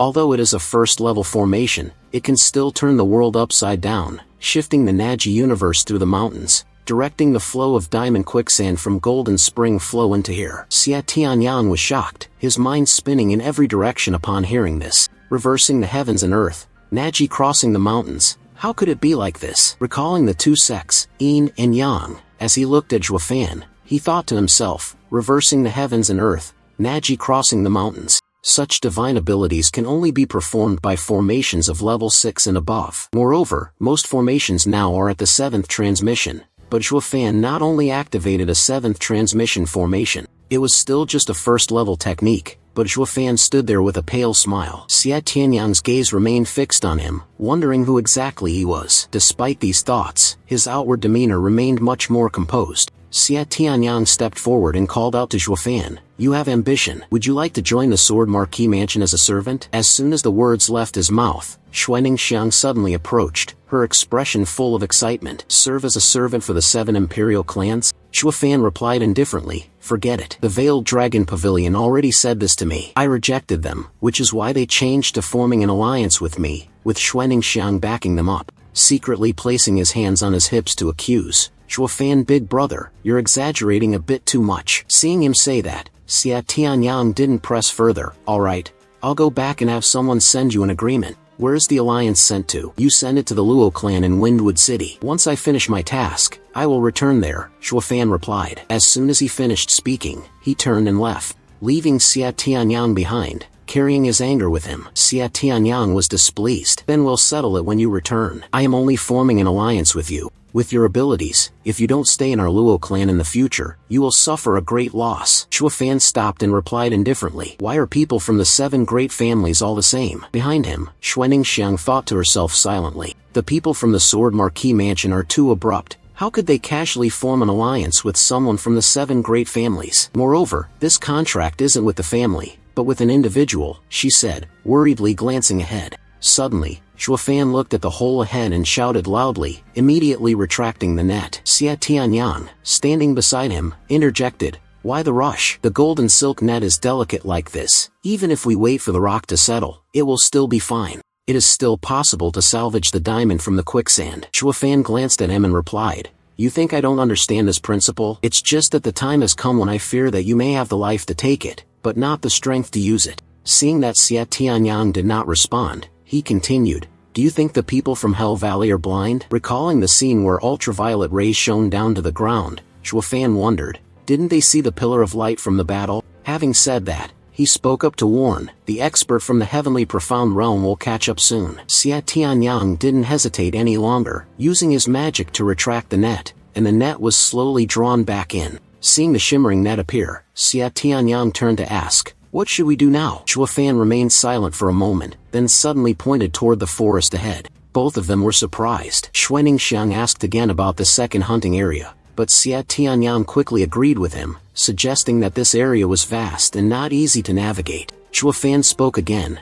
interrupting the argument, then waved his hand in front of the two, surprising them. "I have to go to the third area, the danger zone." Xia Tianyang responded, "What? You're refuting me? Are you out of your mind? With our strength, we will definitely die in the third area." Shuofan didn't care in the slightest, letting out a soft snort. "You all don't understand. This is the reason I came here." He imagined the spirit beasts, the 6th level spirit beasts, and the thundercloud phoenix. However, now, he paused for a moment, then continued, "Separate the diamond stream far apart, and later we'll talk about running away." After saying this, both Xuening Xiang and Xia Tianyang were satisfied. But from another perspective, Xuening Xiang was secretly looking at Shuofan, and she silently called his name, Shuofan. Shuofan paid no attention, still laughing lecherously as he continued, "If you two don't hurry up, I'll monopolize it myself." The thoughts in Xuening Xiang's mind had been ongoing ever since meeting this person. He kept being led by him. At this moment, Shuofan started running. Xia Tianyang chased after him, shouting loudly, "Stop right there." That voice continued to echo, but we also believed Shuofan had a countermeasure, in an empty plot of land.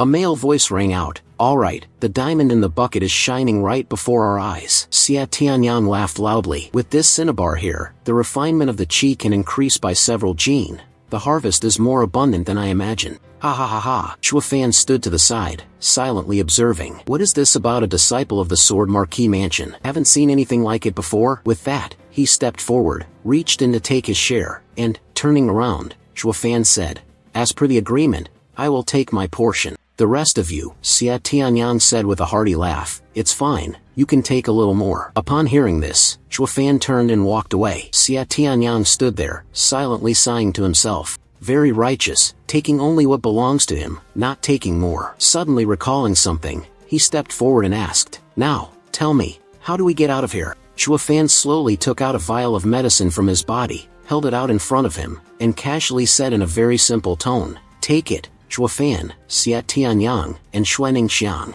Together, they put the pill into their mouths, swallowing with a gulp, and then Xia Tianyang eagerly turned to ask, "Are you satisfied now? Hurry up and tell us what kind of pill this actually is." Shuofan quickly responded, "This is a first-grade hidden breath pill. It can conceal our aura for up to 1 day, allowing us to pass through the second and third areas without detection. As long as we don't run into any spirit beasts, they will never be able to detect us." Xia Tianyang asked in surprise, "Is it really that amazing? Where did you get it from?" Shuofan raised an eyebrow and casually said, "I was the one who refined it. There is only one batch. No sharing of the effect." Xia Tianyang, upon hearing this, suddenly shouted in shock, "What did you just say? You actually know how to refine pills?" Xuening Xiang stood beside, annoyed, and said, "Why are you shouting like that? We're not deaf." Shuofan arrogantly glanced at him and said, "What's wrong? Do you want to learn?" Xia Tianyang thought to himself in confusion, "Damn it, who the hell is this kid?" Chi gathering realm cultivation, strength on par with bone tempering realm 7th layer, He's already a little freak of nature, but he also knows how to set up formations, and even knows how to refine pills. What's up with this guy? Did he subscribe to some VIP service or something? Moreover, the formations he sets up have never been seen before, and the pills he refines are as unique as this. The geniuses of the 7 imperial clans. How are we supposed to live now? Originally, compared to others of the same age in my family, I thought I was unrivaled in the world, but I never expected to encounter this monster this time. Later, I will never claim to be a genius again, at least not as long as Shuofan is around. If I say it, I might as well take off my pants and wear them on my head. The more I think about it, Xia Tianyang felt increasingly inferior to himself. Shuofan, he gritted his teeth and turned to leave. Hurry up and go. Xuening Xiang and Shuofan looked at him in confusion, following his retreating figure. Why did he suddenly leave like that? No one did anything, didn't touch anything, right? Why act so cold and determined like that? It's so funny, too. After that, Shuofan and Xuening Xiang quickly followed as well. At the same time, in another location, Yugiki flew in from somewhere like a deity. He looked at the hole before him and angrily said, as expected, "Someone is leading the diamond flowing stream here," one person said. This person just took the diamond flowing stream, and they probably haven't run too far yet. If they are still hiding in the first area, they will definitely have no way out. If that's the case, then Yugiki laughed loudly and said, "You think such petty tricks can fool this old man? Dream on." He shouted loudly and immediately leapt up, the answer being the second area. At this moment, Shuofan, along with Xuening Xiang and Xia Tianyang, was flying together to another place when suddenly a black crow let out a loud cry. Shuofan was drawn to its call and immediately stopped. He stared blankly at the birds flying in the sky. Xia Tianyang and Xuening Xiang turned around in confusion and asked, "What's wrong? Why did you stop? Are you crazy or something?" Shuofan's face was filled with bewilderment as he said, "Why is this happening? The elder of Hell Valley has gone straight to the second district." Xia Tianyang exclaimed in shock. "What's going on? What should we do now? With the speed of the 7 elders, they'll catch up with us soon." Shuofan shook his head and replied, "I don't know either. Originally, I planned to bet time against that elder. In theory, when he discovers the molten rocks for safety, he will search in the first area. Moreover, the second area is dangerous, and everyone knows that. He cannot come here immediately. We have just started and have already reached the second area, so let's wait until he catches up. It must have been 3 watch hours by now. Moreover, in the second zone, to avoid the 4th level low spiritual energy, his speed would slow down like that. There would be a time gap, enough for us to hide in the 3rd zone. Anyway, in area number 3, he is just like us. Pray for the extremely powerful spirit beasts." He didn't have the guts to chase after them, but now, he had just started and had already chased into the second area. Xia Tianyang then said to Shuofan, "Shuofan, brother, haven't you heard of the nickname of the 7 elders?" Shuofan asked back in confusion, "Nickname? I only know there is an elder from Hell Valley Station here, but I don't know exactly who he is." Xia Tianyang continued, "There is a saying, know the enemy, know yourself, and you will win 100 battles. You have no idea how terrifying the 7 elders are. No wonder the judgment was wrong." Shuofan frowned and said, "Is it scary?" Xia Tianyang's face darkened, and he said nervously, "Because he is the elder of Hell Valley, the most treacherous and cunning Yugiki. Yugiki is a person of high status, highly revered in Hell Valley. For many major matters in the valley, the sect leaders must consult with him. This person is cunning, devious, and his schemes are hard to predict. People often refer to him as the 7 orifice ghost spirit."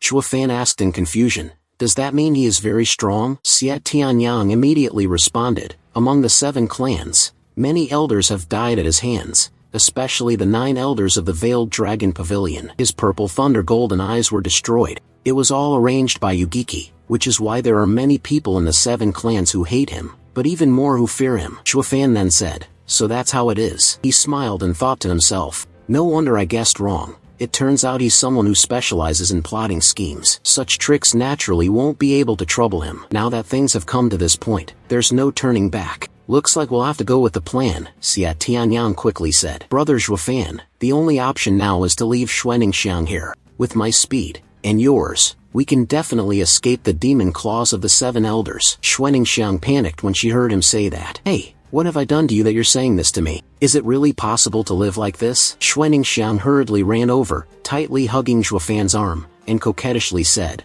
"Shuofan big brother, you promised to take me out of the city." Xia Tianyang continued to manipulate Shuofan's mind. "Shuofan, my brother, now is not the time for mercy. Leave Miss Xuening Xiang behind. She will hold back the 7 elders, and we will safely escape from here." Xue Fan looked at him with a disdainful gaze and sneered, Xie Tianyang, if I didn't have the hidden pulse pill, you would probably have abandoned me too, wouldn't you? Xie Tianyang was criticized and struck at his weak spot, quickly feeling guilty and not daring to look directly into Xue Fan's eyes. Xue Fan said firmly, I will not leave anyone behind. There are still 7 elders left. I will set up the grand formation here and have a decisive battle with him. Xie Tianyang looked at him in astonishment, forcing a smile as he said, all right, if it's you, then it is worth looking forward to. Xue Fan also smiled wickedly, and the scene shifted to another place. At this moment, a figure flashed through the forest, as fast as the wind. Suddenly, a demon beast fell from the sky, rushing to attack Yugiki. Yugiki quickly reacted,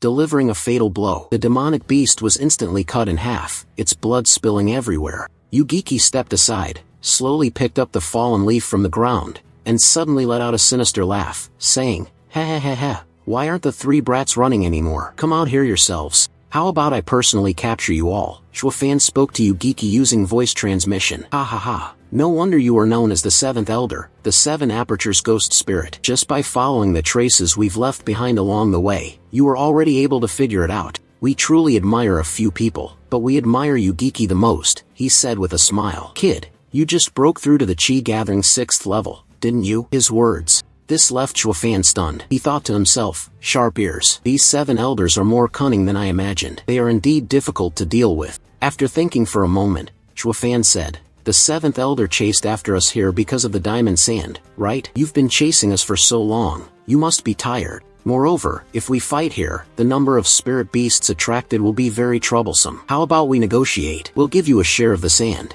and you let us go. How about it? Yugiki laughed out loud upon hearing that. Ha ha ha ha ha. How ridiculous. The diamond sand was originally mine. You stole it from me. And now you're trying to haggle with me? Come crawl out here for me. Immediately, a large fire rapidly flared up. Yugiki continued, today, not only will I reclaim the diamond Luexe, but I will also take the lives of the 3 little devils here. Xue Fan looked at him with a provocative gaze, sneering and saying, if you're capable, come at me, old man. Yugiki mocked Xue Fan, laughing loudly, you little brat, you know well that my vitality is strong, yet you still dare to challenge me. Indeed, you want to die. As soon as the words left his mouth, Yugiki immediately rushed forward to attack Xue Fan. However, Xue Fan remained completely calm as he replied, heh heh heh, if I dared to do such a thing, of course I wouldn't fear the exposure of my hiding place. Then, he summoned a fire phoenix. Xue Fan shouted loudly, kill him. The phoenix immediately spat out a large fireball, blazing with incredible intensity. The fireball flew straight toward Yugiki, but he quickly sidestepped with swift movements and dodged it. Yugiki puzzledly said, is this a formation? It seems I have underestimated you. Initially, I regarded you as nothing more than a young man. 6th level of Chi Gathering Realm. I didn't expect you to be a 5-element array master, but unfortunately, with your strength, even if you control a 5th grade formation, don't even think about defeating me. Then he shouted loudly, you. Immediately, around Yugiki, a streak of green light appeared. The next moment, a beast manifested. It bared its sharp fangs, looking incredibly terrifying. The beast only needed to let out a roar, and the plants and trees around it quickly began to evaporate. Xue Fan, at this moment, also spoke in a bit of panic. I didn't expect you to be able to cultivate such a terrifying demonic art. Is this the martial arts inheritance of Hell Valley? Yugiki laughed arrogantly and said, Kukuku, you're about to die. What's the point of knowing so much? Are you planning to tell King Yama? Then, his beloved beast charged crazily toward Xue Fan. Xue Fan quickly issued an order, release the fire phoenix, confront it. But it seems that the fire phoenix is at a disadvantage compared to the beast. The beast can easily grab it with just one hand. Just as Yugiki was thinking, I have the victory in my hands, Xue Fan suddenly shouted from over there. Xuaningxiang, quickly make your move. Upon hearing those words, Xuaningxiang immediately appeared, took a deep breath, and shouted loudly, Wind Formation, activate. The wind formation of Xuaningxiang, combined with the fire phoenix, boosts its power tenfold. Yugiki was bewildered upon witnessing this, silently thinking, what in the world is going on? Does the formation have an assistant? Before he could even regain his composure, Xue Fan continued to shout loudly, Xie Tianyang, it's your turn now. Yugiki was stunned and said, what else is there? Why didn't Xie Tianyang know? Suddenly appearing from some corner, he laughed excitedly and said, ha ha ha ha. I've been waiting for this moment for a long time. Watch how I take the heads of the world's experts. As soon as he finished speaking, Xia Tianyang quickly unleashed his move. The lightning from Xia Tianyang made the fire phoenix resemble a tiger growing wings, its strength increasing 1,000-fold. A large flame instantly engulfed the demonic beast and shot straight toward Yugiki. Just as the flame was about to incinerate Yugiki, a massive centipede suddenly appeared. The situation was reversed, and in the blink of an eye, the giant centipede had destroyed the phoenix's fire attack. Shuofan, seeing this, widened his eyes in astonishment and said, "A 5th-grade demon artifact? Impossible." Yugiki, trembling with anger, forced a bitter smile and gritted his teeth as he said, "Well done, you three. I never expected that in my lifetime of dominance. I would be forced to this extent by 3 little brats, still smelling of milk. Now, I admit the strength of all of you. If we continue fighting, there will be no clear winner, and in the end, both sides will suffer losses. Then, let's do as you said, Yugiki, and quickly recall the demon beasts. Share a portion of the Diamond Lu Xe with me, and I will overlook this matter and no longer pursue it. What do you think?" Shuofan glanced at Xia Tianyang and Xuaningxiang, both of whom nodded. Agreeing with his words, Shuofan fell silent, pondering for a moment. After that, he gently curled his lips into a cunning smile and said, "All right, then let's settle this peacefully." Shuofan smiled warmly. "This is diamond sand, let's resolve it here." Yugiki also smiled and responded, "Ha ha ha ha, that's right, you just need to obediently hand over the diamond sand to me. I guarantee that I will spare your lives. But why do I have this feeling that the smiles of the two of them have such a strong industrial smell? What's going on?" And indeed, that's exactly what it is. Both of them secretly thought, only a madman would do such a thing. Then, they shouted in unison, "Kill him, brat, die already." The fire phoenix of Shuofan and the giant centipede of Yugiki directly confronted them. Xia Tianyang and Xuaningxiang quickly came to support Shuofan, aided by the two of them. The fiery phoenix grew even stronger, immediately blowing Yugiki away with ease. Yugiki, enraged, shouted out in bitter resentment, "You damn brat, should I have ever trusted you? Do you have enough confidence to say that without feeling embarrassed, old man?" Shuofan on the other side laughed loudly, full of smugness. "Ha ha ha, we are all people of the demonic path, it's all the same." Xia Tianyang stood, watching the two of them, with a suspicious look in his eyes. He silently evaluated, "Who are these two? This one is more cunning than the other. Both of them are utterly evil, with no sense of integrity whatsoever." Since the beginning, they had intended to push their opponents to the point of death, never once thinking of reconciliation. However, fortunately, we are a little more evil than they are, otherwise, everyone would surely be dead by now. Yugiki was dealt a blow by Shuofan that left him reeling in pain, his entire body trembling with rage. He gritted his teeth and silently thought, "I never expected a young man like this. This is bad. I need to calm down." Just the 3 of them working together to activate the formation. "I'm afraid I won't gain any advantage at all." Yugiki thought hard about how to deal with Shuofan, when suddenly, his gaze shifted to Xuaningxiang. He curled his lips into a cunning smile and thought to himself, "Huh, that girl, ha ha ha. I have a plan now." Yugiki said to Xuaningxiang, "You are the 3rd young miss of the Xue family, aren't you? The last time I saw you was 5 years ago. At that time, you were still just a child. I never expected you to have grown so quickly into such a young lady." Xuaningxiang was filled with astonishment upon hearing his words. Her face instinctively darkened, her entire body trembling uncontrollably. Shuofan furrowed his brows and reminded, "Yugiki, don't scare the young girl." Yugiki continued to brainwash Xuaningxiang. "Xuaningxiang, why are you opposing me? When I think about it, the Xue family relies on Hell Valley, and we have treated your Xue family fairly well. But today you act like this. Are you trying to destroy the entire Xue family?" These words from Yugiki directly made Xuaningxiang waver. Taking advantage of this, he quickly launched an attack, finding an opening. Shuofan, standing beside him, saw this. Immediately reacting to the danger, they began to fight. Xia Tianyang also hurriedly assisted him, and a fierce battle broke out. Yugiki laughed loudly with excitement. "Ha ha ha ha ha, that's right,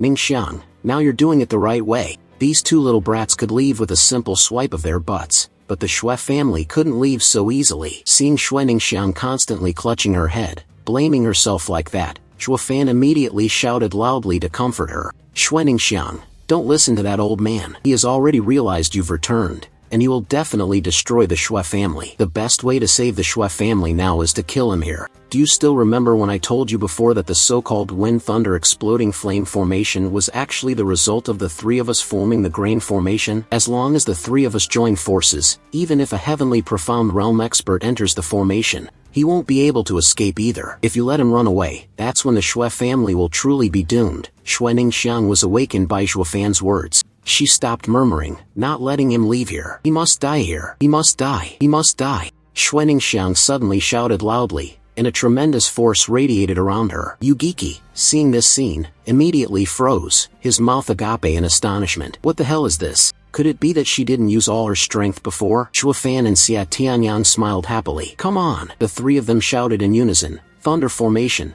wind formation, flame formation. Each of them was filled with intense fighting spirit. Yugiki roared in fury. Bastards! The three of them put all their strength into attacking him. The very next moment, a violent explosion shook the earth, and the entire forest was engulfed in flames. As the fireball was about to engulf Yugiki, he could only scream in fear, "Damn it!" before being immediately thrown hundreds of meters away. The surrounding beasts also panicked and fled. Yugiki's whole body ached, and he spat out a mouthful of fresh blood. He couldn't believe it, silently thinking, thunder, flame, how could they actually injure my lungs? If I take another blow, I'll definitely die. Grinning without a doubt, a mad girl can actually enhance the power of the formation to this extent? I can't stand it anymore. I'm about to lose my mind. Zhuo Fan, on the other side, seeing Yugiki in such distress, let out a triumphant laugh. That old man can't hold on much longer. Xuening Xiang, Xia Tianyang, are you two ready? Let's give him one more strike. Always pay respects to the ancestors. As soon as the words were spoken, Xuening Xiang's magical beast suddenly charged in from somewhere, arriving like a divine being, causing Zhuo Fan to be greatly shaken. Ha! What is this? Heavens! At this moment, Xuening Xiang seemed to have lost control. She was overtaken by a wave of anger that clouded her reasoning. All Xuening Xiang could think of now was, kill Yugiki, he must die. He definitely must die. Zhuo Fan thought anxiously, this is bad. This girl has just gone through an emotional outburst. Yugiki seized the opportunity, quickly charging towards Xuening Xiang. There was a chance. Seeing this, Zhuo Fan anxiously shouted, not good, hurry and go help Xuening Xiang, quickly. Then, the formation of Xia Tianyang and the Fire Phoenix of Zhuo Fan combined their forces to block the Yugiki attack from Xuening Xiang. But this was of no use against Yugiki, and a massive explosion occurred. Dust flew chaotically through the air. When the dust settled, Xia Tianyang slowly opened his eyes. At that moment, he saw Yugiki tightening his grip around Xuening Xiang's neck, lifting her into the air.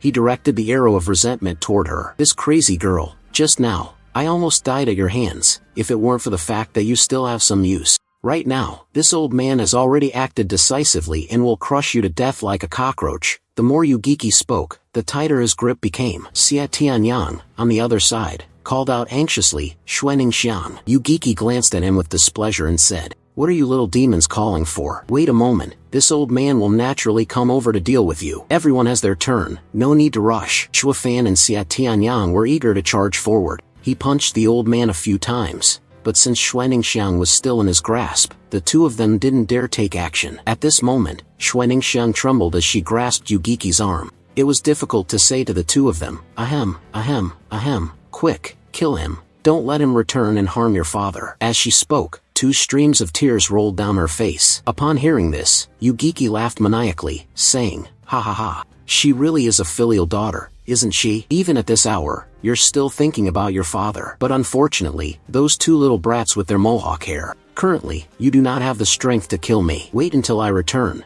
I will make sure that the Xue family is wiped out, leaving not even a single chicken or dog behind, Xia Tianyang heard him say. Unable to suppress his anger, he shouted loudly, Yugiki, you are the elder of Hell Valley, yet now you are bullying a young girl, unable to even tie up a chicken properly. Don't you feel any shame at all? I feel embarrassed for you. Yugiki turned around to look at him, his face thick and shameless, saying, huh? What? The two words shame do not exist in the eyes of those from the demon path, not for us. Then, Yugiki turned to speak to Zhuo Fan. Little monster, you're not bad at all, quite fitting for my temperament. Just a few words, and you've already managed to spark something. The fighting spirit of this little girl is already evident. If we were not enemies today, I would definitely take you in as a disciple, Zhuo Fan said, glaring coldly at Yugiki. You injured my friend. I must kill you. Xuening Xiang looked at Zhuo Fan, tears streaming down her face. I beg you, please, kill me. I beg of you. Zhuo Fan's face darkened, and he spoke in a deep voice to Xia Tianyang. Xia Tianyang,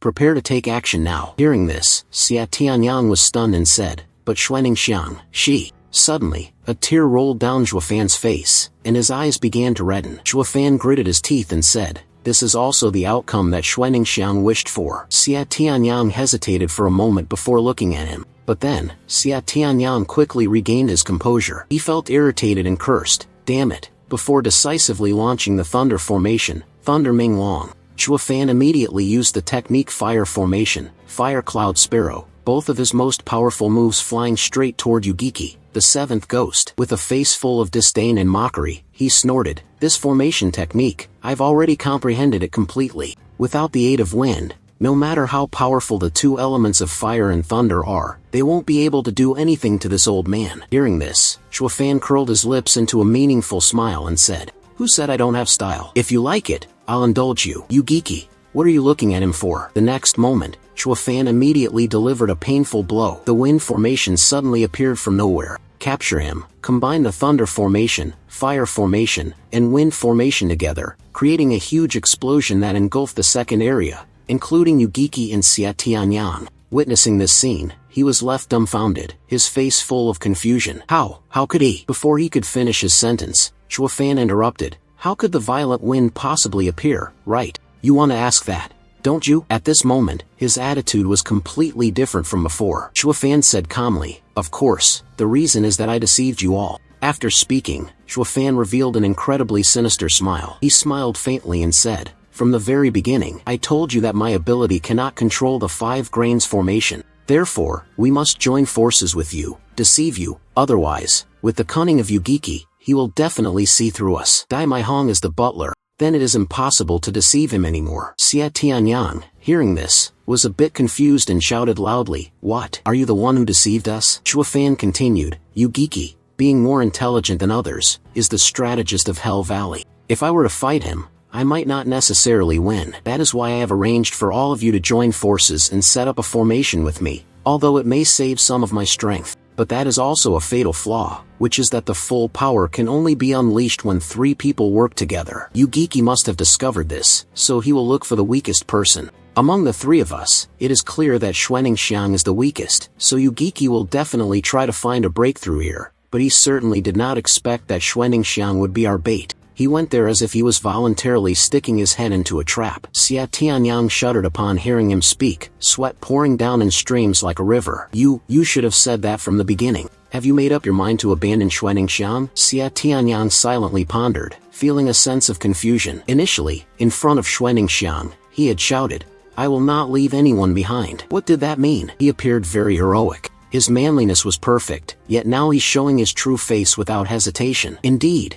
you can't judge a book by its cover. The human heart is hard to predict. I never expected him to be such a trashy person. Seeing Xia Tianyang staring at him intently without blinking, Xue Fan quickly approached and asked, "Why are you staring at me like that? Are you planning to devour me alive or something?" Xue Fan grinned wickedly. "Without any shame," he said. "I didn't force her. She chose it herself, and I only gave her a small opportunity. Sacrificing oneself to save others. This act is truly great. Didn't you also say that you would abandon Xuaningxiang because she was a burden and planned to run away alone? I just thought more than you and intended to make use of this burden. Just completely." Xia Tianyang suddenly felt a sense of fear at this moment. He took a deep breath and then asked, "What about the promise? What will you do about the agreement you made with Xuaningxiang? I heard you agreed to take Xuaningxiang out of the city, but is that really you talking?" Xue Fan sneered and said, "Ha ha ha, you're not wrong. I can take her corpse out of the city. It's the same thing." His words, along with his eyes glowing red like a demon, frightened Xia Tianyang so much that he almost wet his pants. His entire body froze, and even breathing became difficult.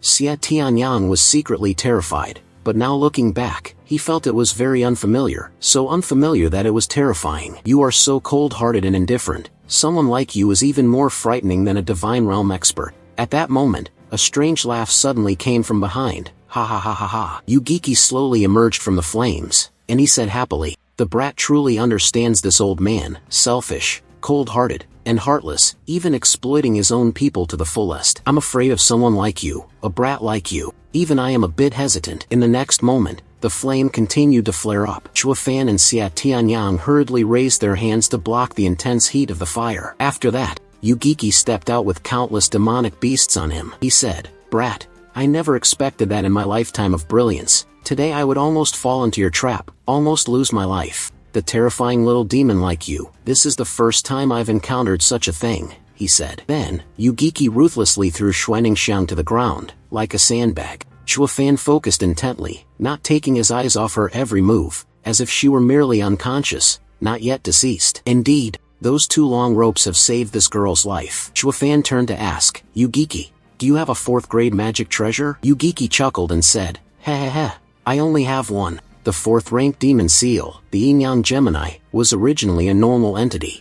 The old man, always used the Yang seal in opposition, and the Yin seal was only used when unleashing a killing move. Today, it is to preserve my life. I will show you the power of the Yin seal. Consider it as your skill. As for others, even if they are masters of the heavenly Huen, they will only see its true form just before they die. Chuafan sneered with a mocking smile, truly deserving of being the 7 Apertures demon spirit, very skilled at enduring. Earlier, Nguyen had accepted the attacks from the 3 of them, and we were severely wounded. Also resolutely, not willing to use this final trump card, Yugiki said with a proud and arrogant tone. Of course, this world is filled with schemes and devilish plots everywhere. I too must have my final trump card to protect my life. That's why I had to play a risky move against others. What can others do to me? Ha ha ha. However, this time, it seems like it's truly an exception. Such a pity. You have used up all your tricks. There's nothing left to deal with me. Chuafan looked at him with sharp eyes. Who says that? Then, he quickly shouted loudly, rise, blood. He heard Chuafan's command and immediately lunged toward Yugiki. Yugiki was startled and exclaimed in surprise, a demonic creature? So this is the real bait, huh? Chuafan sneered and said, it's over, 7 elders. This duel has ultimately come to an end with me. If fate has been decided, then I should accept it. As soon as the words left his mouth, in the next moment, Chuafan was slapped across the face. A sharp object suddenly pierced through his body from somewhere. Chuafan clearly felt the sharp pain approaching, his body trembling uncontrollably, sweat pouring down his face, and his breathing gradually becoming weaker. Chuafan incredulously asked himself, how did it end up like this? As soon as the drops of blood began to drip onto the ground, Chuafan also felt it, the pain spreading throughout his body. He exclaimed in shock, how could this be? On the other side, Yugiki directly thrust through the body of the blood infant. The 3rd-grade demon treasure, the fish-shaped one. I like it, Yugiki said, and immediately withdrew his hand. It was at that moment, a more intense pain quickly surged through him,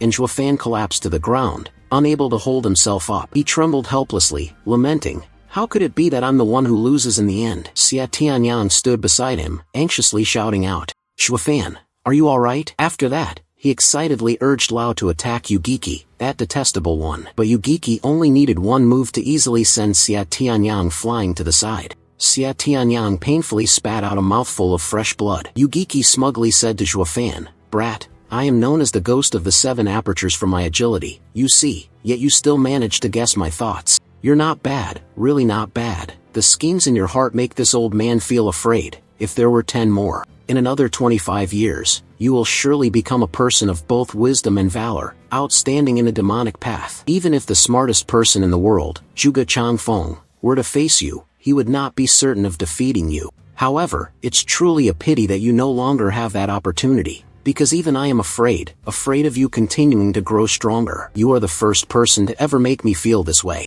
Today, you will die at my hands. To be honest, it's not truly unfair in the grand scheme. We are evenly matched, but my strength still far exceeds yours. Chuafan heard him speak and gritted his teeth, silently thinking, are you really unwilling to accept it? Losing is losing, whether it's due to strategy or strength. The one who ultimately dies is the loser. Yet, I still can't accept it. It is clear that there is still much left to be done.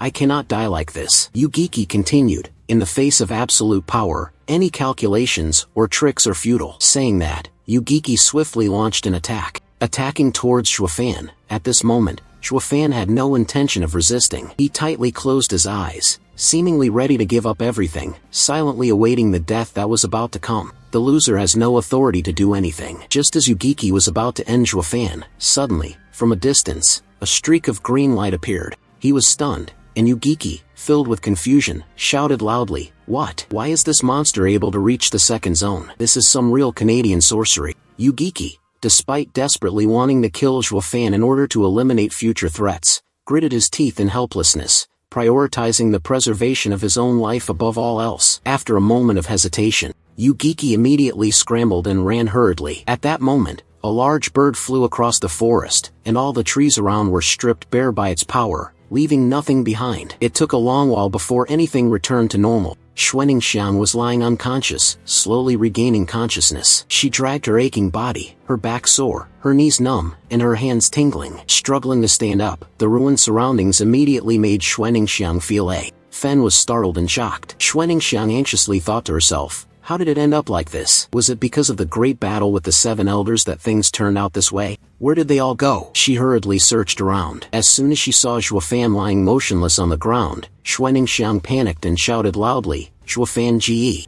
Then she quickly ran over to shake him, her voice trembling as if she were about to cry, saying, Zhuofan Ji, wake up quickly, please wake up. Suddenly, Xuanxiang saw her own hand, covered in Zhuofan's blood. This frightened her to the point of terror. Her body became stiff with fear, and tears involuntarily streamed down like rain. In her dazed state, she couldn't see any light. The calls of the 7 blades still echoed in a desperate manner, growing louder and louder. Her face was drenched in tears, with worry evident in every feature, her mouth constantly calling out Zhuofan's name. Big brother, you, wake up already. Zhuofan struggled to open his eyes, his face pale, with a few drops of Shue's tears still on his cheek. Xuanxiang groaned in pain. She saw the person wake up and immediately felt a surge of joy, wiping away her tears as she smiled painfully. Zhuofan, big brother, you're awake. Zhuofan gritted his teeth, his whole body trembling. Exhausted, he pointed toward the blood infant. In the distance, it lay motionless in one spot, and Xuanxiang quickly understood what he wanted,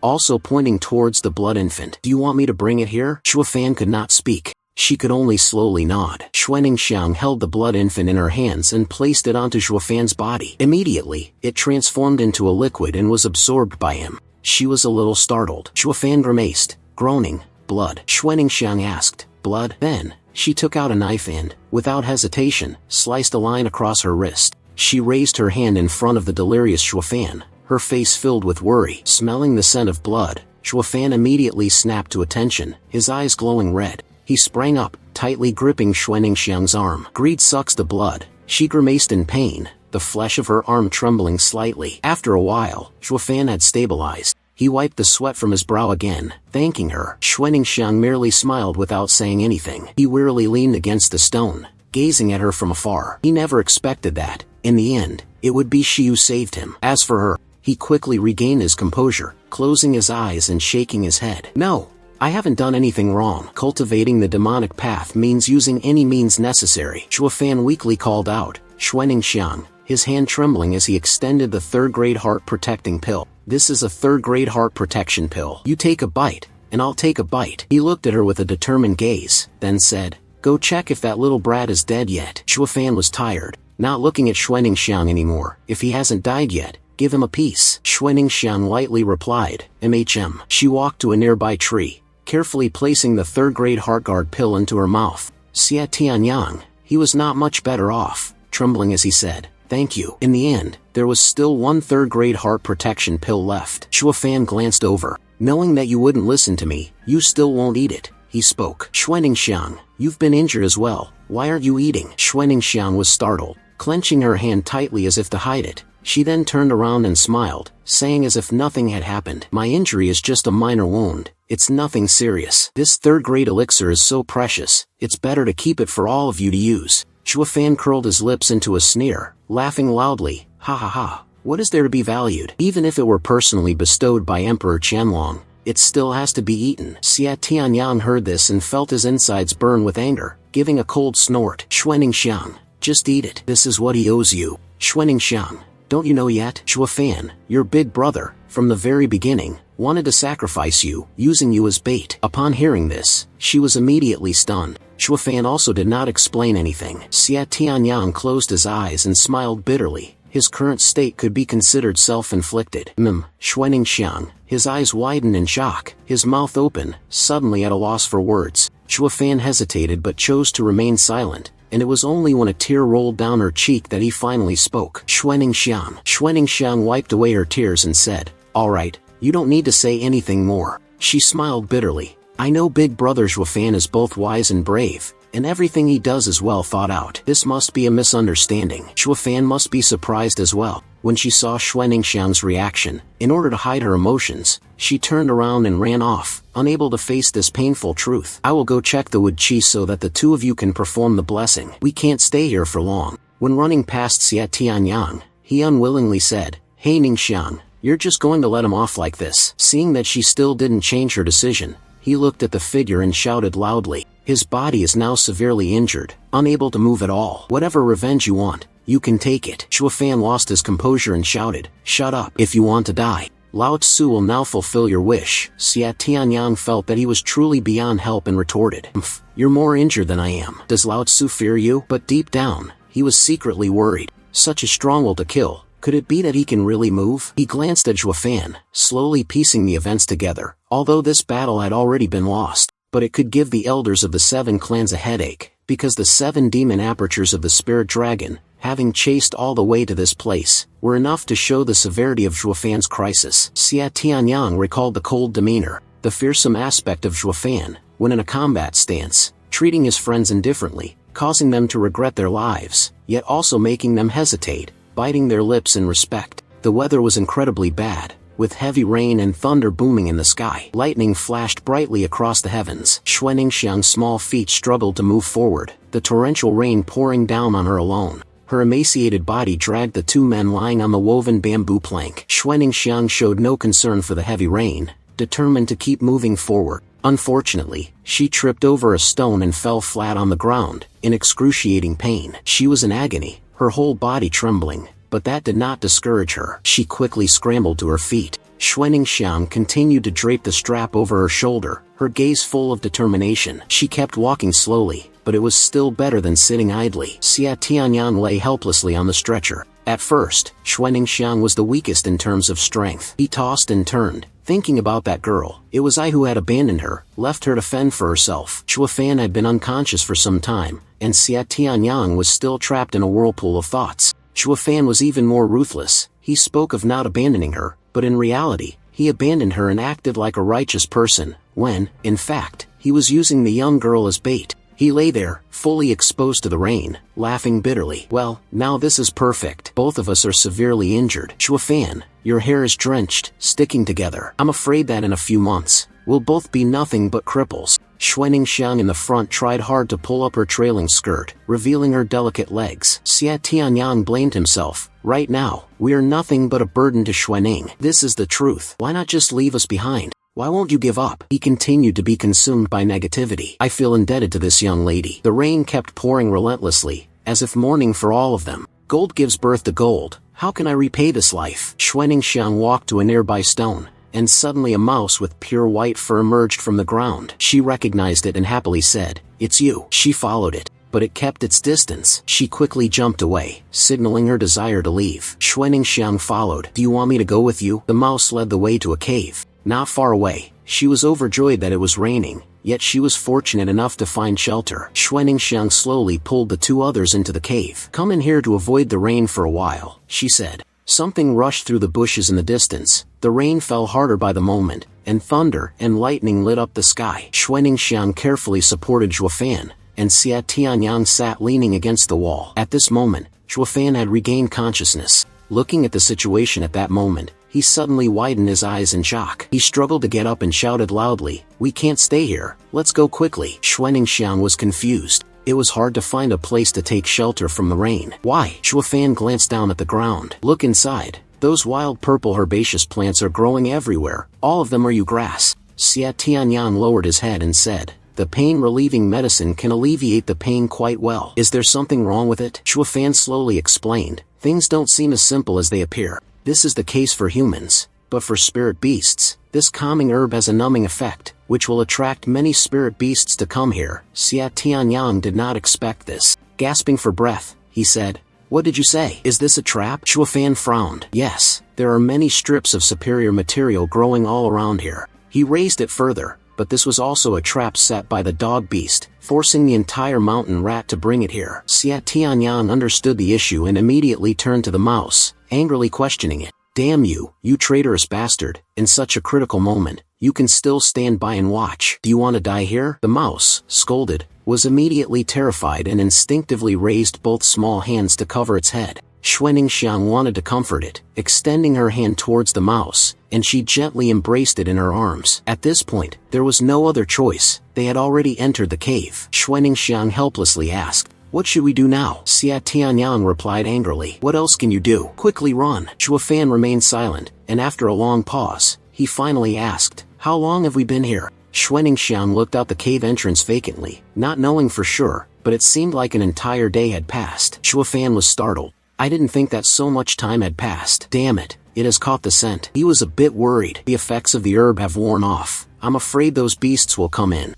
They will discover us. Right now, we can only push them back one wave at a time." "Something is moving in the bushes outside." Xia Tianyang trembled in panic. "Really? You speak in intervals." Shuofan felt that this situation was becoming more and more dangerous, but as for these powerful spirit beasts, none of them used this technique. Only lower-level spirit beasts would set up such traps. Most of them act in groups. A loud scream rang out from outside, startling everyone. Screech! The feet of the spirit beasts had long, sharp claws, and they were covered in long, smooth white fur. With their long mustaches, they had all gathered outside in the darkness. Their eyes glowed bright red, each one looking ravenous. Quickly advancing toward the cave entrance with terrifying speed, the beasts' feet drew closer to the cave door. Each of them howled loudly, their sharp teeth bared, and their piercing fangs glistening, their eyes burning bright red. Shuofan was cautious of them. The bloodthirsty wolves were a dangerous threat. Although the bloodthirsty wolves were second-tier spirit beasts, their numbers were overwhelming,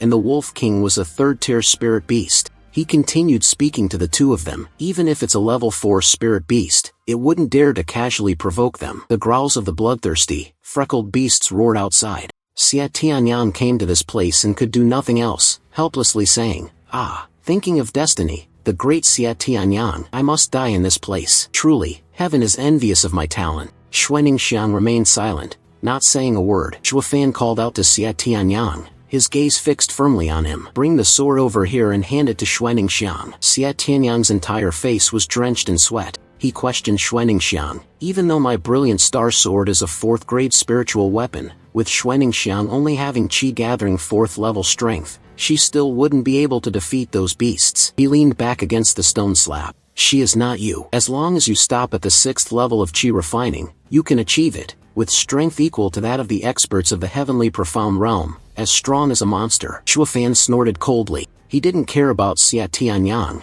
his hands trembling as he searched for something. Xuanxiang held the sword and paced back and forth, not needing to fight fiercely. He took out a small vial of a hidden energy pill. "All you need is to break through." Shuofan handed the hidden pulse pill bottle to Xuanxiang. "Xuanxiang, keep this pill safe." He raised his head to look at her, speaking as if he were about to part ways. "Wait until you break through the encirclement, then use it to leave this range of the Wanshou-shan Mountains," Xuanxiang said, holding the hidden feather pill in her hand, surprised by Shuofan's words. "But don't go back home, just leave the city like this." Xia Tianyang was stunned, about to say something but then held back. "Indeed, both of us owe Xuanxiang too much." He took out his sword, and now it was almost time to die. "Really, there's no need to involve her any further." Before making this decision, Xuanxiang hesitated in silence, biting her lip. In the end, she still chose to proceed. Rushing straight out of the cave without a hint of fear, Xuanxiang's small figure moved toward that light. Xia Tianyang thought, "This time, it's really over. All these words are so full of sorrow. We can also repay this favor now. Even if we die, there will be nothing to hold us back." On the other hand, Shuofan seems completely indifferent to me and cares not at all about repaying the favor. "Even if I were to die right now, I am still somewhat unwilling." His eyes are filled with an indescribable sorrow. "But I just don't want that little girl to do anything more for me." Shuofan lowered his head. "That's all." Xia Tianyang could say no more. With this stubborn fool, helpless, cold and ruthless, the howls of the bloodthirsty wolves echoed through the air. Both were startled, instinctively turning their heads toward the source of the sound. Xuanxiang stood alone in the rain, poised and ready for battle, facing a pack of bloodthirsty wolves. It screamed. Without hesitation, she charged forward, using all her strength to swing her sword and strike the body of the spirit beast. Shuofan remembered that he hadn't said anything. She fought with them. Suddenly, she shouted loudly, "Xuanxiang, what are you doing?" Another bloodthirsty savage wolf charged forward. Xuanxiang dodged its wide-open mouth, and in the end, it took the full force of her powerful strike. She turned her head,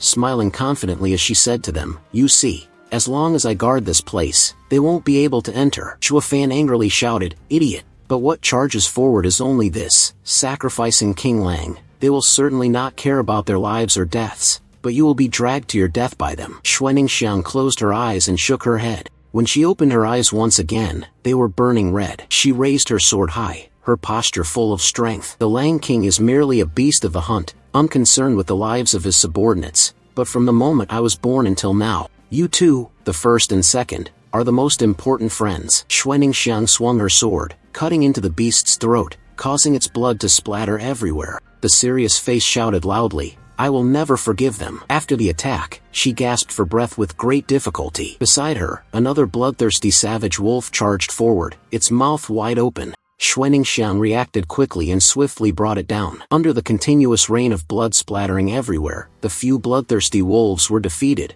lying scattered on the grassy ground. Xuaningxiang was now exhausted, out of breath. She gripped the sword with difficulty, her steps unsteady, swaying back and forth. Shuafan kept his eyes fixed on her back. Watching the entire battle, he could only sit there, observing the girl, alone and unyielding, as she fought against those beasts. Suddenly, he thought, feeling so ashamed that his whole body trembled. Shuafan didn't want to look anymore, tightly shutting his eyes and gritting his teeth as he turned away. Xia Tianyang spoke up, regretfully, "Now I've just realized, it turns out the two of us. Damn it, they are the real assholes." He saw Shuafan remain silent and frowned in displeasure. "Even I can't stand it anymore." He closed his eyes shamelessly, and the bloodthirsty savage wolf leaped down from above, pouncing onto the snow. Xuaningxiang looked as if she were about to devour someone alive. Xuaningxiang, gripped her sword tightly, breathing heavily in exhaustion. The bloodthirsty beasts, the savage wolves, showed no sign of fear, growling in front of her. A roar echoed through the entire forest, and the rest of them immediately charged toward Xuaningxiang. A sudden growl sounded from behind, startling her and leaving her unable to comprehend what was happening. Xuaningxiang's left arm was bitten by a bloodthirsty wolf. It pulled her backward, causing her to fall to the ground, and she screamed in pain. 7 swords. Another one quickly seized the opportunity. While tearing at the remaining arm, Xia Tianyang and Shuafan, inside the cave, struggled to grit their teeth and force themselves to rise, trying to get outside to save Xuaningxiang, but their bodies were powerless and could not move. The clawed foot of the leader slowly moved closer to the girl, and the others, seeing it approach, gradually retreated to make way. Xuaningxiang lay between the two. The blood-soaked wild wolf, with its 2 blood-stained arms bitten and almost crippled, trembled faintly. "Ah!" The pack leader let out a roar, its gaze fixed on the prey with a hungry stare. Xuaningxiang weakly observed the monster, which opened its mouth full of sharp fangs. It darted toward her at high speed. By this time, Xuaningxiang had lost so much blood that she had fainted. Xia Tianyang and Shuafan clenched their teeth helplessly, not knowing what to do. With everything happening outside, suddenly, a thunderous roar echoed. Even the birds were frightened and scattered in all directions. The bloodthirsty wolves of the Dan clan were startled, simultaneously lifting their heads. The sudden attacks, unknown in origin, came in the blink of an eye, severing them all in half. Their screams of agony rose in unison. Then it fell silent. The leader, witnessing this scene, began to tremble in fear. In front of it was a strange stream of blue light, continuously radiating outward. A tremendous pressure surged, roaring loudly. It charged forward, the strange thing emitting beams of light that shot straight at the beast, all within the blink of an eye. It also had to share the same fate as the other sun, surrounded by that light and then disappearing, leaving behind the vast land. At that time, only Xuaningxiang remained, lying unconscious, her body covered in wounds. Inside the cave, Xia Tianyang and Shuafan had also lost consciousness at some point. Shuafan closed his eyes tightly, his mind gradually sinking into an endless void, where small flickering lights appeared. Gradually, the dark, pitch-black area in front began to light up, and a strange voice spoke. "Shuafan." Shuafan was startled and opened his eyes wide. He glanced around at the surroundings and then, in confusion, spoke up. "Where's this place?" Shuafan was stunned, as if he had discovered something. He raised both hands in front of him, looking around back and forth for a while, unable to suppress the curiosity in his heart. "Why am I no longer severely injured all over my body? How am I able to move freely like this?" A green flame, its origin unknown, slowly flew towards him. The green dot touched the ground. It immediately transformed into a form resembling a human. It spoke. "Are you Shuafan?" It looked at him and then continued. "I heard those 2 little brats calling you." Shuafan furrowed his brows in suspicion. "Who are you?" The figure solemnly replied.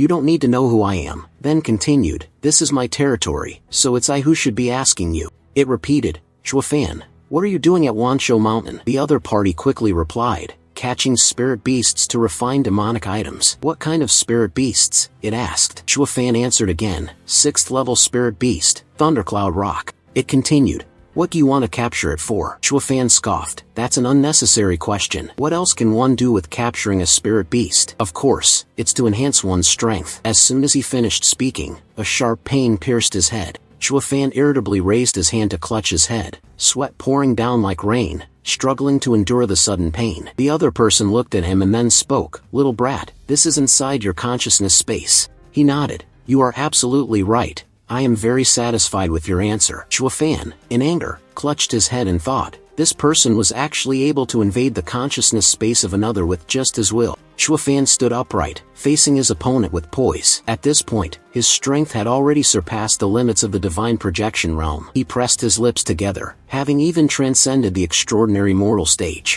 Realizing something, Shuofan's eyes widened as he stammered, you are the sacred realm? It smiled and replied, sacred realm. It looked at Shuofan and chuckled, you truly are no ordinary person. How could he possibly know I am from the holy domain, and even set up an ancient formation to refine the blood infant? Shuofan silently exclaimed in his mind, how could he know about the blood infant? He fell into deep contemplation. The event regarding the blood demon ancestor happened a long time ago. In the holy domain, there are only a few who know of me, the magic emperor, yet I still had to resort to the 9 Serenities secret manual. Shuofan stared intently at the other party. The ancient inscriptions are also unclear. He frowned, yet you raised your voice and asked, who exactly are you? Its gaze suddenly turned red, as if it were displeased with this question. I've already told you, here you do not have the right to ask. It tilted its chin toward Shuofan. Why do you want to find the Thunder Crane? That's right, speak the truth, he spoke up. I want to go to Thunder Crane to search for the Heavenly Emperor's relic. I need to summon Yun Tua to help me stop the purple thunder. It was momentarily stunned. Really? Then it immediately opened its mouth and laughed loudly. Ha ha ha.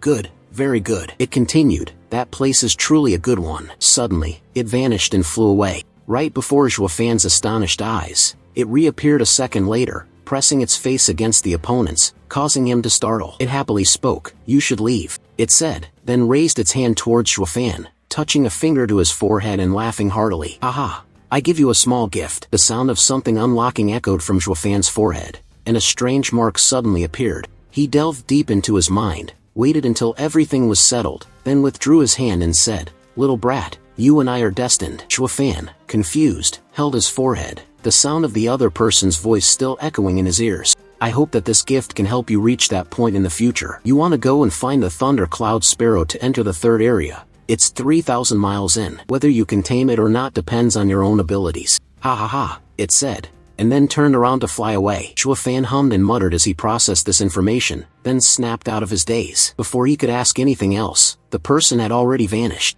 Shuofan helplessly shouted, wait, wait. Then, he opened his eyes wide and sat up abruptly. Shuofan had escaped from his own consciousness and returned to reality. He glanced at the familiar surroundings around him. Once, I tried to lift one arm and was astonished. I can actually move, although I am still a bit weak. The injury has recovered halfway. Shuofan closed his eyes and sat cross-legged in a meditative posture. The blood infant, too, had returned to its previous form, no longer worried, and would soon awaken. He opened his eyes once again, frowning. By the way, last night, he recalled the illusory image of that mysterious figure. That person had infiltrated his consciousness, surely stronger than an ordinary expert. Otherwise, it would be impossible to possess such great divine powers. The image of myself, painfully clutching my head, also rushed back. Shuofan thought, just one night has healed my injuries, even Blood Infant, who was gravely wounded, and yet he still approaches me. What is the purpose of saving me? After all, he pressed one hand against his forehead, thinking deeply as he looked closely again. Is there really a mark on my forehead? How could it remain in my body with my current strength?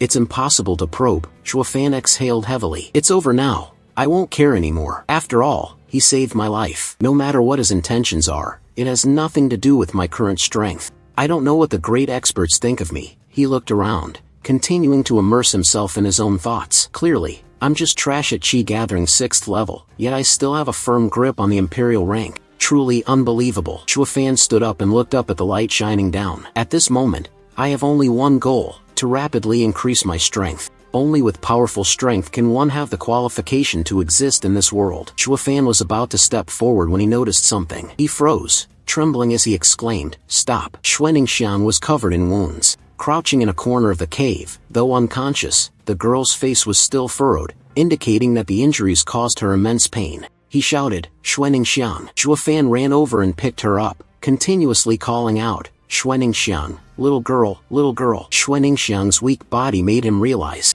no, she's too weak. Shuofan took out a small pill from his pouch and placed it into the other person's mouth. "She needs to take the heart protector pill," he said, noticing that the person in his arms had started to move. He let out a sigh of relief. "Good, seems like she's awake," Shuofan thought with a pained heart. Fortunately, this girl only suffered superficial injuries, nothing to worry about. She, along with the pack of blood wolves, had risked everything. The loss of primordial energy is what caused this. After a few days of cultivation, it will be fine. At that moment, Xuaningxiang weakly spoke, "Shuofan, big brother, are we going to die?" Shuofan raised an eyebrow, regained his senses, and then replied, "Don't worry. We are all alive." Xuaningxiang seemed to not believe she was lying. The girl looked at Shuofan. "How could you move when you are so badly injured?" "But it's fine," Xuaningxiang said, then leaned closely into the other's embrace. "We will die together." Shuofan waited for a moment but heard no response from the other, so he thought, has he fallen asleep? He picked the girl up, constantly sighing in his mind.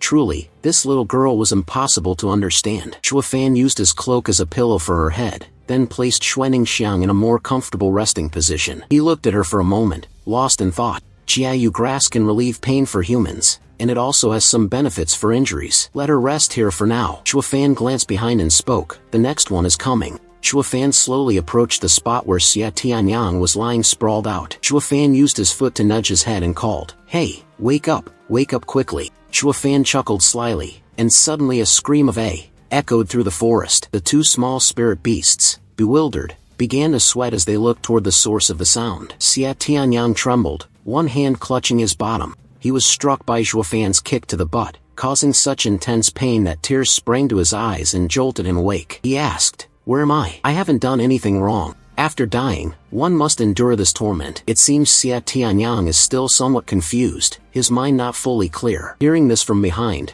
Shuofan immediately said, "Is getting kicked once considered torment?" He continued, "Then, young master, go find someone to serve you. You truly have never experienced hardship and pain." Xia Tianyang retorted, "Now you realize?" "Yes, it was you who kicked me," he questioned resentfully. "Clearly, we died together. On what basis do you punish me?" Shuofan replied indifferently, "If we both died, all living beings would naturally be equal. Unfortunately, we are both still alive." Xia Tianyang was surprised. "What? We're still alive?" After saying that, he fell into a daze, standing still, frozen for 5 seconds. Suddenly, Xia Tianyang laughed joyfully. "Aha! Indeed, it is the mountain cavern. We really are still alive." As soon as the sentence was spoken, he immediately spat out a mouthful of blood. Xia Tianyang was shaken, standing to one side, trembling with anger as he looked on. Shuofan was fine, standing steadily to the side, and couldn't refrain from asking, "If we are both still alive, why are you recovering so quickly?" Shuofan replied,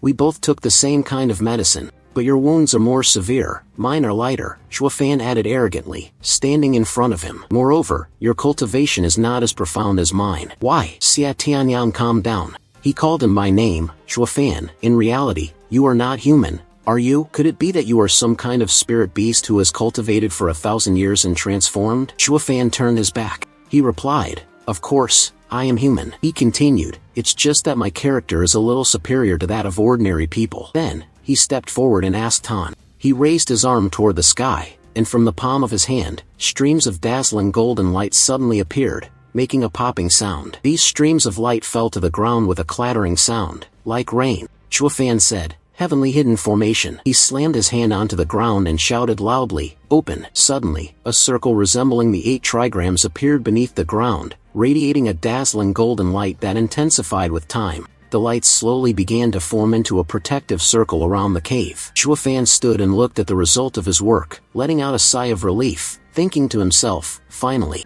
you can rest assured and heal now." 3 months later, in the forest, Xia Tianyang was practicing swordsmanship. Swoosh! With a crack, the massive stone shattered along the path of the sword. Suddenly, it cracked in two, and General Xia Tianyang turned around, smiling as he spoke to Ningxiang. "Ningxiang, What do you think? Ning Xiang didn't hold back her words either. She clapped her hands and praised him. Xia Tianyang, you're amazing. Hearing the compliment, Xia Tianyang fell into deep thought, thinking to himself, the eagle's strength is truly formidable. At the same time, Zhuofan walked over from a distance. He said, perhaps this time, after healing, your eyes will be as cold as ice. He spoke to Xia Tianyang with shocking news. You can now break through to the bone-tempering realm, 8th layer. Xia Tianyang turned around and asked him, didn't you also use this opportunity to break through to the Qi-gathering 7th level after being heavily injured? He was furious, pointing at him angrily and saying, Zhuofan, what's so special about your sharp eyesight? I am about to break through.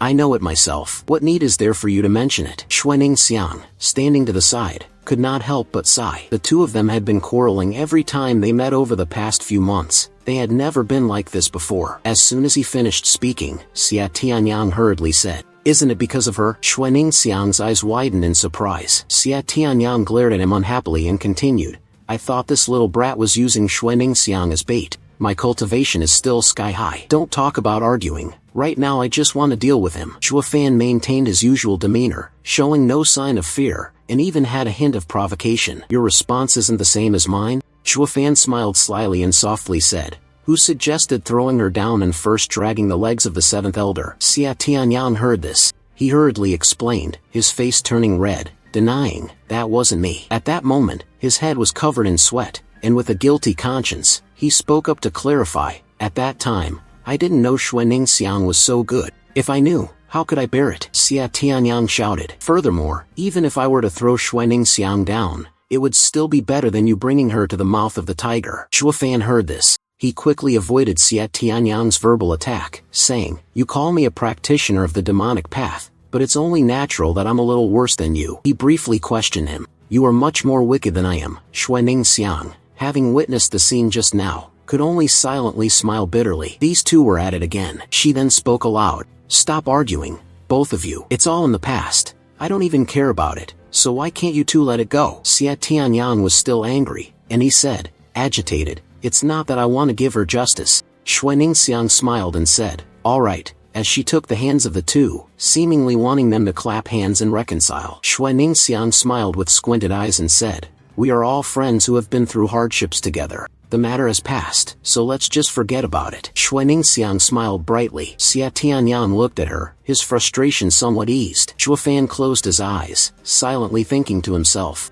meeting a soulmate in life is truly precious. The three of them placed their hands on each other, and thoughts continued to surge through his mind, let alone a soulmate who had gone through life and death together, like now, the three of us. Perhaps they have reached the level of inseparable soulmates, unable to abandon each other. Zhuofan closed his eyes, as if trying to feel the friendship creeping into his heart. He thought to himself that such a feeling would be hard to experience again in this lifetime, but unfortunately, there were still matters he must complete. He suddenly let go of his hand, turned his back, and said, at present, everyone's injuries have fully healed. He continued, then let's just say goodbye. Xia Tianyang and Xuening Xiang gaped, both exclaiming in unison, what? Xuening Xiang and Xia Tianyang both turned their gaze toward the lone figure of Zhuofan's back. He walked away without looking back, saying, sorry, I misspoke earlier, it's I who am leaving. As if suddenly recalling something, Zhuofan turned back to look at Xia Tianyang, asking him for a favor. Xuening Xiang asked me to take her out of the city,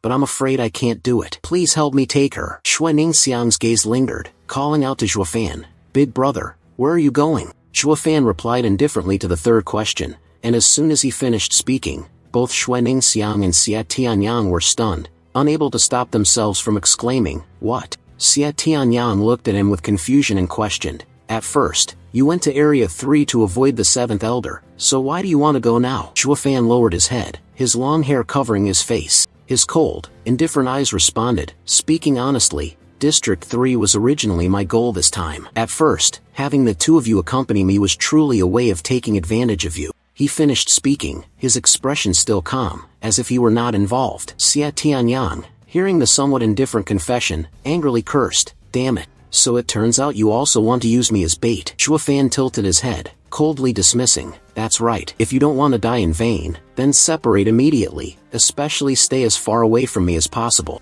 After saying that, Fan left without a trace of reluctance. However, the thing he least expected was Xuening Xiang. She approached and tightly grasped his wrist, waiting for a moment. This made Fan freeze for a moment, his eyes wide as he stared at the little girl who was clinging to him. Xuening Xiang, at this moment, seemed a bit hesitant, not daring to look directly into his eyes, and replied, Fan, big brother, if you don't mind me being a bother, then take me with you, consider me as bait. As long as it can help you, I am willing. Hearing this, Fan's eyes widened in astonishment. Xia Tianyang heard her say that.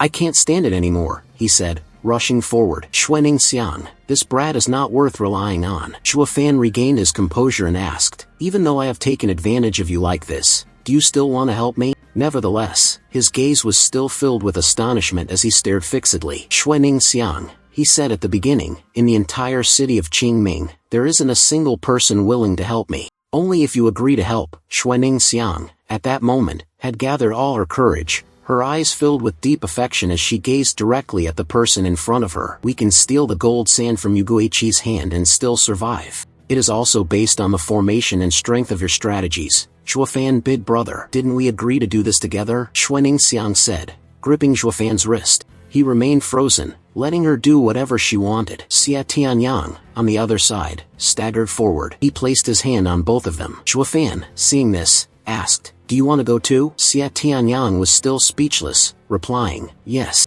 However, don't misunderstand. I don't want to help you, but I'm afraid you'll sell Xuening Xiang out again. Xuening Xiang saw his expression and couldn't help but cover her mouth, laughing. Xia Tianyang rolled his eyes and glanced at the two of them. Fan flashed a heartfelt smile. With your intelligence, who knows? I might even sell you off, old man, Fan joked. It made Xuening Xiang laugh out loud, and at that moment, Xia Tianyang shrank back, looking at him with a face that said, how could you sell me out like that? What are you saying? Fan smiled, his gaze softening slightly as he replied, I was just joking. Xia Tianyang continued to yell, you really can't be trusted, kid, which made Fan and Xuening Xiang laugh foolishly. The life and death exchange could not be obtained. The scene shifted to the third area of Wanshou Mountain, with rustling sounds emanating from the weeds. The green head of Xia Tianyang emerged. He said a sentence without any context. It seems they've left, one of the three people said. The three of them don't understand what they're doing, but are crawling on the ground with difficulty, continuing to move forward under Fan's guidance. Fan glanced over and saw Xia Tianyang panting like a sow. Moments later, he suddenly got up, dissatisfied, and said, Mom, how can I keep crawling? When will we get there? He sat directly in a corner, sulking and turning his back. I no longer crawl, it's too embarrassing, and besides, how often could one encounter a 5th-level spirit beast? Fan, seeing this pig-headed guy, couldn't help but curse at him. Ignorant fool, lie down. It's too late to meet now. Xia Tianyang stubbornly refused to listen. What does it matter? With all these tall trees and wide grass, there's no way it's a coincidence that the spirit beast saw us. A loud roar directly caused Xia Tianyang to be frightened, the kind that could scare someone to death. It was too sudden, and indeed, his mouth was the cause of his own trouble. Behind them, a ghostly bear appeared, its 6 eyes growling as it approached. Its nose twitched as if it had caught a strange scent, and the bear had now noticed Fan and his group. He snapped back to his senses, his voice frantic, a level 4 spirit beast with a violent temper and white-scaled skin. Just as the bear was about to pounce on Fan, something dragged it away. The bear was tossed into the sky, and the next moment, it became a meal for a snake. Gulped whole, truly refreshing. What saved them was a giant white serpent. Fan detected the panicked voice and said, it's a level 5 spirit beast, the Diamond Scale Guardian. Hurry and run. Hearing the command, Xia Tianyang kept crawling without stopping. While crawling, he glanced back, cursing, damn it, Fan, my head must have been kicked by a donkey, that's why I agreed to come to this hellhole with you. Fan heard this and shot him a sideways glance. No one forced you to come, if not, you could just turn around and leave. Xia Tianyang hesitated, turned his head, looked at the towering figure in the distance, then turned back again, continuing to crawl forward, his mouth stubbornly trying to make excuses. Old master has already boarded your ship, has gone so far, and now you're kicking me off. Isn't it obvious that you want me dead? Fan and Xuening Xiang heard this and gave a faint smile, not bothering to argue with him.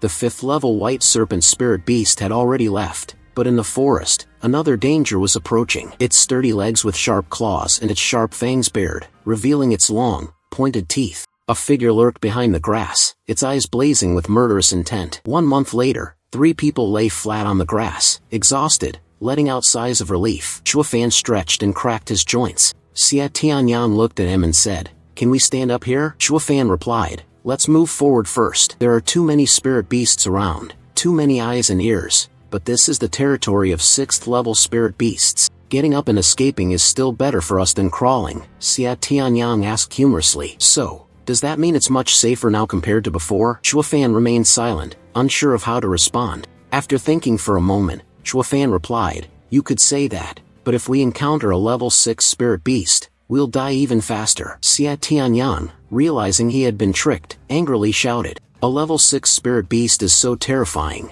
Why are you still looking for it? Are you planning to tame it as a spiritual pet?" It seemed like Xia Tianyang had guessed something correctly. Shuofan smiled faintly, secretly thinking, "I dared to come here. There's a way to subdue a level 6 spiritual beast. Just need to feed the blood silkworm to the thunderstorm falcon, and it will be easy. The question is how to make it eat right now." A loud explosion erupted behind. The group of Shuofan was terrified and frozen in place, while Xia Tianyang and Xuaningxiang turned their heads to look in that direction. How could a spirit beast, normally fighting, make such a loud sound? Shuofan also turned around sharply, frowning, his face full of fear. "Unless you shout loudly, the level 6 spirit beast will immediately determine the direction. Over there," he said, before quickly darting off without looking back. Xia Tianyang behind him couldn't believe that this crazy person actually dared to go there and shout loudly. "Are you really going? Are you going to be torn apart by the 2 spirit beasts and turned into broken bones?" Shuofan didn't care and chuckled. His eyes were bloodthirsty. He charged forward fiercely, secretly thinking, "If there really is a spirit beast in the battle, and it's the thundercloud sparrow,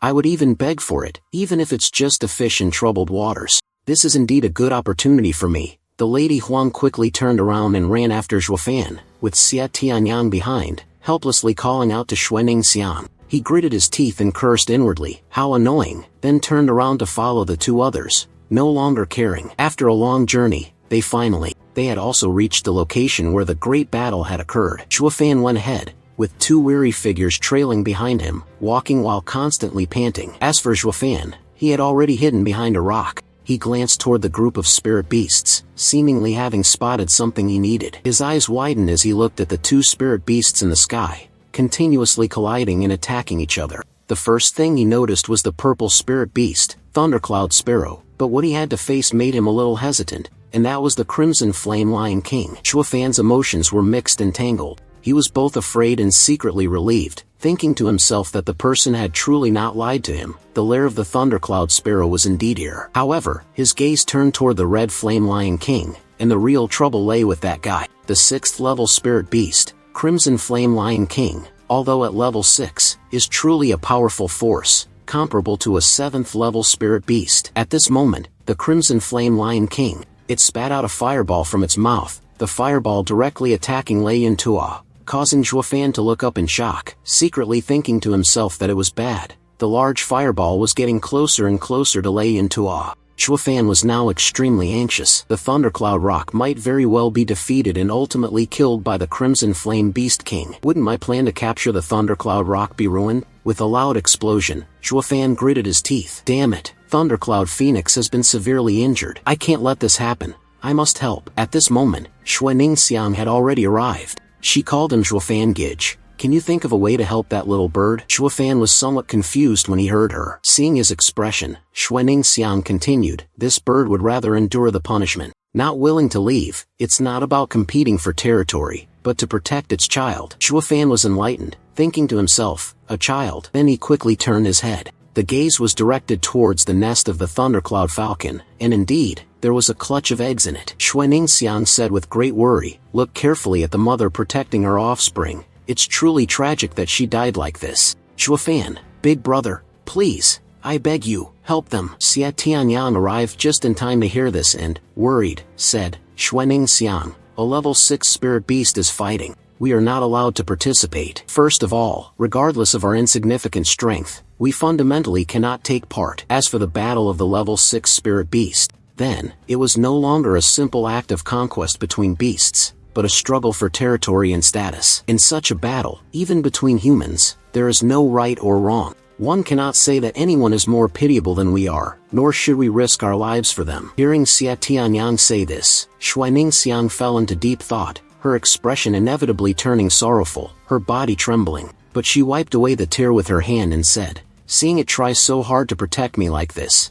I can't help but remember the people of the Shui family have always protected me, spoiled me, even when I ran away and brought trouble to them. The Shui family is facing a great disaster, yet my father still allowed me to leave," Xia Tianyang said, his heart heavy as he lowered his gaze. Shui Ningxiang, though I care for them. But she understood that what Xia Tianyang said made a lot of sense, so she only softly apologized. "Sorry, Shuifan big brother, Xia Tianyang, big brother, I was too willful." Shuifan had already intended to save Lei Yunke. Seeing her like this, he said, "Shui Ningxiang, don't worry." His words made the two people who were in sorrow feel confused. They turned their gaze toward him, and Shuifan's eyes gleamed with a fiery red light. With a cold smile, "Watch how my Shuifan big brother will help that bird escape from this predicament," Xia Tianyang asked the hypocrite in surprise. "Why are you being so nice right now?" Shuifan immediately replied, "Xia Tianyang, you really don't understand me, do you? In reality, I am a person with a very good heart. Just wait a moment, I still need that person's help." Xia Tianyang angrily shouted, "If you have good intentions, then I am a saint." Suddenly, he realized something, his eyes widened, and he stammered, "Wait a minute. Is your goal to capture Yin Tua?" Shuifan laughed with delight, happily complimenting, "After being with me for so long, you've become much smarter." Xia Tianyang flew into a rage. He scolded, "Sure enough, damn it, I almost got used by you. If you really want to capture the Thundercloud Falcon, go on your own, don't call me." Saying that, Xia Tianyang turned around and left. He didn't forget to wave his hand in farewell. Shuifan then turned back to look at Shui Ningxiang, waving his hand to signal her. He twitched his fingers with a slightly crafty expression on his face. Understanding his intention, Shui Ningxiang smiled and agreed. She quickly ran over and grabbed the sleeve of Xia Tianyang. He was surprised and turned around to look at her. Shui Ningxiang gently called, "Xia Tianyang Gij, brother, you should go with me, but how pitiful that bird and its child are," she said, placing her hands together, her eyes looking at Xia Tianyang with a coquettish gaze. They stared at each other. Xia Tianyang broke into a cold sweat, wondering to himself, "That poor little bird. Look at it flapping its wings. It could annihilate all of us. What's so pitiable about that? Why don't you think I'm pitiful?" Shui Ningxiang still looked sad, gazing at Xia Tianyang. Unable to resist the cuteness, Xia Tianyang raised his hand and said, "All right, I'll go." Shui Ningxiang, upon hearing this, jumped up in joy, while Shuifan broke into a smug smile. Xia Tianyang pointed directly at his face, reminding him, "Shuifan, you'd better be careful. If someone dares to betray me, I will definitely not spare you." Shuifan smiled and replied, "Don't worry, what kind of person do you think I am? If I want to sell, I will sell to the very end. You will never have the chance to find me and seek revenge." Xia Tianyang rolled his eyes and opened his mouth in shock, exclaiming, "What?" Shuifan placed his hand on Xia Tianyang's shoulder, replying softly, "Don't worry, I definitely won't treat you badly," Shuifan instructed. "Shui Ningxiang, go hide first. Don't let those two fierce beasts see you. We'll come back right after we're done." After that, he and Xia Tianyang left together. There were many sharp stone peaks in the place, and flames continuously shot down, causing the stone peaks to shatter. The flames and violent lightning bolts collided with each other. Xia Tianyang and Shuifan stood silently, observing everything from behind the large rock outcrop. Suddenly a bolt of lightning struck straight down to the ground. A moment later, the lightning ended, leaving behind a haze of dust and smoke. Above the distant cliff was a multitude of thunderstorm phoenix eggs. Xia Tianyang turned to ask, "What do we do next?" Shuifan immediately proposed a bold plan. "Now, Lei Yunjua is still not paying attention here. Let's secretly steal the egg and hide it. When it discovers it, it will definitely no longer fight with that lion, but will quickly go search for its child. With its speed, that lion won't be able to catch up. We'll wait and save its life," Xia Tianyang replied. "So that's how it is. A good idea." Shuifan smirked, glancing at the eggs.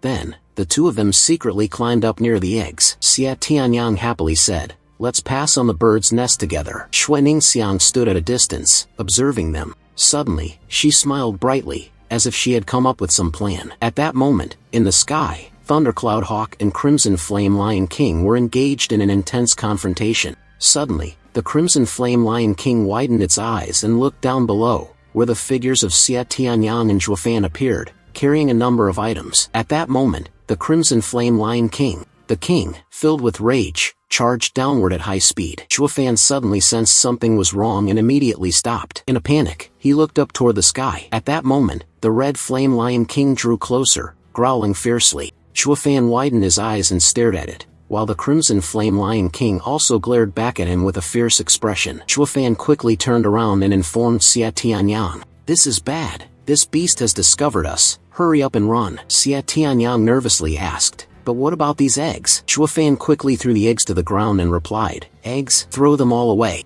The eggs continued to fall to the ground, and seeing this, Lei Yintuo was extremely panicked. It tried to move faster than the crimson flame lion king, as the eggs were gradually coming into danger with the crimson flame lion king drawing near. At the exact moment of decision, Lei Yintuo managed to spread his wings in time, shielding the eggs. A massive explosion occurred, causing the ground to shake and the blinding light to engulf his eyes. Chuafan gritted his teeth and murmured, "This time, it's over." The battle raged fiercely, with dust and smoke filling the air. The thundercloud bird was struck, its beak crashing sharply to the ground. The scene before him made Chuafan's face show clear worry. He was startled. "I didn't expect this lion to be so treacherous." The speed of the thundercloud falcon is as fast as a lightning bolt. If it were to attack directly, it wouldn't be certain to land a hit. But attacking the eggs, there's no way around that. The movement, that thundercloud phoenix, would inevitably use its body to block. On the contrary, it could make the injury even worse. He clenched his fist, calmly assessing the situation and preparing to strike the enemy. "You must strike at the most critical point. This is indeed the best strategy," Chuafan suddenly shouted. "Warning, it's not good." At this moment, Qi Vim, the Master King, seized the opportunity while the opponent was unconscious. It wanted to eradicate him completely, opening its mouth to attack, as if it wanted to swallow Lei Yintuo whole. Its attack was highly lethal. Waves of red and yellow sparks poured down in a torrent. Chuafan and Xia Tianyang ran for their lives, shouting to signal that they should run quickly. The two were terrified of getting hit by the Lion King, even if they did nothing. In the critical moment, Thundercloud Sparrow used the last bit of its strength to counterattack. This scene surprised Chuafan a little, one side green and the other red, two opposing streams of spiritual energy clashing fiercely. Thundercloud Sparrow made an effort, but it was insignificant, about to be defeated by the enemy. The Red Flame Master King struck down with one final palm, causing Van Tua to lose its footing and weaken gradually. Chuafan was still running for his life, with the sounds of crashing and breaking echoing behind him. Finally, the three of them reached a safe position, each of them breathing heavily, sweat pouring down like rain. Chuafan, while catching his breath, said, "It's over, we're retreating now. Given the current situation, it's only the speed of Loi Van Tuoc's defeat, that's all." He closed his eyes, making a decision without hesitation, grabbing Xuening Xiang's hand and pulling her along. "Let's go. If we wait until Loi Van Tuoc dies, the lion will come and cause us trouble." But as he suddenly started, he realized that Xuening Xiang had not followed him and had left. He turned around and called out to her, "Xuening Xiang, I patiently advise you, leave, Ning Xiang. We can't solve anything here." She stopped and looked at the scene in front of her, where Lei Yintuo was struggling to hold on in the sky. She suddenly recalled the events from before. Mother called her name, Ning Xiang, and she obediently replied, "Mother, you are kind and gentle, always reminding me again and again, you are already a grown child. You are already a grown child." She was unhappy and stubbornly replied,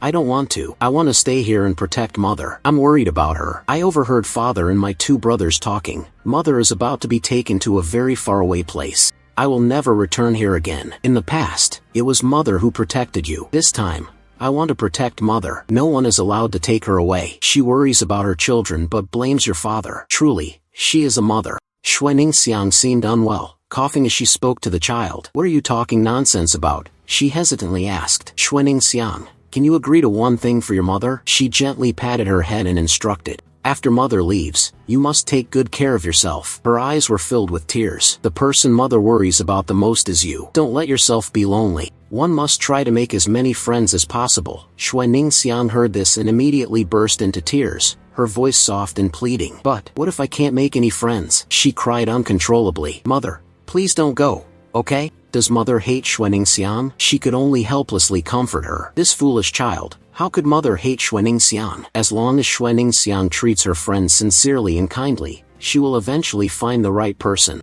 Your good friend truly treats you well. She gently embraced her in her arms. After that, you will meet someone important, someone willing to live and die with you. That way, even if mother leaves and goes to a very distant place, it is also possible to be happy in that world. Xuaningxiang followed. Returning to the present, the Thunder Cloud Sparrow, in the end, could not escape the fate of defeat. It was dropped with a loud crash onto the ground, and the Red Flame Beast King would not let the enemy escape. It roared, dived down to finish off the opponent. Xuaningxiang, overwhelmed by her emotions, rushed out, shouting, "Stop! Don't!" Shuofan and Xia Tianyang were both panic-stricken, their faces pale as they shouted, "Miss Xuaningxiang, don't be afraid." They rushed out to stand in front of Lei Yintua, and this impulsive action forced the other two to hurriedly dash out to rescue them. Xia Tianyang screamed hoarsely, "Xuaningxiang." Shuofan was no better off than him, rushing out while his heart struggled. "What am I doing? I am the Magic Emperor, again, because of these two mortals, but no matter who they are, I don't want to give them up." I couldn't think too much about it, so with all my strength, I ran out to block in front of them. With a surge of momentum, he told himself, "I am the Magic Emperor, even if I die, I must face my enemies head-on." The motivation spurred Shuofan on. Like a brilliant flash of light in his mind, Shuofan circulated his qi, causing the mountains and forests to tremble, frightening all the beasts, including the Crimson Flame Lion King, who stood tall and blocked his path. Sweat dripped in beads, but instead of fear, the pressure from Shuofan only made the sect master even more excited. However, Shuofan's gaze was filled with murderous intent. It seemed as though it wanted to burn the mind of Master Wang, causing it to finally collapse, his eyes rolling back before he turned and fled. Shuofan raised his hand to hold his head, his face showing clear signs of exhaustion. After driving away the giant monster, he sensed a strange source of heat, perhaps from the person in that dream. While lost in thought, a hand patted his shoulder and called, "Hey, Shuofan."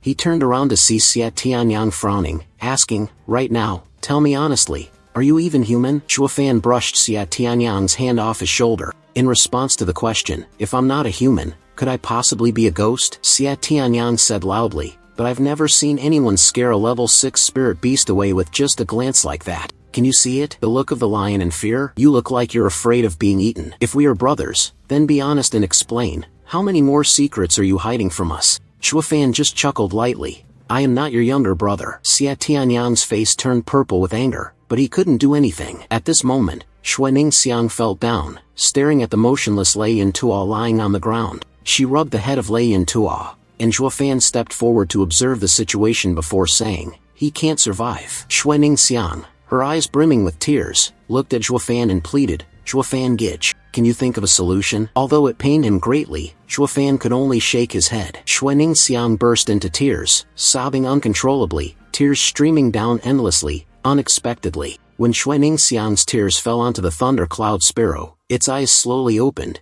and it weakly chirped, "Chip chip," startling both Shuofan and Xuaningxiang. Looking closely, Xuaningxiang realized that the Thunder Cloud Sparrow was longing for its offspring. "Like the eggs in the corner have all been burned," Shuofan sighed. "There's no sign of life." Xuaningxiang suddenly remembered and shouted, "There should be one more egg, there might still be hope." But Shuofan and Xia Tianyang both lowered their heads, and all hope within Xuaningxiang seemed to be extinguished. She collapsed to the ground, her voice trembling as she said, "I'm sorry, I couldn't help you." Xuaningxiang's sobs echoed beside the Thunder Skylark. Suddenly, something was triggered, and from the wings of the Thundercloud Phoenix, an egg slowly rolled out. Shuofan stood behind, realizing the issue. So that's how it was. It knew it couldn't protect the entire egg. One should silently protect an egg. Lei Yunzi used his life to shelter its child. With some kind of miraculous power, Lei Yunzi rose up and shouted loudly, "Chirp chirp." Shuofan asked, "Do you want to give this egg to me?" Lei Yunzi nodded. Shuofan took the egg and said,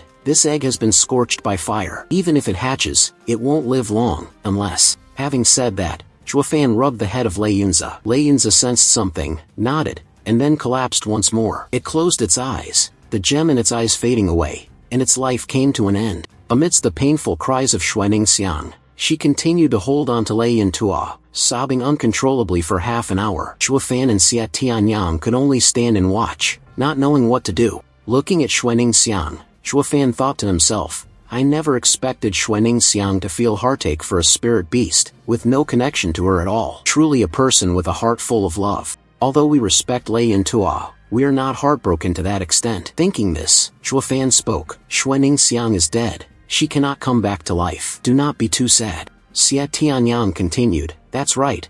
I didn't expect you to be so compatible with Lei Yintua just after meeting once like that. Xuening Xiang, sniffling and rubbing her eyes, replied, don't misunderstand. I am not crying because of it. I am just missing home. Seeing how it desperately protects my child, I am reminded of my father, who also risked everything to protect and take care of me. Hearing this, Shuofan finally realized. So Xuening Xiang was crying because she missed home. He gently said, Xuening Xiang, don't be too sad. My body, the Thunder Cloud Eagle, will be taken by me. Shuofan collected the corpse of the Thunder Cloud Eagle, causing Xie Tianyang to angrily shout, hey, how can you, alone, claim the body of a level 6 spirit beast for yourself? Shuofan replied, just now, you saw it as well. The Thundercloud Phoenix entrusted its egg to me, and its body is the same. Shuofan flew into the air and instructed Xie Tianyang, take good care of Xuening Xiang here. I'll be gone for a while. Xie Tianyang gritted his teeth in anger, but when he saw the fragile Xuening Xiang,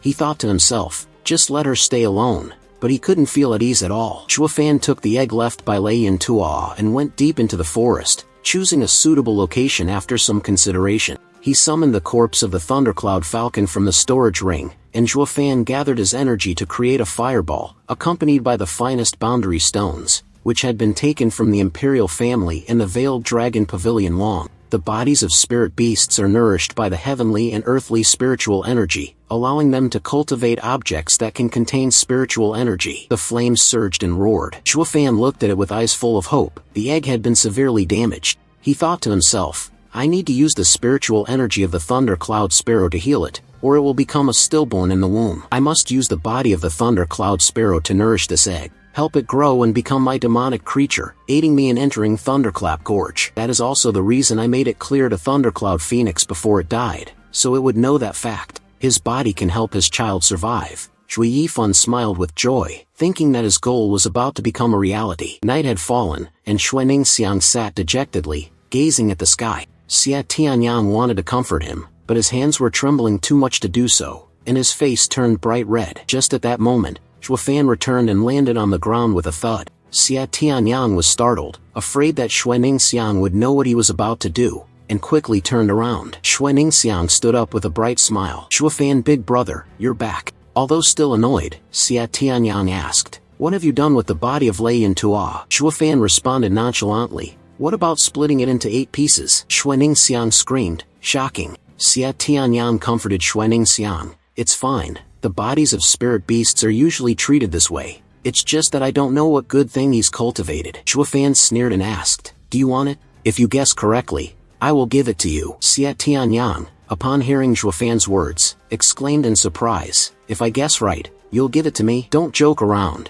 I am the young master of the Sword Marquis Mansion. As the future of the 7 imperial clans, I have no interest in your worthless possessions. Though he spoke those words, Xie Tianyang still lifted his chin arrogantly, full of conceit, and continued, let me tell you, even if I were to die here, death in the mouth of a spirit beast, I absolutely do not need anything from you, Shuofan. Shuofan turned and walked away, replying indifferently, yeah, thank you, young master, for having such integrity. Hearing this, Xie Tianyang became furious and shouted, don't turn your back when talking to others, you bastard. Xie Tianyang suddenly asked further, hey, do you know that today is Xuening Xiang's 16th birthday? Therefore, she became anxious thinking about her family. When she saw the scene of Lei Yintua protecting the egg, her heart ached. Xuening Xiang blushed, and Shuofan turned back to look. He stepped forward, raised his hand to lift Xuening Xiang's hand, and said, so today is Xuening Xiang's birthday. As your elder brother, I must give you a worthy gift. With that, he placed a ring on Xuening Xiang's finger. Xuening Xiang looked at the ring, puzzled, and asked, what is this? Shuofan also raised his hand to wear a similar ring and said, this is the ring. I used the body of the Thundercloud Falcon to refine it into this, called the Thunder Soul Ring. It can store living things. I have one, you have one. These rings are not only complex in their crafting technique, but they can also contain spiritual energy. The two people brought the rings close together, and Shuofan explained, these 2 rings originally belonged together as one. So when the ring reacts, I will know you are nearby. Xie Tianyang was stunned upon hearing this, sweat pouring down his face as he thought to himself, is this ring a pair of tokens binding 2 people together? Refusing to back down, he shouted loudly, Shuofan, you have to give me one too, right? Shuofan ignored him and said, no. Today is not your birthday. Xie Tianyang replied angrily, what? No way. You must give me one. Otherwise, I will take it. Shuafan tossed him a ring. Xia Tianyang caught it, opened it to check, and indeed it was a real ring. Shuafan said,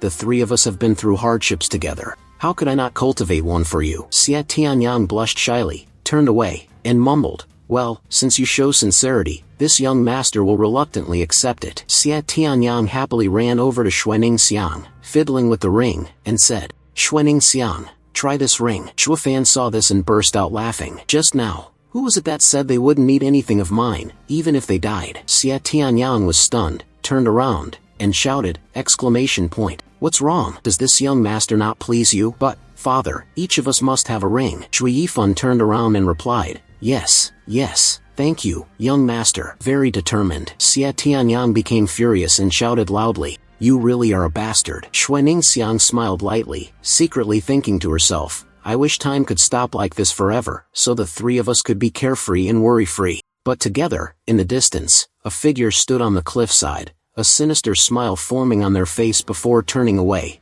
disappearing into the air, and transforming into a large bird that soared into the sky. Half a month passed, and Shuafan stepped out of the forest, saying, finally, I've reached the first city area. Now, I just need to leave Tanmen City, and I will be safe. Xuening Xiang and Xia Tianyang followed behind, and Shuafan thought to himself, although they were unable to subdue the Thunder Cloud Hawk this time, they had obtained its egg and established a connection with 2 death immortal Chi crocodiles. Consider this trip. NDT-0, Xuening Xiang suddenly asked, but we have offended the 7th elder. Did he set a trap to capture us? Shuafan replied, probably not. At that time, he did not continue giving each of us a sword but hurriedly ran away. He must have encountered something extremely dangerous, to the point that he had to leave. Xia Tianyang wondered what could make him so afraid. Shuafan replied, how would I know? Xia Tianyang thought to himself, so he doesn't know anything either, yet he still acts like it's dangerous. Shuafan asked, Ning Xiang, after leaving the city,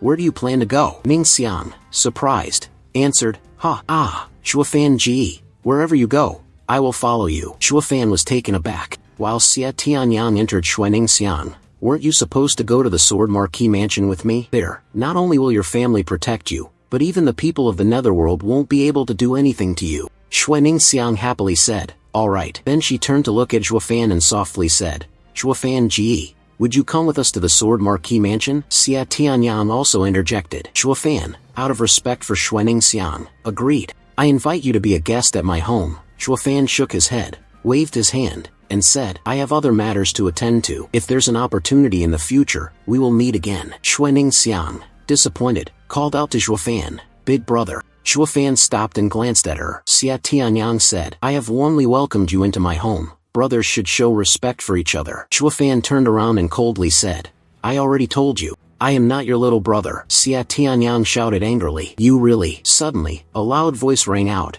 none of you three are allowed to leave. Something crashed down violently in front of them, sending a thick cloud of dust into the air and obscuring their vision. As the dust gradually settled, Shuafan gasped in shock, exclaiming, are you a heavenly profound realm expert? He hurriedly asked, an elder of the netherworld? Xia Tianyang stood beside and replied, I don't know. I've never heard of it. Shuafan anxiously thought, the look in this old man's eyes. It's as if he wants to eat us alive. Definitely the enemy. Sweat began to bead on his forehead. Suddenly, a voice called out, Grandfather. Shuafan and Xia Tianyang were taken by surprise as they saw Xuening Xiang running toward them. Embracing the old man tightly, Shuafan recalled and exclaimed in astonishment, he is the only heavenly profound realm expert of the Xue family, the ancestor Xue Dingtian. Xuening Xiang held him and spoke with tears in her eyes. I apologize, grandfather, for making you worry. Xue Dingtian gently shook his head, then solemnly asked, Xuening Xiang, over the past few months, those 2 little brats have been with you, haven't they? Did they do anything to you? Xuening Xiang asked loudly, blushing. Grandfather, what are you saying? Xue Dingtian snorted. Good if not. Xue Dingtian immediately shouted, you too. Who among you is the one who has beaten my eldest grandson? Shuekeng. Xia Tianyang quickly pointed towards Shuafan. It's him. I only met Xuening Xiang later. I have never met your grandson. Shuafan helplessly thought, that despicable woman. He clasped his hands respectfully and said, at that time, I did not know that the person was Xuening Xiang's elder brother. I ask senior for forgiveness. Xue Dingtian continued, so you've coaxed Xuening Xiang to leave home and run off with a man, have you? Xia Tianyang exclaimed in shock. What? Leave home and run off with a man? He quickly ran over to Zhuofan and shook him violently. Speak clearly, when did you and Xue Ningxiang have that kind of relationship? Xue Dingtian looked at Xia Tianyang and asked, who is this kid to you, and why does he seem more agitated about this than I am? Xue Ningxiang shyly covered her face, silently thinking that her grandfather was truly foolish. How could he casually ask about something like this? Zhuofan pushed Xia Tianyang away and said, don't misunderstand. I only let Xue Ningxiang lead the way, there is nothing else. Xue Dingtian's face turned serious, then he closed his eyes and said, all right, since you have taken care of my granddaughter for so many days, I will not make things difficult for you. He pulled Xue Ningxiang's hand and said, let's go, Xue Ningxiang. Before the bewildered Zhuofan and Xia Tianyang, Xue Dingtian resolutely dragged Xue Ningxiang away. Come home with me, he said. Zhuofan hurriedly called out, wait. Xue Dingtian turned back and glared at him, asking, what is it? Little demon, do you have anything else to say? Zhuofan stepped forward and said decisively, you cannot take Xue Ningxiang away, and I advise you not to return. Xue Dingtian furrowed his brows and asked in return, what do you mean by that? Zhuofan looked straight into his eyes, unafraid of speaking the truth. The three of us have offended Yu Guiqi, and Xue Ningxiang has been seen by him. Now, he might be heading toward your Xue family. If you and Xue Ningxiang return, there is only one road to death. After hearing this, Xue Dingtian was startled. He turned to look at Xue Ningxiang. She trembled and nodded slightly, and Xue Dingtian's soul seemed to crumble. He knelt down, crying out in despair, how is this possible? Xue Ningxiang hurriedly supported him, her eyes brimming with tears as she said, grandfather, I'm sorry. Xue Dingtian trembled, looking at her in agony, then turned to the other two. His eyes blazed with killing intent as he coldly said, it is you who have brought disaster to my Xue family. Unable to hold back any longer, Xue Dingtian rushed toward Zhuofan. Fast as the wind, he continued, as long as you surrender, Elder 7 will forgive my Xue family. Xue Dingtian unleashed his spirit-level martial technique, creating a mesmerizing array of illusory figures. Xia Tianyang and Zhuofan had to quickly dodge. Not delaying for a moment, Xue Dingtian swiftly waved his hand, attacking Zhuofan, but he still nimbly dodged in time. The confusion was clearly visible on Xue Dingtian's face when he saw Zhuofan appear behind him. The old man silently thought to himself, this brat truly has some skills. He turned around and saw Zhuofan preparing to strike. He thought to himself again, no wonder they were all defeated by this brat. However, Zhuofan had missed his strike because Xue Dingtian had shifted. Only a pity, you and the heavenly profound realm are still worlds apart. Zhuofan stood frozen, realizing, I was struck directly by a move from Xue Dingtian, causing me serious injury and spitting blood from my mouth. Seizing the opportunity, Xue Dingtian continued to strike fiercely, sending Zhuofan crashing down from the sky. He collided with a large rock and collapsed. Zhuofan tried to prop himself up, but Xue Dingtian was already standing tall in front of him, coldly saying, it's over. Suddenly, Xue Dingtian felt something. Glancing up at the sky, he saw Xia Tianyang swinging his sword downward. The old man thought to himself, Xian teaches martial arts. Xia Tianyang's sword strike shattered a large area of land, but when he looked back, he exclaimed in panic, it's gone. Suddenly, Xia Tianyang was startled when he saw Xue Dingtian appear behind him, preparing to deliver a powerful palm strike that sent him crashing hard to the ground. Zhuofan was helpless, only able to sit and watch. Meanwhile, Xia Tianyang struggled to rise in pain. Zhuofan's aesthetic, the strength of a heavenly profound realm expert, is not something that a mere chi-gathering cultivator like me can compare to. In a bone-tempering realm like Xia Tianyang can handle it. He gritted his teeth and thought, if it hadn't been for the power of the formation last time, I would have basically been no match for the heavenly profound realm expert. What should I do now? Xue Dingtian squinted his eyes, slowly descending with a terrifying gaze. I told you not to blame me. If you must blame someone, blame yourselves for provoking him. Do not provoke. Xia Tianyang stood up, holding his sword in a defensive stance, while Zhuofan silently thought, it's coming again. Suddenly, Xue Ningxiang shouted loudly, stop. Xue Dingtian turned around in a panic. Seeing Xue Ningxiang press a small knife to her neck and say, grandfather, please spare them. They are all my friends. Xue Dingtian angrily gritted his teeth and turned to say, if this old man spares them, my Xue family shall never recover for all eternity. Xia Tianyang and Zhuofan stood up, ready to counterattack, but Xue Ningxiang shouted loudly, grandfather, take one more step. Xue Ningxiang would commit suicide in front of everyone, She pushed the knife deeper, and blood began to flow. Xia Tianyang and Zhuofan exclaimed in shock. Xue Ningxiang paused. Xue Dingtian was so distressed that his body trembled, yet he still said, "Sorry, Xue Ningxiang. The 7 imperial clans truly cannot be offended." Suddenly, Zhuofan's laughter echoed, startling Xue Dingtian. Zhuofan laughed loudly and said, "Ha, Xue Dingtian, you really are an old fool. Do you think capturing us will save the Xue family? You're only accelerating its destruction." Xue Dingtian questioned in return. "What do you mean by that?" Zhuofan smiled faintly. He pointed at Xia Tianyang and said, "Do you know who he is? He is a member of the 7 imperial clans from the Sword Marquis Mansion, and you, relying on a second-rate family like yours, dare to capture someone from the 7 imperial clans." Xue Dingtian fell silent, lost in thought, while Xia Tianyang did not dare to speak. Xue Dingtian, with doubt in his voice, said, "Impossible, you must be lying to me. People from the Sword Marquis Mansion have come to Clear Sky City.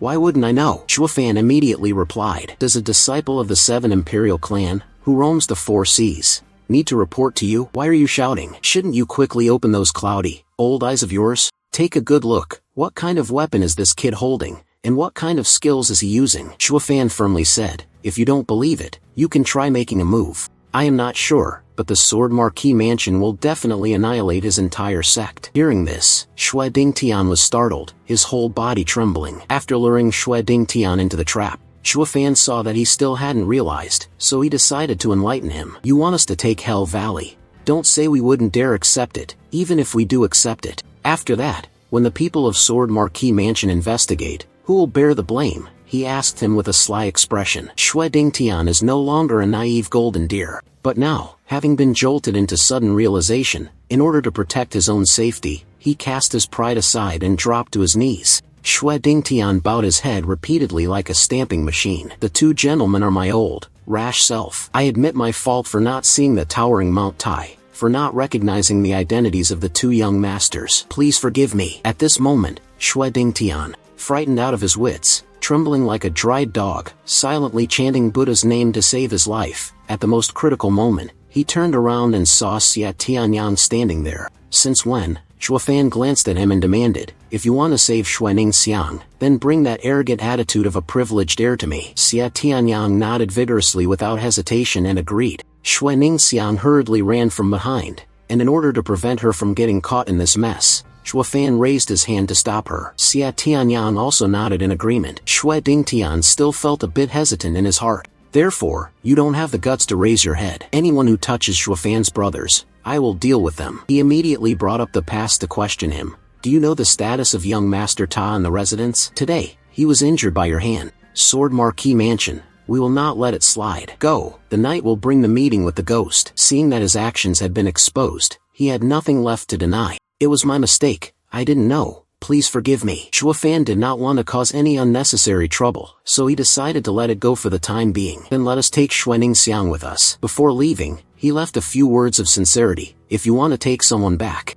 even if it's the Xue family or Hell Valley, they must come to the Sword Marquis Mansion to demand it." However, he refuses to shed tears until he sees the coffin and still clings to the ankle. Zhuofan waited again. "Xue Ningxiang offending the 7th elder is no big deal, but you absolutely cannot take the girl. I've tolerated you for long enough." He turned around and shot a glare, full of killing intent. Although he was on the verge of kicking the bucket, "But life and death, I absolutely refuse to accept. Otherwise, the Xue family will truly perish. This matter, even if I offend the Sword Marquis Mansion, I will never accept it." At this moment, after hearing Xue Dingtian's heartfelt words, he was taken aback. The weasel offending Yuguichi was not a big deal, but could it be that Hell Valley had other schemes? Could it be that Xue Ningxiang had gone astray? This is not good. Realizing there were still many hidden aspects to this matter, Zhuofan immediately seized the sword and pointed the tip of the blade straight at him, determined to get to the bottom of this. Seeing the situation now tense like a taut string,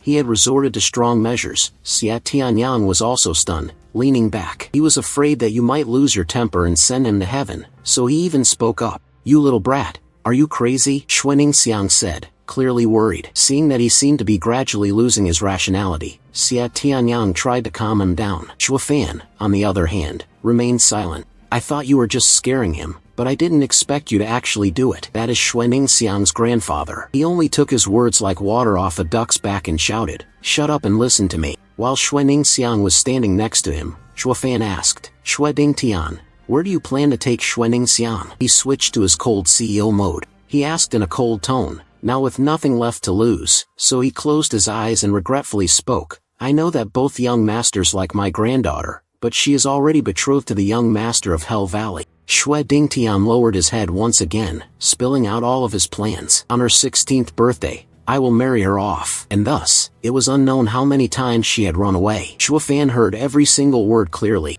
It only takes 5 seconds to spray glue. How could it lead to marriage? He said. Although I know this action is burying my son's happiness, I have no other option. It is already past the deadline. If we don't leave now, our whole family will face disaster. There's no smoke without fire. Xia Tianyang, after hearing everything, confirmed. Xuening Xiang, do you want to run away from the city because of this? Xue Dingtian, now that I can't touch a single hair of them, all I can do is beg you to spare Xuening Xiang. The girl cannot go with you. Shuofan saw his sincerity and didn't feel suspicious. It didn't seem like he was lying. But the next moment, he turned his face faster than before, flipping the rice paper and turning the car around fiercely. It seems you don't know either. If it were just about getting married, that would be fine. But unfortunately, Xia Tianyang finds your extremely indifferent and apathetic reaction very irritating. How regretful. Xuening Xiang, how could she marry someone from Hell Valley? If you don't know, just lean against the pillar and listen. Shuofan immediately explained. Xia Tianyang,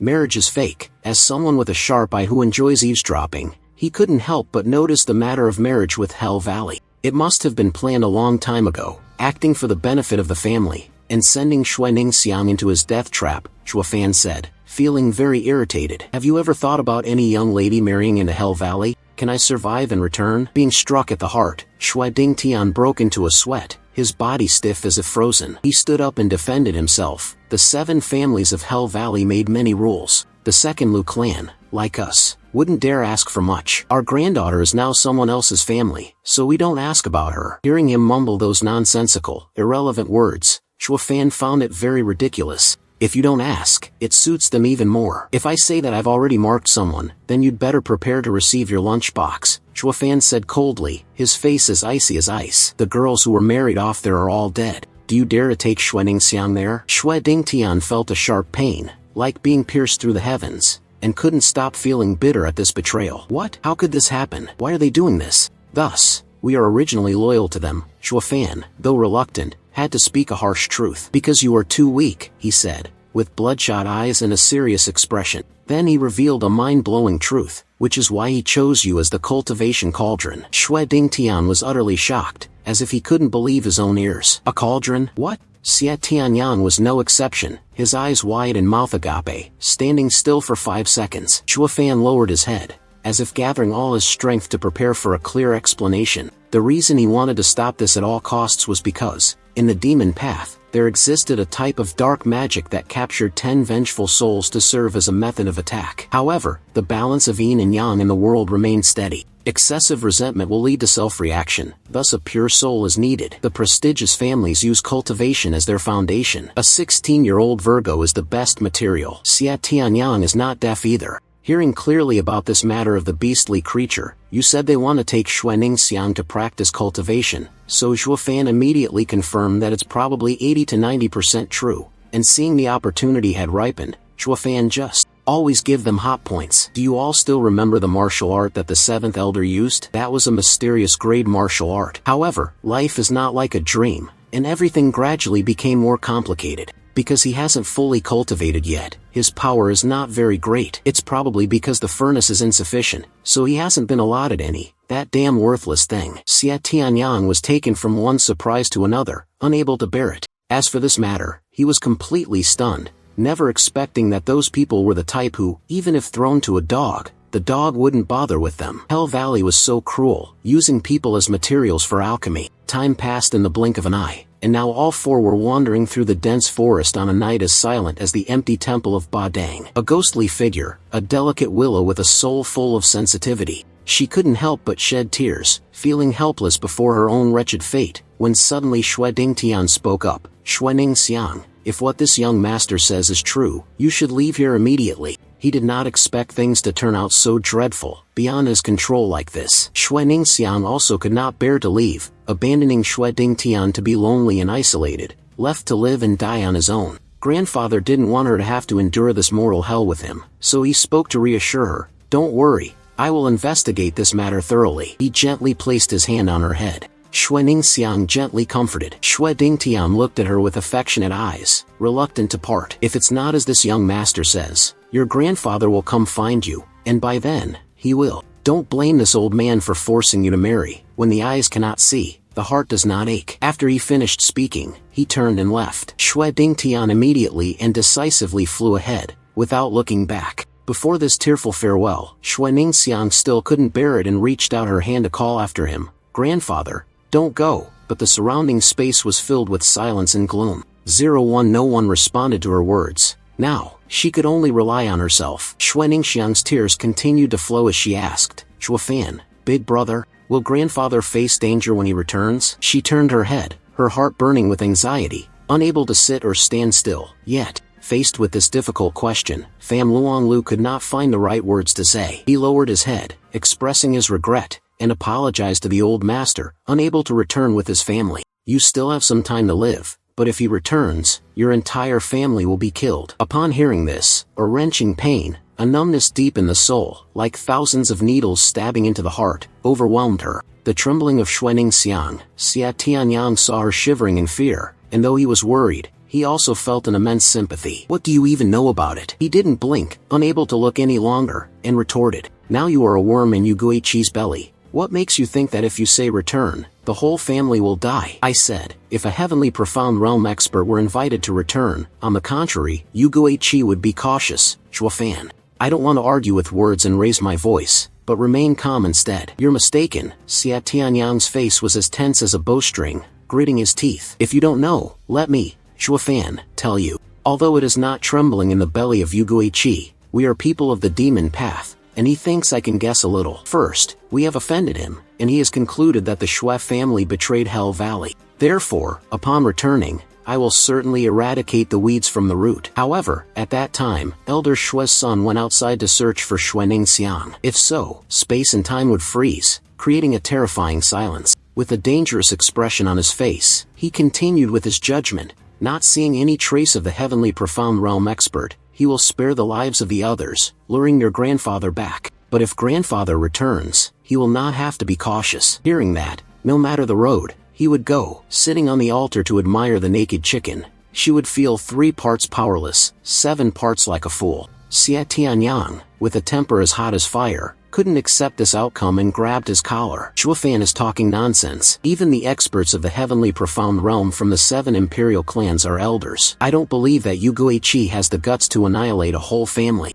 There are heavenly profound realm experts guarding the area, but you're still too young and inexperienced, my son, Zhuofan said, leaving him no room for rebuttal. It was precisely because the Xue family had a heavenly profound realm expert that he was waiting for Xue Dingtian to return. Eradicate the grass by its roots. Xia Tianyang, upon hearing this, cursed, a life of drought, words before an unjust fate. He withdrew his hand from his brother. Moreover, you are mistaken about one thing. Heavenly profound realm experts are not strong at all. Listen carefully with your ears perked up, Zhuofan whispered, pressing his face close to the mirror, his expression a bit sinister. Heavenly profound realm experts have no burdens. What is truly terrifying is that once he starts speaking, he will say everything, leaving nothing behind. Otherwise, why would Xue Dingtian be afraid of us? He is not afraid of you and me, but afraid of the Sword Marquis mansion behind you. If he were a lone cultivator with no attachments, it wouldn't be strange for him not to have killed us earlier. Xia Tianyang, still unconvinced, continued,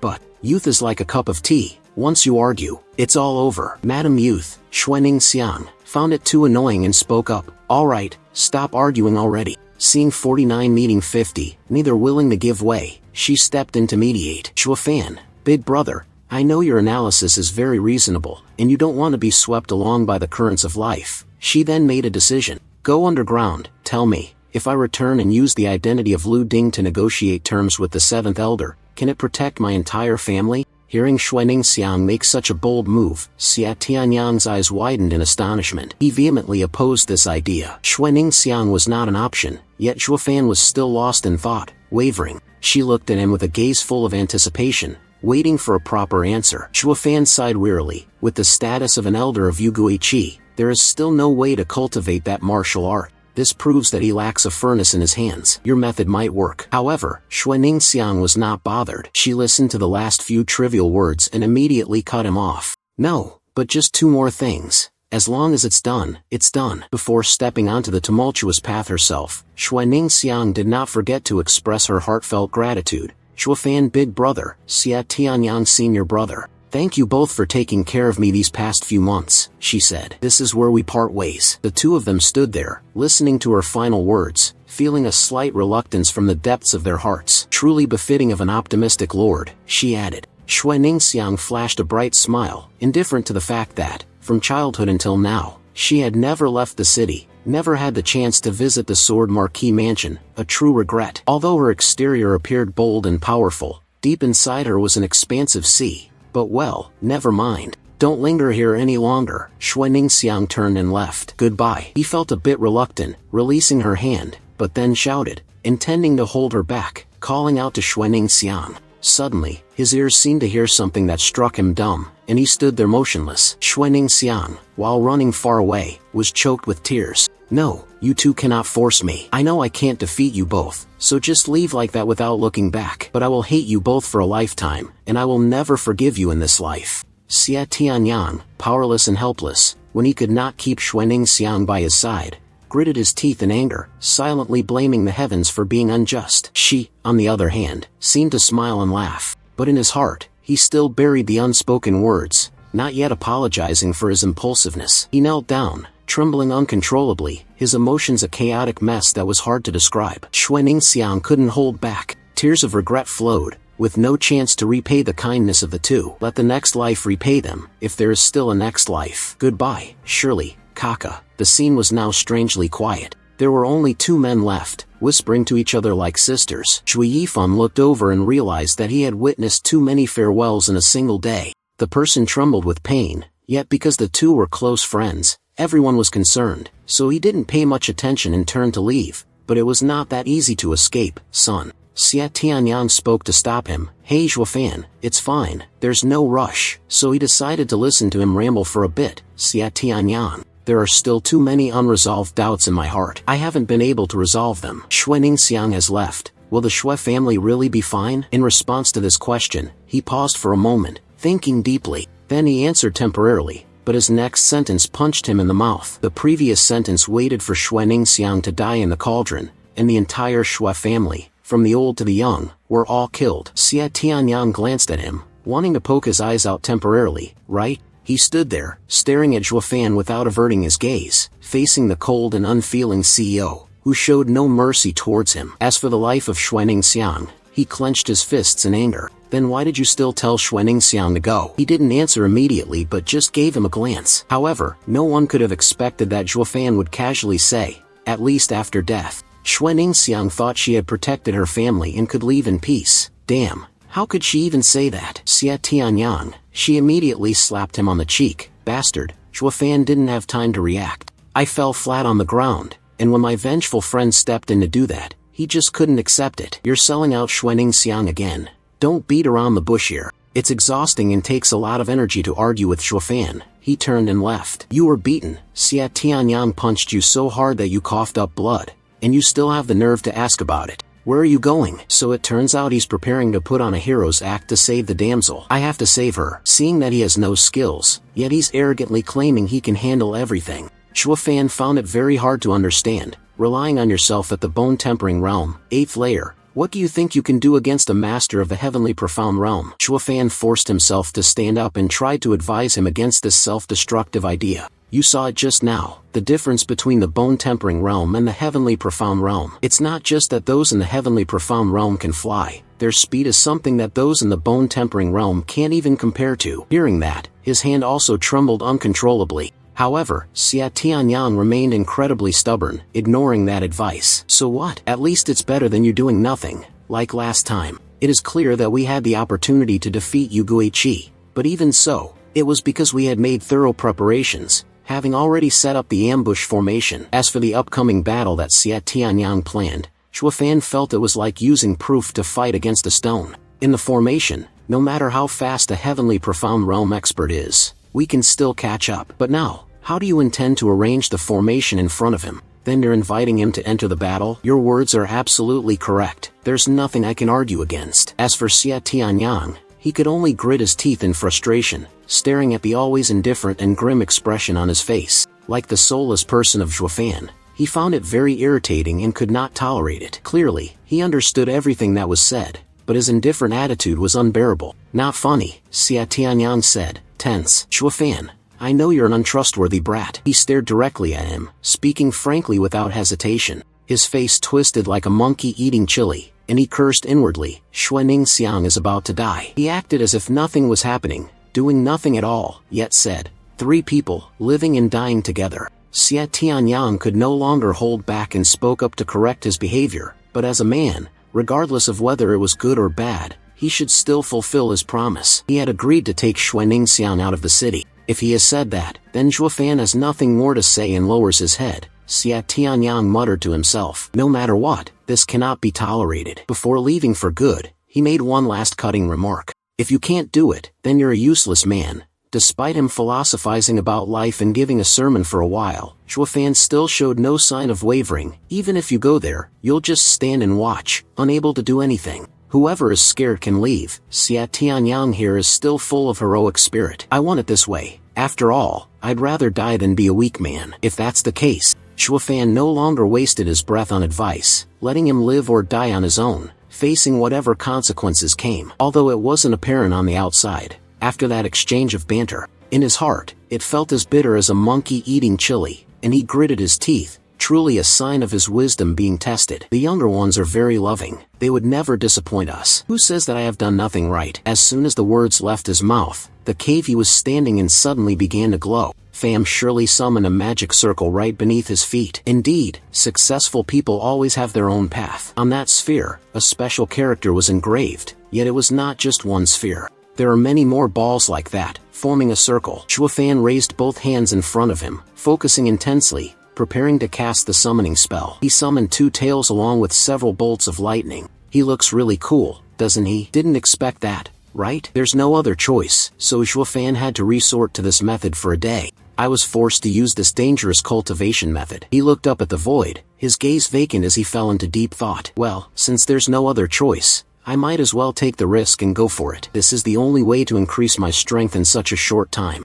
Fighting against the evil old demon like Yuguichi, without possessing strength stronger than his, with black and red air currents emanating from his hands and a large amount of aura rising from Zhuofan's body, victory cannot be guaranteed 100%. The magic circle, after being activated by him, emitted a brilliant light, and eventually, a change occurred when a stream of air, like a strip of silk, appeared. The golden stream of energy grew larger and larger, enveloping the entire space, with Zhuofan's body seemingly sinking completely into it. Heavenly Demon Great Transformation Art. Now, only one of his eyes remained slightly open, as the stream of breath from his body twisted like a tornado, pulling Zhuofan into the air and disappearing into the sky. In just an instant, Zhuofan underwent an astonishing transformation. The surrounding space was as dark as ink, with only his pair of scarlet red eyes flickering. Heavenly Demon Great Transformation Art. The technique he was executing was something truly formidable. It is possible to be invincible. By using this cultivation technique, one can refine materials for weapon forging and assimilate them into the body, transforming it into an indestructible, diamond-like form. This thing can help Zhuofan become strong, even stronger than before. After practicing this cultivation technique, his bones and muscles will become incredibly solid. However, it's not that easy to gain something for nothing. Every person must pay a heavy price for everything, but the process of cultivation is extremely painful. Even coal must bend and endure immense pain to become a diamond, so those who practice this technique must endure a great deal of suffering. Injecting the magic treasure into the body felt like thousands upon thousands of swords and knives cutting into every inch of flesh, even more painful than being dismembered 100 times over. This was like playing with fire. Extremely dangerous. As long as one is not careful, the body of the spirit will be destroyed immediately, never to be reborn. With hard work, there will come a day when the iron will become a needle. Zhuofan was struggling, and beads of sweat fell in response. His body tensed to the utmost, drenched in sweat. At this moment, Zhuofan had activated the Do Not Disturb mode and was seriously performing his cultivation technique, not daring to let down his guard even for a second. The first stage of body refining. In the blink of an eye, his eyes suddenly bulged as if they were about to pop out. Following that, a scene appeared, one that was not for those with a phobia. A few streams of aura appeared like worms boring through holes and entered inside him. Then, a series of auras pierced deep into his body. Chuafan, the person, exerted himself to the maximum. His mouth roared to the heavens in excruciating pain. After everything had settled down, he bent down, still in shock from the pain that had pierced to the very marrow of his bones. His face was drenched in sweat, his eyes wide with shock. Chuafan sat frozen, stiff as a board, clearly feeling every change occurring within his body. It has already started to invade the body. This body refining technique will cause the entire body to be destroyed. A terrifying thing that no one wants to experience, one person said. Then Chuafan has to endure it, being ruined from the inside out, the other person continued. Then, using diamond-infused quicksilver as a substitute, although the result was truly outstanding, the process was nothing short of hell on earth. And after the cultivation is completed,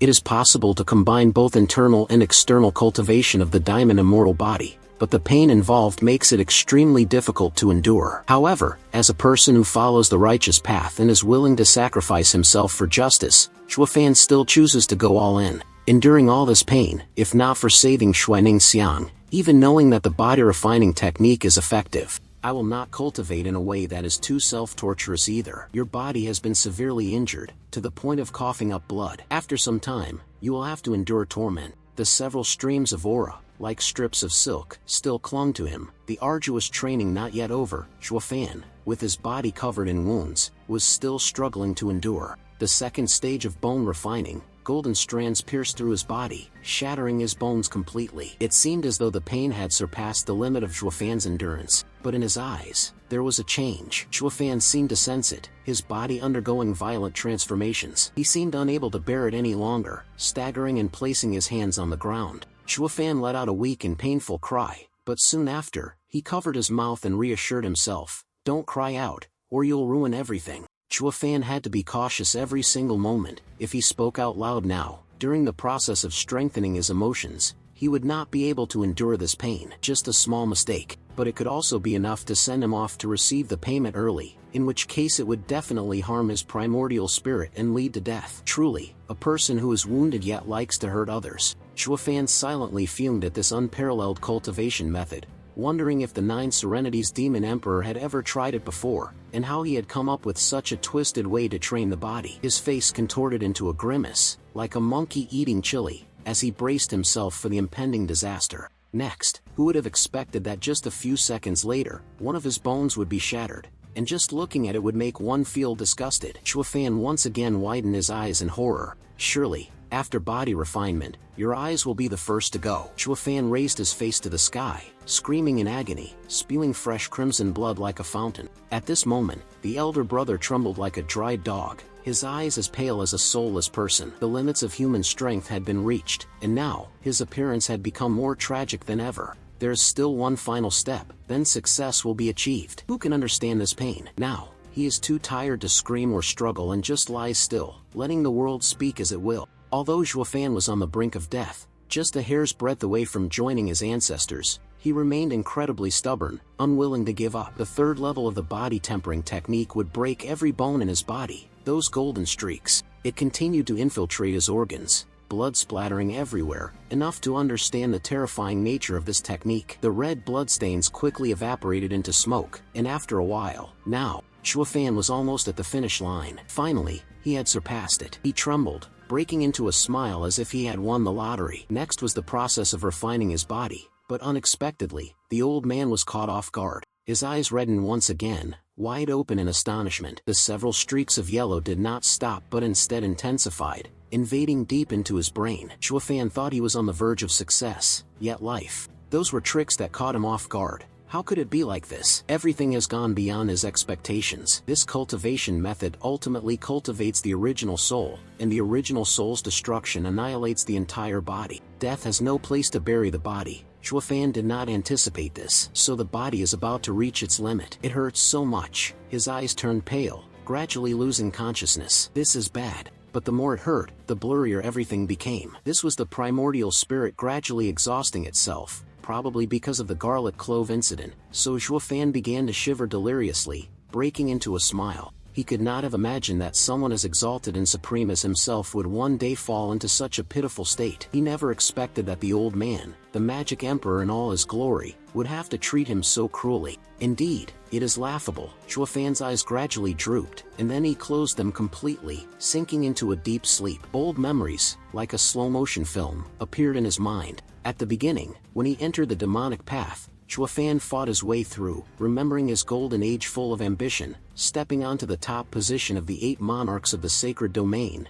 becoming the undefeated champion beneath the holy sage, a path of glory. Everything was going smoothly. Chuafan was at the peak of glory. Then, upon obtaining the 9 secrets and 6 records, he felt even more delighted in his heart. It seemed as though everything would continue peacefully like this, but life is never as perfect as a dream. Once again, betrayed by a disciple and reincarnated into the Luo clan, Chuafan recalled his new appearance and background. After reincarnation, everything at that time seemed as easy as pie, incredibly smooth. Once again, he became the butler, but in the end, everything turned out differently than before, and a familiar figure suddenly appeared before his eyes. "Xia Tianyang," he called out. "Chuafan, why are you still dawdling?" However, she was not the only person he remembered. There was also Xuening Xiang, her innocent and naive expression looking so carefree, so light-hearted. Chuafan, big brother. In his delirium, he continuously called her name. Xuening Xiang. That name seemed to have deeply etched itself into the soul of Chuafan. Xuening Xiang, suddenly, was drifting in and out of a daze. Suddenly, he widened his eyes, as if something had just been enlightened to him. So that's it, the monster in Chuafan. It has truly awakened at this moment. But forgetting all the pain, I roared, "Xuening Xiang, I must cultivate this perverse technique, it's to save her." In response to the intense reaction, a stream of green aura appeared, and the magical circle, which had previously been bright red, now turned into a soft shade of green. The aura rose up, spreading around before gathering in one spot and spiraling deeply into his forehead. Chuafan tilted his head back slightly, somewhat savoring the moment. His entire body was now enveloped by a green aura, and the surrounding space seemed to blend together, turning into a tranquil shade of green. The scene shifted to a snow-covered landscape at that moment. Xue Dingtian, after a long journey, had finally returned home. However, no sooner had he landed than he sensed that something was wrong. Xue Dingtian glanced ahead. Extremely cautious, something felt off, the surroundings eerily silent like a deserted temple. A shadow passed by, and he couldn't help but feel suspicious. Why was the Xue family's residence so empty today? Even the subordinates who usually guard the door could not be seen. Could it be that, looking into the dark and cold room, with a figure sitting arrogantly in the chair, he found it quite peculiar? And sure enough, the person had been waiting there for Xue Dingtian since the afternoon, none other than Yu Guiqi, and he hadn't expected to face him so soon. The person trembled and silently chanted the Buddha's name to save his life. No, Xue Dingtian did not want to join his ancestors too soon, so he bowed deeply in respect before him, unaware that the 7th elder had arrived. "I apologize for not greeting you from afar. Yu Guiqi, we have just met, yet you already begin with an unfriendly interrogation." "Xue Dingtian, Hell Valley has taken care of your people for hundreds of years." Then Yu Guiqi half opened and half closed his mouth. "We won't let you suffer any loss, only a fool would reject it." So Xue Dingtian agreed without hesitation. That's right, that's right." Then he became all sweet-talking and praised him. "If it weren't for Hell Valley and Elder Seven's care, our Xue family wouldn't have the glory we have today." Seeing his achievements praised to the heavens, Yu Guiqi felt very pleased.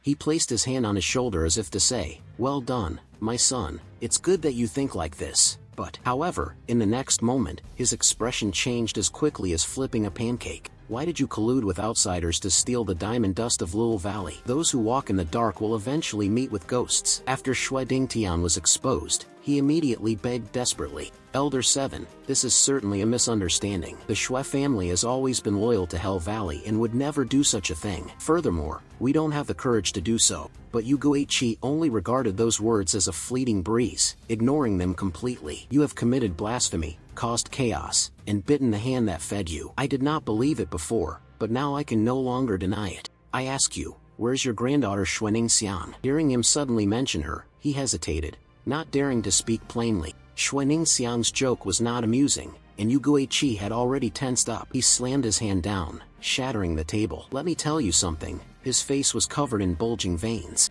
A shocking piece of news surged forth. It, along with the 2 worthless brats who stole my diamonds and sulfur, has already perished at Wanshou Mountain. Upon hearing this, Xue Dingtian's face turned astonished. I don't want to believe my ears anymore. Yu Guiqi turned around coldly, while he trembled uncontrollably. He did not say a word but silently speculated in his heart. Although he didn't kill them with his own hands, just thinking that the 3 of them had been severely wounded, they definitely couldn't escape the monsters in the forest. Yu Guiqi treats human lives like mere weeds and kills indiscriminately. Xue Ningxiang originally still had a purpose. Now it's all over. There is no Diamond Lu Xe, nor is there Lu Ding. His face was as taut as a violin string, determined to make the No family pay for this, for the loss of this old man. The entire Xue family, from the old to the young, must pay with your lives, he said with a wicked expression and a personality that even a dog would despise, casually clapping his hands and commanding, "Someone, bring them up here." Everyone in the Xue family had their freedom stripped away, forced to live in the torment of chains. Xue Dingtian was still trembling, only daring to slowly turn around, watching as his own flesh and blood were tormented in agony. The others were beaten so badly that they were neither human nor demon, a pitiful sight, said Master Yu Guiqi. Abusing one's power to do all kinds of earth-shattering things cannot be tolerated. Now, Xue Dingtian gritted his teeth in anger. 7th Elder, I've been putting up with you for far too long. My Xue family has sold its lives to Hell Valley for hundreds of years. The guardian of Qingming City is loyal to you, enduring hardship even without merit. But Hell Valley, is this how you treat a dependent family? Yu Guiqi's face is as thick as a 1,000-layered rice paper. Extremely shameless, yet still smiling at the suffering of others, he looked at the Xue family like a tiny ant, filled with disdain. Don't think that just because you are a second-rate family, people like you, as long as Hell Valley wants, I can cultivate as many as I want, he shouted loudly at Xue Dingtian, truly embodying the villainous persona. His reckless actions, as if he regarded the heavens as nothing, made the old man so furious that he trembled uncontrollably. In his words, he treated the Xue family as nothing more than a lowly and insignificant existence. In the old man's opinion, the Xue family, you are not a subordinate clan, just a bunch of door-guarding dogs, Yu Guiqi said with an utterly disdainful tone, his words making you want to punch him straight in the mouth without hesitation. I'll throw you a bone. You still have to be grateful for his kindness. He remains delusional about his own strength, considering no one worthy of his attention. But now, a dog dares to claim credit with its master, after babbling nonsense for a while with its absurd words. His face immediately turned cunning, extremely terrifying, and that kind of dog was something he could do without. Although Yu Guiqi was more despicable than any beast, it still had the audacity to open its mouth and call others dogs. He was also boiling with anger, his fury erupting as he wanted to engage in a life-and-death battle with him. The others, seeing Xue Dingtian burning with rage, cautiously stepped back. Yu Guiqi continued to hurl insults at them. The dog guarding the door dares to open its mouth and make demands. His eyes shone with a dark green gleam, filled with a demonic laugh. It's time to replace the dog, seeing him as just too arrogant. Not sparing anyone anymore, Xue Dingtian switched to his old fox mode, becoming more cunning and sharper with age. Yu Guiqi, he let out all his accumulated anger in one go and decided to go all in with this kind of beastly creature. Every time I ask you about the marriage of Xue Ningxiang, is it just an excuse to make you refine your cultivation at the Lingding furnace, isn't it? Xue Dingtian, having seen through all his plans, was somewhat surprised. At this moment, Yu Guiqi also realized that one cannot judge a book by its cover. Normally, this old man wouldn't have noticed, but you are quite clever. At this moment, Yu Guiqi was no different from a true demon. We've been doing this for so long, and none of the affiliated clans have discovered it, yet you all managed to find out, he said, then shoved his face close, looking like a bunch of monkeys that had just turned into spirits. He chuckled with delight. No wonder he wanted to betray his master, so it turns out that's the case. Damn girl, you little brat, don't think you can bully me just because I seem gentle. He couldn't hold back anymore and exploded. You bastard, anyone who's afraid can leave now, but not Xue Dingtian. This is no longer about enduring like before. I have decided to fight Yu Guiqi to the death. I am ready to risk everything against you. Despite the attack rushing toward him like a storm, he remained calm and composed, smiling and seeing it as a form of entertainment. With the advantage of a handful of sharp claws, Xue Dingtian immediately initiated the combat with a cat-like martial move, scratching straight into his opponent. However, with extraordinary agility, with agile movements, Yu Guiqi easily dodged the teleportation. The attack was too slow, and before it could even touch a single hair on him, the man had already been struck by a straight punch to the stomach. being sent flying far away. Xue Dingtian, after taking the full brunt of the blow, and with his old age and frail health, sat on the ground, struggling to endure, his face contorted like a monkey eating a chili pepper. Extremely frustrated by this difficult match, on the side of Yu Guiqi, he was still very pleased, as he believed that this contest was nothing more than a case of using an egg to strike a rock. Xue Dingtian.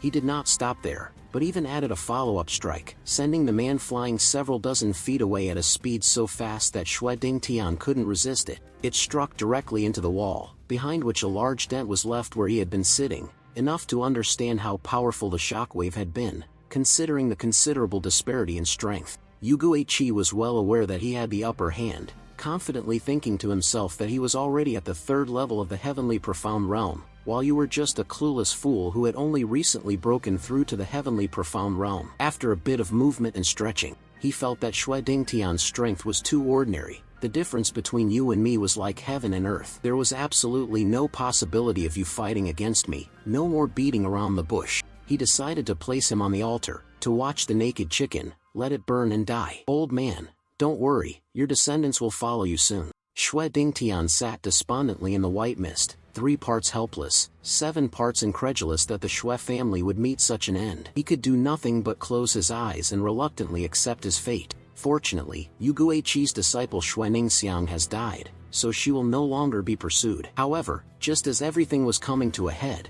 in the heat of the moment, a voice suddenly called out, "Stop!" Upon hearing that, he paused for a moment. Then, he coldly glanced to see who dared to disturb him. However, Yu Guiqi seemed to sense something unusual, his eyes wide in astonishment. Who would have thought that at this crucial moment? Xue Ningxiang, on the other hand, was incredibly brave, throwing himself directly into danger. He was utterly stunned. "Aren't you dead yet?" Yu Guiqi also stared, wide-eyed. His mouth dropped open in astonishment at her strength, never expecting that she could escape from that monster's grasp. However, this was good. He began to hatch his vile, twisted plan once more. "The cauldron has returned," Xue Ningxiang said. "Although I am a woman, there is nothing I am unwilling to do. You don't want to use me as a cauldron for your cultivation, do you? Quickly release my family, or I will kill myself in front of you." She used herself as bait to lure him. "What do you think you are?" He shot her a scornful glance. Yu Guiqi again flashed his eerie, devilish smile. "Not only are you not afraid, but you also seem to find it quite amusing. Xue Ningxiang, you think highly of yourself, even though I need you to act as the cauldron for my cultivation." Xue Ningxiang stood calmly, unyielding, and gazed straight ahead. With his crafty and extremely cunning methods, there is nothing that can challenge him, but you are not irreplaceable. You have no right to bargain with this old man. Indeed, necessity is the mother of invention. She seemed to startle, as if an idea had suddenly come to her. The next moment, Xue Ningxiang, like a Hollywood actress, pressed a knife to her neck, acting as if it were real. "Seventh Elder, you don't need to deceive me. If you can't beat me in a fight, then you resort to hitting below the belt. I know that Hell Valley is short on cauldrons, and my cultivation is very valuable. If you do not need me," Xue Ningxiang with a sharp knife pressed against the small neck, threatening Yu Guiqi, "then I will die with my family." Seeing that just talking wasn't very convincing, she decided to lightly cut her neck to make it seem less fake. Xue Dingtian didn't want her to commit suicide, so he immediately shouted to stop her. "No!" At this moment, Yu Guiqi had also fallen for her trick. "Stop!" Seeing that his scheme had successfully confused him, Xue Ningxiang also felt a sense of relief. "It seems the 7th Elder can't bear to see me die," he grimaced, his face full of discomfort. It was like being constipated for 5 days, not knowing how to resolve the issue. Seeing that Xue Ningxiang was still alive and well, Yu Guiqi immediately became suspicious. Has that little brat still not died? Upon hearing this, she was a bit startled, like a frightened weasel. Could it be that the secret was exposed? She quickly tried to cover it up. "He died at Wanshou Mountain. If you want to find him, go there and look for his corpse, but I'm afraid his body has already been devoured by a spirit beast." However, Xue Ningxiang is still too inexperienced. She can't deceive him. "You don't need to lie to this old man." Having had the opportunity to face him once, Yu Guiqi knew well that the old man rarely encountered opponents, and the only time he suffered a defeat was at his hands, when the diamond sand could not be retrieved and he was severely injured. He saw that she was trying, but it was insignificant, which he found quite amusing. "Little girl, it's not that I look down on you, but with your intelligence, you can't possibly figure it out. The last card of this old man, Yu Guiqi, with his keen eyes, has seen through the mortal world. He must have taught you." Xue Ningxiang felt as if her deepest thoughts had been exposed. One could not hide the confusion and embarrassment on their face. Yuguichi now made a sharp turn and firmly decided not to settle this matter anymore. Fine, this time I admit defeat. You have grasped my weakness, so I will not take the lives of your family. Did she truly seem so overjoyed, as if celebrating a festival? Suddenly, from the sky, a purple-colored hand appeared. Yuguichi spoke one thing but did another, swinging his hand down to drive it into Xue Dingtian's flesh. Having been beaten to a pulp all this time, he could no longer resist for even a moment, and I collapsed, unconscious. Xue Ningxiang, seeing that he didn't keep his word, was extremely frustrated. Yuguichi, you, with that look on your face, it's as if you want to insult me. He then went back on his word. I agreed not to take their lives, but I never said I wouldn't do this. As he walked, he dragged along his bizarrely purple hand. Looking at the enemy right in front of her, unable to avenge her loved ones, she could only suppress the anger in her heart. Yuguichi brushed past her, and Xue Ningxiang muttered a few words before leaving. Your grandfather is still a master of the heavenly profound realm.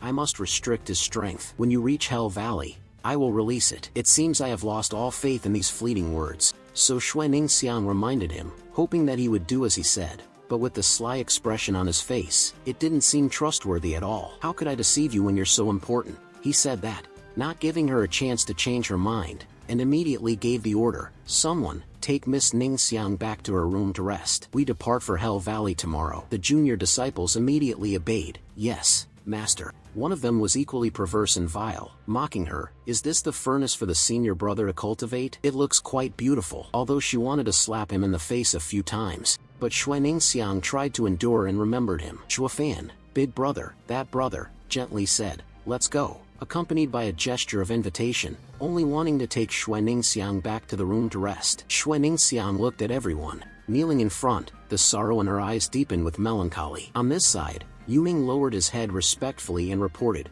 Master, how do you plan to deal with the people of the Luo clan? Having said that, he once again gave off a dangerous aura. Their butler, Shuofan, will surely become a great disaster for us in the future. Xue Ningxiang suddenly stopped, her eyes flashing with brilliance. A voice echoed in his mind, Leader Shuofan. Xue Ningxiang tried to slow down, hoping to overhear the conversation between the two. Yuguichi replied, he killed our two elders. You haven't told anyone, have you? Yuming was stern. Even the sect leader wouldn't believe it if I spoke of this. Upon hearing this, Yuguichi burst into loud laughter. No matter how powerful a little demon in the Qi-gathering realm is, he still can't kill two experts of the heavenly profound realm. Yuming looked at the back of Yuguichi in front of him and continued, but a few months ago, this old man also encountered a freak like that, and even suffered a loss at his hands. His eyes flickered with a trace of deep resentment. It seems that the heavens and earth are vast, and all kinds of people exist within them. As soon as the words fell, Yuming looked up in confusion. Master, do you mean to deal with this brat first? Yuguichi cut off Yuming's words, turning around with his eyes completely white. I will find a way to kill that Shuofan later. Upon hearing this, Xue Ningxiang shuddered in shock. She appeared worried. It's bad. Shuofan big brother has been targeted by the U7th ghost. Xue Ningxiang blamed herself. It's all my fault. Her thoughts raced. Gao called his name. Shuofan big brother, and she dazedly walked forward. Send your thoughts with the wind, brother. Nothing must happen to you. Elsewhere, inside the heavenly mirror cave, Kun Bang seemed to be fumbling, searching for something. He softly said, the token I gave to that kid has disappeared. As if surprised, he knelt in the cave and spoke loudly. Kun Peng stood up, looking puzzled. Did he erase it himself, or did he take it for himself, breaking free from my control? It seemed as though he was so enraged that he burst out laughing, shouting to vent his fury. Ha ha ha. This old man, am truly foolish. The members of my group can be eradicated by him. This is truly defying the heavens. Kun Peng, taking advantage, howled. How could I be refined by him? Even if I defeat a high-level expert, it still won't be enough to erase my flame. Shouting loudly, that was enough. Kunpeng had nothing more to say upon arriving. He had no choice but to remain silent. After a while, he had nearly turned to darkness, dragging his body out of the cave, 3 parts helpless, 7 parts like a zombie. The only thing was, if it was true that he had erased it, then, how will I find him in the future? 2. Forget it. He will come back to the Mountain of Immortals later. Saying this and answering himself, he silently comforted himself. Ha ha ha ha. His laughter echoed. The mountains and forests seemed to tear apart the tranquil space within the woods. In a different turn of events, a flash of purple light flickered at the foot of the mountain, and spiritual energy with a purple hue gathered from all directions, creating a mystical scene. Shuafan limped out of the cave, his hands gently pressing against the cave wall, when suddenly the spot where his hand had just touched collapsed. At this moment, Shuafan was speechless as he looked down at his hand. The sunlight at this moment shone down, casting a layer over his body. Shuafan tilted his neck greedily, receiving the sunlight from nature, and suddenly his eyes widened. The purple aura escaped from his eyes, and he gently curled the corners of his mouth. His hands sprouted sharp claws. Deep in his heart, he secretly rejoiced. It's a success. My body has now undergone the transformation of rebirth. Become indestructible like diamond. Move a few parts of your body. He quickly deduced, the body is now forged from diamond residue. Its strength is no less than that of a 5th grade spirit realm. Moreover, he raised his hand to cover half of his face. He thought, the small flame is still burning on my forehead. This fire fiend, initially given to me by that mysterious expert, I still cannot control it at will. He lowered his hand. At this moment, the aura surrounding his body was no longer purple, but instead green, the color of fire flames. His eyes were deep in thought, but after refining that mysterious demonic formation, the fire of calamity merged with my primordial spirit, becoming the primordial flame of my soul. Now, I can control it at will, and it also ensures the safety of my primordial spirit. Lifting one corner of his mouth, he smiled with satisfaction. Even a heavenly profound realm expert could do nothing. I, Shuafan, was content with this thought, and I laughed out loud in high spirits. He almost forgot, but it seemed like he remembered something. He immediately retracted his previous posture, bent his body, and from behind his back, Shuafan spat out a stream of thick purple mist. It looked very strange. His hands swiftly took a hairpin and placed it in his hair. In the blink of an eye, he had transformed and struck a super cool pose. Shui Yifan knelt on one knee to gain momentum. Then he shot off into the distance, and in the soft sound of the wind, his voice could be heard hissing, Yuguichi, his eyes flashing brightly. It is time for you to die. The drums and trumpets blared loudly. On the streets of Chongqing City, a wedding procession dressed in bright red ceremonial attire caught the eyes of many passers-by. They stared at the procession and began discussing it animatedly. Someone spoke up, puzzled.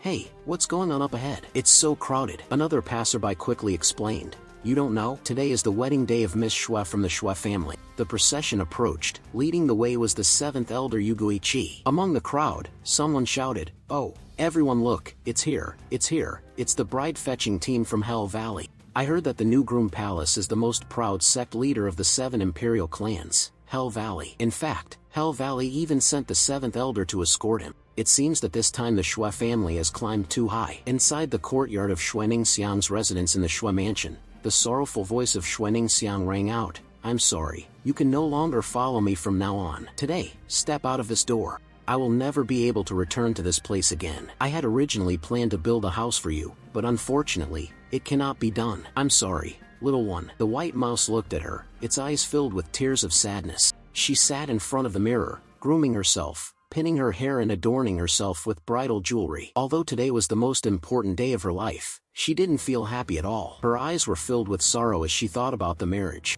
But thinking of her loved ones, she forced herself. No matter what, I will save my family. The sound of firecrackers echoed faintly from the main hall. The Shua family from the groom's side has arrived to escort the bride. The voice of the maid came loudly from outside. The young lady is getting married. She took the bridal veil and placed it on her head, then stepped outside. As she walked toward the main hall where the wedding ceremony was taking place, she silently thought to herself, "Please rest assured, my grandfather and ancestors, those who have always protected me, you must survive, as long as I am here. When the bride appears, everyone will start talking about it. Quick, look, the bride is here." The beauty of the young lady from the Shua family is truly as the rumors say. Only a beauty like hers would have the right to marry into the 7 great families. The lively discussions of passers-by, the compliments and envy of the girls, all did not catch her attention. Her face was cold, without any emotion. Right now, she was only thinking about how to protect one's loved ones. Master Yuguichi personally came here to escort them. She was a bit surprised and asked with curiosity, "Does the 7th elder also want to go along?" He let out a loud laugh before replying, "Ha ha ha, that is only natural. Miss Xuening has married a disciple of Hell Valley, so it is only right that this old man must protect her at all times and bring her here. Hell Valley is safe." Looking at his hateful, cunning face, she could only silently curse in her heart. Escort? What the hell is supervision? But then she closed her eyes and calmly thought, but as long as Yuguichi leaves Qingming City, Zhuofan bid brother and the others also had a chance to escape, but seeing her seemingly lost in thought, Yuguichi leaned close to her ear, his voice sinister as he whispered, "That's right, Miss Xuening Xiang. When I left Qingming City, I had my men seal off the Wanshou mountain range. Even your secret tunnel, I had my people keep watch over it constantly, until I return. Those two cowardly rats can't escape from the palm of my hand," I said. "If you hear that, don't just stand there dumbfounded," I added. Her face showed clear signs of panic, trembling. Unable to form a sentence no matter how much you talk, he continued nonchalantly walking forward, his hands clasped behind his back, secretly curling his lips into a mocking smile before speaking again. "No need for more words. One's life has already been exchanged for the father and brothers. You cannot exchange it for anyone else anymore." He extended his hand forward, signaling for her to step up. "Take her to the front of the bridal sedan. Miss Xuening invites you." Looking at the magnificent flower palanquin, entirely in bright red and adorned with various golden ribbons, it appeared incredibly beautiful. Thinking of the future, her eyes grew misty as she bit her lip tightly. Her current mood was extremely chaotic and helpless. What should I do now? I no longer have the upper hand. What can I do to save Zhuofan bid brother and the others? Feeling confused and unsure of what to do, she suddenly felt a numbness spreading to each of her fingers. Looking down at the ring on her hand, she saw that it was reacting, releasing thin and weak bolts of lightning. She felt a bit suspicious and uneasy, thinking to herself, "This is the Thunder Spirit Ring reacting. Could it be Leader Zhua?" With that thought, she couldn't help but panic and shout loudly, "Don't come over here!" The bride suddenly shouted loudly. The people in the bridal procession looked at her in confusion. They didn't know what had happened to cause her to scream like that. Yuguichi also looked at her, his face hardened, his eyes narrowing with danger, when suddenly, a young man's voice rang out from afar. Xuening Xiang heard this familiar sound, her eyes welling up with emotion, accompanied by a sense of panic and unease that wouldn't subside. The clip showed a young man using light body technique, flying towards him. Yuguichi's face remained indifferent and calm. It was clear that he couldn't care less about the young man, his eyes filled with disdain. Xia Tianyang wielded his sword and leaped down from the rooftop, shouting, "I'm here to save you." The people in the bridal procession, seeing that a fight was about to break out, were startled. Hastily evacuating to a safe location, Yuguichi turned around, narrowing his eyes in discomfort and said, "Huh, so you're not dead after all, but you're only at the short bone stage." Speaking like this, his face immediately changed, showing a clear expression of anger as he yelled, "How dare you seek to challenge the immortal consort again?" A surge of spiritual energy erupted from his body, shooting directly towards Xia Tianyang. The boy's eyes were filled with caution. Seeing the incoming attack, both hands tightly gripped the sword, then began to channel spiritual energy. Yuguichi's eyes widened in astonishment as he watched the swordsmanship. When his spiritual power burst out, colliding with your sword technique, there was a boom, and the heavens and earth trembled. An explosion occurred, sending dirt and sand flying in all directions, and the ground shattered, breaking apart into small chunks of stone.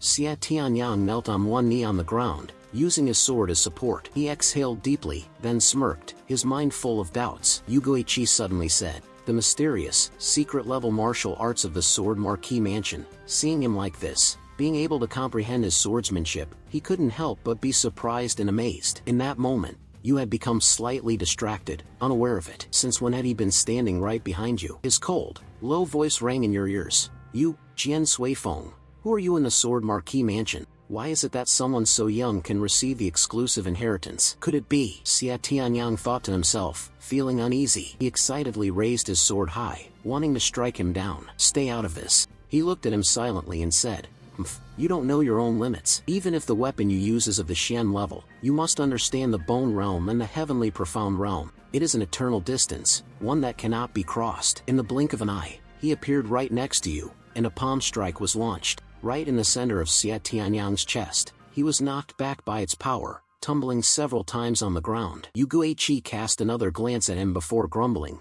"The brat brought humiliation upon himself. If it weren't for the Sword Marquis Mansion, that last palm strike of mine would have killed you." He was speaking when suddenly, a spur of saliva splashed onto him. Startled by your sudden action, his face immediately hardened with displeasure. "I, Xia Tianyang, was pinned down by the people of Hell Valley, unable to struggle." You laughed with great delight. When seeing Yuguichi's dark face, he boldly provoked, "If you're capable, go ahead and kill me, but when that happens, Hell Valley will definitely have to fight a battle with the Sword Marquis Mansion.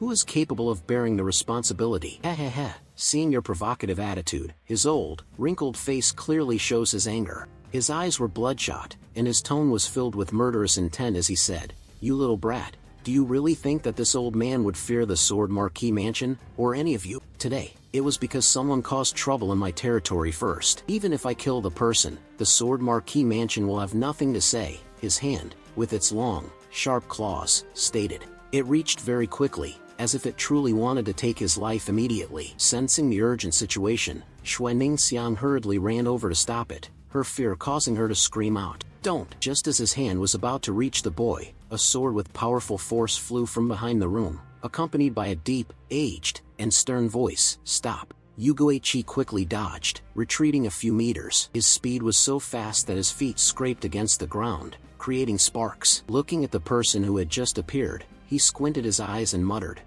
Visitors rarely come, but meeting an old acquaintance whom he hadn't seen in a long time, he couldn't help but feel delighted and spoke up, asking, "I haven't seen you in a while. How have you been recently?" The person who had just appeared, it is Jian Suifeng of the Sword Marquis Mansion, his face stern, revealing no excess emotion. He gazed intently at Yuguichi. Xia Tianyang saw Jian Suifeng appear. Then he was overjoyed and called for the 8 elders. Jian Suifeng did not respond to him. He stared at Yuguichi with a serious expression, silently thinking that he had originally been very strong. But as soon as he met the person, he didn't feel very happy. He spoke through gritted teeth, filled with resentment. Xia Tianyang rushed over, grabbed his shoulder, and loudly said, "Elder 8, you came at the perfect time. Quickly help me save Xuening Xiang." Hearing that he wanted Jian Suifeng to save her, Xuening Xiang was secretly moved, her eyes brimming with tears. Jian Suifeng gave her a glance. He remained silent for a moment, then pushed Xia Tianyang's hand away and said firmly, "Xia Tianyang, this is their business in Hell Valley. We have no part in it." Upon hearing this, Yuguichi couldn't help but burst into laughter, clearly delighted. "That's right, young people who meddle in other people's business will have to pay a heavy price. Right next to you is a very accurate example. If he hadn't meddled, how would he have lost 3 of my fingers so easily?" Xia Tianyang heard him say these words and found them somewhat difficult to understand, while Jian Suifeng was so enraged that he trembled, gritting his teeth and saying, "If I had not been on guard back then, why did you fall for his wicked scheme?" Yu Ming, standing behind Yuguichi, suddenly burst into laughter. "Ha ha ha, you shouldn't say that. I've heard my master mention something about it before. There's a saying, if a young man is not extravagant, he has wasted his youth." That year, the senior fell in love with a beautiful young lady, and her family was dependent on Hell Valley. How did he end up being defeated by a new home? In the end, the noble family used 3 fortresses to trade for her return. However, those 3 fingers could never be healed again.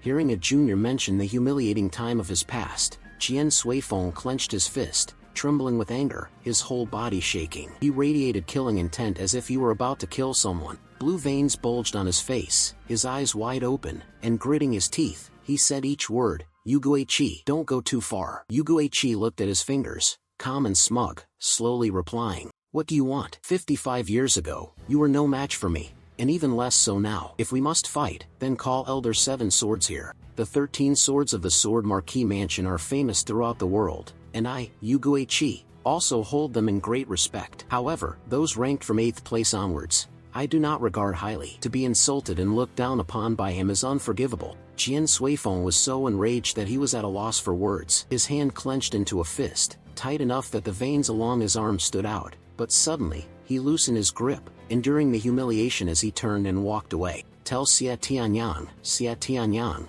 let's go." Seeing him just leave like that, Xia Tianyang immediately became furious and shouted, "But Elder 8, even if you don't save Xuening Xiang, shouldn't we fight for the glory of the Sword Marquis Mansion? Just leave like this?" As soon as you finished speaking, he immediately yelled at you, "Shut up, can't you see it? He is deliberately provoking us. This is the territory of Hell Valley. Once trouble arises, whether we win or lose, we will suffer. Xia Tianyang, remember this well. The 7 clan demons are cunning and treacherous. From now on, you must be even more cautious when encountering them." He was startled upon hearing this, biting his lip, trembling, and then shouted, "I understand now. I understand everything. But in my heart, I understand very clearly that if I don't save Xuening Xiang today, I will regret it for the rest of my life." Xuening Xiang's eyes filled with tears as she listened to his words. She cried and called out his name, "Xia Tianyang Ji," feeling wronged. Watching this scene, Yuguichi clapped his hands, sipping his tea, and laughed loudly, "Ha ha ha. Truly a loyal young man, unaware of the cruel world. If it were that young master of the sword marquee mansion. If you like being a hero who saves the damsel in distress, I'll give you a chance. Let's see if you can take her whole family with you. How much more grateful she will be to you. His face was stunned, standing there in a daze. When seeing the miserable state of the person before them, the head of the Xue family was covered in blood, with countless wounds, hung up by them, unconscious, with life or death still uncertain. In addition, there was also young Master Xue and others from the Xue family. The situation was not much different. Upon seeing her family, Xue Ningxiang immediately struggled and called out anxiously, "Grandfather, father, brother, Yuguichi, what are you doing?" He replied calmly, being a bad person. His face was sinister, a sneer playing on his lips as he coldly grinned. He continued, "If not, how could this young noble become the hero who saves the damsel in distress?" Finishing his words, he immediately commanded his subordinates to take action. She was terribly frightened upon hearing that,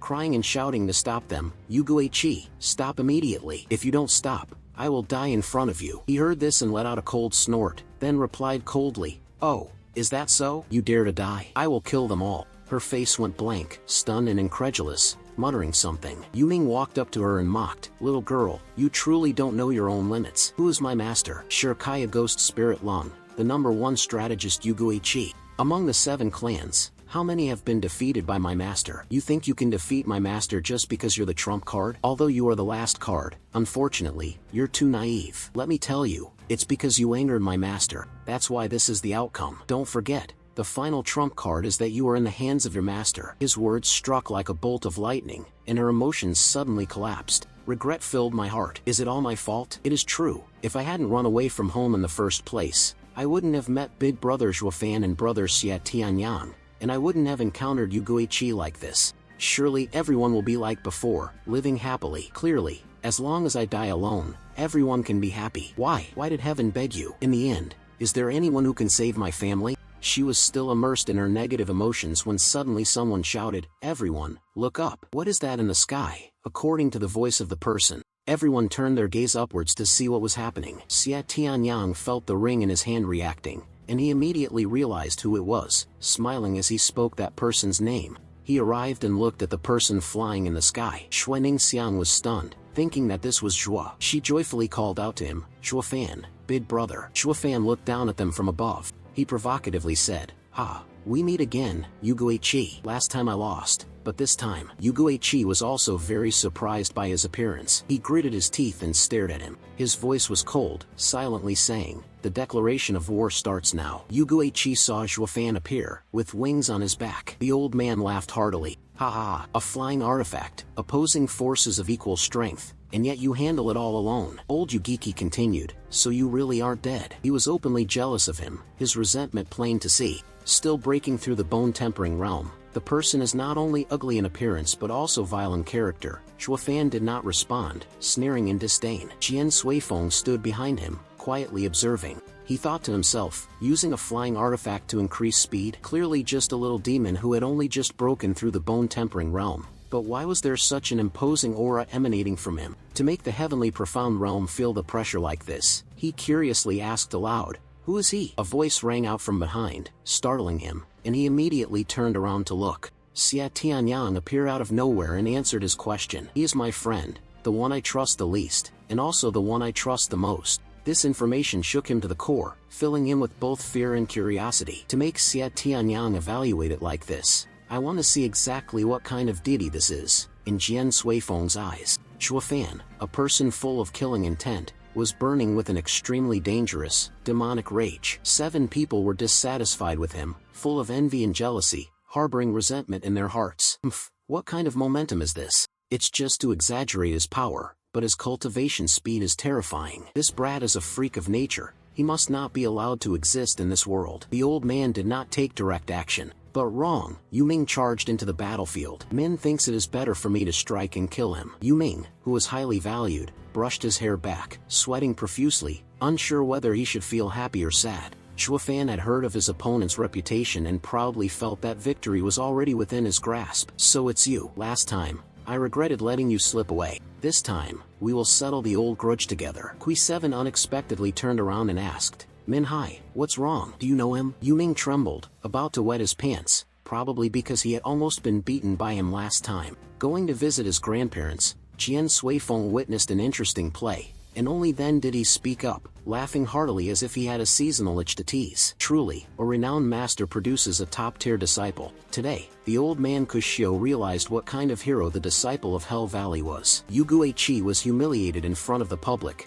gritting his teeth in anger. The old man didn't know where to hide his face. He vented his anger on Yu Ming, lifting his foot and kicking him in the mouth, shouting loudly, "Good for nothing." Yu Ming, caught off guard, was sent flying out of the fight by the kick. The old man, humiliated, yelled out, "I have a master here. Are you still afraid of ending up like this?" The old man was confused. "You damn bastard, he's only just broken through to the bone-tempering realm, and you're already at the bone-tempering realm's second layer. What are you afraid of?" Yu Ming was beaten to the point of coughing up blood, his body trembling, unable to stand firm, only daring to stammer. He was shaking like a dried dog, glancing at Zhuofan in fear, and then our eyes met. He became the dark shadow that haunted him. He died trembling, freezing, his limbs weak as if encountering a ghost. "Yu Ming, kneel down and beg Master Yu Guiqi for help." He pointed towards him, frantically shouting, "He is the steward of the Luo clan, Zhuofan, Elder Yun and the Elder Council. They all died at his hands." The old man received the news, shocked to the core, his eyes wide open as if they might pop out. A startling piece of news. It made the old man change his perception of Zhuofan,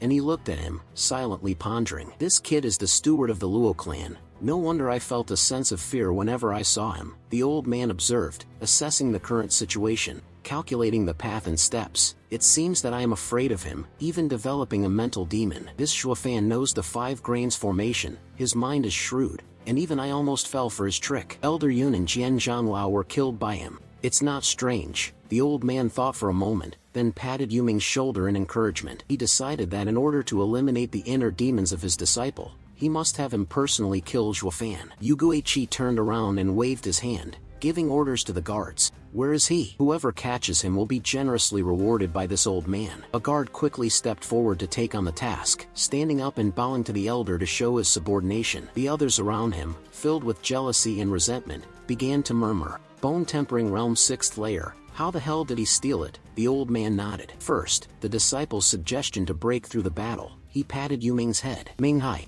look here, this kid is just a formidable formation." He spoke of a plan, but when he is unable to set up the formation, there is nothing to fear. Soon, the guards will capture him, and you will personally kill him. Exorcising the demon of the heart, Yu Ming felt a surge of joy, as if a great harvest had come. The bone-tempering realm's 6th layer guard stepped forward, standing opposite Zhuofan, preparing for a merciless battle. Jian Suifeng, with a sharp and angular face, said, "Yu Guiqi is indeed clever, thinking of a way to eliminate the heart demon for the disciples so quickly." He warned, "Xia Tianyang, your friend is in danger." Xia Tianyang remained calm and composed. The boy appeared relaxed, but in reality, there was no need to worry. The guard, as large as a fat Lulu, stood there, his smile gradually losing all human warmth. He was full of confidence. This was a gift from heaven to him. As long as he captured it, he would make a great contribution to the 7th elder. It was truly too much of a bargain. Zhuofan calmly replied, "You die for money,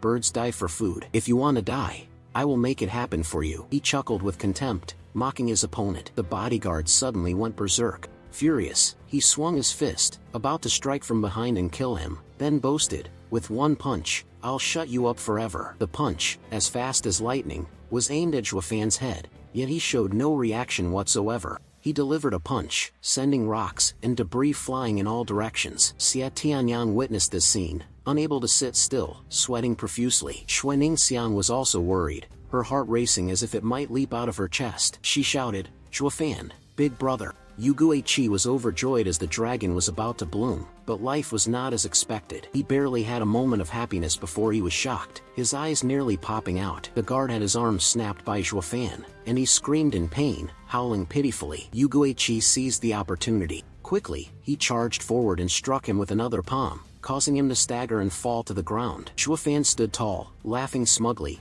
and contemptuously asked, "Is this all you've got?" Just at that moment, shadowy figures flickered in and out of sight. Surrounding Zhuofan, Yu Guiqi's bodyguards trembled in fear, screaming in terror, "Monster!" Zhuofan rested his hand on his chin, lost in thought, when he was suddenly attacked. In the blink of an eye, he was bound tightly by the cords, unable to move. Yu Guiqi gloated, never expecting that my little trick had already anticipated your arrival, so I had prepared a gift beneath your feet. Qian Suifeng raised his hand. Shuofan thought it was over, trapped by the 4th grade demonic artifact. This brat, despite his heaven-defying abilities, was certain to die. Never expected Yu Guiqi to be so shameless, a master of the heavenly profound realm. In the midst of a crowded ambush, the youngster who had just entered the bone-tempering realm, though bound, still exuded a cool demeanor and calmly asked, "The new 7th Elder, already resorting to underhanded tactics against me? Are you not afraid of tarnishing the reputation of Hell Valley?" The old man gripped the binding rope tightly in his hand,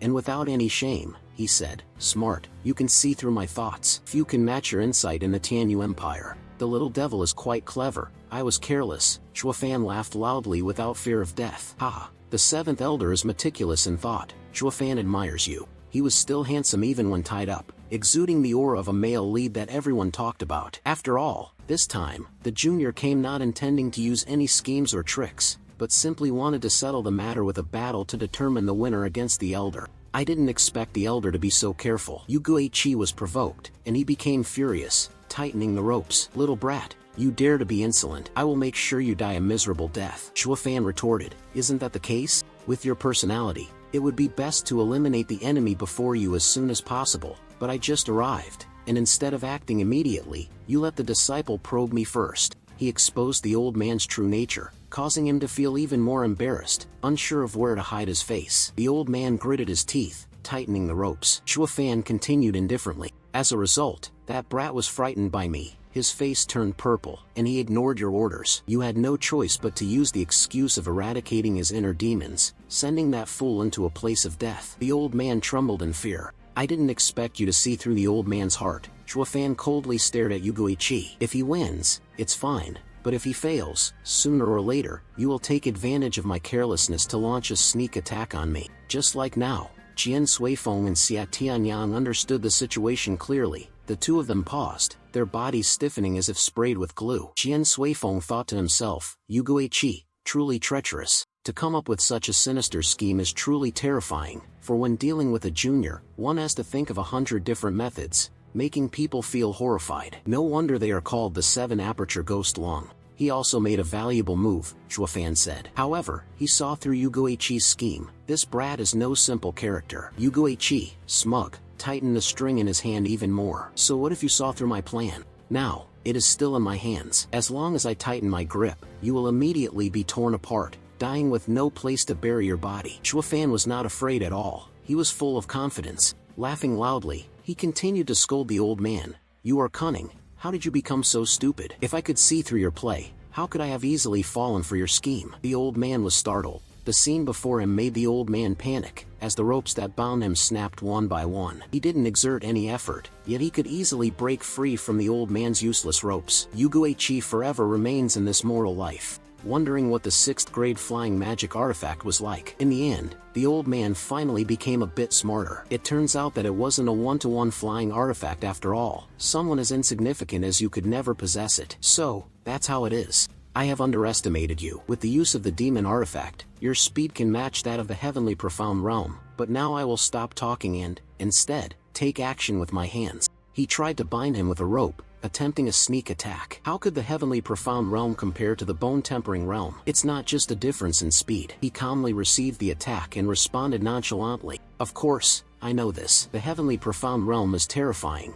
but the key lies in the flexibility of the body in combat, which is a weakness that no demonic magic technique can compensate for." However, Shuofan nimbly dodges the attack. He couldn't even touch a single hair on your foot, so he was visibly frustrated. He couldn't accept the truth and yelled out, "This is impossible." He looked at you in confusion. How could a demon treasure, a deathly object, change form so easily? He heard this and just gave a sly smile, speaking in an ambiguous tone. "Who said it's a demon treasure?" Yu Guiqi, enraged beyond reason, cursed uncontrollably. "Little brat, damn monster." After saying that, the old man circulated his energy, using all his strength to defeat his opponent, but it seemed that Shuofan did not hold the old man in high regard. He only smirked, all the strands of cord surrounding him, yet he stood there, mocking himself, wondering if this was the agility of a heavenly profound realm expert. Yu Guiqi struck with a palm. Whether it hit him or not was unknown. The earth and rocks were flying in all directions, and thick smoke covered everything. As they waited for the smoke to dissipate, Xia Tianyang and Jian Suifeng, surprised by what appeared inside,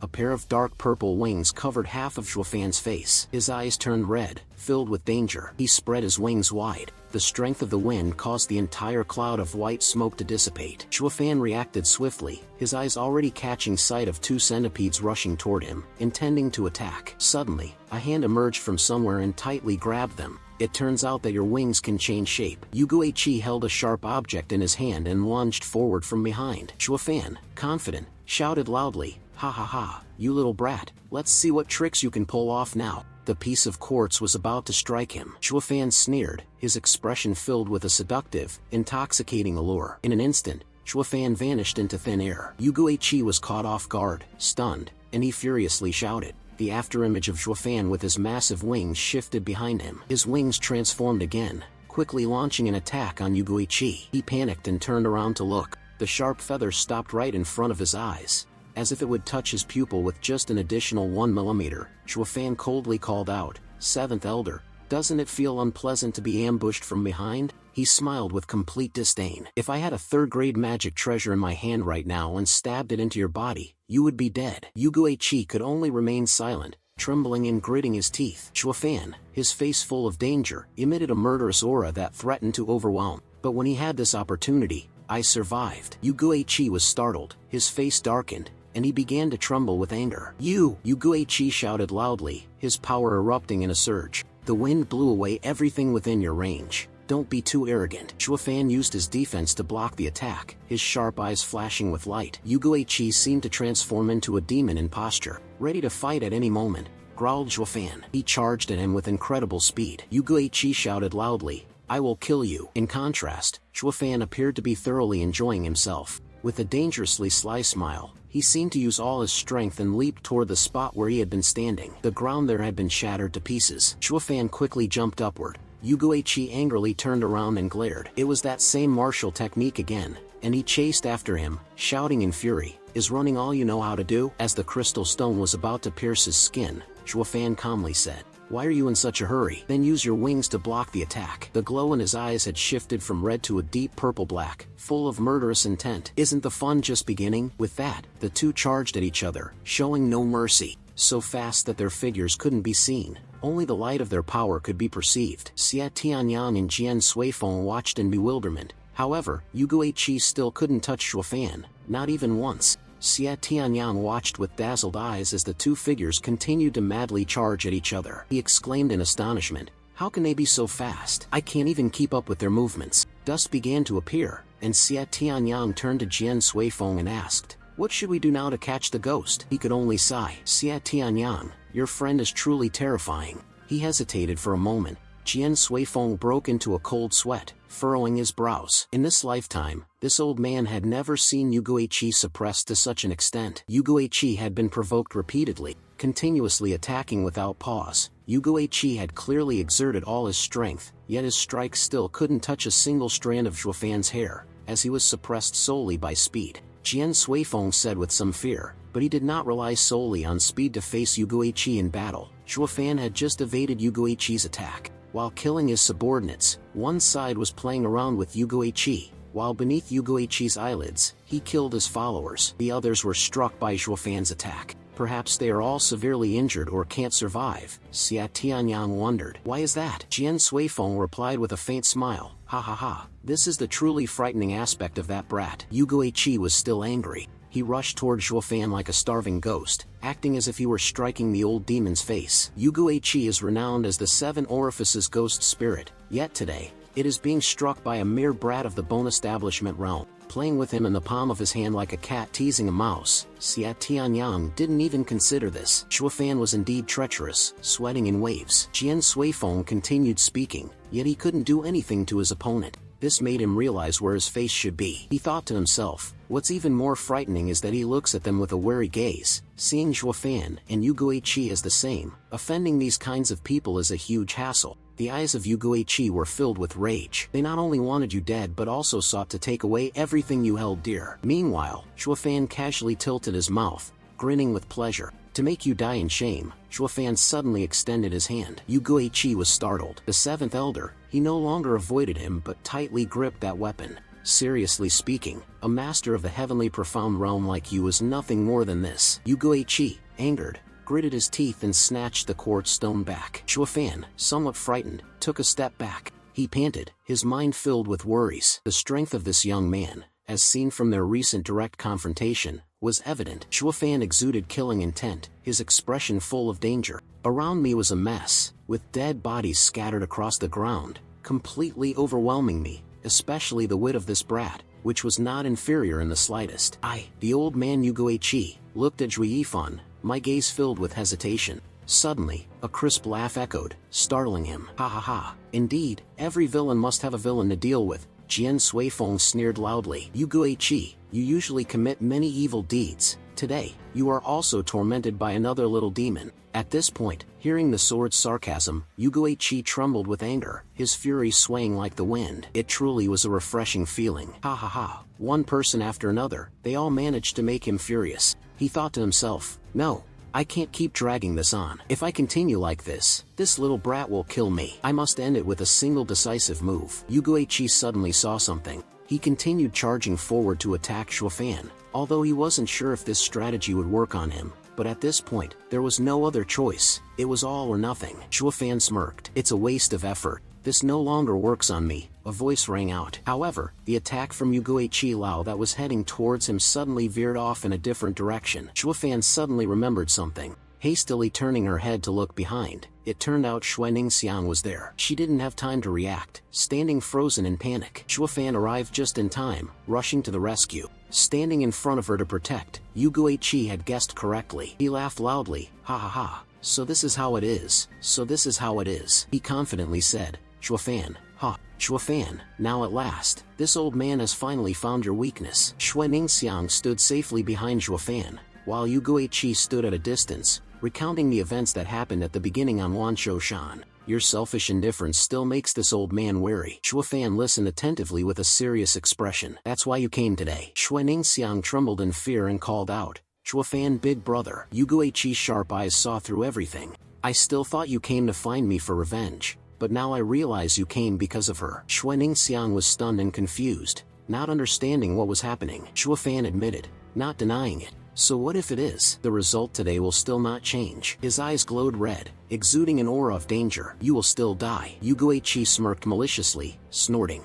If you could be as indifferent as that day, then I would truly have to be cautious of you. But now, he suddenly leaped high into the air. You've already become infatuated with this little girl. The old man laughed. Then I have the victory firmly in my grasp. Ha ha ha. Yu Guiqi clasped his hands together, as if expanding the domain of his profound martial arts. A massive demonic face appeared, pressing the demonic seal. Jian Suifeng was alarmed, shouted loudly in worry. It's bad. This is the mysterious grade martial technique of Hell Valley's ghost face seal. Hearing this, Xia Tianyang could not hide his surprise, and Jian Suifeng continued. This ghost face seal is different from ordinary martial arts techniques, as it specifically targets the primordial spirit, making it difficult to defend against. Essentially, cultivators below the divine radiance realm find it extremely hard to counter the ghost face seal. Zhuofan calmly looked up. If he were hit by the attack lightly, he would fall into a coma. If heavily, both his body and soul would be destroyed. Yu Guiqi laughed loudly with full confidence.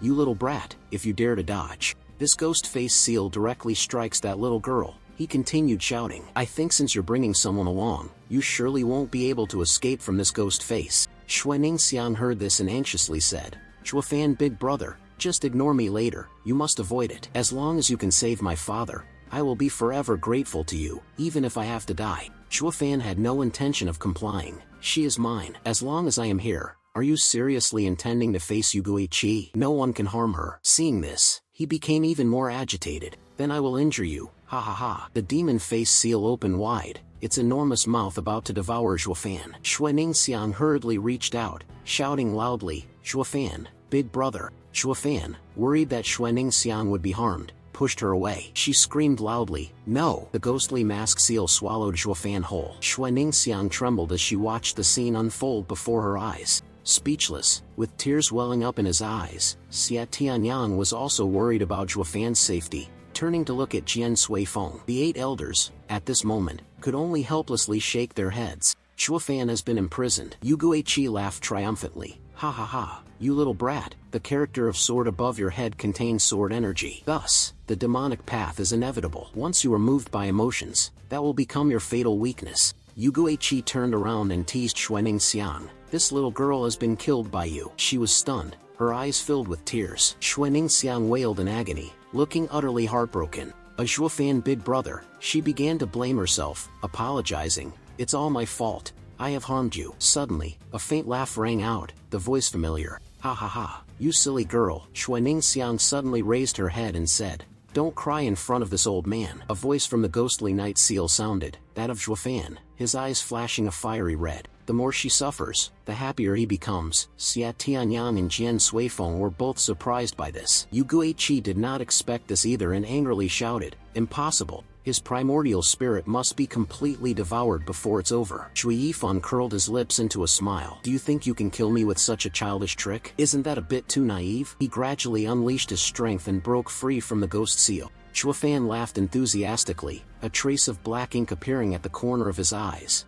mockingly causing the 7 orifices of the demon to shimmer. Shuofan laughed and unleashed the heavenly demon Great Transformation Art's fiery technique, a surge of power enveloping him. The streams of power gathered together, forming a circle on Shuofan's hand. Shuofan said, if you have no new tricks and only this little skill, then I will get serious. Yu Guiqi laughed loudly and seriously in the sky. Stop spouting nonsense. Are you saying that you weren't using your full strength earlier? Shuofan laughed and replied, the 7th elder doesn't know. Do you still remember what you said to me a few months ago at Wanshoshan? In the face of absolute power, all schemes and tactics are in vain, mere illusions. 7 was startled. Shuofan continued, today, I will return this sentence to you in its entirety. Shuofan raised a finger and said, one move, just one move, and I will take your head. Yu Guiqi couldn't believe these words. He angrily shouted, preposterous. This brat, from the very beginning, everything he has done makes me feel the presence of absolute power. Yu Guiqi trembled, thinking further,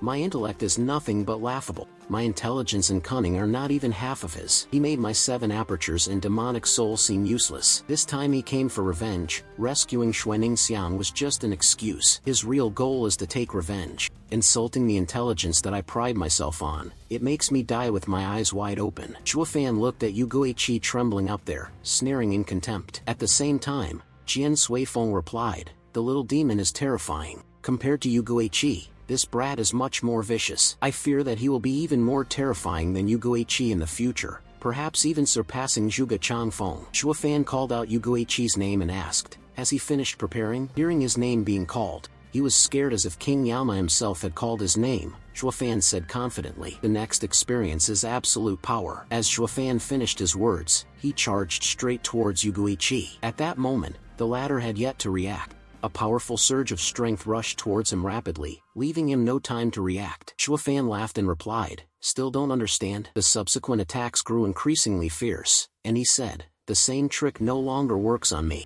Yu Guiqi laughed triumphantly. You fell for it. He laughed loudly. Didn't expect that, did you? A spider appeared from within him, a technique from the Yin Yang Twin book, and it had 3 legs. Shuofan still did not hesitate to continue the challenge. So what could it matter before my strength? Whatever schemes you have are futile, even your final trump card. One move from Shuofan flew toward him, destroying his Yin Yang Twin book. That move cost him his arm. Shuofan, feeling triumphant, called out his name, Yu Guiqi. He, too, was furious, unable to hold back as he said, Shuofan is a damn brat. Do you think you can kill me with just one move? Yu Guiqi's aura reached its peak. I still hope to die in glory, not allowing Shuofan to achieve his goal of dying in him. Even if I have to die, I will not go down easily. Can't let him land a single strike, sending me to join my ancestors. Can't let him strike me into eternal sleep. As long as I can block this one blow of his. If not, this old man will die without closing his eyes. Contrary to expectations, Yu Guiqi was finished, struck directly in the chest with a single move. Under the watch of many,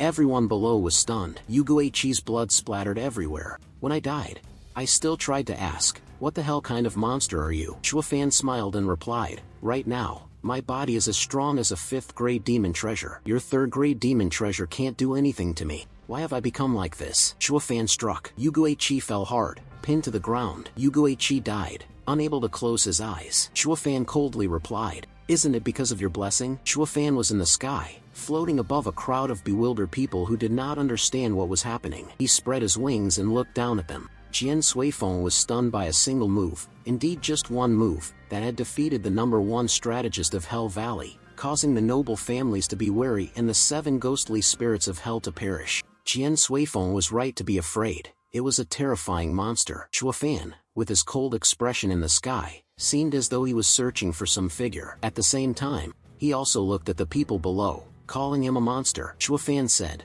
"The brat Yuming is indeed an expert at escaping." He managed to slip away again. Shuafan flew down. It seems like he is flying down toward Xuanning-xiang. Xuanning-xiang saw that he was still in a daze, motionless as he flew toward her. Shuafan stood in front of Xuanning-xiang, smiling without speaking. He wrapped his arm around her waist and lifted her up. Xia Tianyang panicked and pointed, saying, "Hey, Shuafan, what are you planning to do? Where are you taking Xuanning-xiang?" The people there could only watch from afar, too afraid to do anything as Shuafan and Xuanning-xiang left. Jian Suifeng also just looked on and remained silent. He did not dare to speak, silently watching as Yuguichi collapsed in front of him. Thinking back, Yuguichi realized that he was also a top figure in the Tianyu Empire. Who would have thought that it would end like this? Truly a sigh of resentment. Jian Suifeng turned away, his gaze fixed on Xia Tianyang. "Xia Tianyang, it's enough to kill him. That bastard Shuafan killed Yuguichi. Why did you still take Xuanning-xiang away?" Jian Suifeng called out to Xia Tianyang,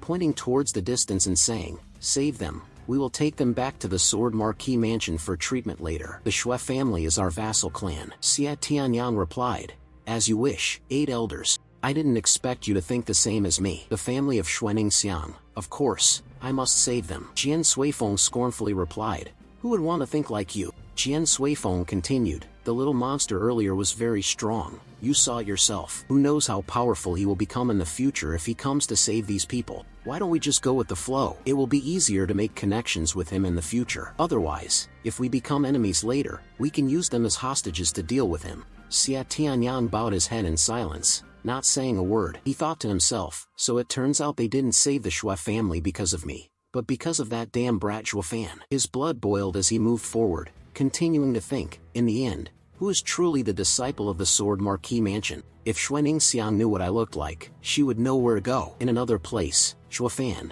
damn it, why? "That's Yuming," he said, helplessly holding his head. "The third one already. Wherever I go, you kill. What grievance do I have with you?" Yuming trembled, fearfully saying, "Last time you hissed at 2 elders, and this time you're hissing at my master. Damn monster." At the same time, Shuafan flew outside the city with the beautiful woman. Shuafan was still carrying Xuanning-xiang in his arms. Shuafan said, "We agreed from the beginning. You lead the way, and I will take you out of the city. Now I have fulfilled my promise." Xuanning-xiang shouted excitedly and happily. "This is the big city outside the walls. This is the first time I've ever left the city. I have finally left the city." Xuanning-xiang did not forget to thank Shuafan. She clasped her hands together in gratitude. "Brother Shuafan." Shuafan smiled and replied, "It's nothing. We already promised after all." Xuanning-xiang said, "Now, we must officially say our goodbyes." Xuanning-xiang immediately responded, "Where are you going?" Shuafan said, "I don't know. In any case, I still have many things to do." Shuafan looked at Xuanning-xiang,